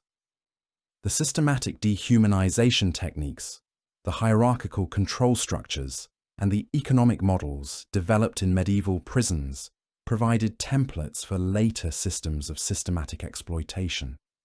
Industrial labor practices during the early stages of capitalist development also showed clear influences from medieval prison systems. The systematic surveillance of workers, the use of disciplinary techniques to maintain productivity, and the development of hierarchical management structures all had precedents in medieval prison administration. The psychological warfare techniques developed in medieval prisons influenced military and political strategies that extended far beyond individual institutions. The systematic use of fear, the strategic deployment of uncertainty, and the careful manipulation of hope and despair became standard tools of statecraft and international relations. Medieval diplomatic practices borrowed many techniques from contemporary prison systems, using isolation, psychological pressure, and systematic demoralization to influence foreign ambassadors and negotiators. The same principles that broke individual prisoners proved effective at influencing entire governments. The propaganda techniques that emerged from medieval prison experiences influenced broader approaches to mass communication and social control. The systematic manipulation of information, the strategic use of fear and uncertainty, and the careful timing of revelations and concealments became standard tools of political manipulation. The cultural impact of medieval prison systems extended far beyond their direct institutional influence to shape art, literature, and popular imagination in ways that continue to influence contemporary society. The stories, images, and metaphors that emerged from medieval prison experiences became part of the cultural vocabulary that people used to understand power, authority, and resistance. Gothic literature drew and themes heavily from medieval prison imagery, creating artistic frameworks that continue to influence how people think about darkness, confinement, and the abuse of power. The castle dungeons that populate horror stories and romantic novels carry cultural memories of real medieval institutions. The religious imagery that emerged from medieval prison experiences influenced theological thinking about sin, punishment, and redemption in ways that shaped Christian doctrine and practice. The systematic torture that characterized medieval justice provided models for understanding divine punishment that influenced religious art, literature, and popular belief. The political metaphors that developed from medieval prison experiences continue to influence how people think about government, authority, and individual rights. Terms like dungeon, torture chamber, and inquisition carry cultural weight that extends far beyond their historical origins. The psychological insights gained from medieval prison experiences contributed to broader cultural understandings of human nature, social relationships, and the dynamics of power. The recognition that ordinary people could become systematically cruel under certain circumstances influenced philosophical and political thinking about the nature of civilization and the necessity of institutional safeguards. The artistic representations of medieval prisons influenced visual culture in ways that continue to shape how people imagine confinement, suffering, and resistance. The iconography developed medieval prison imagery appears around in everything from political cartoons to commercial advertising, carrying cultural meanings that most people recognize intuitively. The literary traditions that emerge from medieval prison experiences established narrative frameworks that continue to influence storytelling across all media. The themes of unjust imprisonment, systematic oppression, and individual resistance that characterize much contemporary fiction have clear precedents in medieval prison literature. The musical traditions that developed around medieval prison experiences, from work songs that helped prisoners coordinate resistance to lamentations that expressed their suffering, influenced folk music traditions that continue to carry cultural memories of systematic oppression. The oral traditions that preserve stories of medieval prison experiences provided models for understanding and discussing systematic abuse that continue to influence how communities process and respond to institutional violence. The educational legacy of medieval prisons extends beyond formal historical study to influence how societies teach about justice, human rights, and social responsibility. The preserved sites and documented experiences provide concrete examples that help people understand abstract principles about the importance of legal protections and institutional safeguards. The moral education that emerges from studying medieval prisons helps people understand the difference between legal authority and legitimate authority, between following orders and accepting moral responsibility, between being a bystander and being complicit in systematic abuse. The civic education that medieval prison history provides helps people understand the fragility of democratic institutions and the importance of active citizenship in maintaining accountable government. The examples of how quickly civilized societies can descend into systematic oppression provide powerful arguments for maintaining vigilant oversight of a government power. The international education that emerges from comparative study of medieval prison systems helps people understand both universal patterns in human behavior and specific cultural factors that can either facilitate or prevent systematic abuse. This knowledge provides tools for recognizing and responding to contemporary forms of institutional violence. The professional education that medieval prison studies provide for people working in criminal justice, mental health, social work, and related fields helps them understand the historical development of their professions and the ongoing challenges of maintaining ethical standards under institutional pressure. The research methodologies developed for studying medieval prisons have influenced broader approaches to investigating historical trauma, systematic abuse, and institutional violence. The techniques developed for analysing fragmentary evidence, corroborating testimony, and reconstructing experiences from limited sources have applications across many fields of historical and social research. The ethical frameworks that have emerged from studying medieval prisons provide guidelines for conducting research into sensitive topics, working with vulnerable populations, and maintaining professional standards when investigating systematic abuse. These frameworks help ensure that contemporary research doesn't replicate the exploitative relationships that characterized medieval prison systems. The preservation techniques developed for maintaining medieval prison sites and artifacts provide models for conserving other historical sites that document systematic violence and institutional abuse. The approaches developed for presenting difficult historical material to diverse audiences help ensure that these lessons remain accessible to future generations. The shadows of medieval dungeons still stretch across our modern world, reminding us that the distance between civilization and barbarism is measured not in centuries, but in the choices we make each day. These weren't just historical curiosities or distant nightmares from a forgotten age. They were real places where real people suffered, where ordinary individuals became complicit in systematic cruelty, and where the human spirit somehow endured against impossible odds. Tonight we've journeyed through stone corridors where hope went to die, but we've also discovered something remarkable. Even in humanity's darkest moments, even when every system was designed to crush dignity and break spirits, people found ways to resist, to connect, to maintain their humanity. The prisoners who scratched messages into dungeon walls, who shared their meagre rations with fellow inmates, who never stopped planning for freedom, remind us that no system of oppression can completely extinguish the human spirit. The medieval dungeon stands as both warning and inspiration.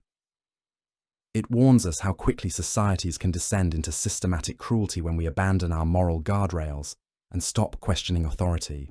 But it also inspires us with stories of courage, ingenuity, and resilience that prove human dignity can survive even the most brutal circumstances. The choice between becoming a dungeon guard or standing with the prisoners presents itself anew in every generation.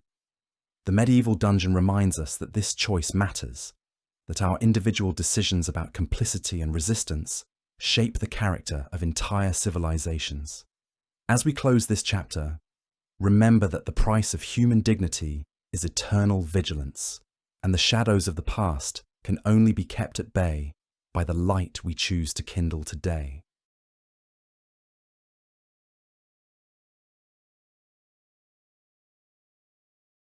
Hey everyone, welcome back to the channel.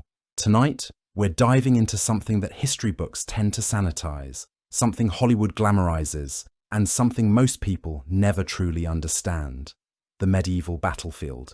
Not the shining armor and noble quests you see in movies, but the real thing. The blood-soaked mud, the screams that lasted for hours, and the smell that could knock you unconscious from a mile away.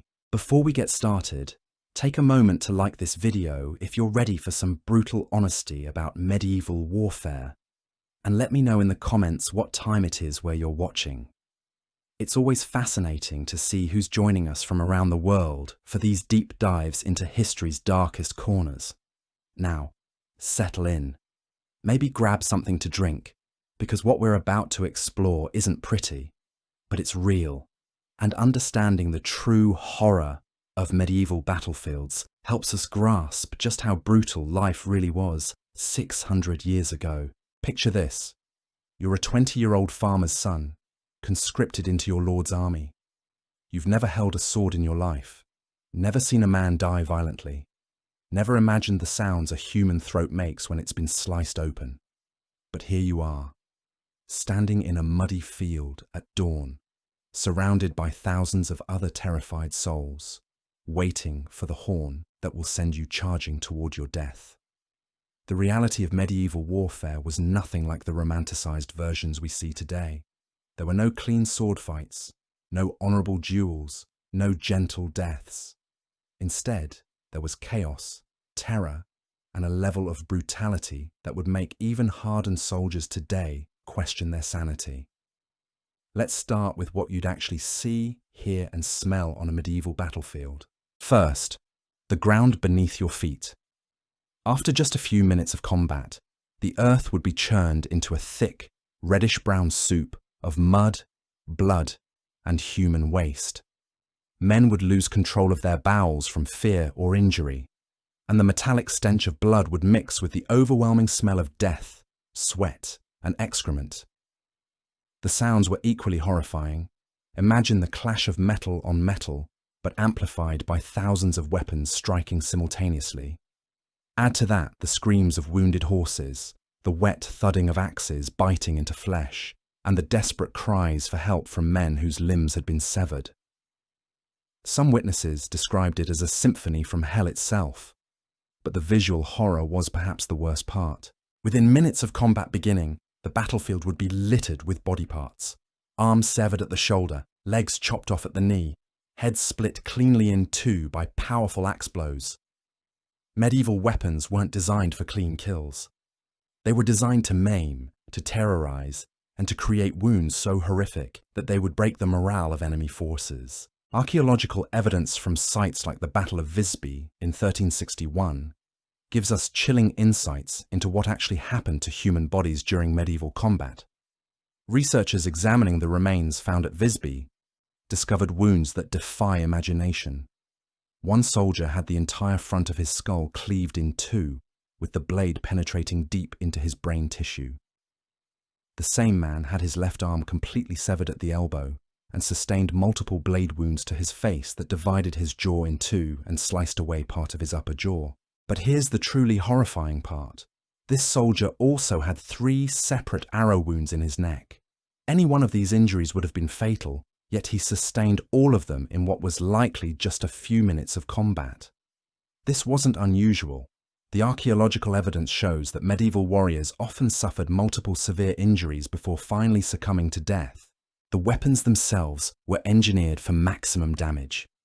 Take the English longbow, perhaps the most feared weapon of the medieval period. These weren't the lightweight bows you might see in movies. A proper English longbow stood over 6 feet tall and required between 150 and 180 pounds of force just to draw.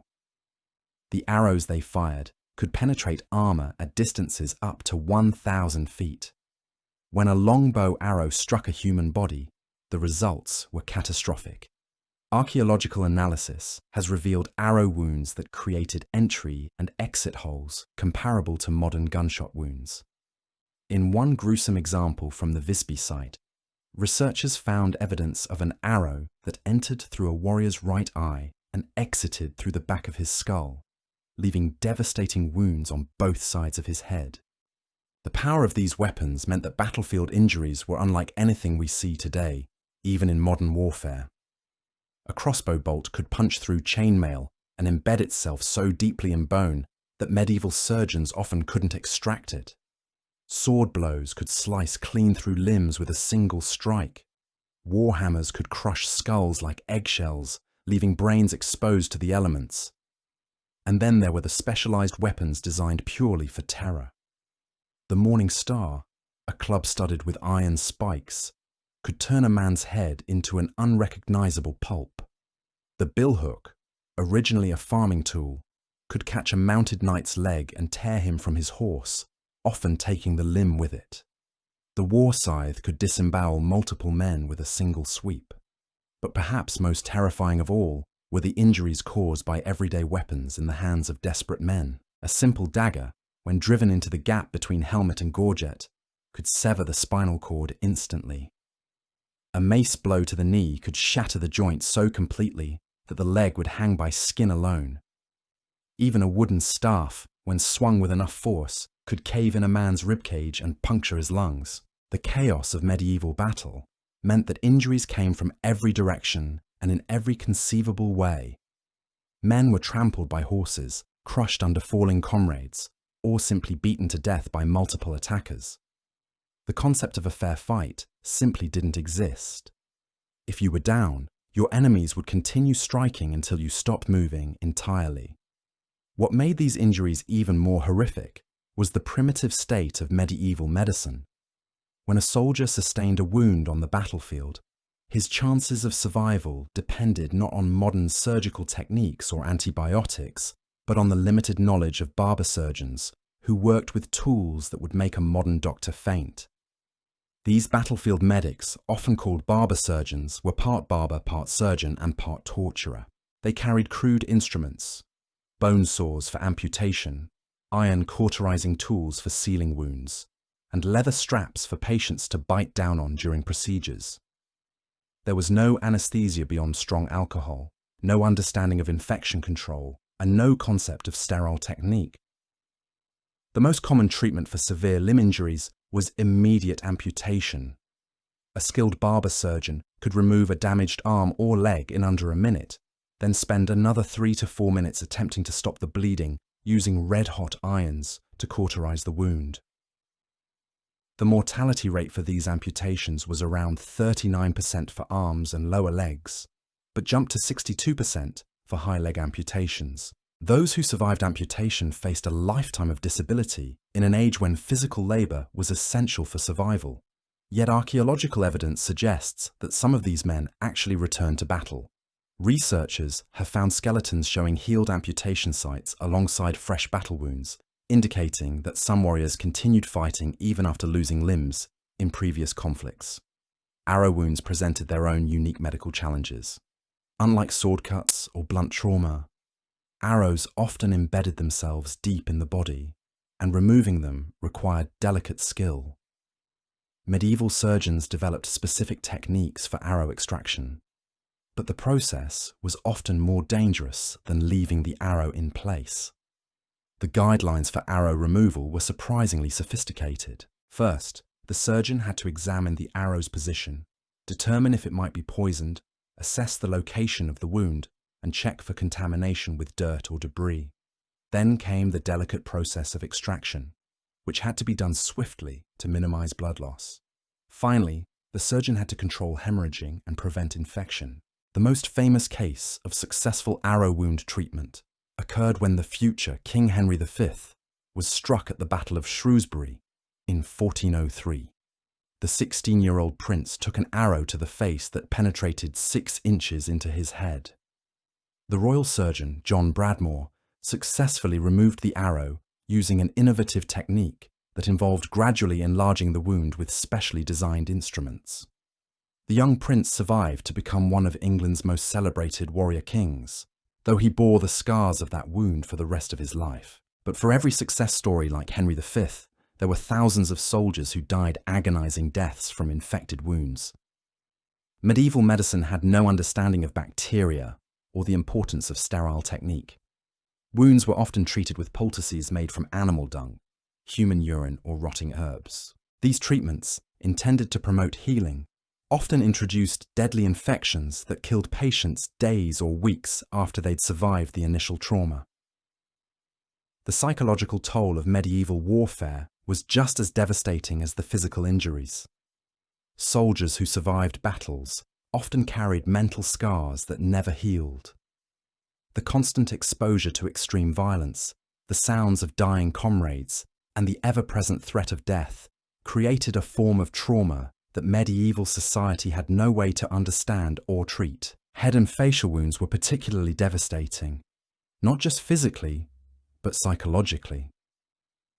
In medieval society, facial scars were seen as marks of shame and dishonor. A warrior who survived a battle with a disfigured face might find himself unable to marry, unable to find work, and shunned by his community. Some chose suicide rather than live with such visible reminders of their battlefield experiences. The smell of a medieval battlefield lingered long after the fighting ended. Bodies would lie where they fell for days or even weeks, bloating in the sun and attracting clouds of flies. The stench was so overwhelming that chroniclers described it as being detectable from miles away. Survivors had to live and work in this environment, while they searched for salvageable equipment and tended to the wounded. Disease spread rapidly through these conditions. Dysentery, typhoid, and plague could decimate an army faster than any enemy weapon. In many medieval conflicts, more soldiers died from disease than from combat injuries. The lack of sanitation, combined with contaminated water sources and poor nutrition, created perfect conditions for epidemics that could wipe out entire armies in a matter of weeks. This was the reality of medieval warfare, not the cleaned-up version we see in movies, but a brutal, chaotic nightmare that traumatized everyone who experienced it. And we've only just begun to scratch the surface of how dark and horrifying these battlefields really were. The chaos we've described so far was just the beginning, because once the initial clash ended and the dust began to settle, an entirely different kind of horror began to unfold. This is when the medieval battlefield revealed its most disturbing secrets, the ones that chroniclers often refused to write down and survivors rarely spoke about. Let's talk about what happened to the prisoners. In theory, medieval warfare operated under certain codes of conduct. The concept of ransom meant that captured nobles could expect to buy their freedom, and the rules of chivalry supposedly protected those who surrendered. But the reality on the ground was far more complicated and infinitely more brutal. Your fate as a prisoner depended entirely on who you were, who captured you, and what mood your captors happened to be in. If you were a knight or nobleman, you might indeed be treated with relative courtesy while your family scrambled to raise your ransom. But if you were a common soldier, a mercenary, or worse yet, a member of a despised ethnic or religious group, your prospects were grim beyond imagination. The ransom system, when it worked, was actually quite civilized. A captured lord might find himself housed in comfortable quarters, allowed to write letters to his family, and treated almost like a guest while negotiations proceeded. The son of the constable of Richmond Castle paid 200 marks for his freedom after his father's fortress fell in 1216. This was expensive, certainly, but it was business, not butchery. But this courtesy had strict limitations.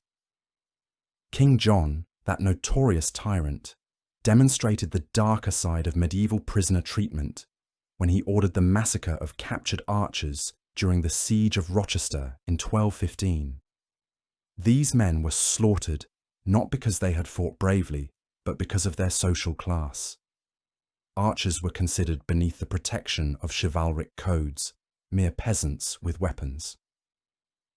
Pope Pius III had even condemned the use of bows in warfare, which gave John additional justification for his brutality. The treatment became even more savage when ethnic hatred entered the picture. When Welsh forces captured an English castle in 1212, every single prisoner was beheaded. This wasn't unusual behaviour, it was retaliation. The English had been treating Welsh prisoners the same way, executing rather than ransoming them. What began as political conflict had degenerated into a cycle of ethnic cleansing that made medieval battlefields even more terrifying. But even systematic execution paled in comparison to what happened when prisoners were tortured for information. Medieval torture wasn't the random cruelty you might imagine. It was a sophisticated science with specific goals and carefully designed techniques. Captors wanted military intelligence. They wanted to increase ransom values through fear. They wanted to force the surrender of castles, and sometimes they simply wanted to break their enemies' morale by making examples of their captives. The methods were borrowed from multiple sources. Some techniques came directly from battlefield weapons, like using captured soldiers for target practice with arrows and lances, or amputating limbs with swords. Others were adapted from surgical procedures, turning medical knowledge into instruments of agony. Dismemberment, tooth extraction, and the flaying of skin alive were all documented practices. Then there were devices specifically designed for torture. The gibbet allowed captors to suspend prisoners in cages, leaving them exposed to the elements until they died of thirst or exposure. The pillory enabled public whipping that could continue for hours. Tight cords were wrapped around limbs until they cut off circulation, likely causing compartment syndrome that resulted in gangrene and death. The racks stretched prisoners until their joints dislocated and their bones snapped. The barnacles crushed legs and feet into shapeless pulp. During the Crusades, torture took on religious dimensions that added new layers of horror. Prisoners weren't just sources of information or ransom, they were heretics whose suffering pleased God. Devices like the Iron Maiden, though possibly more legend than fact, symbolized the willingness to abandon all moral constraints in pursuit of religious dominance. The line between faith and cruelty disappeared entirely as crusaders convinced themselves that inflicting pain on unbelievers was a holy act. The psychological impact of witnessing such torture was devastating for everyone involved, including the perpetrators. Soldiers who participated in or observed these sessions often suffered what we would now recognize as severe trauma. But in medieval society, there was no understanding of psychological wounds, no treatment for what we now call post-traumatic stress disorder. Men simply had to live with the memories of what they had done or seen, and many turned to alcohol or violence as their only means of coping. Yet even torture and execution weren't the worst fate that could befall a medieval prisoner. That distinction belonged to those captured during siege warfare, where starvation and disease created conditions that pushed human behavior beyond all civilized boundaries. Sieges were wars of attrition that could last for months or even years. The attacking army would surround a fortified position and wait for the defenders to run out of food, water, or hope.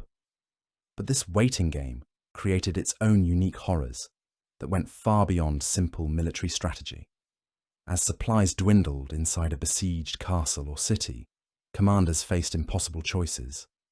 Should they maintain full rations for the soldiers while civilians starved? Should they expel non-combatants to conserve resources, knowing they would likely die outside the walls? Should they surrender honorably or fight to the last man? The psychological warfare employed during sieges was deliberately designed to break the defenders' will. Attacking forces would publicly execute captured defenders where the besieged could see them. They would mutilate prisoners and display the results as warnings of what awaited those who continued to resist. They would catapult severed heads over the walls to demoralize the garrison and terrorize civilians. But perhaps most horrifying of all was the use of biological warfare. Medieval commanders understood that disease could be as deadly as any sword, and they weaponized this knowledge with calculated precision. They would contaminate water supplies by dumping dead animals, sewage, or decomposing bodies into wells and reservoirs. They would catapult diseased corpses over castle walls, turning the defenders' living quarters into breeding grounds for infection. The most notorious example of this biological warfare occurred during the siege of Kaffa in 1346, when Mongol forces catapulted plague-infected bodies into the city. The resulting outbreak may have contributed to the spread of the Black Death throughout Europe, ultimately killing between 45% and 60% of the continent's population over the following 4 years. Inside a besieged fortress, conditions deteriorated rapidly as the siege dragged on. Stagnant water became breeding grounds for typhoid and dysentery. Poor diet weakened immune systems, making inhabitants more susceptible to pneumonia and other infections.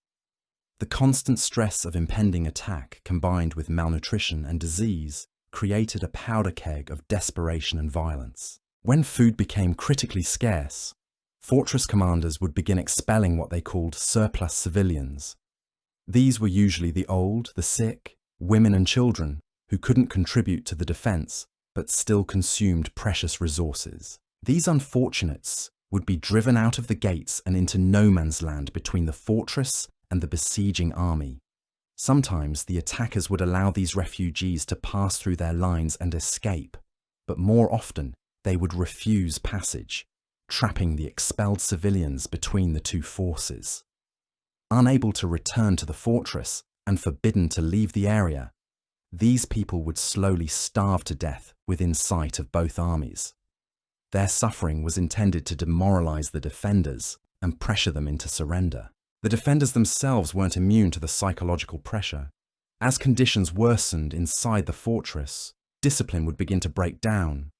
Soldiers would fight over scraps of food. Officers would hoard supplies while their men starved. Some would attempt to desert, only to be caught and executed as examples to others.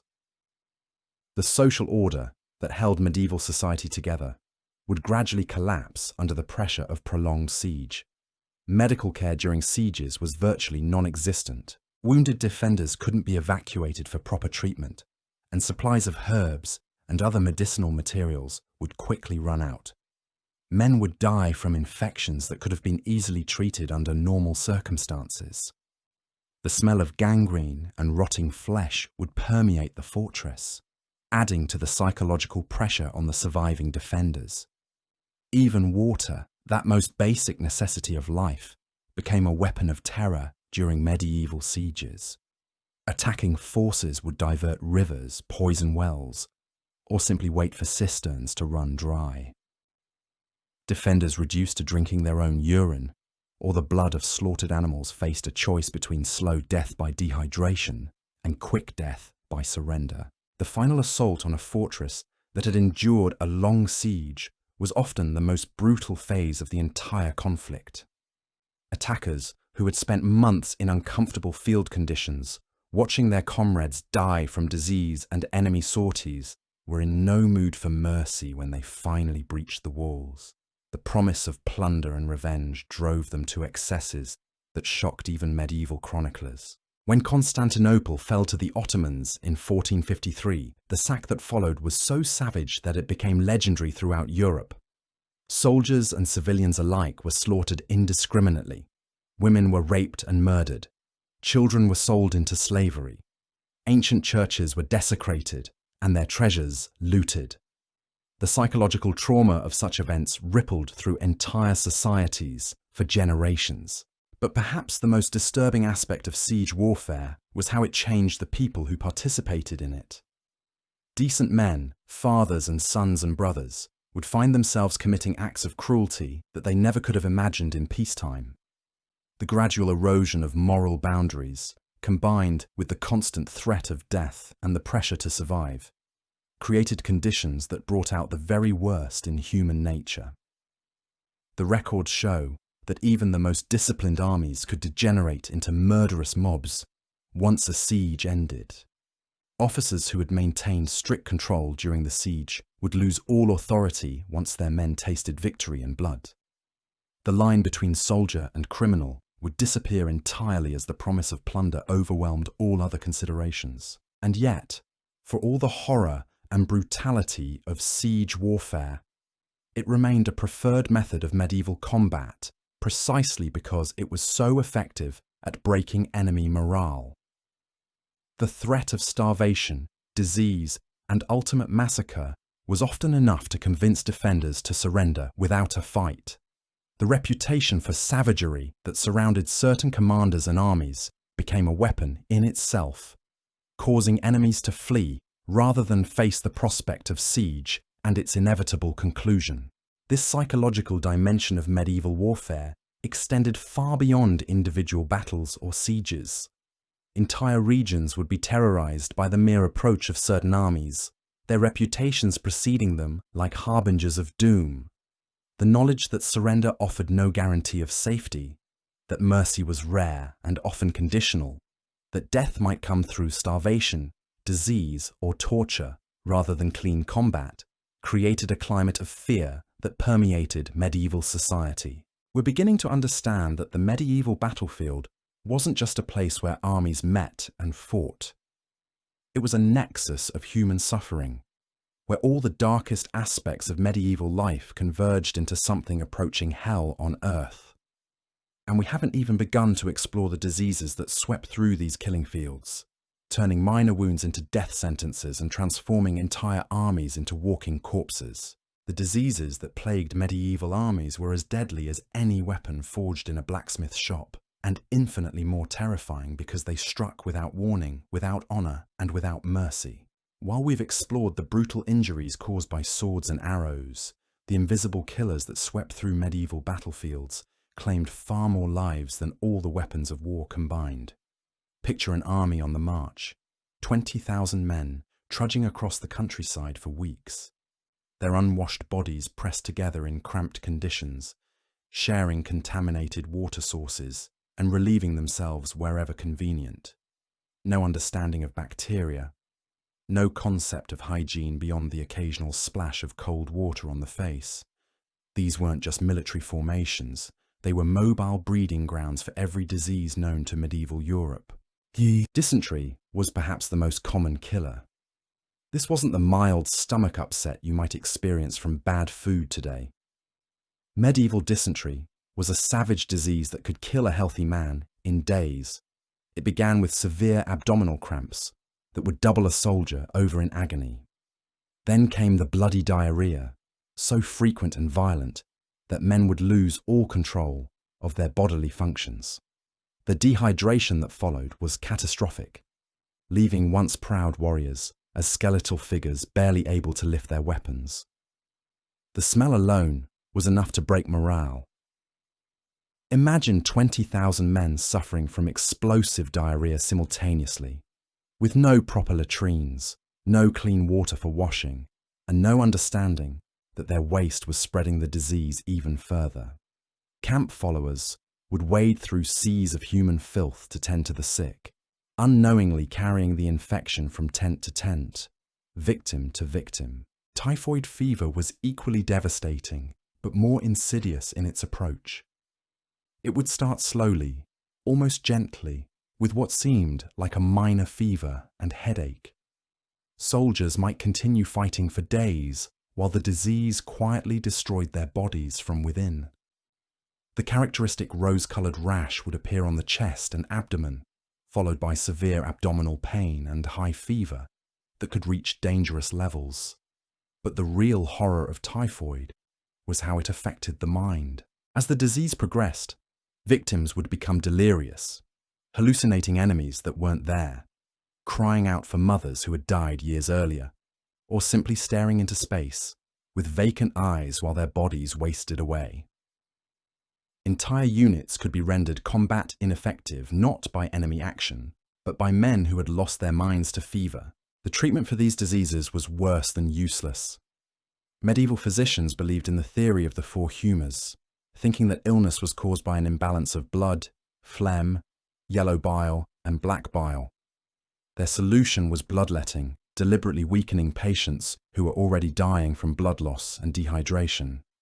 They would slice open veins with dirty knives or apply leeches to drain what they believed was corrupted blood, hastening death rather than preventing it. Pneumonia thrived in the cold, damp conditions of medieval military campaigns. Soldiers sleeping on frozen ground, wearing wet clothes for days at a time, breathing the smoke from countless campfires, would develop the telltale cough that marked the beginning of the end. The disease would fill their lungs with fluid, drowning them slowly from within while they remained conscious and aware of their fate.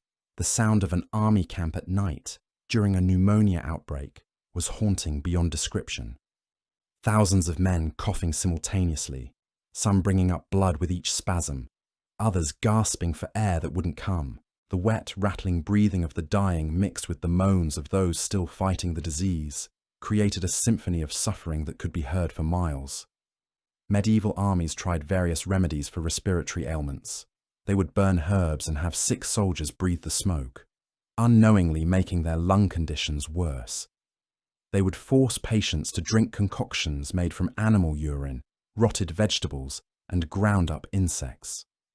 Some physicians recommended placing live chickens on the patient's chest to draw out the disease, a practice that accomplished nothing except adding animal parasites to the patient's list of problems.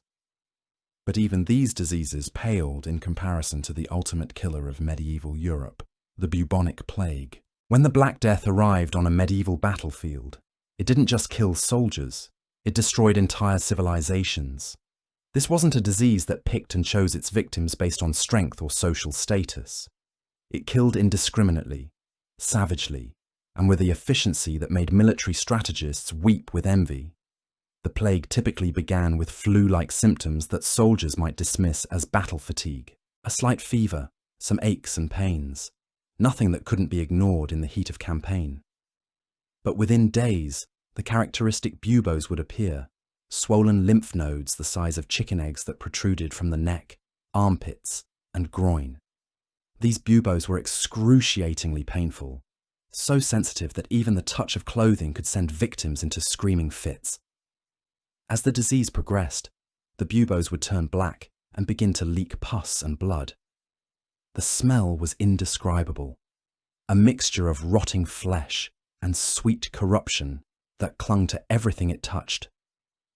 Victims would develop high fevers that could reach 105 degrees Fahrenheit, causing delirium, convulsions, and eventually coma.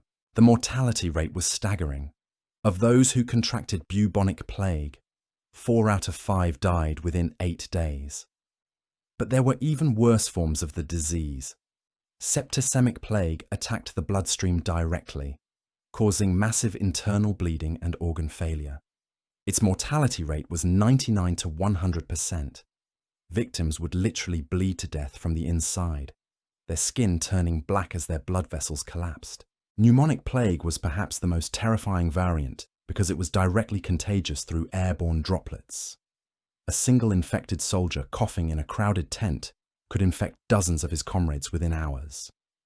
This form attacked the lungs, causing victims to cough up blood and infectious material while remaining conscious and aware until the very end. The psychological impact of plague outbreaks was devastating. Soldiers who had faced down charging cavalry without flinching would break down completely when the plague entered their camp. They knew that armor offered no protection, that courage meant nothing, that skill with weapons was useless against an enemy they couldn't see or fight. Medieval attempts to combat the plague revealed the desperate superstition of the age. Some believed it was divine punishment for sin and organized mass flagellation sessions where soldiers would whip themselves bloody, hoping to appease God's wrath. Others tried to outrun the disease by constantly moving, not understanding that they were simply spreading it to new areas. The remedies were both pathetic and horrifying. Physicians recommended drinking the pus from lance buboes, believing it would provide immunity. They suggested bathing in human urine or wearing amulets made from crushed emeralds. Some treatments involved roasting eggshells and grinding them into powder, mixing them with marigold flowers and treacle, then drinking the concoction in warm beer twice daily. Perhaps most tragically, they tried quarantine measures that were almost correct. Venice instituted 40-day isolation periods for suspected plague victims in 1348, creating the concept of quarantine from the Latin word for 40. But their understanding of disease transmission was so flawed that these measures often made outbreaks worse rather than better. The social breakdown that accompanied plague outbreaks was complete and terrifying. Military discipline would collapse as officers died alongside their men. Supply lines would fail as entire communities were wiped out. Soldiers would desert en masse, carrying the disease back to their home villages and spreading the epidemic even further. Some armies simply ceased to exist as fighting forces. The English army that laid siege to Calais in 1346 lost more men to plague than to French weapons. Entire companies would be reduced to a handful of survivors within weeks. Horses would stand untended as their riders died, eventually starving to death themselves as the epidemic consumed everything in its path. The stench of plague-ravaged armies was legendary. Contemporary chroniclers described it as detectable from distances of 10 miles or more. The smell of rotting flesh, infected buboes, and mass death would hang over battlefields like a poisonous cloud, warning approaching forces of the horror that awaited them. But disease wasn't the only invisible killer stalking medieval battlefields. Infection from wounds, something we can easily treat today with antibiotics, was a death sentence that could take weeks to execute. A minor sword cut that barely drew blood could become gangrenous within days, slowly consuming the victim's flesh while they remained fully conscious and aware of their fate. Gangrene was particularly horrifying because it was so visible. The infected flesh would turn black and begin to rot while still attached to the living body. The smell was so putrid that other soldiers would refuse to approach the victim. Maggots would infest the wound, eating away at dead tissue while the patient watched in horror. Medieval physicians understood that amputation might save the patient's life. But their techniques were crude beyond belief. They would tie tourniquets made from rope or leather strips, then hack through the infected limb with bone saws that were never cleaned between patients. The procedure was performed without anesthesia, while the patient was held down by multiple men. The cauterization process that followed amputation was its own form of torture. Red-hot irons would be pressed against the severed stump to seal blood vessels, filling the air with the smell of burning flesh and the screams of the patient. Many victims died from shock during this procedure, while others succumbed to infection in the days that followed. Those who survived battlefield amputations faced a lifetime of disability in a world that had no social safety net for the handicapped. Archaeological evidence shows that some of these men returned to combat despite their missing limbs, suggesting that warfare was their only means of survival, even after sustaining crippling injuries. The psychological toll of witnessing such medical procedures was severe for everyone involved. Soldiers would rather risk death from infection than submit to amputation, knowing that the cure might be worse than the disease. The sound of bone saws cutting through living tissue, the sight of limbs being tossed onto growing piles of severed body parts, the smell of cauterized flesh, all combined to create trauma that lasted long after the physical wounds had healed. Battlefield surgery was performed in conditions that would horrify modern medical professionals. Operations took place in blood-soaked tents using instruments that were never sterilized, by surgeons whose hands were caked with filth from previous patients. Cross-contamination was inevitable, turning minor procedures into death sentences for patients who might otherwise have recovered. The tools themselves were primitive and terrifying. Bone saws with teeth like those used for cutting wood, cauterizing irons that glowed red-hot in braziers filled with charcoal. Forceps for extracting arrow points that looked more like torture devices than surgical instruments. Leather straps for restraining patients who would thrash and scream throughout procedures performed without any form of pain relief. Arrow extraction was perhaps the most challenging procedure facing battlefield surgeons. Unlike modern bullets, which often pass cleanly through tissue, medieval arrows were designed to embed themselves deeply in their targets. The barbed heads would catch on bone and tissue, making removal extremely difficult and dangerous.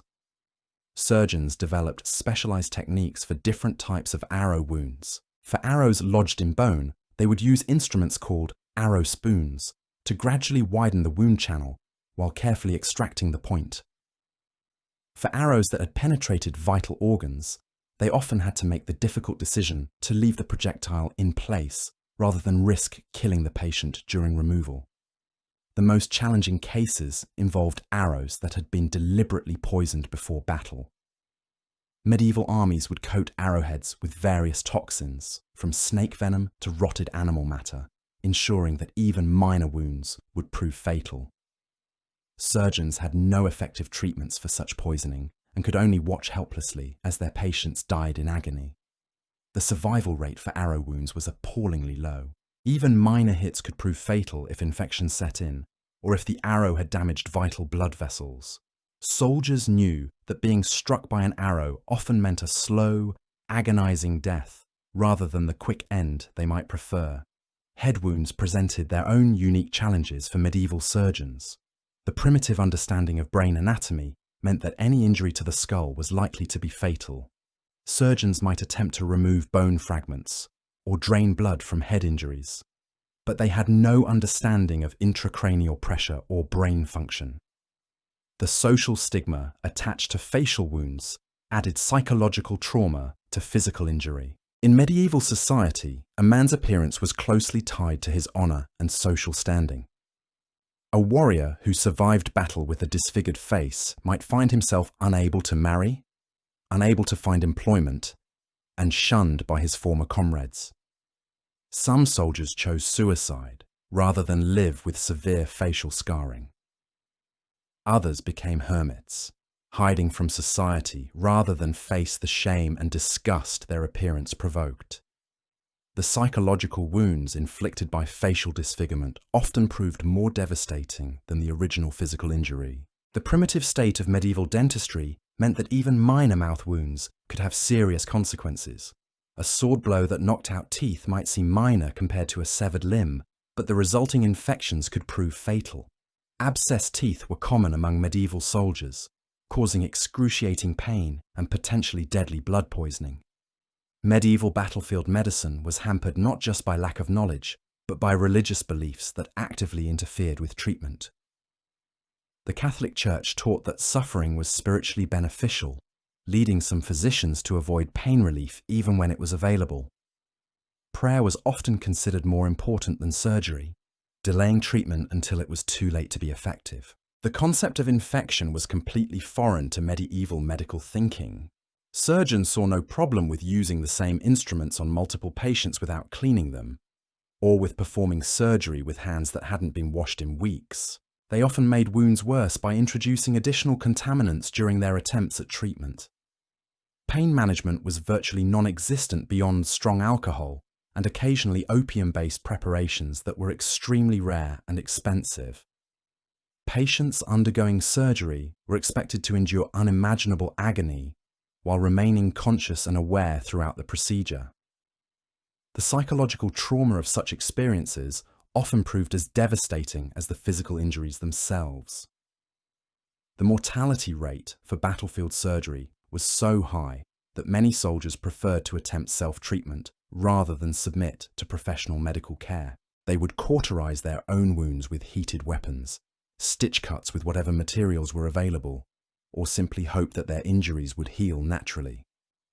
Those who did survive battlefield surgery often faced years of chronic pain from poorly healed wounds. Bones that had been set incorrectly would cause permanent disability. Severed nerves would leave entire limbs numb and useless.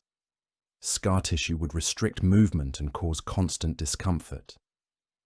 The long-term effects of medieval battlefield medicine created a population of disabled veterans who had no support system and no means of caring for themselves.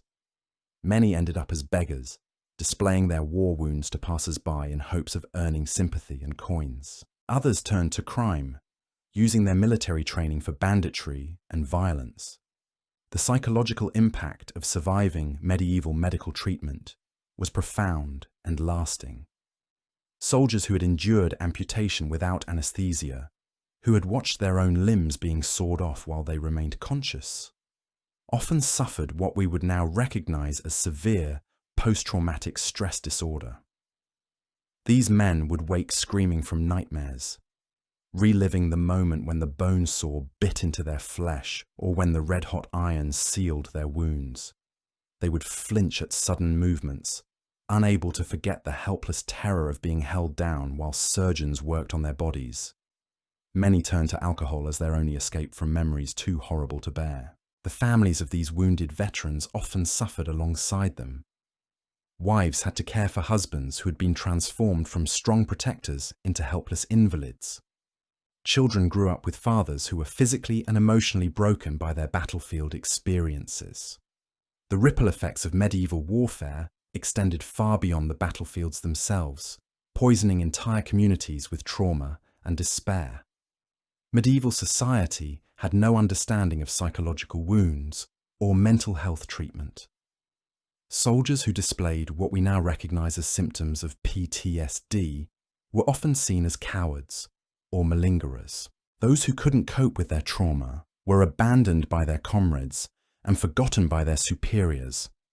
The combination of physical disability and psychological trauma created a lost generation of medieval veterans who were unable to reintegrate into civilian life.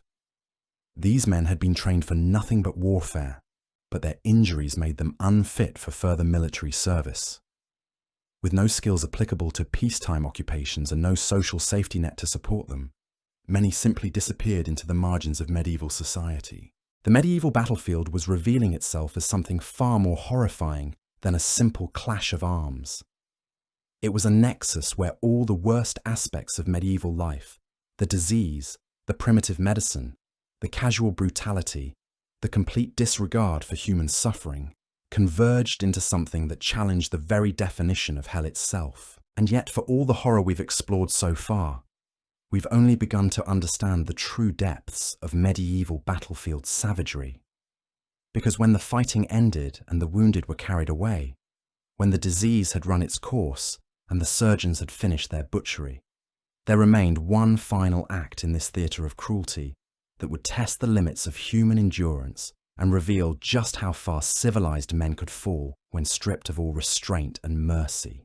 The aftermath of medieval battles brought its own unique horrors that in many ways exceeded even the violence of combat itself.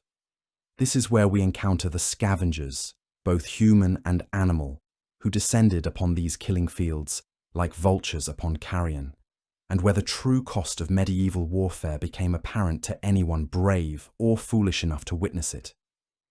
When dawn broke over these fields of slaughter, the real horror show was just beginning.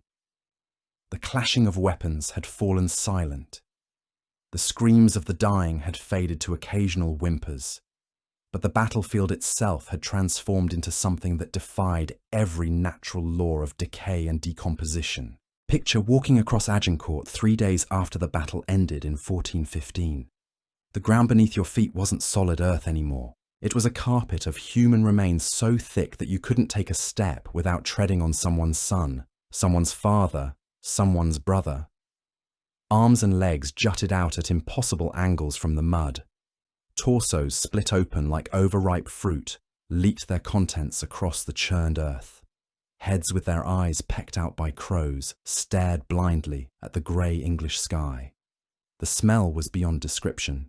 Imagine the worst thing you've ever smelled, then multiply that by 1,000 and add the sweet, cloying stench of blood that had been baking in the sun for days.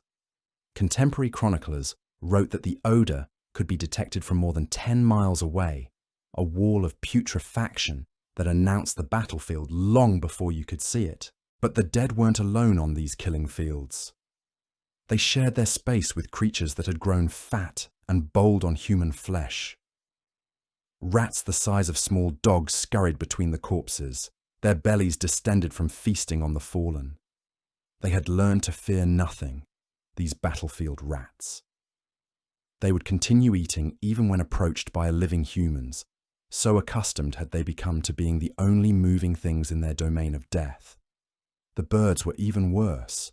Clouds of ravens and crows would descend like a black plague, their harsh cries the only sound breaking the terrible silence. They had their preferences, these scavengers. Eyes were always the first to go, plucked from skulls with surgical precision. Tongues were another delicacy, pulled from gaping mouths before the bodies had even finished cooling. The birds would perch on rib cages like grotesque sentinels, defending their meals from competitors with savage determination. Wolves became bolder as battles grew larger and more frequent.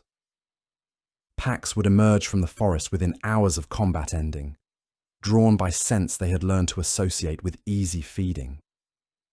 These weren't the half-starved creatures of fairy tales. These were well-fed predators who had grown strong on human flesh and learned to see men not as threats, but as providers of abundant meat. The transformation of these animals was disturbing to witness. Domestic dogs that had followed armies would revert to wild behaviour within days of a major battle, forming packs that competed with wolves for the choicest portions of the dead. Horses that had lost their riders would sometimes be found days later, standing guard over their master's corpse, slowly starving rather than abandon the only human they had ever known. But perhaps most disturbing of all were the human scavengers who appeared as if summoned by some dark magic. These weren't soldiers or even proper camp followers. They were a breed unto themselves, creatures who had made careers out of profiting from death and suffering. They arrived in the wake of every major battle, like flies drawn to honey, men and women who had given up any pretense of normal human behaviour, who saw corpses not as former people, but as sources of income. They moved through the killing fields with practiced efficiency, stripping bodies of anything valuable while the blood was still wet. Their techniques were horrifyingly systematic. Jewellery was pried from fingers that might still twitch with the last remnants of life. Gold teeth were extracted with pliers from mouths that had been speaking final words just hours earlier. Clothing was cut away from bodies with knives that didn't discriminate between fabric and flesh, leaving the dead naked and exposed to the elements. Weapons were particularly prized by these vultures. A good sword could feed a scavenger's family for months, assuming they had families, and weren't simply solitary creatures who lived entirely off the profits of war. They developed an eye for quality, these battlefield thieves. They could spot the difference between a knight's blade and a common soldier's weapon from across a field of corpses. Armor presented its own challenges and opportunities.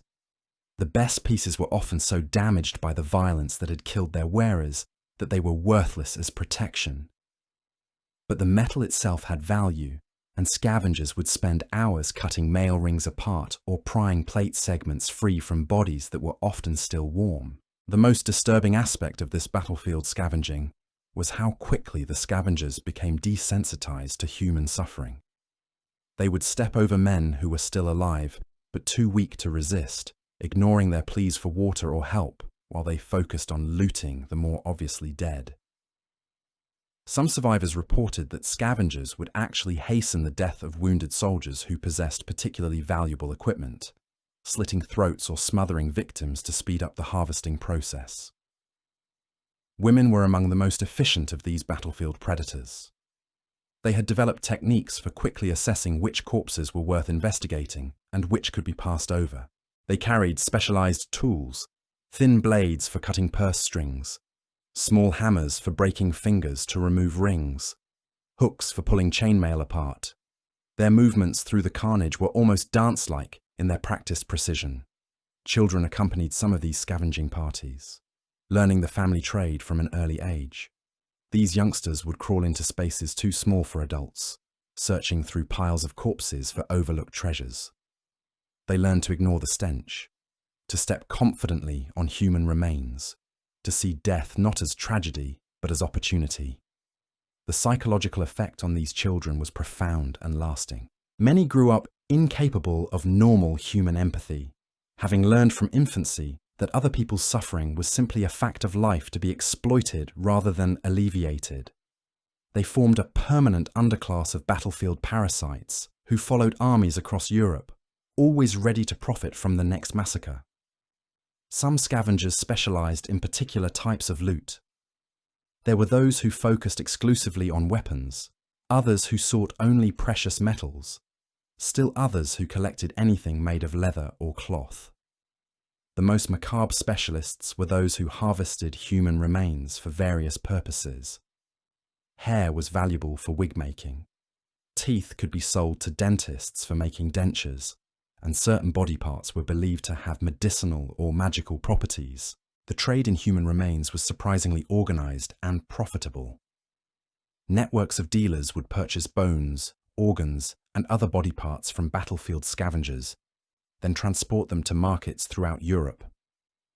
Physicians would pay premium prices for fresh corpses to use in their studies, while alchemists sought specific organs for their experiments. Battlefield scavenging became so common that it actually influenced military tactics.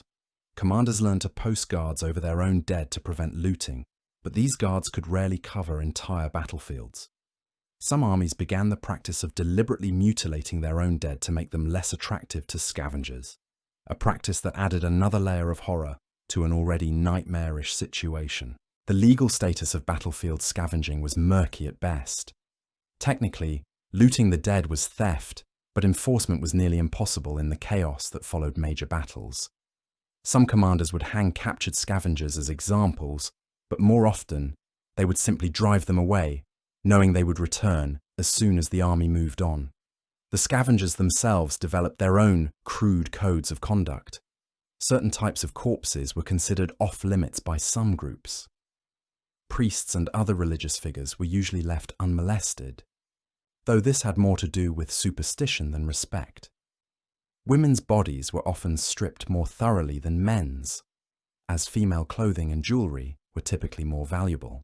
The efficiency of these human vultures was remarkable and disturbing. A battlefield that might contain thousands of corpses could be stripped clean of anything valuable within days of the fighting ending. The scavengers worked in shifts, some operating during daylight hours, while others preferred the cover of darkness. They developed techniques for working by touch alone, able to identify valuable items even in complete darkness. Competition between scavenging groups could be fierce and violent. Territories would be established and defended with the same brutality that had created the corpses they were looting.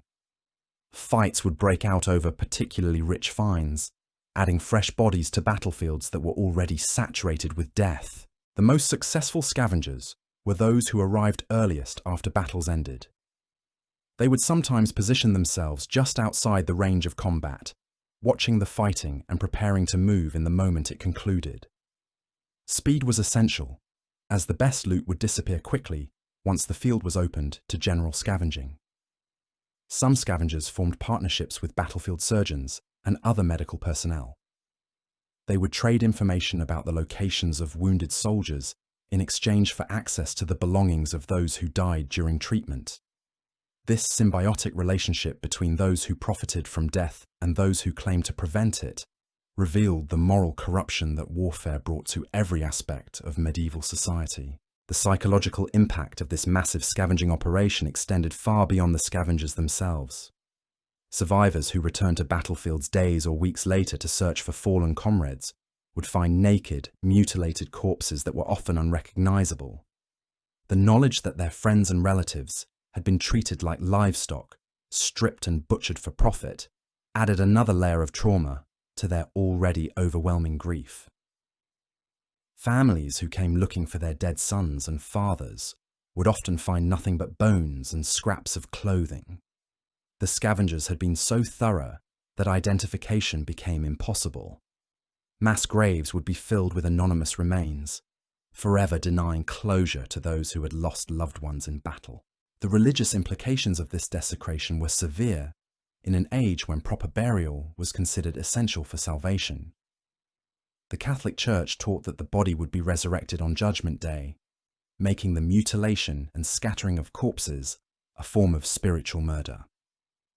Yet the Church was largely powerless to prevent battlefield scavenging, as the scavengers operated in areas beyond normal ecclesiastical authority. Some attempts were made to organize proper burial of battlefield dead, but these efforts were usually overwhelmed by the sheer scale of the carnage.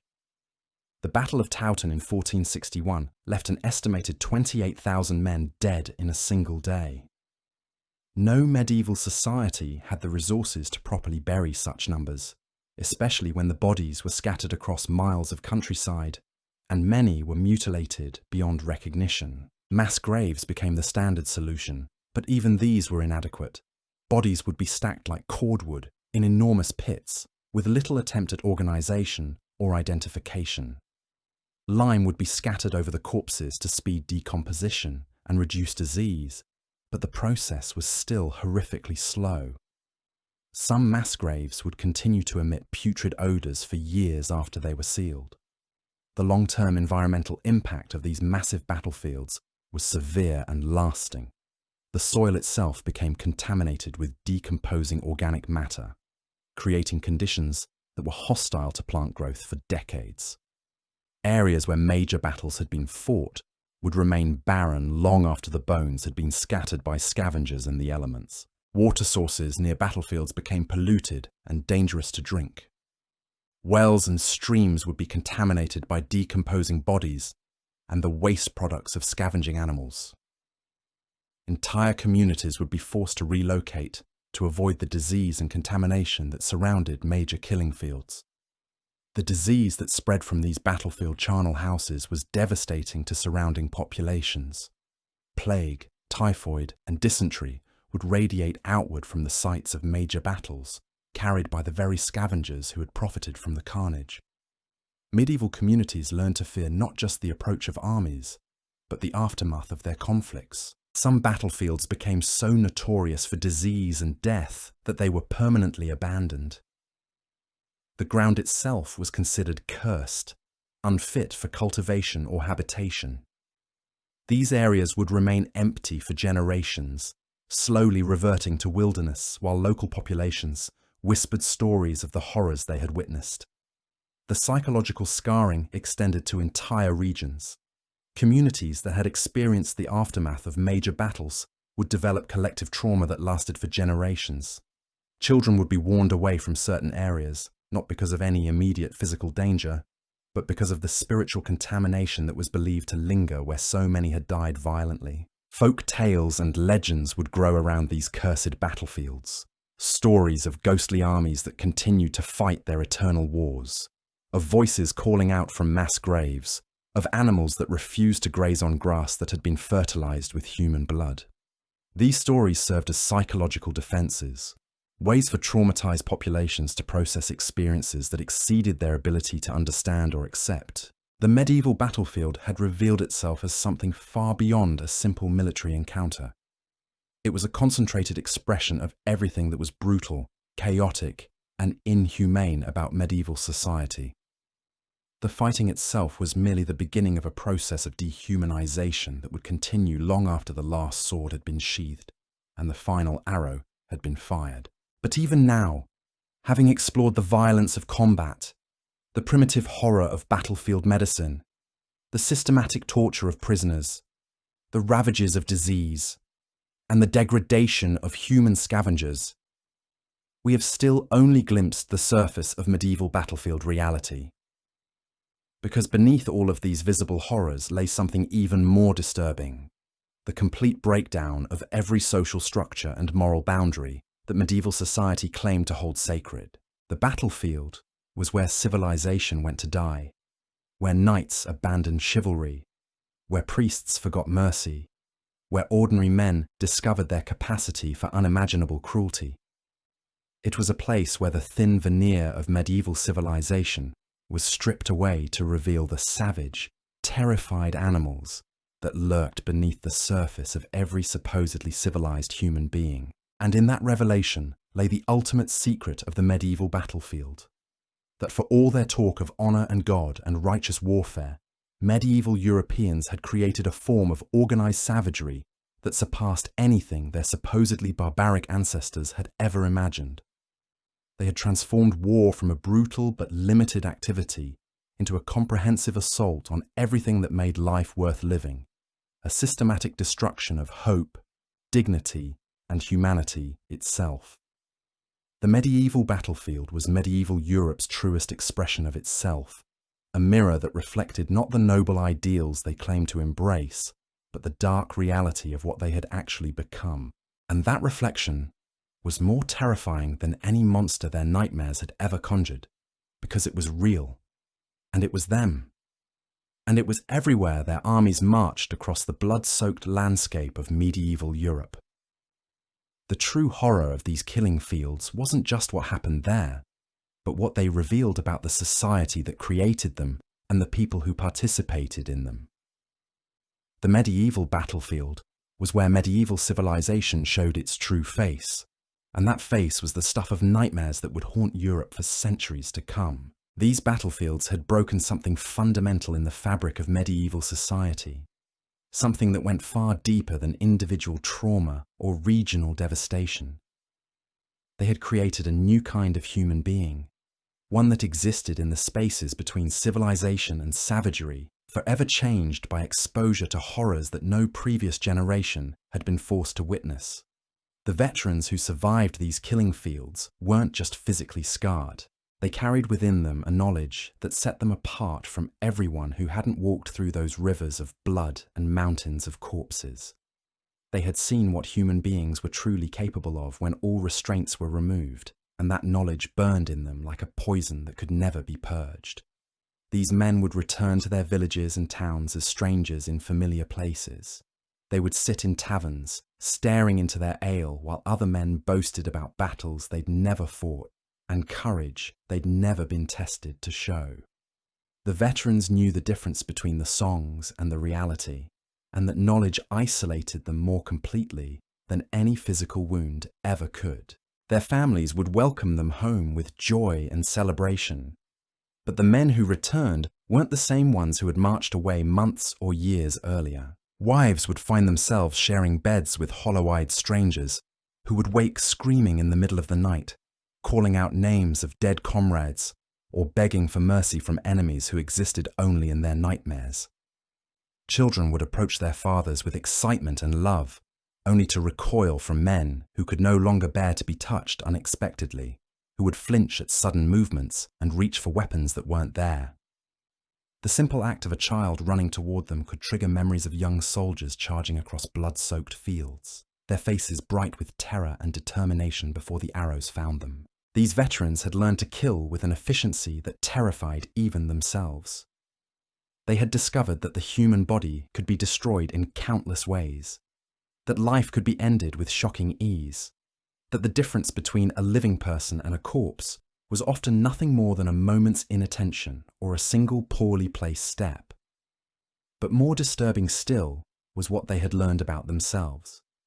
Men who had considered themselves decent, moral, God-fearing Christians had found themselves capable of acts that would have sickened them beyond measure in peacetime. They had tortured prisoners for information, had killed wounded enemies rather than tend to their injuries, had stood by while comrades committed atrocities that violated every principle they claimed to hold sacred. The knowledge of their own capacity for evil was perhaps the heaviest burden these veterans carried. They had looked into the abyss of human nature and found that it was looking back at them through their own eyes. They had become monsters, and the worst part was understanding that they had always possessed the potential for monstrosity. The battlefield had simply provided the circumstances that allowed it to flourish. Some tried to find redemption through religion, spending hours on their knees in cold stone churches, praying for forgiveness for sins so terrible they couldn't speak them aloud, even in confession. Priests would listen to their whispered admissions of guilt and offer absolution, but the words felt hollow to men who had seen the face of hell and recognized it as their own reflection. Others turned to drink, seeking oblivion in wine and ale that could temporarily drown the voices of the dead that echoed constantly in their minds.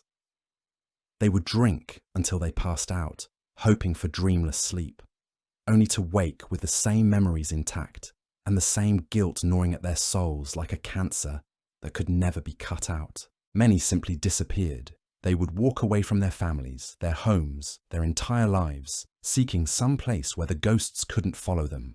They became wanderers, hermits, men who lived on the edges of civilization because they could no longer bear to be around normal people who still believed in goodness and justice and the possibility of redemption. The truly broken ones would seek out new wars, new battles, new opportunities to lose themselves in violence. They had become addicted to the chaos and brutality that had destroyed them, finding that the only time they felt truly alive was when death surrounded them on all sides. These men became professional killers, mercenaries who would fight for any cause that would pay them and provide them with the violence they craved. Medieval society had no framework for understanding or treating what we now recognize as severe post-traumatic stress disorder. These men were seen as either heroes to be celebrated or cowards to be shunned, with no middle ground for the complex reality of their condition. Those who couldn't function were often cast out entirely, left to beg or steal or simply waste away in the margins of a world that had no use for broken soldiers. The economic impact of this psychological devastation was enormous, but largely invisible. Entire regions would lose their most capable men not to death in battle, but to the lingering effects of battlefield trauma that made them unfit for normal labor. Farms would go untended, crafts would be abandoned, families would fall into poverty as their providers struggled with demons that no one else could see or understand. The social fabric of medieval communities was stretched to the breaking point by the constant influx of traumatized veterans who could no longer participate fully in civilian life. Traditional hierarchies would break down as men who had held positions of respect and authority found themselves unable to make simple decisions or maintain basic relationships. The corruption of violence spread like a contagion through medieval society. Children who grew up around traumatized veterans would absorb their cynicism and brutality, learning to see violence as the ultimate solution to all problems. Women who had lived through the aftermath of battles would develop their own forms of psychological armor, becoming harder and more callous in their dealings with others. The very language of medieval society began to change as battlefield experiences became more common and more extreme. New words had to be invented to describe injuries and acts of violence that previous generations had never encountered. The vocabulary of suffering expanded to accommodate horrors that had once been literally unthinkable. Religious institutions struggled to maintain their authority in the face of widespread evidence that God either didn't exist or didn't care about human suffering. Men who had prayed desperately for divine intervention while their comrades were being slaughtered around them found it difficult to maintain faith in a benevolent deity.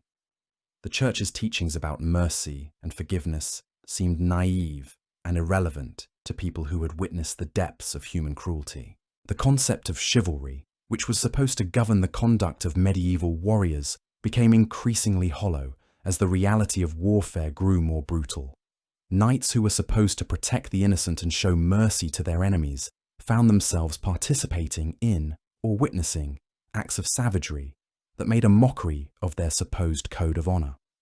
The gap between the idealized version of medieval warfare, promoted by poets and chroniclers, and the hideous reality experienced by actual participants grew so wide that it created a fundamental dishonesty at the heart of medieval culture. Everyone knew that the songs and stories were lies, but they continued to perpetuate them because the truth was too terrible to acknowledge. This cultural schizophrenia had profound effects on medieval art and literature. Works that attempted to deal honestly with the reality of warfare were suppressed or ignored, while romanticized fantasies were celebrated and promoted. The result was a society that became increasingly disconnected from its own reality, living in a world of comfortable lies, while the truth festered beneath the surface like an untreated wound. The political implications were equally severe. Rulers who sent their subjects off to die in these hellish conflicts found it increasingly difficult to maintain the loyalty and respect of their people. The social contract that bound medieval society together began to fray as ordinary people realized that their supposed protectors were perfectly willing to sacrifice them for political or economic advantage. Rebellions and uprisings became more common as traumatized veterans turned their military skills against the very system that had created their suffering. These men knew how to fight, how to kill, and how to organize for violence. When they finally decided that their rulers were their enemies, the results were catastrophic for the established order. The rise of mercenary companies composed entirely of battle-hardened veterans created a new form of organized violence that operated outside all traditional social controls. These groups had no loyalty to any nation or cause beyond their own survival and profit. They would fight for anyone who could pay them, switching sides without shame or hesitation when better offers appeared. These mercenary bands became roving armies of psychological invalids who sustained themselves through organized brutality. They would descend on defenseless communities like swarms of locusts, taking what they wanted and destroying what they couldn't use. Their leaders were often men who had been so completely broken by their battlefield experiences that they had lost all capacity for normal human emotion. The impact on medieval women was particularly devastating, though it's often overlooked in historical accounts. Wives and mothers had to deal not only with the physical absence of their men during campaigns, but with the psychological absence of those who returned. Many women found themselves essentially widowed by men who were still technically alive, but no longer capable of normal relationships. The children born to these unions often inherited their father's trauma in various forms. Some were raised by men who were emotionally absent or explosively violent. Others grew up in households where the unspoken horror of battlefield experiences created an atmosphere of constant tension and fear. Many learned that violence was the normal state of human existence, and that peace was merely a temporary pause between conflicts. The generational transmission of battlefield trauma created cycles of violence that would persist for centuries. Each new war would recruit men who had been raised in households poisoned by the psychological aftermath of previous conflicts. These recruits would bring their inherited trauma with them to new battlefields, where it would be amplified and concentrated before being carried back to contaminate new families and communities. Medieval medicine's complete inability to understand or treat psychological wounds meant that this trauma would accumulate over generations, like a poison that could never be purged from the social system. Each major conflict would add new layers of damage to populations that were still struggling to recover from previous wars. The economic costs of this psychological devastation were staggering, but largely uncounted. Entire regions would see their productivity collapse as their workforce became increasingly composed of men who were physically present but psychologically absent. Agricultural output would decline, craftsmanship would deteriorate, and trade would suffer as traumatized populations turned inward and became suspicious of outsiders. The demographic impact was equally severe, but less visible than battlefield casualties. Men who were too psychologically damaged to form normal relationships would often remain unmarried, removing themselves from the gene pool and reducing population growth. Those who did marry often proved to be violent or neglectful husbands and fathers, creating family environments that were hostile to child rearing. The intellectual and cultural development of medieval society was stunted by the constant drain of its most capable men into conflicts that left them psychologically destroyed. Potential scholars, artists, and innovators would be transformed into hollow-eyed killers who could contribute nothing to civilization beyond their capacity for violence. The rise of what we might call battlefield culture began to influence all aspects of medieval life. The values and attitudes that were necessary for survival on killing fields gradually infiltrated civilian society, making it more brutal, more suspicious, and more accepting of violence as a solution to problems. Children's games began to reflect the realities of warfare rather than the idealized versions promoted by official culture. Young boys would play at torture and execution rather than noble combat, incorporating techniques and attitudes they had absorbed from traumatized veterans in their communities. The treatment of animals became more cruel as people who had been desensitized to human suffering found it increasingly easy to ignore the pain of creatures they considered even less important.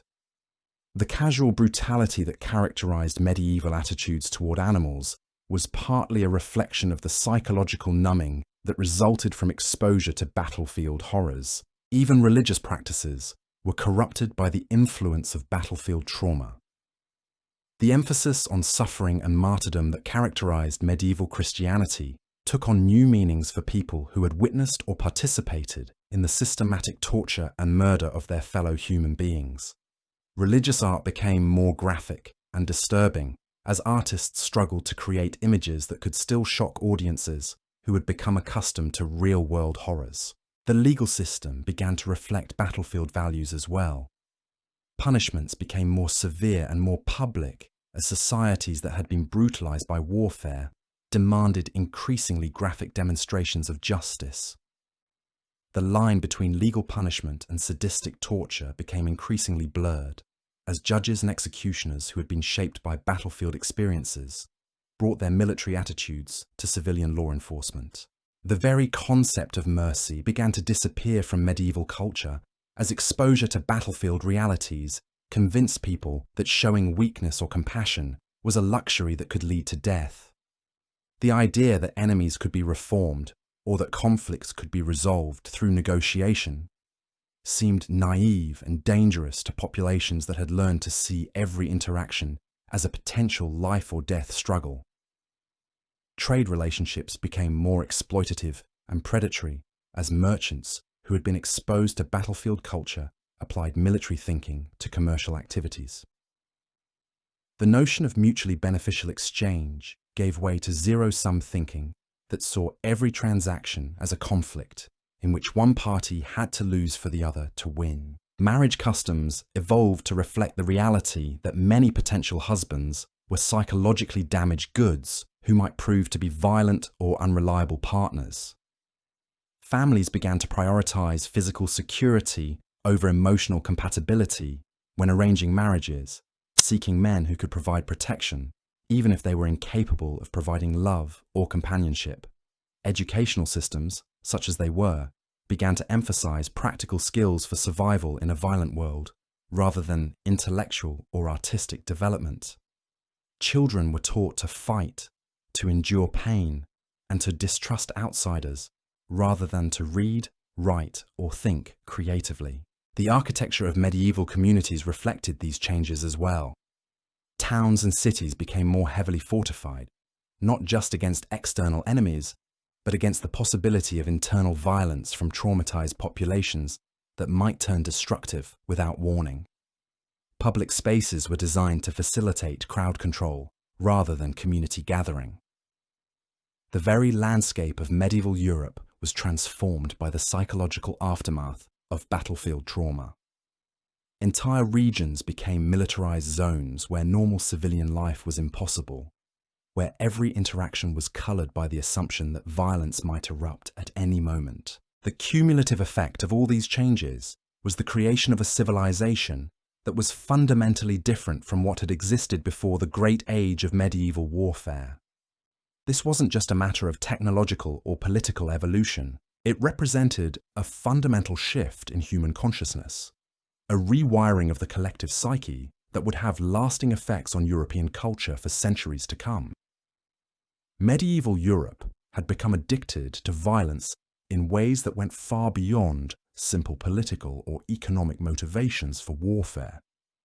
The society had developed a psychological dependence on conflict that made peace seem unnatural and threatening.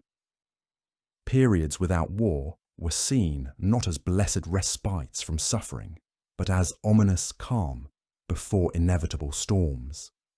This addiction to violence created a self-perpetuating cycle that would trap medieval Europe in an endless succession of conflicts. Each war would produce a new generation of traumatized veterans who would be psychologically compelled to seek out new conflicts. The society had created a machine for producing broken men who could only function in environments of extreme violence. The most disturbing aspect of this transformation was how completely it had been normalized. The generation that came of age during the height of medieval warfare accepted levels of brutality and suffering that would have horrified their ancestors. What had once been seen as aberrant behavior became routine, and what had once been considered horrific became mundane. The medieval battlefield had succeeded in doing something that no previous form of warfare had accomplished. It had fundamentally altered human nature itself, creating a new kind of person who was adapted to environments of extreme violence, but increasingly incapable of functioning in peaceful circumstances. These weren't just individual tragedies, though they certainly were that. This was a species-level transformation, a rewiring of human consciousness that would have effects far beyond the medieval period itself. The psychological patterns established by medieval battlefield trauma would echo through European culture for centuries, influencing everything from colonial expansion to modern warfare to the treatment of indigenous populations around the world.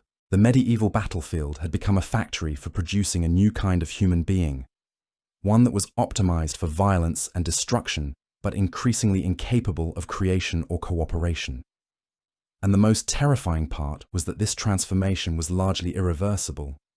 Once a society had crossed that threshold, once it had produced enough traumatized individuals to reach critical mass, there was no going back to the way things had been before.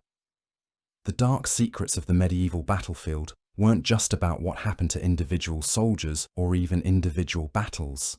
They were about what happened to human civilization itself when it was subjected to levels of organized violence that exceeded the capacity of the human psyche to process or integrate. Medieval Europe had conducted an experiment on itself, testing the limits of how much brutality a society could absorb before it fundamentally changed into something else entirely. The results of that experiment were still unfolding centuries later, as the psychological patterns established on medieval battlefields continued to shape human behavior in ways that most people never realized or understood. The medieval battlefield had revealed something about human nature that perhaps should have remained hidden. It had shown that under the right circumstances, with sufficient pressure and the proper environment, ordinary people could be transformed into creatures capable of unimaginable cruelty. And once that transformation had occurred on a large enough scale, it became self-sustaining, creating a culture that would continue to produce such creatures long after the original pressures had been removed. This was the ultimate dark secret of the medieval battlefield, not just what it had done to the men who fought there, but what it had done to the entire concept of human civilization. It had proven that the thin veneer of culture and morality that separated humans from animals was far thinner than anyone had ever imagined, and that under sufficient stress, that veneer would not just crack, but completely dissolve, revealing something underneath that was far more terrible than anyone had ever dared to contemplate. The medieval battlefield had created something that went beyond individual trauma or even collective suffering. It had manufactured an entire worldview, a way of seeing and interpreting reality that was fundamentally different from anything that had existed before. This wasn't just about soldiers coming home changed. This was about entire civilizations being rewired at the most basic level of human understanding. Consider what happened when these traumatized veterans became the teachers, the craftsmen, the merchants, the priests of their communities. They didn't just carry their wounds silently. They transmitted their altered understanding of reality to everyone around them. A blacksmith who had seen a man's skull split like a melon would approach his craft differently, understanding metal and force in ways that peacetime smiths never could. A priest who had administered last rites on a battlefield, where the screams of the dying mixed with the laughter of looters, would deliver sermons with a darkness that could chill congregations to their bones. The children who grew up in these communities absorbed this transformed worldview like sponges. They learned that violence wasn't an aberration, but the fundamental organizing principle of existence. They understood from their earliest years that death could come suddenly, brutally, and without meaning. These lessons shaped how they approached every aspect of life, from choosing marriage partners to conducting business to raising their own children. But the most insidious aspect of this transformation was how it changed people's relationship with truth itself. The gap between the official stories about warfare and the reality experienced by participants created a deep cynicism about all forms of authority and communication. If the church could lie about the nobility of crusading, if kings could lie about the glory of battle, if chroniclers could lie about the honor of knighthood, then what else was false? This erosion of trust in traditional sources of meaning and authority created a spiritual vacuum that would be filled by increasingly dark and nihilistic philosophies. The concept of divine justice became laughable to people who had witnessed the random cruelty of battlefield death. The idea of earthly justice seemed equally absurd to those who had seen war criminals rewarded with titles and lands, while their victims rotted in unmarked graves. Medieval art began to reflect this transformation in subtle but profound ways. Religious paintings that had once depicted serene saints and gentle martyrdoms started showing increasingly graphic scenes of torture and suffering. Illuminated manuscripts began featuring marginalia filled with grotesque creatures and violent imagery that would have been unthinkable in earlier periods. The very architecture of medieval Europe was transformed by this new understanding of human nature. Castles became more complex and sophisticated, but also more cruel in their defensive features. Murder holes weren't just practical defensive measures. They reflected a mentality that saw killing as an art form worthy of architectural innovation. The elaborate torture chambers built into many medieval fortifications weren't just tools of interrogation. They were expressions of a culture that had come to see suffering as entertainment. Trade relationships evolved to reflect this new reality as well. Merchants who dealt in weapons developed increasingly sophisticated knowledge of what kinds of injuries different designs would inflict. Armorers competed not just on the basis of protection offered, but on the psychological impact their creations would have on enemies. The market for instruments of torture and execution became increasingly refined and specialized. Even the food culture of medieval Europe was affected by battlefield experiences. Soldiers who had been forced to eat rotting meat and drink contaminated water developed tolerances for flavors and textures that would have sickened their ancestors.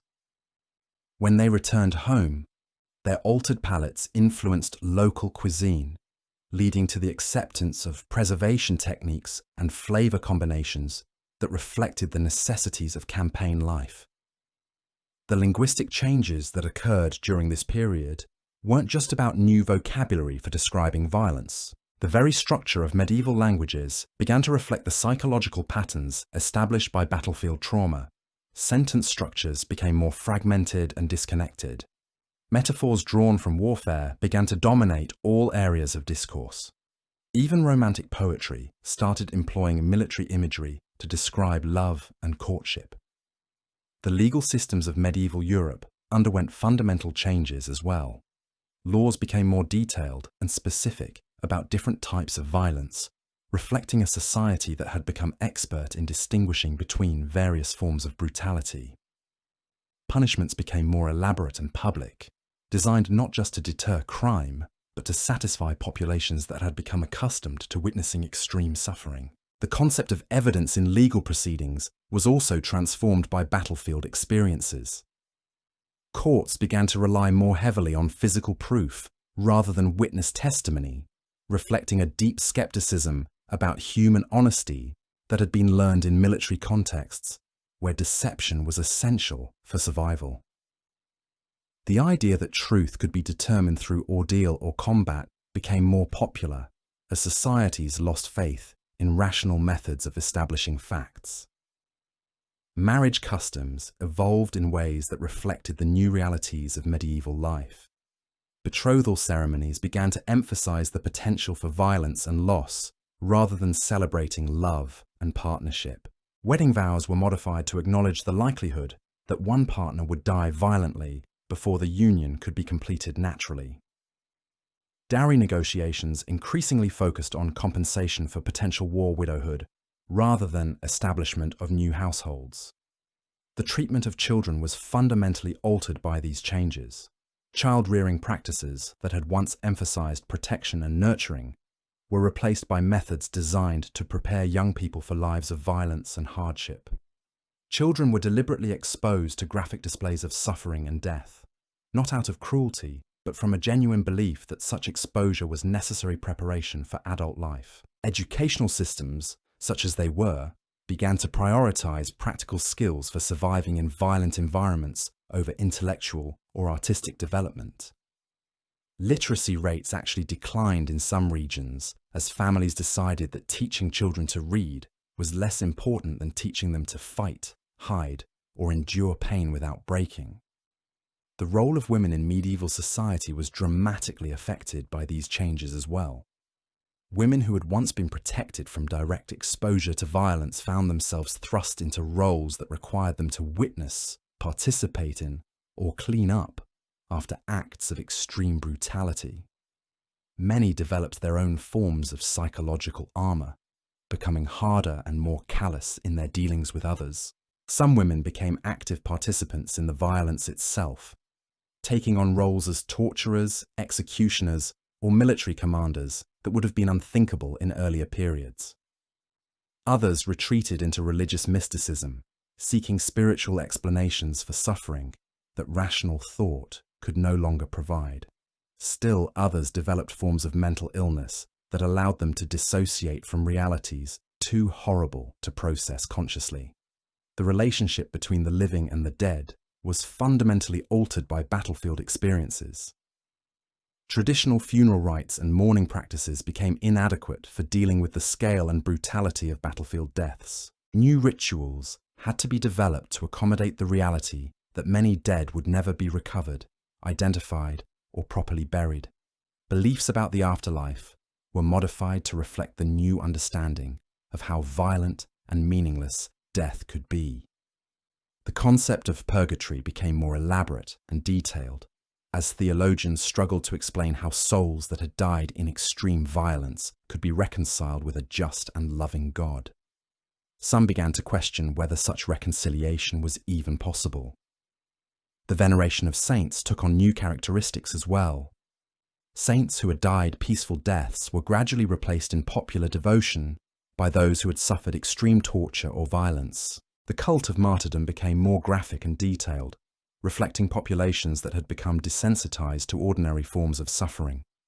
Religious art began to feature increasingly detailed depictions of hell and damnation, not because artists had become more morbid, but because their audiences had developed a more sophisticated understanding of what real suffering looked like.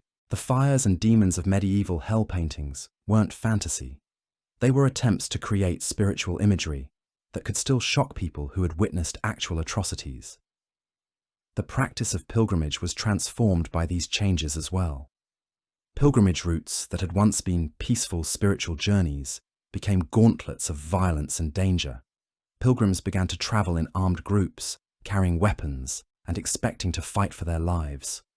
The spiritual benefits of pilgrimage became associated with the suffering endured during the journey rather than with the destination itself. Monasteries and convents found themselves forced to adapt to the new realities as well. Many became fortified compounds that could withstand military attack. Monks and nuns who had once devoted themselves to prayer and contemplation found themselves learning military skills and weapons handling. The rule of Saint Benedict had to be modified to accommodate the reality that religious communities might need to defend themselves violently. The intellectual life of medieval Europe was stunted by these changes in ways that would have lasting effects on human development. Universities that might have become centers of learning and innovation instead became training grounds for military engineers and weapons designers. Scholarly pursuits that didn't have direct military applications were abandoned or suppressed. The development of science and technology was channeled almost exclusively toward military purposes. Innovations in metallurgy were directed toward creating better weapons and armor, rather than improving agricultural tools or household implements. Mathematical advances were applied to siege engineering, rather than navigation or commerce. Medical knowledge, such as it was, became focused almost entirely on treating battle wounds rather than understanding human health more broadly. Physicians who might have made breakthrough discoveries about anatomy or disease instead spent their careers learning increasingly sophisticated techniques for amputation and wound cauterization. The artistic achievements of medieval Europe were similarly constrained by the militarization of society. Sculptors who might have created beautiful decorative works instead carved increasingly elaborate depictions of violence and suffering. Painters who might have explored new techniques for depicting light and beauty instead perfected methods for showing blood and gore in realistic detail. Musical composition was affected as well. The complex harmonies and sophisticated structures that had characterized earlier medieval music gave way to simpler forms that could be performed by soldiers around campfires or in the intervals between battles. The subtlety and nuance of courtly music was replaced by martial rhythms and militant themes. Literature underwent perhaps the most dramatic transformation of all. The romantic epics and spiritual allegories that had dominated earlier periods were replaced by increasingly graphic accounts of military campaigns and battles. Poetry that had once celebrated love and beauty instead focused on death and destruction. The very concept of the hero was redefined to emphasize capacity for violence rather than moral virtue. The oral tradition was similarly affected. Folk tales that had once taught moral lessons through gentle parables were replaced by stories that prepared listeners for lives of violence and brutality. Children's songs became marching chants. Lullabies incorporated themes of death and warfare. Even the calendar and seasonal celebrations were militarized. Religious holidays were increasingly associated with military victories rather than spiritual observances. Harvest festivals became recruitment opportunities. Wedding celebrations incorporated military displays and mock battles. The transformation of medieval European consciousness wasn't just about individual psychology or even social structures. It represented a fundamental shift in what it meant to be human. The capacity for empathy, cooperation, and creative expression that had characterized earlier human societies was systematically suppressed in favor of traits that were useful for surviving and participating in extreme violence. This wasn't an evolutionary adaptation in any meaningful sense. It was a kind of psychological mutation induced by environmental pressures that exceeded the normal range of human experience. Like radiation poisoning, the effects weren't immediately fatal, but accumulated over time to create changes that were ultimately incompatible with healthy functioning.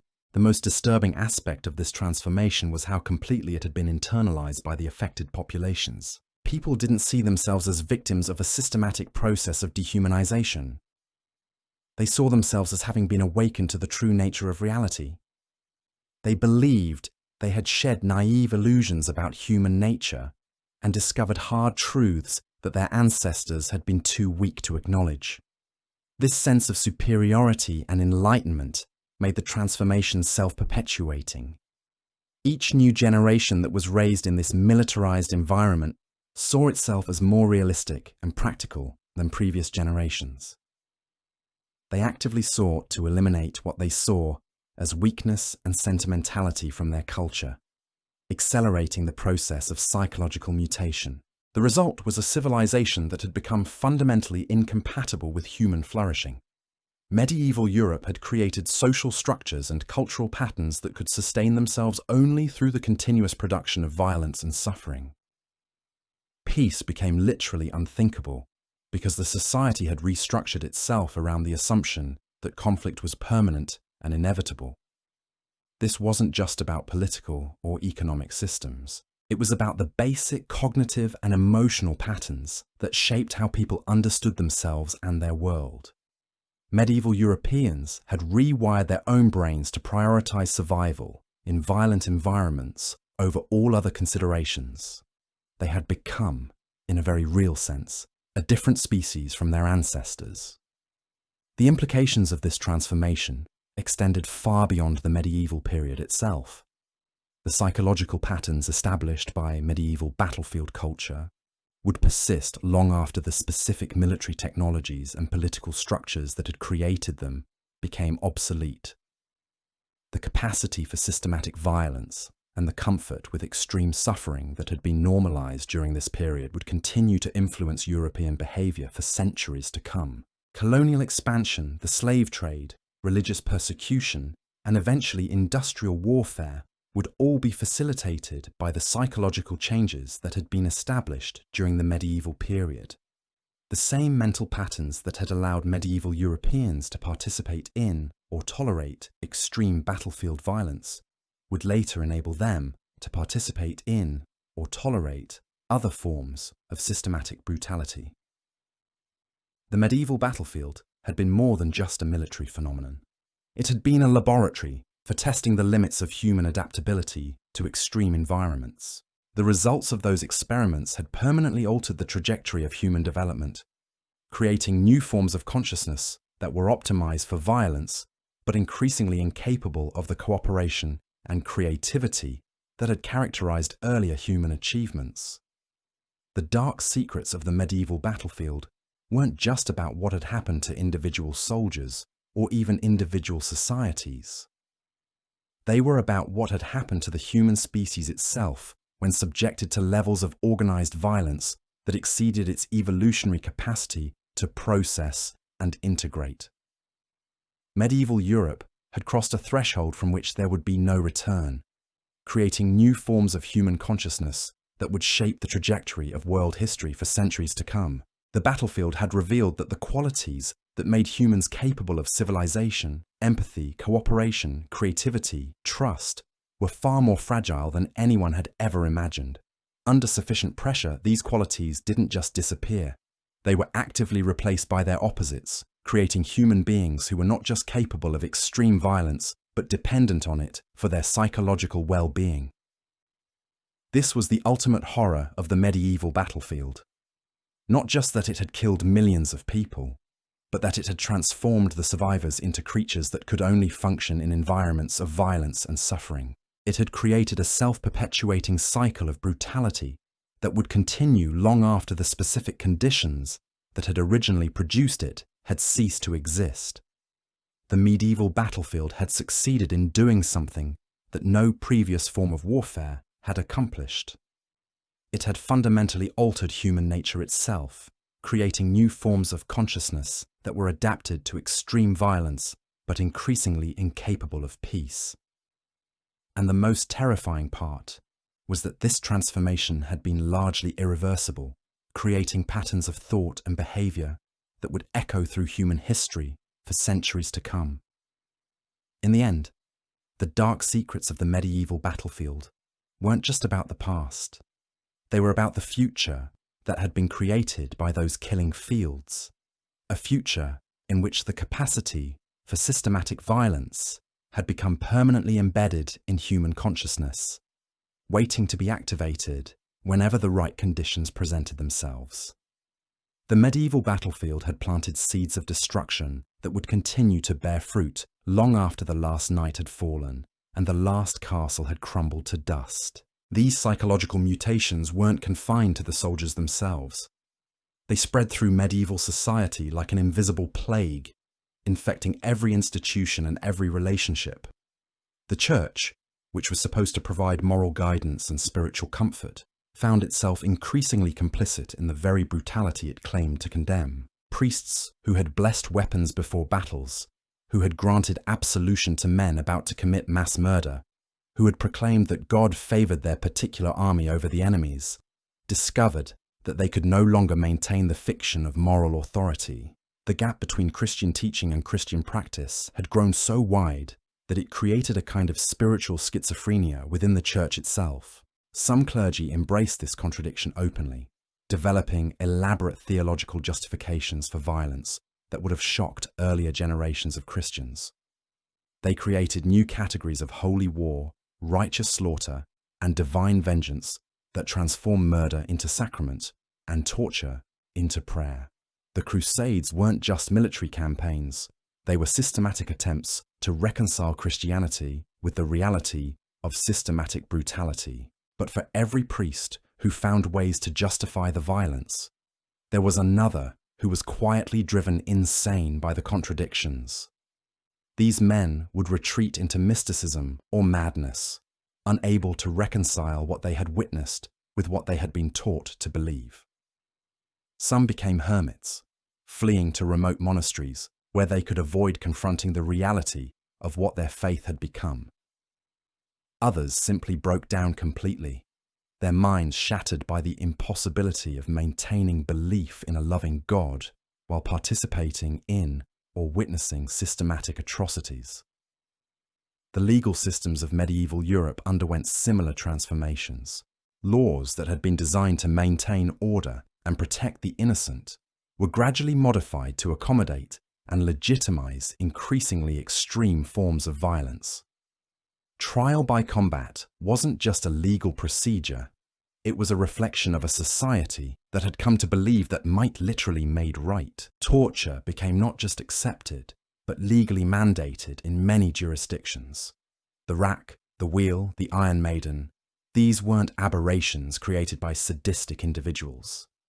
They were official instruments of justice, designed and built by craftsmen who took pride in their work, and sanctioned by legal codes that treated extreme suffering as a legitimate tool of governance. The concept of proportional punishment disappeared entirely from many medieval legal systems. Minor crimes might be punished with mutilation or death, not because the punishment fit the crime, but because societies that had become accustomed to battlefield levels of violence found it impossible to take lesser forms of transgression seriously. When you've seen men disemboweled for wearing the wrong colours, it becomes difficult to get excited about someone stealing a loaf of bread. Judges and magistrates who had been exposed to battlefield culture brought military thinking to civilian law enforcement. They began to see every legal proceeding as a kind of warfare with winners and losers rather than seekers after truth and justice. The adversarial system wasn't just a legal innovation. It was a reflection of societies that had learned to see every human interaction as a potential conflict. The economic systems of medieval Europe were similarly corrupted by battlefield values. Trade relationships that had once been based on mutual benefit and trust were replaced by zero-sum thinking that saw every transaction as a form of warfare. Merchants began to adopt military tactics in their business dealings, using deception, intimidation, and violence as standard commercial practices. The craft guilds that had once been cooperative organizations dedicated to maintaining quality and training apprentices were transformed into quasi-military organizations that used violence to eliminate competition and maintain market dominance. Guild wars weren't just economic disputes. They were armed conflicts that employed the same tactics and caused the same casualties as military campaigns. Banking and finance became increasingly predatory as institutions that had been exposed to battlefield culture began to see their customers as enemies to be defeated rather than partners to be served. The concept of usury was redefined to allow increasingly exploitative practices that would have been considered immoral in earlier periods. The very notion of contract and obligation was corrupted by military thinking. Agreements that had once been seen as mutual commitments became weapons to be used against the other party. Legal documents were drafted like battle plans, designed to trap and destroy rather than clarify and protect. Agricultural practices were affected as well. Farmers who had been traumatized by military service returned to their fields with altered relationships to the land and to the animals under their care. They began to treat farming as a form of warfare against nature rather than a cooperative relationship with the environment. The treatment of domestic animals became more cruel and systematic as people who had been desensitized to human suffering found it even easier to ignore the pain of creatures they considered inferior. Slaughtering techniques that had once been designed to minimize animal suffering were replaced by methods that prioritized efficiency over compassion. Crop rotation and soil management practices were abandoned in favor of methods that extracted maximum immediate yield, regardless of long-term consequences. The idea of stewardship, of caring for the land for future generations, became incomprehensible to people who had learned to think only in terms of immediate survival and advantage. The relationship between different social classes was fundamentally altered by the spread of battlefield culture throughout medieval society. The traditional bonds of loyalty and obligation that had held the feudal system together began to dissolve as both nobles and commoners adopted military thinking in their dealings with each other. Peasants who had been exposed to battlefield realities began to see their lords not as protectors, but as exploiters who would sacrifice them without hesitation for personal advantage.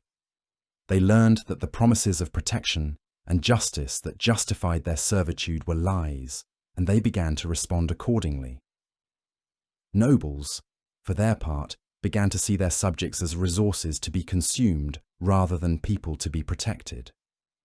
The concept of noblesse oblige, of privilege balanced by responsibility, became meaningless to aristocrats who had learned to see every relationship in terms of dominance and submission. The result was a breakdown of social cohesion that would have lasting effects on European development.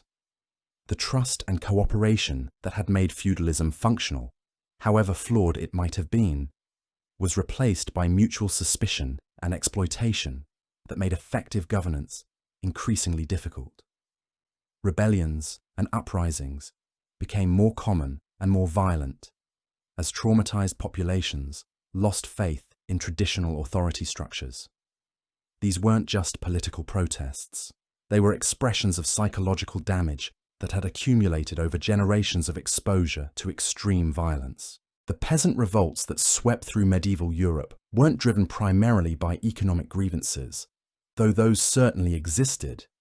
They were manifestations of collective trauma that had reached critical mass, explosions of accumulated rage and despair that had been building for decades or centuries. The savagery that characterized these uprisings shocked contemporary chroniclers. But it shouldn't have been surprising. Populations that had been systematically brutalized for generations had learned to express themselves in the only language that their oppressors understood. Violence had become the universal medium of communication in medieval society.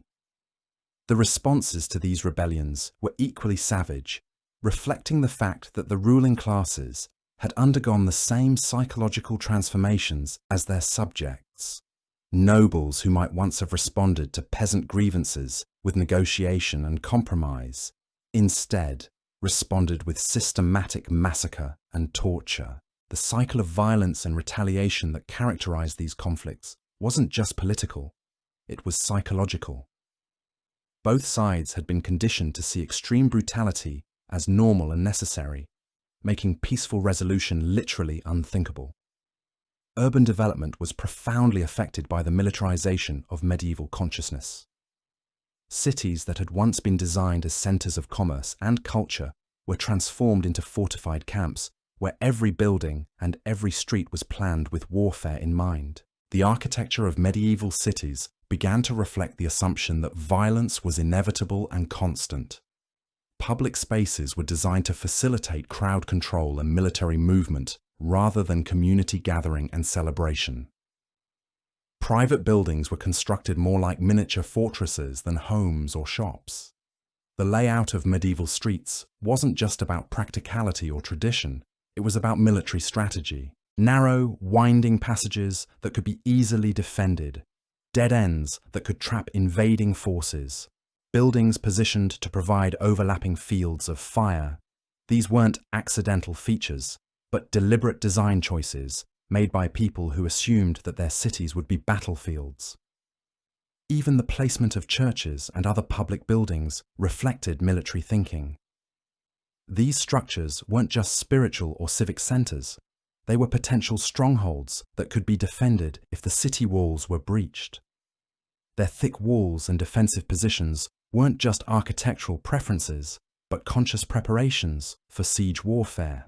The development of municipal governments was similarly influenced by battlefield culture. City councils weren't just administrative bodies, but military commands that were expected to organize defense and coordinate resistance against enemies both external and internal. The legal codes that governed urban life were increasingly militaristic, emphasizing discipline and obedience over justice and fairness. Municipal law wasn't just about maintaining order, but about preparing populations for warfare through constant practice in following orders and accepting authority. The economic life of medieval cities was organized around military necessity rather than commercial efficiency. Trade routes were planned with defense in mind. Manufacturing was focused on military equipment, and financial resources were allocated primarily for fortification and weaponry. Cultural life in medieval cities was similarly constrained by military priorities. Festivals and celebrations were increasingly martial in character, emphasizing military virtues over artistic or intellectual achievement. Public entertainment became more violent and competitive, reflecting populations that had lost the ability to enjoy peaceful pleasures.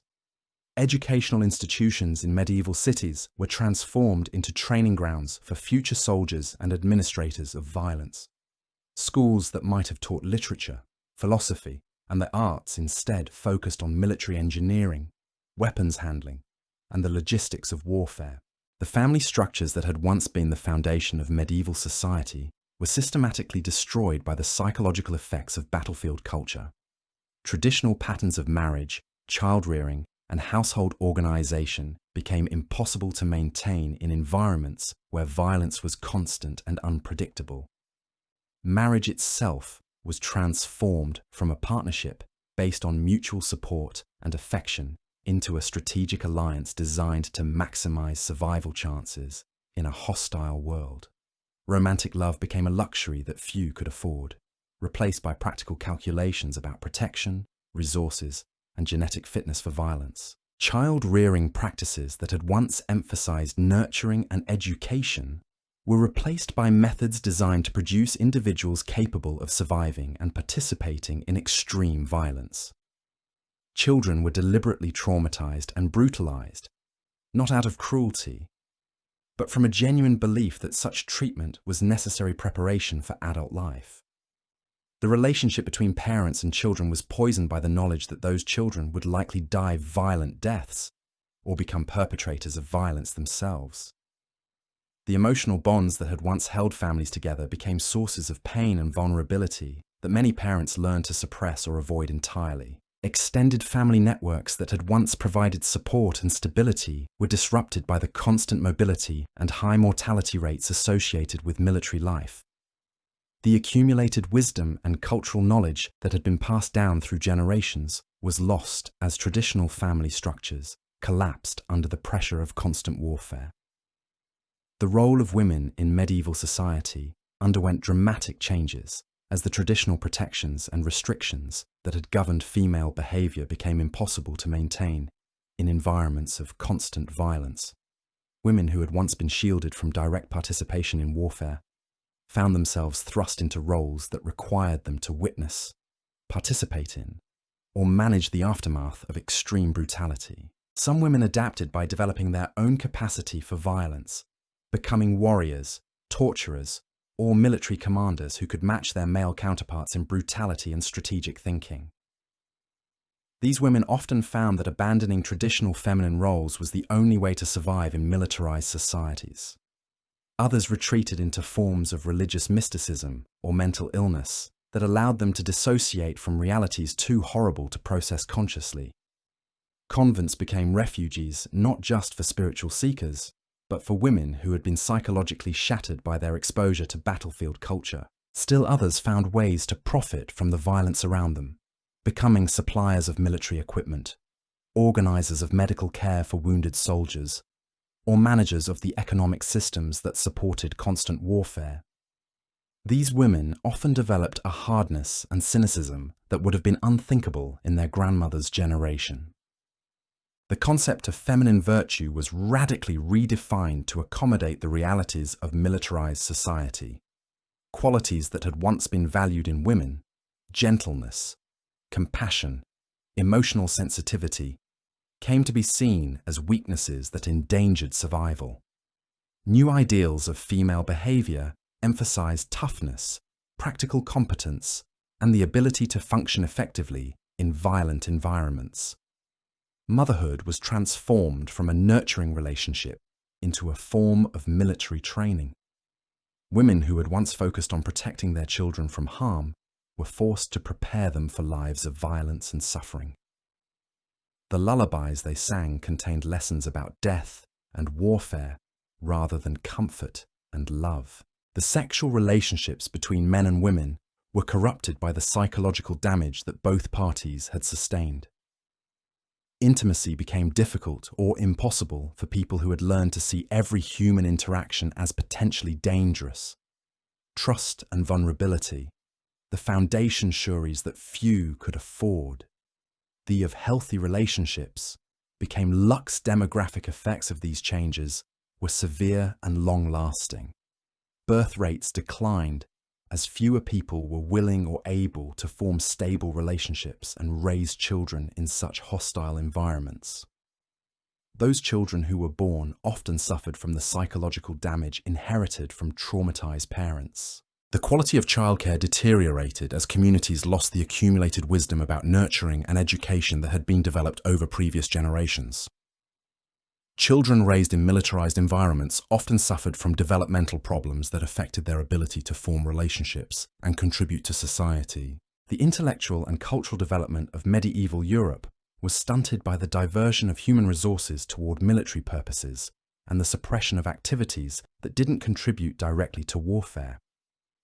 The Renaissance that eventually emerged in later centuries was delayed by centuries of cultural stagnation, caused by the militarization of European consciousness. Scientific and technological development was channeled almost exclusively toward military applications, preventing advances in agriculture, medicine, and other fields that could have improved the quality of life for ordinary people. The knowledge and skills that might have led to earlier breakthroughs in navigation, manufacturing, and communication were instead devoted to creating more efficient methods of killing and destruction. Artistic expression was constrained by the demands of military culture and the psychological limitations of traumatized populations. The creativity and imagination that had characterized earlier periods of European culture were suppressed in favor of forms of expression that reflected and reinforced military values. Literary traditions that had once celebrated love, beauty, and spiritual transcendence were replaced by narratives focused on violence, suffering, and death. The oral traditions that had preserved cultural wisdom and moral guidance for previous generations were corrupted by the incorporation of military themes and values. Musical traditions underwent similar transformations, with complex harmonies and sophisticated compositions, giving way to simpler forms that could be performed by soldiers and that reinforced martial themes. The subtle emotional expressions that had characterized earlier musical traditions were replaced by rhythms and melodies designed to inspire aggression and suppress empathy. The visual arts were similarly constrained by the demands of militarized culture. Painting, sculpture, and architecture that had once celebrated human beauty and divine transcendence instead focused on depicting violence and reinforcing social hierarchies based on military power. The religious and spiritual life of medieval Europe was profoundly corrupted by the influence of battlefield culture. Traditional Christian teachings about love, forgiveness, and peace became impossible to reconcile with the realities of systematic violence and brutality.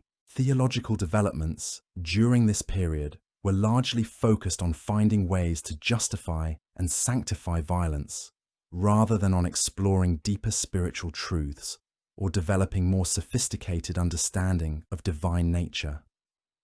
The intellectual resources of the Church were diverted toward creating elaborate rationalizations for behaviors that earlier Christians would have considered fundamentally evil. The mystical traditions that had once provided pathways to spiritual transcendence were corrupt metaphors. Spiritual practices that had once emphasized love, amped by the intrusion of military imagery and violent unity, instead focused on warfare against evil and the conquest of sin. The institutional structure of the Church was militarized, with bishops and abbots taking on roles more like military commanders than spiritual leaders. Monasteries were transformed into fortified compounds that could serve as military bases, and monks were trained in weapons handling and military tactics. The relationship between the Church and secular authority was fundamentally altered by the shared participation in systematic violence. Religious and political leaders became partners in brutality rather than representatives of different value systems, eliminating one of the few potential sources of moral restraint on military behavior. The concept of sanctuary, which had once provided protection for those fleeing violence, was systematically violated and eventually abandoned as church properties became military targets and religious personnel became combatants. The sacred and secular realms merged into a single system organized around the production and management of violence. The psychological effects of this corruption of religious life were devastating for populations that had once looked to the Church for moral guidance and spiritual comfort. When religious authorities not only failed to condemn systematic brutality, but actively participated in and encouraged it, ordinary people were left without any framework for understanding or coping with the violence that surrounded them. Some responded by developing their own forms of religious expression that emphasized personal relationship with the divine rather than institutional authority. These movements often incorporated elements drawn from pre-Christian traditions, or developed entirely new theological frameworks that could accommodate the realities of life in militarized societies. Others abandoned religious belief entirely, becoming cynical about all forms of spiritual or moral authority. These individuals often developed nihilistic philosophies that saw violence and suffering as the only reliable constants in human existence. Still others retreated into forms of religious extremism that sought to outcompete the institutional church in terms of spiritual purity or divine favor. These movements often became even more violent and intolerant than the military culture they were reacting against. The long-term effects of this corruption of religious life extended far beyond the medieval period itself. The patterns of thought and behavior that were established during this era would continue to influence European Christianity for centuries, contributing to religious wars, inquisitions, and other forms of systematic religious violence. The relationship between Christianity and violence that was forged during the medieval period would also influence European colonial expansion and the treatment of indigenous populations around the world. The theological justifications for conquest and conversion that were developed during the Crusades would be recycled and refined for use against Native Americans, Africans, and Asians. The medieval battlefield had succeeded in corrupting not just individual psychology and social structures, but the very spiritual foundations of European civilization. It had transformed Christianity from a religion of love and peace into an ideology of conquest and domination, creating patterns of thought and behavior that would have global consequences for centuries to come. The transformation of European consciousness that occurred during the medieval period represented one of the most profound and tragic changes in human history. A civilization that had once shown promise of developing more humane and sophisticated forms of social organization was instead diverted toward increasingly brutal and destructive patterns that would influence the entire trajectory of world history. The dark secrets of the medieval battlefield weren't just about what happened to individual soldiers or even individual societies. They were about what happened to human civilization itself when subjected to levels of organized violence that exceeded its capacity to process and integrate. The psychological mutations that were produced by this exposure to extreme violence would continue to shape human behavior long after the specific military technologies and political structures that had created them became obsolete.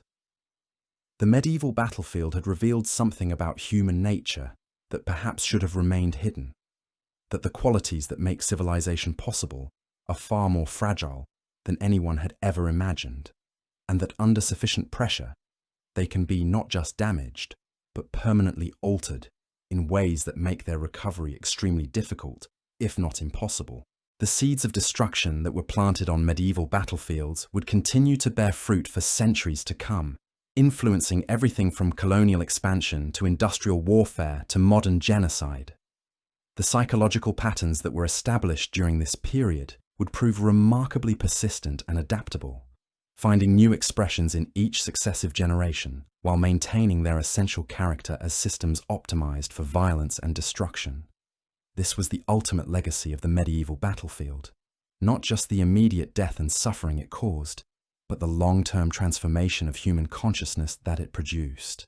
Medieval Europe had conducted an experiment on itself, testing the limits of how much organized violence a civilization could absorb before it fundamentally changed into something else entirely. The results of that experiment were still unfolding centuries later, as the patterns of thought and behavior that had been established on medieval killing fields continued to shape human history in ways that most people never realized or understood. The medieval battlefield had created a form of cultural DNA that would be passed down through generations, carrying within it the codes for systematic violence and the suppression of human empathy. The dark secrets of the medieval battlefield were ultimately about the future that had been created by those killing fields. A future in which the capacity for organized brutality had become permanently embedded in human consciousness, waiting to be activated whenever the right conditions presented themselves. The medieval battlefield had planted seeds that would continue to grow and spread, contaminating human civilization with patterns of violence and destruction that seemed to become more sophisticated and deadly with each passing generation. But even this comprehensive transformation of human consciousness wasn't the end of the story, because what medieval Europe had created through its systematic cultivation of violence was something that would prove to be self-perpetuating and adaptive, capable of evolving new forms and finding new expressions long after the original conditions that had produced it were gone. The psychological patterns that had been established on medieval battlefields didn't simply disappear when the technology of warfare changed or when political structures evolved. Instead, they became embedded in the cultural DNA of European civilization, passed down through generations not as conscious knowledge, but as unconscious assumptions about the nature of reality itself. Consider what happened when these traumatized populations began to expand beyond the borders of Europe itself. The same mental frameworks that had been developed for dealing with battlefield violence were applied to encounters with indigenous populations in the Americas, Africa, and Asia. The conquistadors who slaughtered Aztecs and Incas weren't operating according to new principles of behavior. They were simply applying the lessons they had learned from centuries of European warfare to new targets and new environments. The slave traders, who developed the Atlantic trade in human beings, weren't inventing new forms of cruelty. They were adapting techniques of dehumanization and systematic brutality that had been perfected on European battlefields over the course of centuries. The ability to see other human beings as objects to be used and discarded, the capacity to inflict suffering without emotional engagement, the skill at organizing large-scale systems of violence and exploitation, all of these had been learned in the killing fields of medieval Europe. The colonial administrators who carved up Africa and Asia weren't operating from economic motives alone.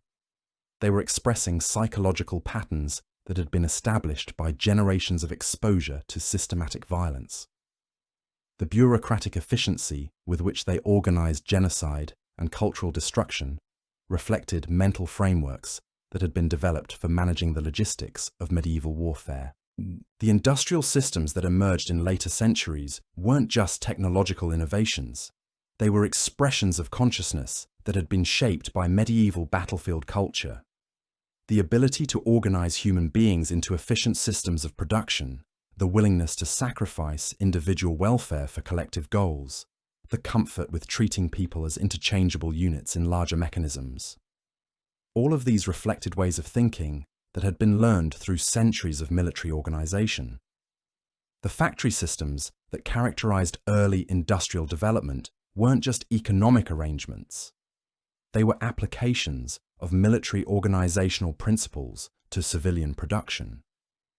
The discipline, hierarchy, and systematic exploitation that characterized industrial labor were direct descendants of the methods that had been developed for managing medieval armies.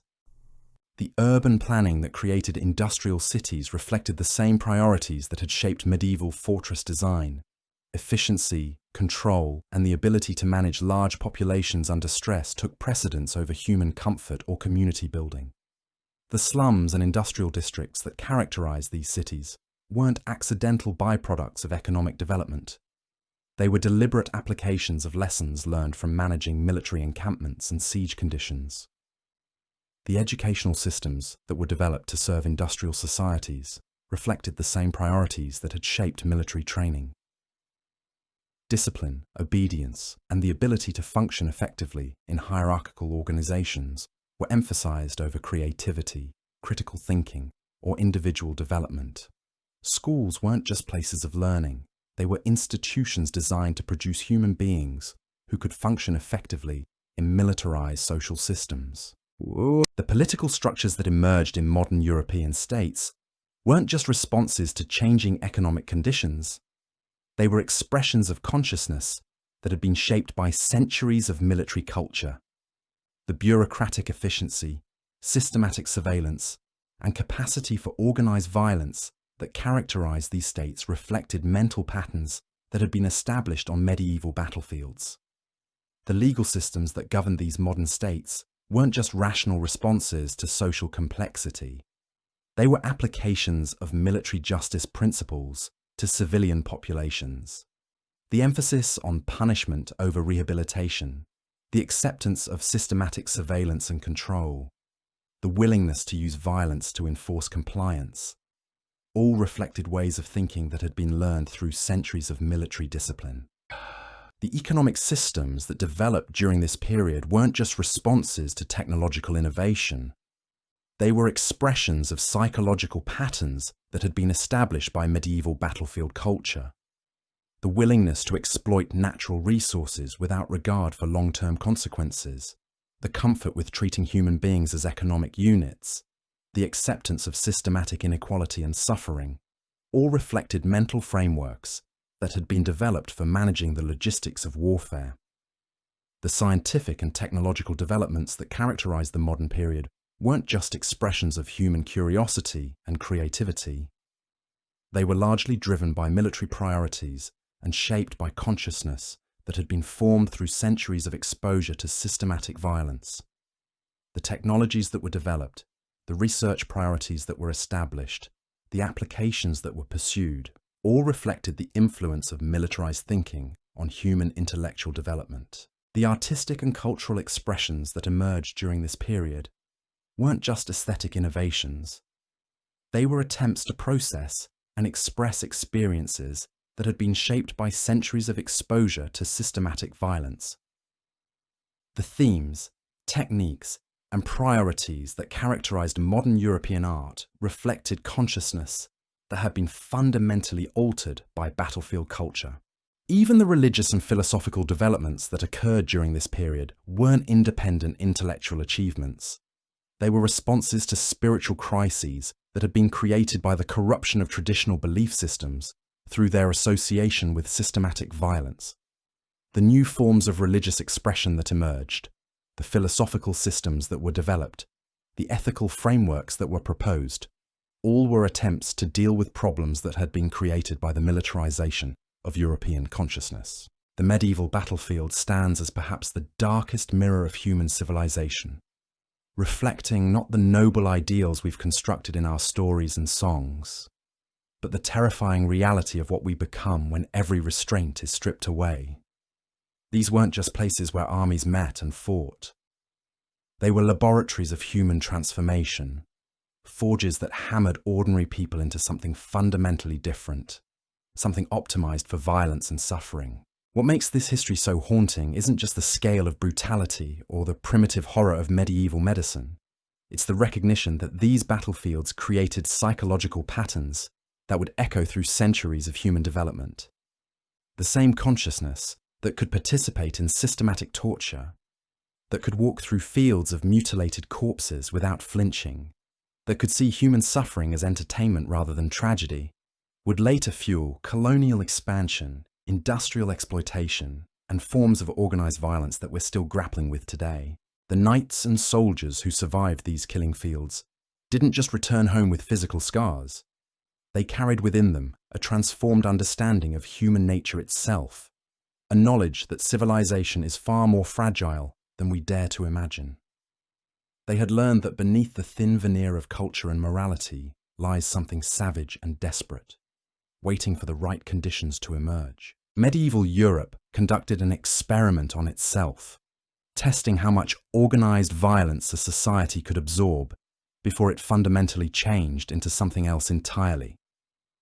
The results were written not just in the bones scattered across forgotten battlefields, but in the consciousness of generations that followed. These weren't isolated historical events. They were the birth pangs of a new kind of human being, one adapted for systematic cruelty, but increasingly incapable of the cooperation and creativity that had once defined our species. Tonight, we've walked through the blood and mud of medieval battlefields, witnessed the primitive butchery of battlefield medicine, explored the systematic torture of prisoners, and seen how disease and psychological trauma created wounds that never healed. But perhaps the most disturbing revelation is how completely this transformation was internalized by those who experienced it. They didn't see themselves as victims of a process of dehumanization. They believed they had discovered hard truths about reality that their ancestors had been too naive to acknowledge. The dark secrets of the medieval battlefield continue to whisper through our modern world, reminding us that the capacity for systematic violence isn't an aberration or an accident.